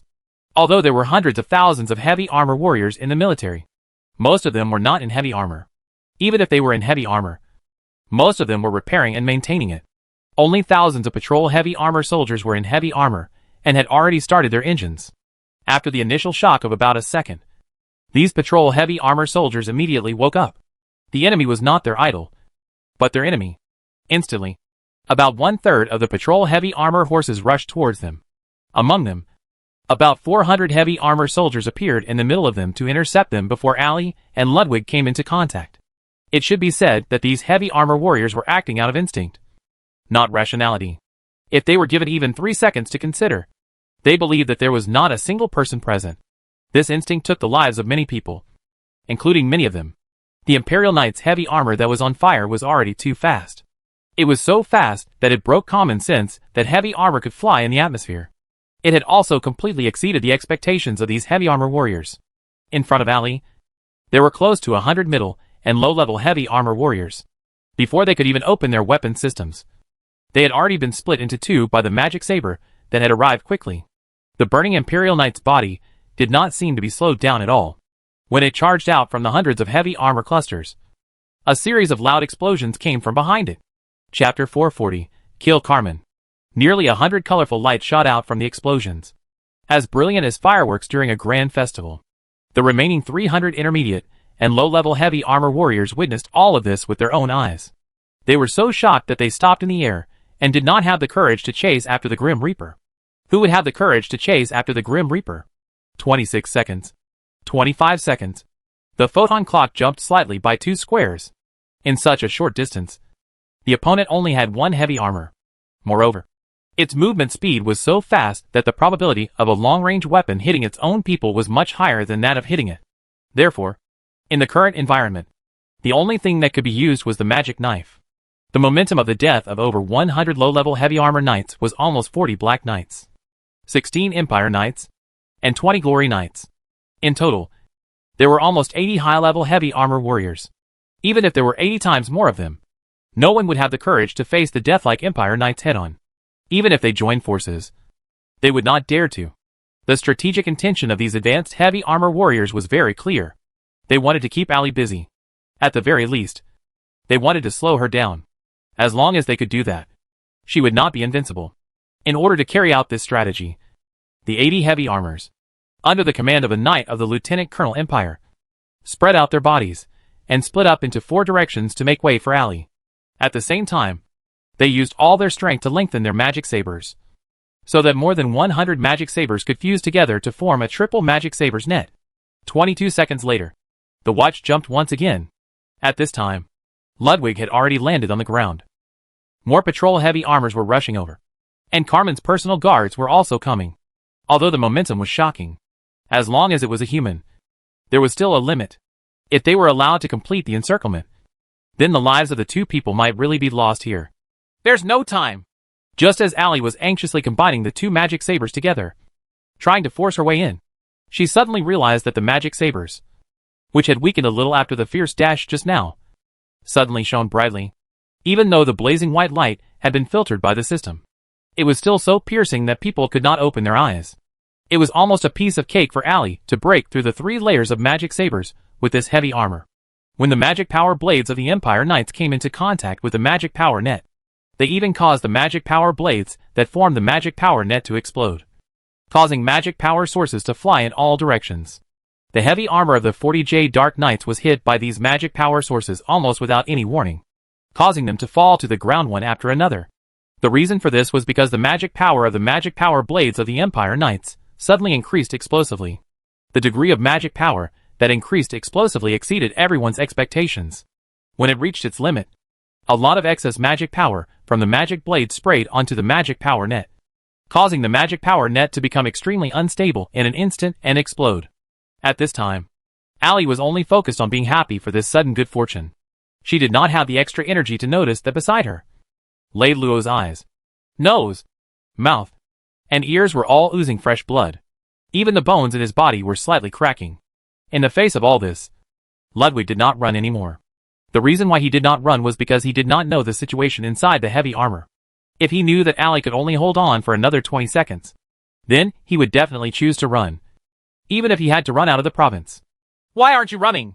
When he saw Ludwig turn around, stop in the air, and face Allie head-on, Carmen's hair stood on end. At this time, running is meaningless. Facing such a super warrior, with the number of people in the camp, it's useless no matter how many people there are. We must have a strong warrior to face it head-on and suppress its speed and momentum. Only then can we bring out our advantage in numbers. As Ludwig spoke, he opened the 12 super magic cannons of the Imperial Knights and started to fire fiercely at Allie. At this time, Ludwig was only a few hundred kilometers away from Allie.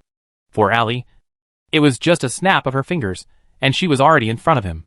Therefore, Ludwig dared to stop in front of Allie at this moment. It should be said that he was very courageous, and his courage was immediately rewarded. As soon as he saw Ludwig firing, the other heavy armored knights on the ground seemed to have received a silent order. They all charged up their magic power and fired with all their might.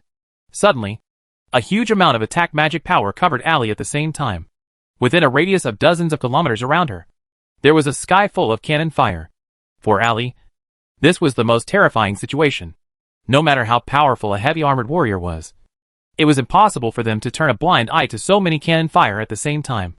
Allie could only use her magic attraction device to attract all the heavy armored remains around her to her side to block the cannon fire for herself. This action allowed Allie to avoid the fate of dying on the spot. But it also slowed down her movements.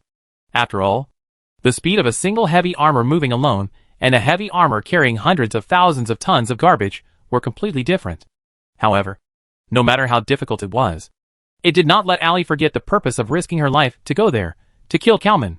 For seconds, 3 seconds, in a short distance of hundreds of miles, Allie actually used nearly 10 seconds to get close, when she was less than 5 kilometers away from Ludwig. Allie's eyes turned blood red. She roared crazily, blasting away the heavy armor debris that had been almost blown away by the magic cannon. A nearly 600-meter-long magic knife flew out of the sky and shot straight at Ludwig. This was a moment so short that only the most sophisticated instruments could detect it. However, Ludwig instinctively raised his magic blade and blocked the attack. It was not for nothing that he was able to become an Imperial Knight. Allie's magic blade, which had been slightly deflected by the shock, moved from Ludwig's chest to his shoulder, completely removing the armor on his right shoulder. Tick-tock. There were only 2 seconds left. There were many such things in life. It was just a hair's breadth away, but it brought about 2 completely different fates. When she brushed past Ludwig, Allie's eyes immediately closed. She knew that she had missed her only chance. Carmen, I can't believe that in the end. This is how you die. However, Carmen, who was in heavy armor, did not feel much better than Allie. He also raised his head with a bitter smile and let out a long sigh. Hashtag. Chapter 441, We won. As for Ludwig, he was not afraid at all. On the contrary, he was excited. He was a natural-born heavy armor warrior. It was more fun than painful for him to lose his life in this level of battle. He quickly turned around and waited for Allie's next attack. The slash just now seemed to be instinctive, but in fact, it had completely surpassed him in the past. This kind of improvement made him ecstatic. He was eagerly waiting for Allie's next attack because he really wanted to know what kind of situation he could reach. However, Allie disappointed him. The Imperial Knight, who was burning in flames, did not turn around. Instead, he flew away again and instantly flew out of everyone's sight. All that was left was the messy barracks and the excited and shocked heavy armor soldiers who were still immersed in the battle. All of a sudden, the world was so quiet that it made people suspect that everything that had happened just now was just a dream. Between the holy city of Beauty and the nearby planets, there was a cave called the Fatal Vortex. After escaping, in order to avoid being chased, Allie chose to crawl into the cave. The arms of the Imperial Knight's armor were gripping the hard surface of the meteorite tightly. It was not until then that Allie had the time to turn around and look at Lei Luo beside her. At this moment, Lei Luo's blood had already flowed to the point that his entire head was bright red. After quickly injecting the military medicine that she had prepared earlier into Lei Luo's body, Allie leaned weakly against the stone wall. The battle just now had drained all of her senses and energy. Until now, all of her consciousness and memories were still completely locked onto everything that had happened in the city just a few minutes earlier. In the past minute, instead of being a person, Allie had become a machine that completely carried out Lei Luo's intentions. Everything had happened too quickly, and so fast that there was no time to think. Sweat had already filled her sweat bags. But before she could pour it out, the battle had already ended. Allie's consciousness was blurry. She felt her entire body going heavy, and it was as if she was carrying a heavy stone bag and was immersed in the middle of a lake. There was always a kind of inertia to sink downwards. Allie! The military heart-strengthening needle began to take effect. Lei Luo's eyes slowly opened. Although the blood flowing out of his 7 orifices had stopped, the weakness of his body did not improve much. However, no matter what, Lei Luo finally regained his weak consciousness again. He gently moved his lips and called out Allie's name. As if she had heard the prophet's warning, Allie was jolted awake by Lei Luo's weak call. Her consciousness instantly recovered and sweat flowed all over her body. Allie was like a person who had been suffocated for a long time. She desperately opened her eyes and mouth wide and forcefully exhaled a long breath. Then, she panted quickly and quickly. I'm sorry. I wasted your effort. As Allie finished speaking, he began to cry again. Since when did you become so fond of crying? Lei Luo forced a smile. He tried hard to reach out his hand, but in the end, he could only lift 2 fingers. The crying Allie picked up his hand and gently placed it on her face. I'm sorry. The opportunity that you risked your life for, I wasted it. I'm sorry. No effort will be in vain. Lei Luo coughed a few times softly, but from his frowning expression, it could be seen that the pain his body was suffering was not as light as his cough. Let me see. Lei Luo signaled the crystal replay with his eyes. Allie quickly wiped her tears and then showed the replay that was recorded in the last minute to Lei Luo. After watching it for only 30 seconds, Lei Luo heaved a sigh of relief. His whole body finally relaxed. We won. As Lei Luo's most trusted general, Arthur had been in charge of defense from the very beginning. In exchange for the peaceful surrender of Morton, Arthur and his remaining 10,000 garrison troops had the right to defend the defense center. Since the incident a few days ago, Arthur seemed to have changed into a different person. There was an inexplicable sense of solemnity all over his body, which made his subordinates, who had been with him for a year, unconsciously feel a little respect for him. Just as Morton said, Arthur was popular. At least half of the 100,000 garrison troops loved their commander very much. Although most of the troops had been taken away by Carmen and Casa, their hearts were still on Arthur's side. As for the 10,000 people who stayed by Arthur's side, that was needless to say. Arthur had spent more than 200 days and nights watering them with his bare heart. This was also why Carmen did not dare to use force against Arthur. He had to accept his surrender because of his influence on the ground troops. Just now, Arthur had been standing at the center of the defense, watching the fierce battle of heavy armor. Just as Arthur's blood was boiling, and he was about to respond, the heavy armor that was like the Grim Reaper suddenly disappeared mysteriously. This disappointed Arthur, but he was also a little excited. The adjutant who was serving Arthur saw the smile on Arthur's face. He had not seen Arthur smile for so many days. So he asked with a smile, Commander, although that Imperial Knight killed him to vent his anger, he did not kill Carmen in the end. Why is the commander smiling? Arthur turned his face and looked at his adjutant. He said with a firm face, That person is Lei Luo. The adjutant widened his eyes in shock and asked, How is that possible? Isn't Lord Lei Luo a strategic expert? How did he become a super warrior? It's him. I can't be wrong. It's him. Arthur smiled confidently. No matter what strange things he does, I won't be surprised, because he is always a guy who never expects anything. Arthur paused, puffed out his chest, and said proudly, If you don't believe me, just wait and see. In a few days, my brother will find his way back. The adjutant looked at Arthur suspiciously. He wanted to say something, but when he saw Arthur's high spirits, he swallowed what he wanted to say. At this moment, an inspector suddenly walked over and said to Arthur, Commander, the situation doesn't seem right. What's wrong? The inspector suddenly threw this sentence, which made Arthur a little confused. Commander, look here. As the examiner said this, he fixed the surveillance video on the action of Ali cutting off Ludwig's right shoulder. What's going on here? Arthur still didn't understand what the examiner was trying to say. Chapter 442, Carmen is dead. Commander, don't you understand what I mean? The examiner quickly pulled out the structural diagram of the Empire Knight's heavy armor from the database. The examiner first drew a rough shape on the structural diagram based on Ludwig's right shoulder that had been cut off. Then, he especially enlarged this part. At first, Arthur was still staring blankly at the structure. But after a moment, his mouth began to open slightly. Then, he slowly stretched out his hand and pointed at a certain location on the structure. Suddenly, Arthur let out an "Ah!" and everyone in the defense center was startled. Everyone looked over, and they saw Arthur's smiling face. The right shoulder is fast. Quickly play the replay again, using the slowest speed possible. Yes. Seeing that his intentions were finally understood by the officer, the inspector was very excited. He smiled and nodded, and then immediately carried out Arthur's orders.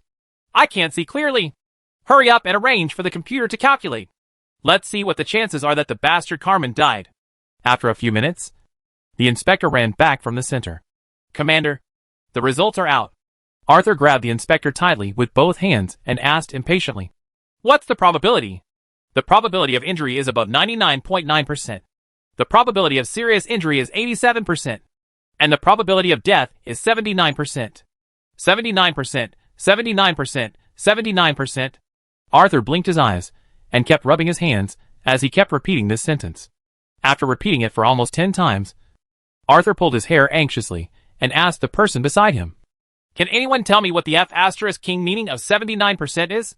The people around Arthur looked at each other for a while.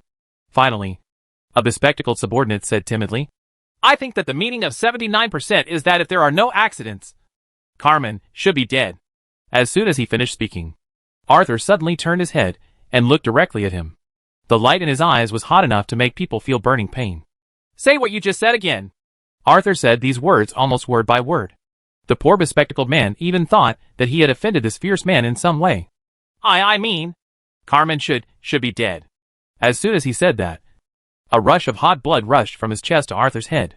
A loud roar came from his head. The whole world seemed to fall into an endless silence. In this silence, there was only one voice repeating countless times. Carmen is dead, Carmen is dead. This voice was filled with an irresistible temptation, enticing people to do something impulsively. Outside the special prison, after seeing that the Imperial Knights left in a hurry like when they came in a hurry, Jamu turned his face and whispered into Zakin's ear. Sigh. It's fortunate that the beginning was so vigorous. How could it be so anticlimactic? It's really... That's right. That's right. Zakin nodded his head vigorously, expressing his deep-rooted agreement with his brother's words. The two of them looked at the other members of the Grizzly Pirates gang outside of their heads. All of them had a look of disappointment. Just as Jamu and Jaqin were whispering to each other, they suddenly saw the ground commander of Carmen's side, who was stationed here with 500 men, walking to a place further away from them. It seemed that he was whispering something. Jamu and Zakin looked at each other. The two of them pricked up their ears almost as long as a rabbit. In the end, they vaguely heard the ground commander say something. Oh? Okay, yes. After the call, the ground commander walked back with a frown. After glaring at Jamu and the others for a while, he turned around and ordered his subordinates reluctantly. Everyone, retreat. What's going on? Jamu and Zakin were confused. After a moment, Jamu suddenly thought of something. Do you think it's... Zakin shook his head in confusion. It shouldn't be. Right. It was 9:15 p.m. in local time at the Holy City of Beauty. The leaders of the Grizzly Pirates, who had just held a meeting in the afternoon, held another meeting. Unlike the previous meeting, the meeting this time was much more lively, and everyone was brave enough to speak up. Almost 5 hours have passed, but Carmen hasn't shown up at all. Pandino, who is Carmen's deputy, and Casa, who is actually in charge of Deputy Commander Carmen's authority, have already gathered their troops. All the troops are retreating to the sacred city, but the areas they are stationed in are completely different. It is clear that they are all acting on their own. Yes, the military arrangements on Carmen's side are starting to fall apart. The garrison troops of the sacred city that were originally under their watch are now completely free. Most of these people are leaning towards Arthur and Allie. As long as there is someone leading them, they will only need half an hour to counterattack the sacred city. Leader, through our calculations, we have come to the conclusion that the probability of Carmen's death is more than 79%. There's no need for any technicians. I can tell with my own eyes that Carmen is already dead. Carmen was a strategic expert, but his combat ability was only slightly better than that of a commoner. In that level of collision, even the shards from a magic saber would be enough to take his life.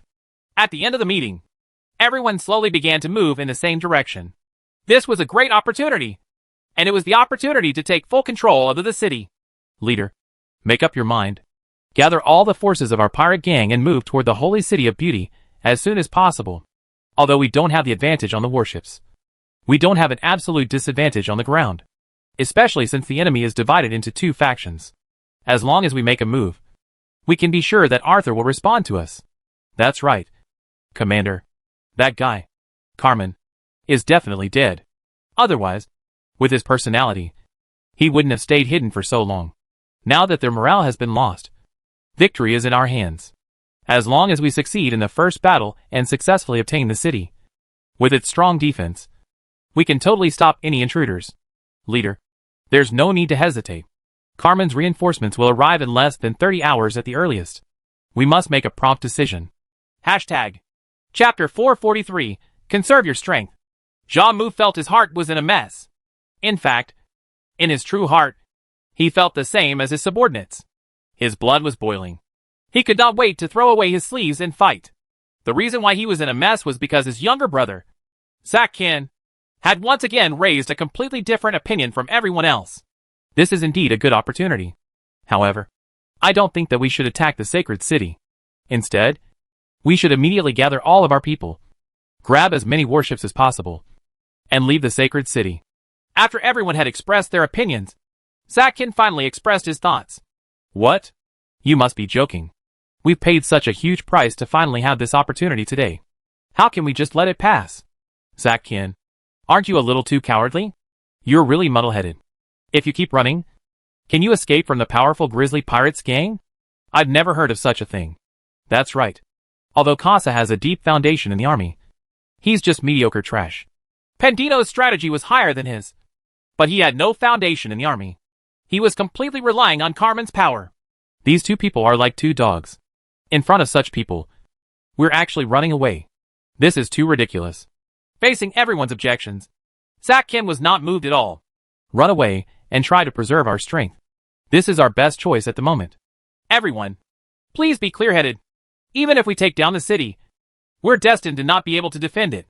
Lei Luo dared to stay here because of his extraordinary intelligence. The reason why Carmen dared to stay here is because he has a powerful backer. What right do we have? Do we have to rely on our last bit of blood and bone? Zakkin's words were very reasonable. None of the people present knew how to refute him. However, at this moment, almost all of them were blinded by the seemingly huge and easy-to-obtain benefits in front of them. None of them could really listen to Zakkin's words. The meeting room fell into a sudden silence, and the atmosphere became a little awkward. At this moment, Adjutant Zakkin's report sounded outside the door again. What's the matter? Zakkin seemed to be a little displeased with the interruption of the meeting. Reporting. Commander, the intelligence officer reported that 2 minutes ago, Arthur led troops into the special prison and rescued Morton. Meanwhile, in the cave of the deathly vortex, after resting for a few hours, the effects of the military medicine were becoming more and more obvious. Although his body was still very weak, Lei Luo's words were barely comparable to a normal patient. Can't you tell? Those who actively sent troops to intercept are all non-pirates. Along the way, as long as it was within the grizzly pirate's sphere of influence, almost not a single soldier was sent out. Seeing that Allie was still a little confused, Lei Luo explained in a low voice. Allie took a closer look at the crystal, and it was indeed the case. She nodded her head in relief. Carmen's personality is arrogant, and it's understandable that he's not popular. This isn't just a problem of personality, but a problem of a fundamental conflict of interest between a commander like Carmen who came from a formal system and a commander like Xia Mu who came from a pirate background. In terms of ideology and the distribution of interests, they were essentially irreconcilable. If they wanted to coexist, there was only one way, and that was to have a fair adjudicator who was superior to both of them. It was precisely because I knew this that I thought that there wouldn't be a problem. And that ended up to be one of my biggest mistakes. When Lei Luo said this, he sighed regretfully. I thought everyone was too rational. After all, humans are not machines. The logic of doing things is not simply based on what is beneficial and what is not. At the end of the day, I still don't understand human nature. This lesson will forever be engraved in my heart. Humans are not saints. Allie was about to comfort him, but she was immediately interrupted by Lello. He did not need such meaningless comfort. Not long from now, Carmen and the grizzly pirates will be at war. At that time, our chance will come. Very soon, we will have another big battle. But it won't be a one-on-one battle like today. Therefore, our priority now is to find a fleet that can fight. Fleet? Where else can we find a fleet now? Allie asked in confusion. Find a neutral city to settle down in first. Then turn around and go to the Cape of Good Hope. Lei Luo said. Go to the Cape of Good Hope? What are we going there for? Allie was even more confused. Go there and wait for someone. Who? Someone who can bring our fleet. When Lei Luo said this, he moved his body a little tiredly. But before that, I need to spend 1 or 2 days treating my body. What about the sacred city? What should we do? Hearing Allie's words, Lei Luo, who had a faint smile on his face, suddenly became gloomy. Since the Carmen Rebellion, I haven't been able to control everything. I can only adapt to the situation. Lei Luo sighed. It would have been better if that person had come earlier. When Morton saw Arthur rushing into the cell with his men, he almost immediately grabbed Arthur and asked excitedly, Is Lei Lu back? No. Arthur shook his head. Then why are you here? Morton let go of his hand and looked at Arthur strangely. Carmen is dead. As if someone had hurriedly stabbed him in the waist. Morton slightly bent back, suddenly straightened up. Did you see it with your own eyes? More or less? After seeing Morton's serious questioning gaze, Arthur's originally strong confidence began to shrink. What do you mean more or less? Originally, Morton wanted to believe this fact as Arthur did. But the hesitation in Arthur's eyes made him not dare to be so optimistic. It's the magic crystal. Arthur told Morton everything that happened in the defense center that afternoon. 79%? Morton stood where he was and muttered this number.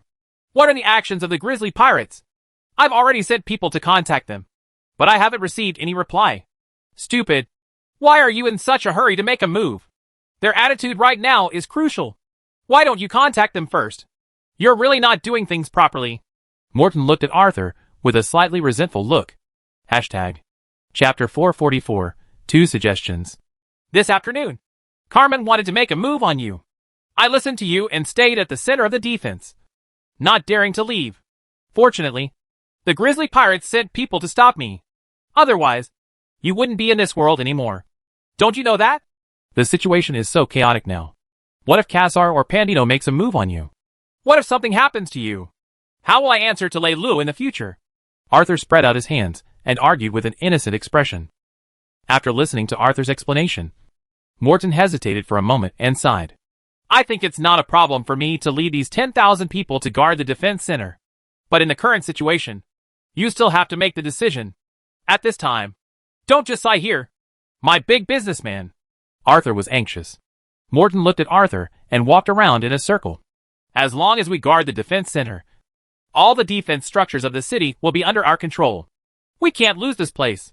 Let's go. We'll return to the defense center right now. Okay. At this point, the two of them brought their men and rushed to the defense center. I think the Imperial Knight was Lei Luo. On the way, Arthur once again explained his judgment to Morton. Morton looked at Arthur strangely and asked, Lei Luo? Why do you actually think so? I don't know either. I just have this kind of intuition. It's like a dog smelling bones. Arthur couldn't help but laugh when he said this. Morton looked at Arthur in a daze. As a businessman, he had always acted according to logic and reason. He had never believed in intuition. But for some reason, when he heard Arthur say this, he inexplicably felt that he agreed. However, no matter what, out of professional habit, Morton felt that he shouldn't encourage such irrational thoughts. It's meaningless to think about this now.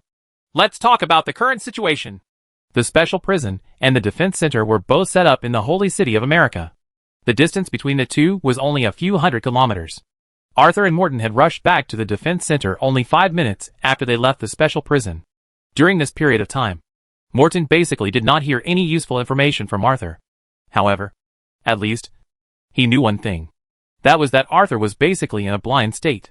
He did not have a rational investigation of the current situation. As soon as the two of them arrived at the entrance of the defense center, they saw the supervisor on duty quickly walk up to them. Commander, Vice Captain Zach Ken of the Grizzly Pirates is waiting for you. Arthur turned sideways and looked at Morton. See you right away. I'll go with you, Morton said without hesitation.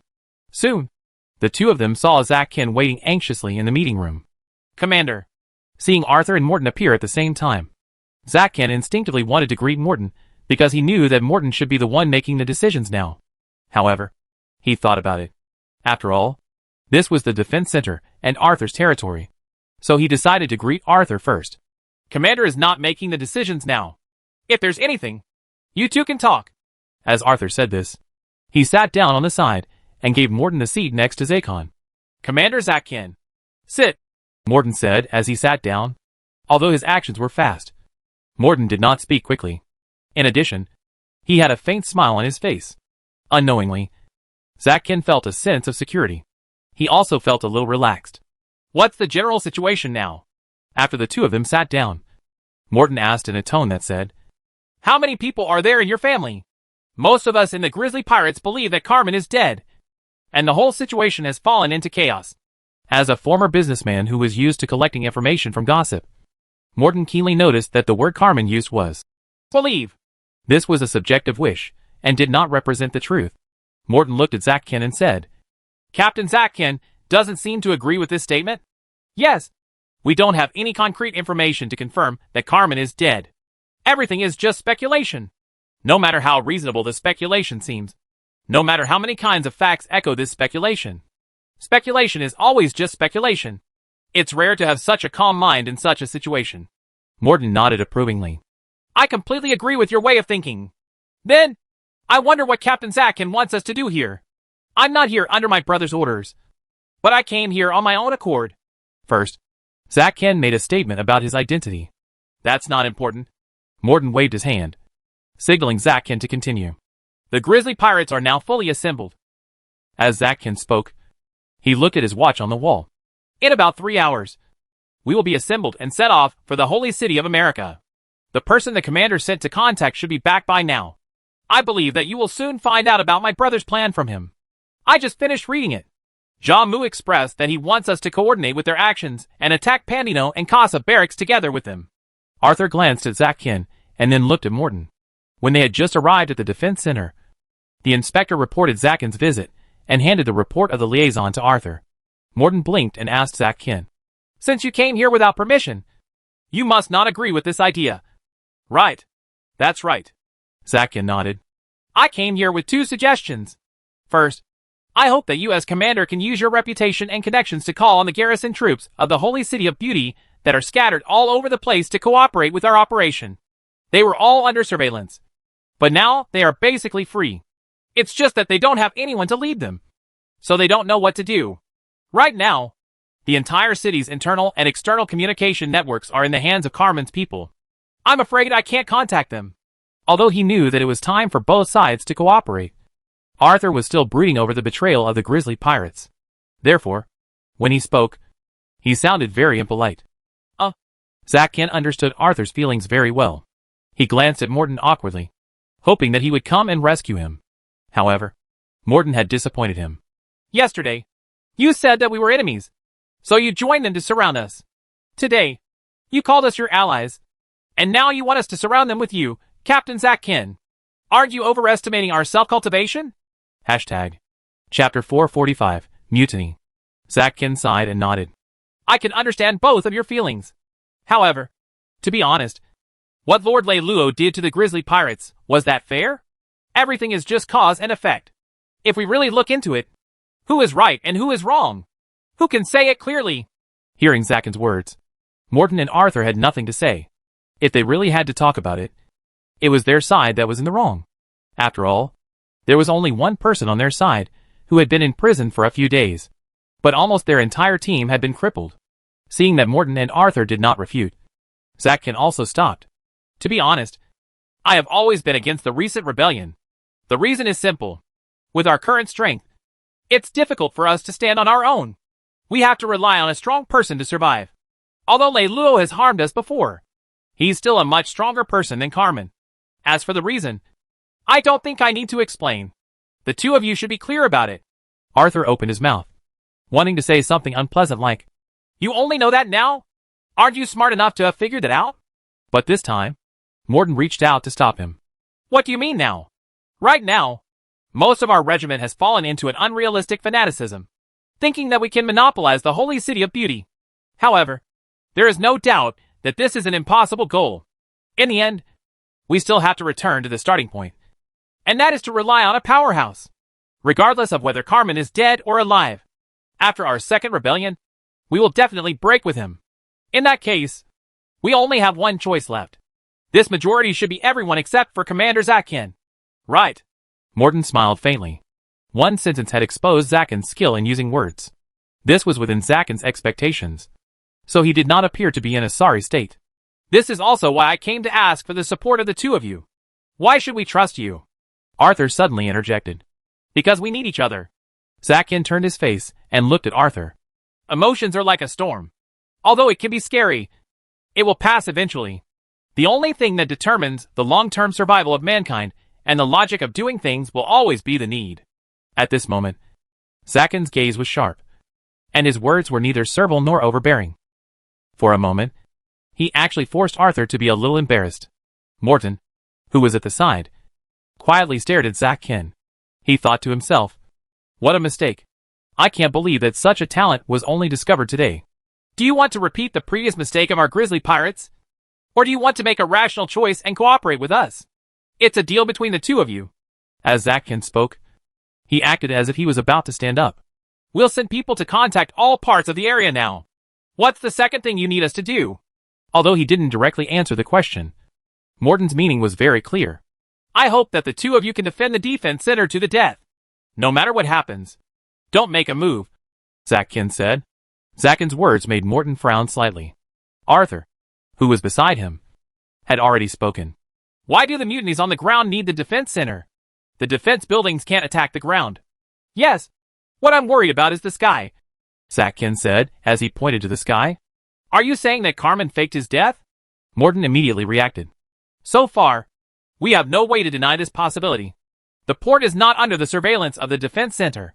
We have no way to know whether Carmen is really dead or has sneaked to the other provinces. Once we gather, they will attack us. If that's the case, then they only need one heavy battleship to control the entire battle. Zakin's words made Morton's eyes widen. He stood up and paced a few steps before walking back to Zakin. He said with an extremely serious expression and speed, Have you told your brother all of this? I've already told him in private. What's the result? 400,000 old warriors of the Grizzly Pirates, as well as some absolutely reliable new members, have been assigned to me. I've ordered all of them to secretly approach ports 3, 7, and 9. Our maintenance troops will be there to receive them. All of our heavy battleships and 150 heavy patrols are gathered at these 3 ports. Are you prepared for your brother to attack the holy city of America, and you to carry out the escape plan? Yes. In the ground war, aerial combat is meaningless. So my brother gave all of his reliable aerial combat soldiers to me. Morton nodded heavily. Then, he asked Zakin seriously, Do you really want to serve Lei Luo? It doesn't matter. As a traitor, if I want to win the future for the Grizzly Pirates, I have to be even more loyal. You will become one of Lei Luo's trusted arms. Morton looked at Zakin and spoke with certainty. As soon as he finished speaking, he saw the inspector rush into the meeting room. Commander, Casa has brought a large number of heavy armored warriors to attack. There are also many Imperial mages accompanying him. Zakin stood up in shock and exclaimed, How did that happen so quickly? You actually guessed it. He had thought that Zakin's worries were right from the start. But when Zakin's worries became a reality so quickly, Morton really did not know what to do. What surprised both of them was that Arthur was surprisingly calm in the face of all this. He slowly stood up and gently patted the table with his hand. What should come will come. You two smart people should continue thinking about complicated things. I'm going up. Go. F***ck it. As Arthur said this, he waved his hand at the examiner. Morton actually smelled a faint smell of blood when he waved his hand. As the heart of a city's defense, the defense center naturally had a strong defensive power. Otherwise, under the concentrated firepower of the enemy, the defense center would be the first to be paralyzed. What else was there to fight for? It was even more so for the fortress city, the holy city of beauty. In order to protect the defense center, the Lord of the Distant Mountains had built a total of 100 large-scale city shields for it. 400 small-scale city shields combined to form a super defense shield.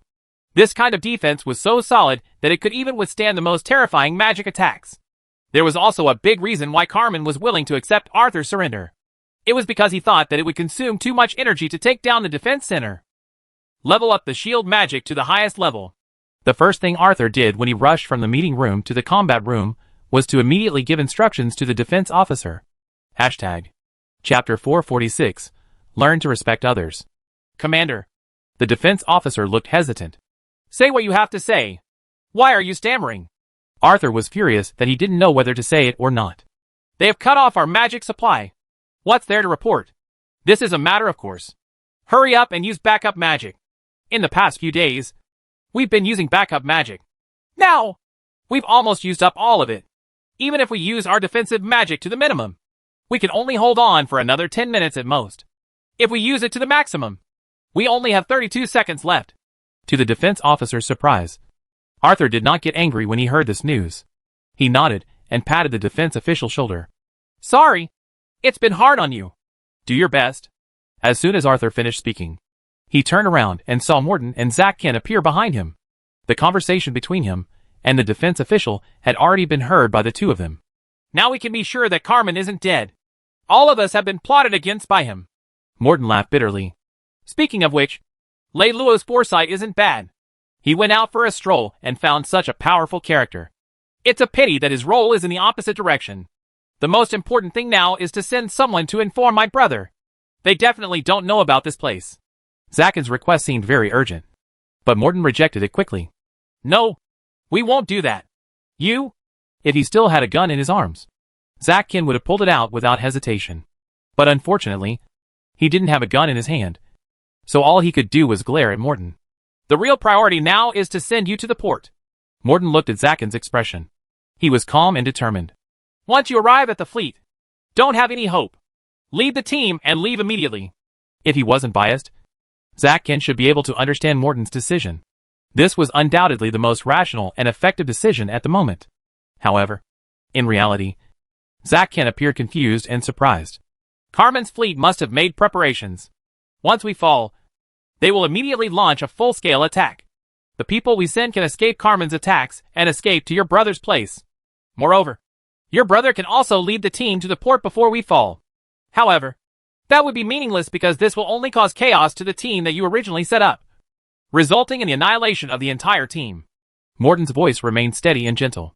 From the moment your brother made that decision, he was destined to suffer this cruel result. Morton paused before continuing. And it's the same for us. At this moment, Morton was filled with a strong business-like aura. His words were slow, objective, and rational. They were filled with simple yet cold logic. Although it was cruel, Zack Ken had to admit that Morton's decision was fair and reasonable. He had nothing to say. However, he still tried to say something because he could not accept Morton's decision without any obstacles. Should we? Freedom is to make a decision on our own and then take responsibility for it.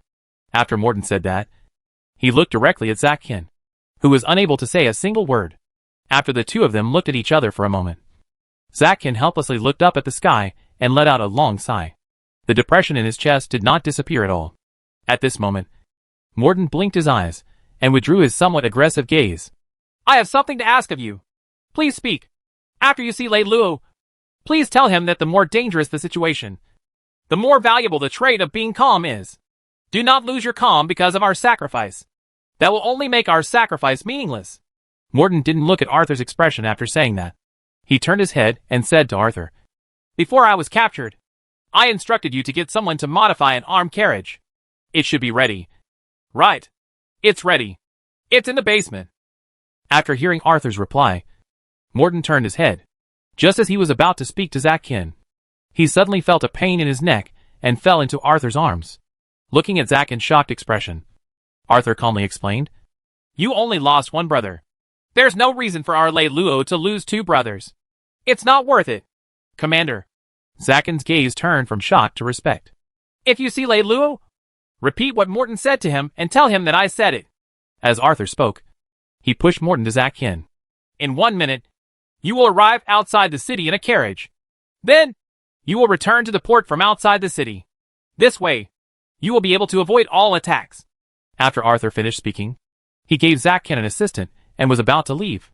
At this moment, Zackin took a step forward, pulled Arthur, and whispered, "Why don't you leave too? There should be more than 2 people in the carriage." Arthur raised his eyebrows and glanced at Zackin. He said indifferently, "Learn to respect others. This will be good for you." After saying that, Arthur left without looking back. The magic lasers that blotted out the sky shot toward the heavy armor at the center of the attack. Each magic laser seemed to have its own soul, full of thoughts of piercing through the heavy armor, piercing into the flesh, and drinking the blood of all creatures. Most of the magic lasers that were shot out from the defense center collided with the magic lasers that were coming at them. This caused a violent explosion, which created a huge crater in the middle of no man's land. A small portion of the magic lasers charged into the group of heavy armor that was personally led by Pandino as they wished, causing casualties.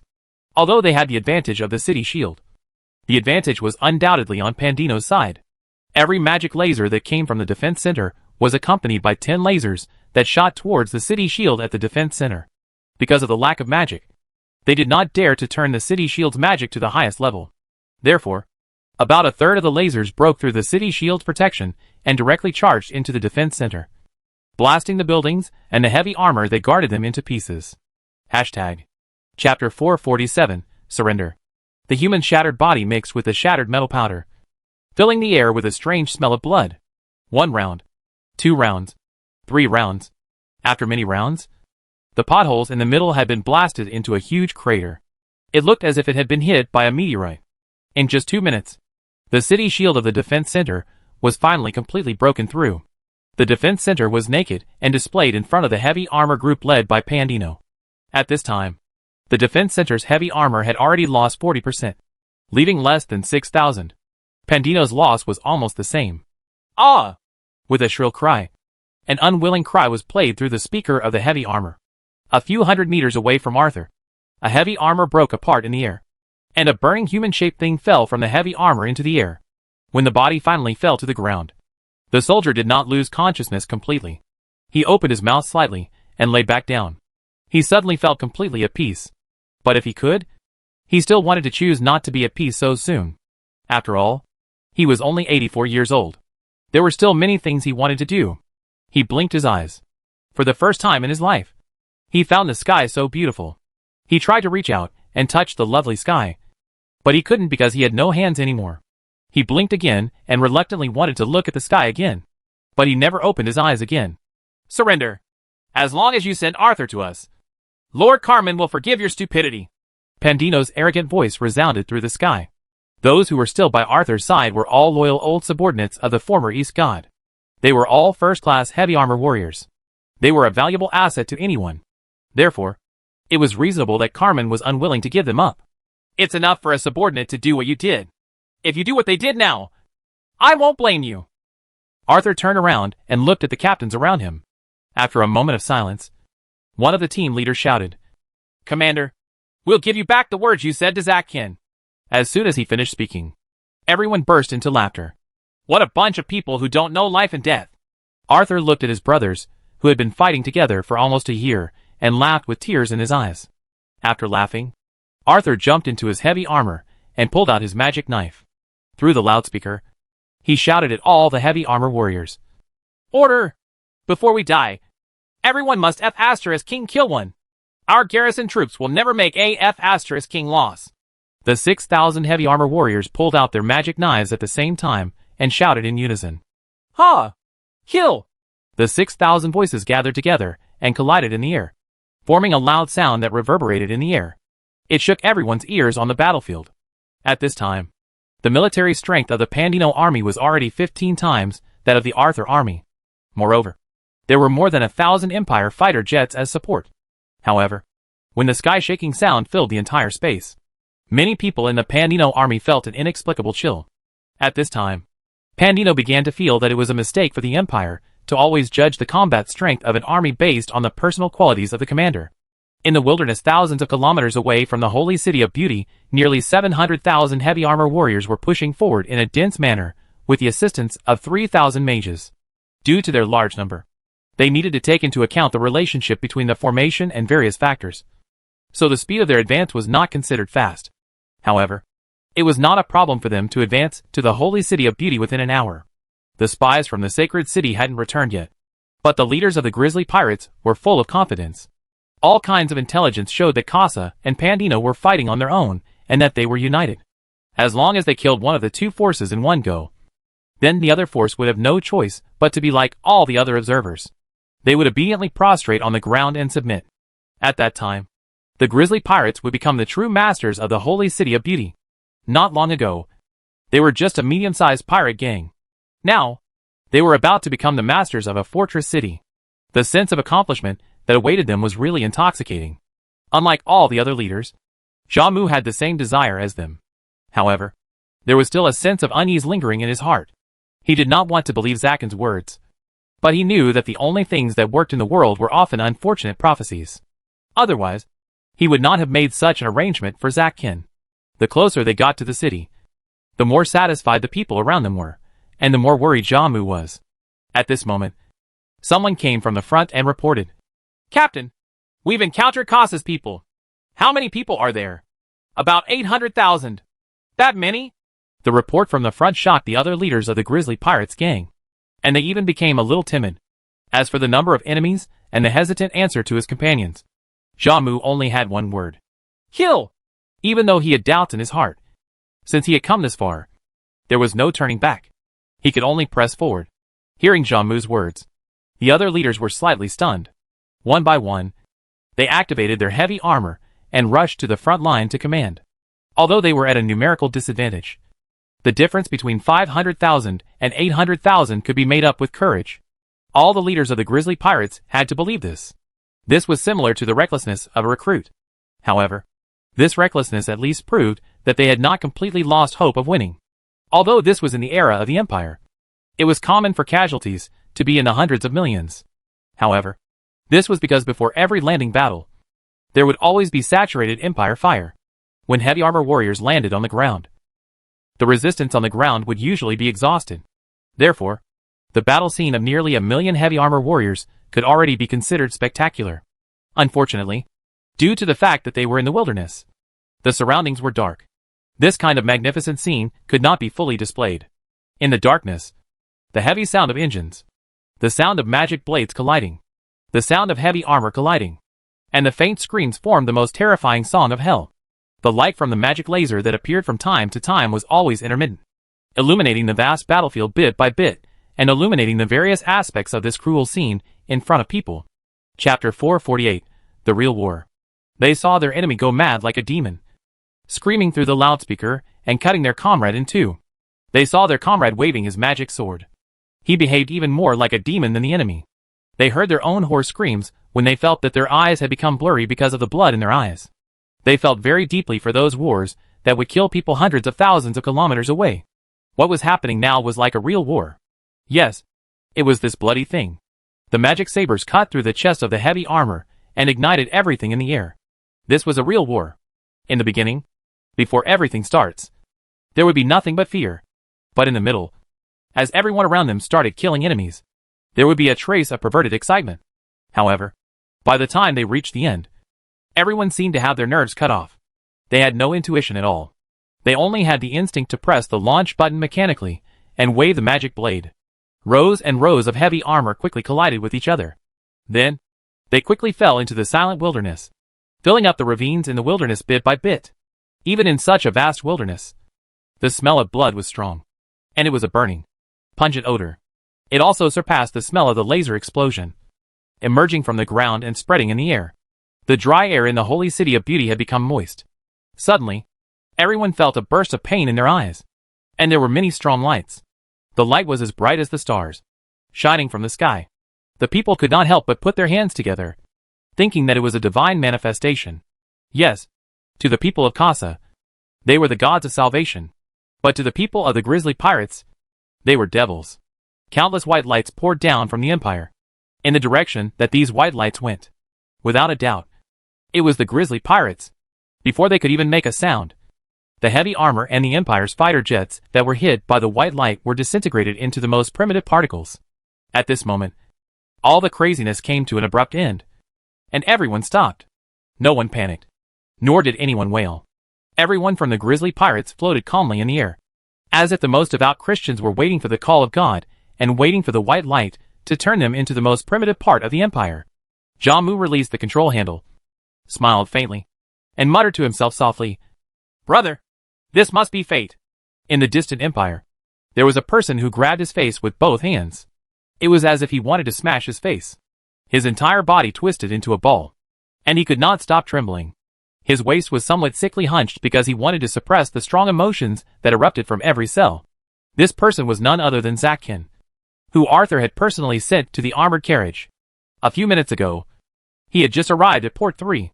He had wanted to lead the team from there. However, before he could land, Port 3 suddenly exploded violently. With such an explosion, the entire port became chaotic. The well-organized team of grisly pirates, whose members had been hiding in the vicinity, suddenly became a pile of loose sand. Looking at the fire that filled the sky, Zack felt a chill down his spine. He knew that this was not the only place that had such an explosion. As expected, as if to confirm his deduction, the other two ports emitted a blinding light in less than 5 seconds. It was a light that could only be emitted by an explosion on the level of a nuclear bomb. At that time, Zakkin's first reaction was to immediately save his brother. Just as he was about to turn the homing device and fly towards the gathering place of the grisly pirates, Morden stopped him. "Get out of the way!" Zakkin shouted at Morden with red eyes. "No!" Morden looked directly at Zakkin, his eyes still filled with determination. "I beg you. I have nothing left. The fleet is completely finished. The grisly pirates are also completely finished. I have nothing left. I only have him as my brother. I beg you. Let me save my brother. Even if you can dodge the air and ground attacks that are so dense that not even a fly can fly past, you can still run nearly 10,000 kilometers to your brother's gathering place. Do you think it's possible for you to find your brother among the millions of rebels in just a few minutes?" Morden's retort was still very reasonable. Even Morden himself found it unbelievable that he could still maintain such a calm state at this time. "I don't care. I don't care. I want to save my brother." Even though his IQ had dropped to the lowest point of his life due to his emotional agitation, Zakkin was still fully aware that what Morden said was right. But like all gamblers who had lost everything, Zakkin was completely unwilling to face reality. He shook his head desperately, and his limbs swayed violently along with his body. His mouth was mumbling loudly. "Don't be so willful. What you're doing will only make everyone's sacrifice meaningless." As Morden spoke, he extended his hand to control the guiding device. "You coward, coward!" Zakkin pounced forward, trying to take back the control of the guiding device. "You're saying this because the one who was sacrificed wasn't your brother." It was good that he didn't say this. Once he said it, it was like a tiny spark had landed on a huge explosives warehouse. The emotions that Morden had been suppressing all this time finally exploded violently. Although he was tall, he had always been polite and refined. At this moment, it was as if he was possessed by a devil. His entire person was filled with a violent temperament. He first swung his arms forcefully, knocking Zakkin out of the air. Then, he took a step forward, lifted Zakkin up with both hands, and smashed him fiercely against the wall. Zakkin's entire body seemed to have been smashed into pieces. He felt a sharp pain all over his body, and he almost lost his basic consciousness. When he passed through this painful moment and looked at Morden's eyes, which were about to burst out, Zakkin suddenly felt a sharp pain in his body. He was extremely confident that Morden would kill him soon. "Who was the person who personally sent you to the carriage a few minutes ago?" 2 streams of hot tears silently seeped out from the corners of Morden's eyes. They crawled down his face with difficulty. Morden's body trembled violently with excitement, and little by little, his hands reached Zakkin. As if he had received a rapid healing, Zakkin's emotions quickly cooled. Chapter 449, Frame. "I'll listen to you. Let's go!" In the end, Zakkin lowered his head apologetically. When the carriage flew to the Empire and Zakkin saw the fleet gathered outside the city, ready to attack at any time, he already knew what he was going to face. However, now, when he really had to face all of this, he realized that even after experiencing such intense emotions, he was still unable to calmly accept all of this. "If you want to cry, then cry out loud. Every tear today will be returned with a boat of blood in the future." Zakkin slowly turned his head and saw that Morton's expression had never been as cold as today, and his voice had never been as desolate as today. The past, a city that was almost the same distance from the holy city of America and the Cape of Good Hope. On the way to the hotel, the two of them passed by a flower market. Lei Luo saw that Allie was looking at a potted plant. So he asked, "What are you looking at?" "Changdi," Allie answered. "Is this a tree or a flower? It looks so ugly," Lei Luo said disapprovingly. "This is men's flower." It was rare for there to be something that Lei Luo did not understand. So Allie showed off. "Nonsense. What flowers do men need?" Lei Luo spoke in a reprimanding tone. Allie pouted and said, "Oh, then let's go." Lei Luo took a few steps ahead of her and stopped. He turned around and said to Allie, "Buy a pot." "Why? Didn't you say that men don't need flowers?" Allie said curiously. "Arthur is a bit sissy. Maybe he likes it," Lei Luo replied. A heavy battleship docked at Port No, one of the holy city of beauty. A long landing ladder slowly extended from the heavy battleship to the alloy floor. Carmen, who was wearing a sky blue lord suit, slowly walked down from the spaceship. Behind him, the officers who followed him down were the officers who had completed the mass slaughter together with him. No one had a smile on their face, including Carmen. They used laser cannons to bombard the heavy armor warriors who had no air defense ability. For the ancient countries in the ancient era, they might boast about the zero-casualty war. But for the current imperial officers, it was not a glorious deed. Carmen ordered the light magicians to shine on the main battlefields to clean up the aftermath. As the last authority of the holy city of beauty, Carmen's order was quickly carried out. The setting sun spread its warmth over the sleeping people and the remains of the heavy armor. It was like a group of mothers stroking their children with their hands and patting their foreheads. The gentle breeze that was deliberately created seemed to be the requiem of all the dead. A moment ago, the boiling wilderness suddenly became like a windless lake. The world seemed so harmonious and peaceful. In the entire wilderness, only the imperial flying car that Carmen was in said to be floating in the air alone, as if it was the only mourner. At this time, Carmen was sitting with his two main assistants, Casa and Pandino, as well as Ludwig, who had been guarding him 24 hours a day since the mutiny. Although they were both officers of the regular empire, no matter what, both of them were the direct beneficiaries of this incident. Therefore, although the two of them did not feel proud of the matter in front of them, deep in their hearts, they were still deeply grateful for this success. It was precisely because of this that when they saw Carmen leaning against the window and closing his eyes tightly, both of them were very puzzled. Casa looked at Pandino with some confusion and asked in a low voice, "Could it be that the Lord is really this sad for these dead pirates?" Although Pandino had followed Carmen for many years, it was really not easy for Pandino to answer this question. Carmen had a very high opinion of himself. He never had any deep conversations even with his closest subordinates. Hence, no one really understood his values. Casa saw that Pandino could not answer him. He turned around to look at Carmen and saw that he even had a pained expression on his face.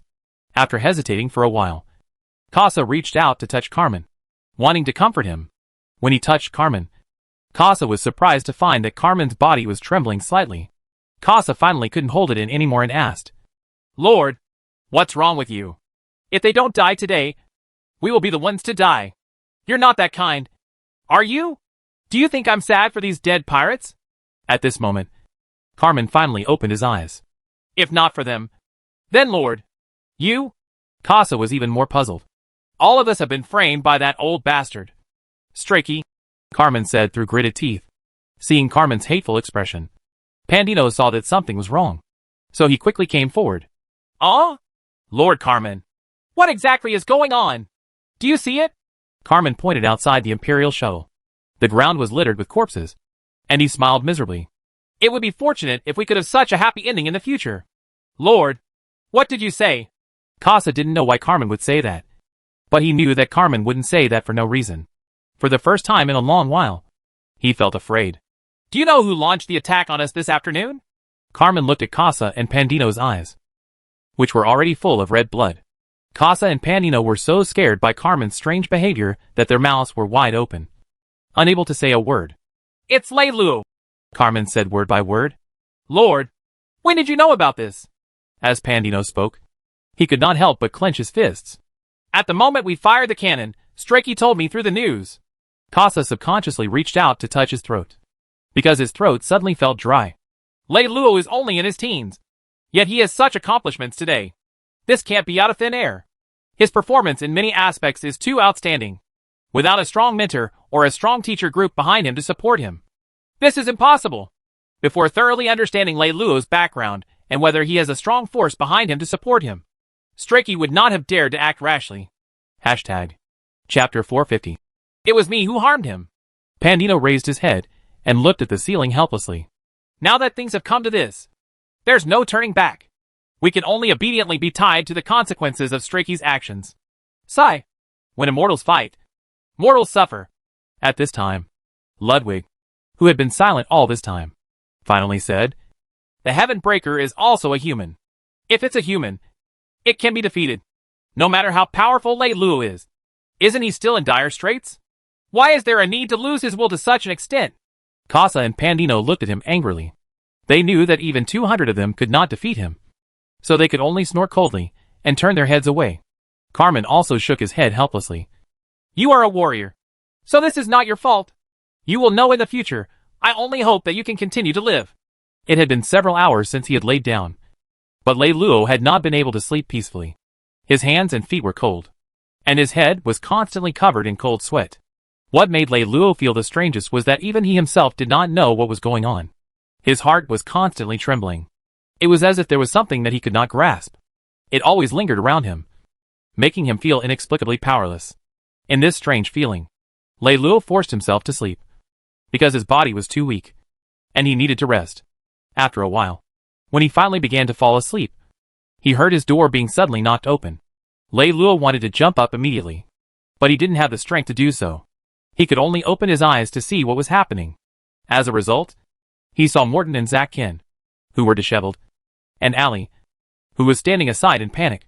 Not long ago, when they were in the armored carriage, Morton had used Zakin's military magic communication crystal to contact Lei Luo. But the person who responded was Ali. After a rough communication, Ali informed him of his current location. Morton and Zack Kin were running in the opposite direction from Lei Luo. Fortunately, Arthur had given them enough energy, so they could smoothly drive the carriage to other cities. Everything. As soon as Zack Kin saw Lei Luo lying on the bed, he immediately walked up, wanting to tell him all the bad news. However, as soon as he walked up, Morton pulled him back. Morton could see that Lei Luo's body was extremely weak. He knew that the battle that afternoon must have exhausted Lei Luo's energy. Looking at Lei Luo's expression, he knew that it was not the time to affect his state of mind and make his blood boil. So he held Zack Kin back. Zack Kin, who had suffered the pain of losing his brother, did not care so much. He shook off Morton's hand and said somewhat angrily, What are you doing? You are Zack Kin's brother. Right. Lei Luo waved his hand. Ali quickly walked over and helped him up. Yes. Zack Kin nodded. Let's talk about it tomorrow. You should rest today, Morton said and pulled Zack Kin up, wanting to leave. Things had already come to this point. It was just a day and a half. If Lei Luo was angered, it would not be worth it. At this moment, Lei Luo said, Morton, let him speak. When Morton heard what Lei Luo said, he could only let go. Lei Luo looked at Zack Kin and asked, Speak. What exactly happened? Lord Lei Luo, please avenge my brother. As Zack Kin spoke, he knelt on the ground with a plop. He wailed loudly as he told the whole story of what happened in the holy city of beauty. Whenever Zack Kin recounted or told a story, he would do so in an animated but vague way. There were many parts of his story that were unclear. However, the general meaning was still clear. As a listener, Lei Luo had always maintained a terrifyingly calm attitude. Even when he heard the story of Arthur's death in battle, Lei Luo's expression did not change at all. It was not until Zack Kin finished recounting everything that Lei Luo slowly closed his eyes. Like a meditating old monk, Lei Luo closed his eyes for half an hour. And Zack Kin was somewhat bewildered. Ali, who had been supporting Lei Luo the entire time, could clearly feel Lei Luo's blood flowing twice as fast as before. Just as everyone in the room felt that something was amiss, Lei Luo pointed at Zack Kin and said, I know what happened. I will give you an explanation sooner or later. You go out first. Zack Kin looked at Lei Luo with some doubt. Go out. Lei Luo's voice was not loud, but it was filled with an irresistible sense of authority. I'll send you out, Ali said as she walked to Zack Kin's side. Zack Kin looked at Lei Luo again, bowed to him, and then left with Ali. Lei Luo sat steadily on the bed until he could not hear Zack Kin and the others' footsteps. He suddenly turned his head and spat out a mouthful of fresh blood on the ground. Morton was frightened by this scene. He quickly took a step forward and hugged Lei Luo. Lei Luo grabbed Morton's sleeve and said with a trembling voice, Among the three of us, Arthur is the one who should not have died. He is the most innocent. I know. Morton hurriedly nodded. He has never hurt anyone. He has never even thought of hurting anyone. A person like him shouldn't end up like this. Lei Luo closed his eyes tightly, and tears silently rolled down from the corners of his eyes. I'm the one who harmed him. Lei Luo, don't be like this. Morton held onto Lei Luo. Just as he was about to say something comforting, Lei Luo waved his hand weakly. I'm fine. Morton, I'm fine. After saying that, Lei Luo looked up at the sky and let out a long sigh. Morton, are we being too childish? Hashtag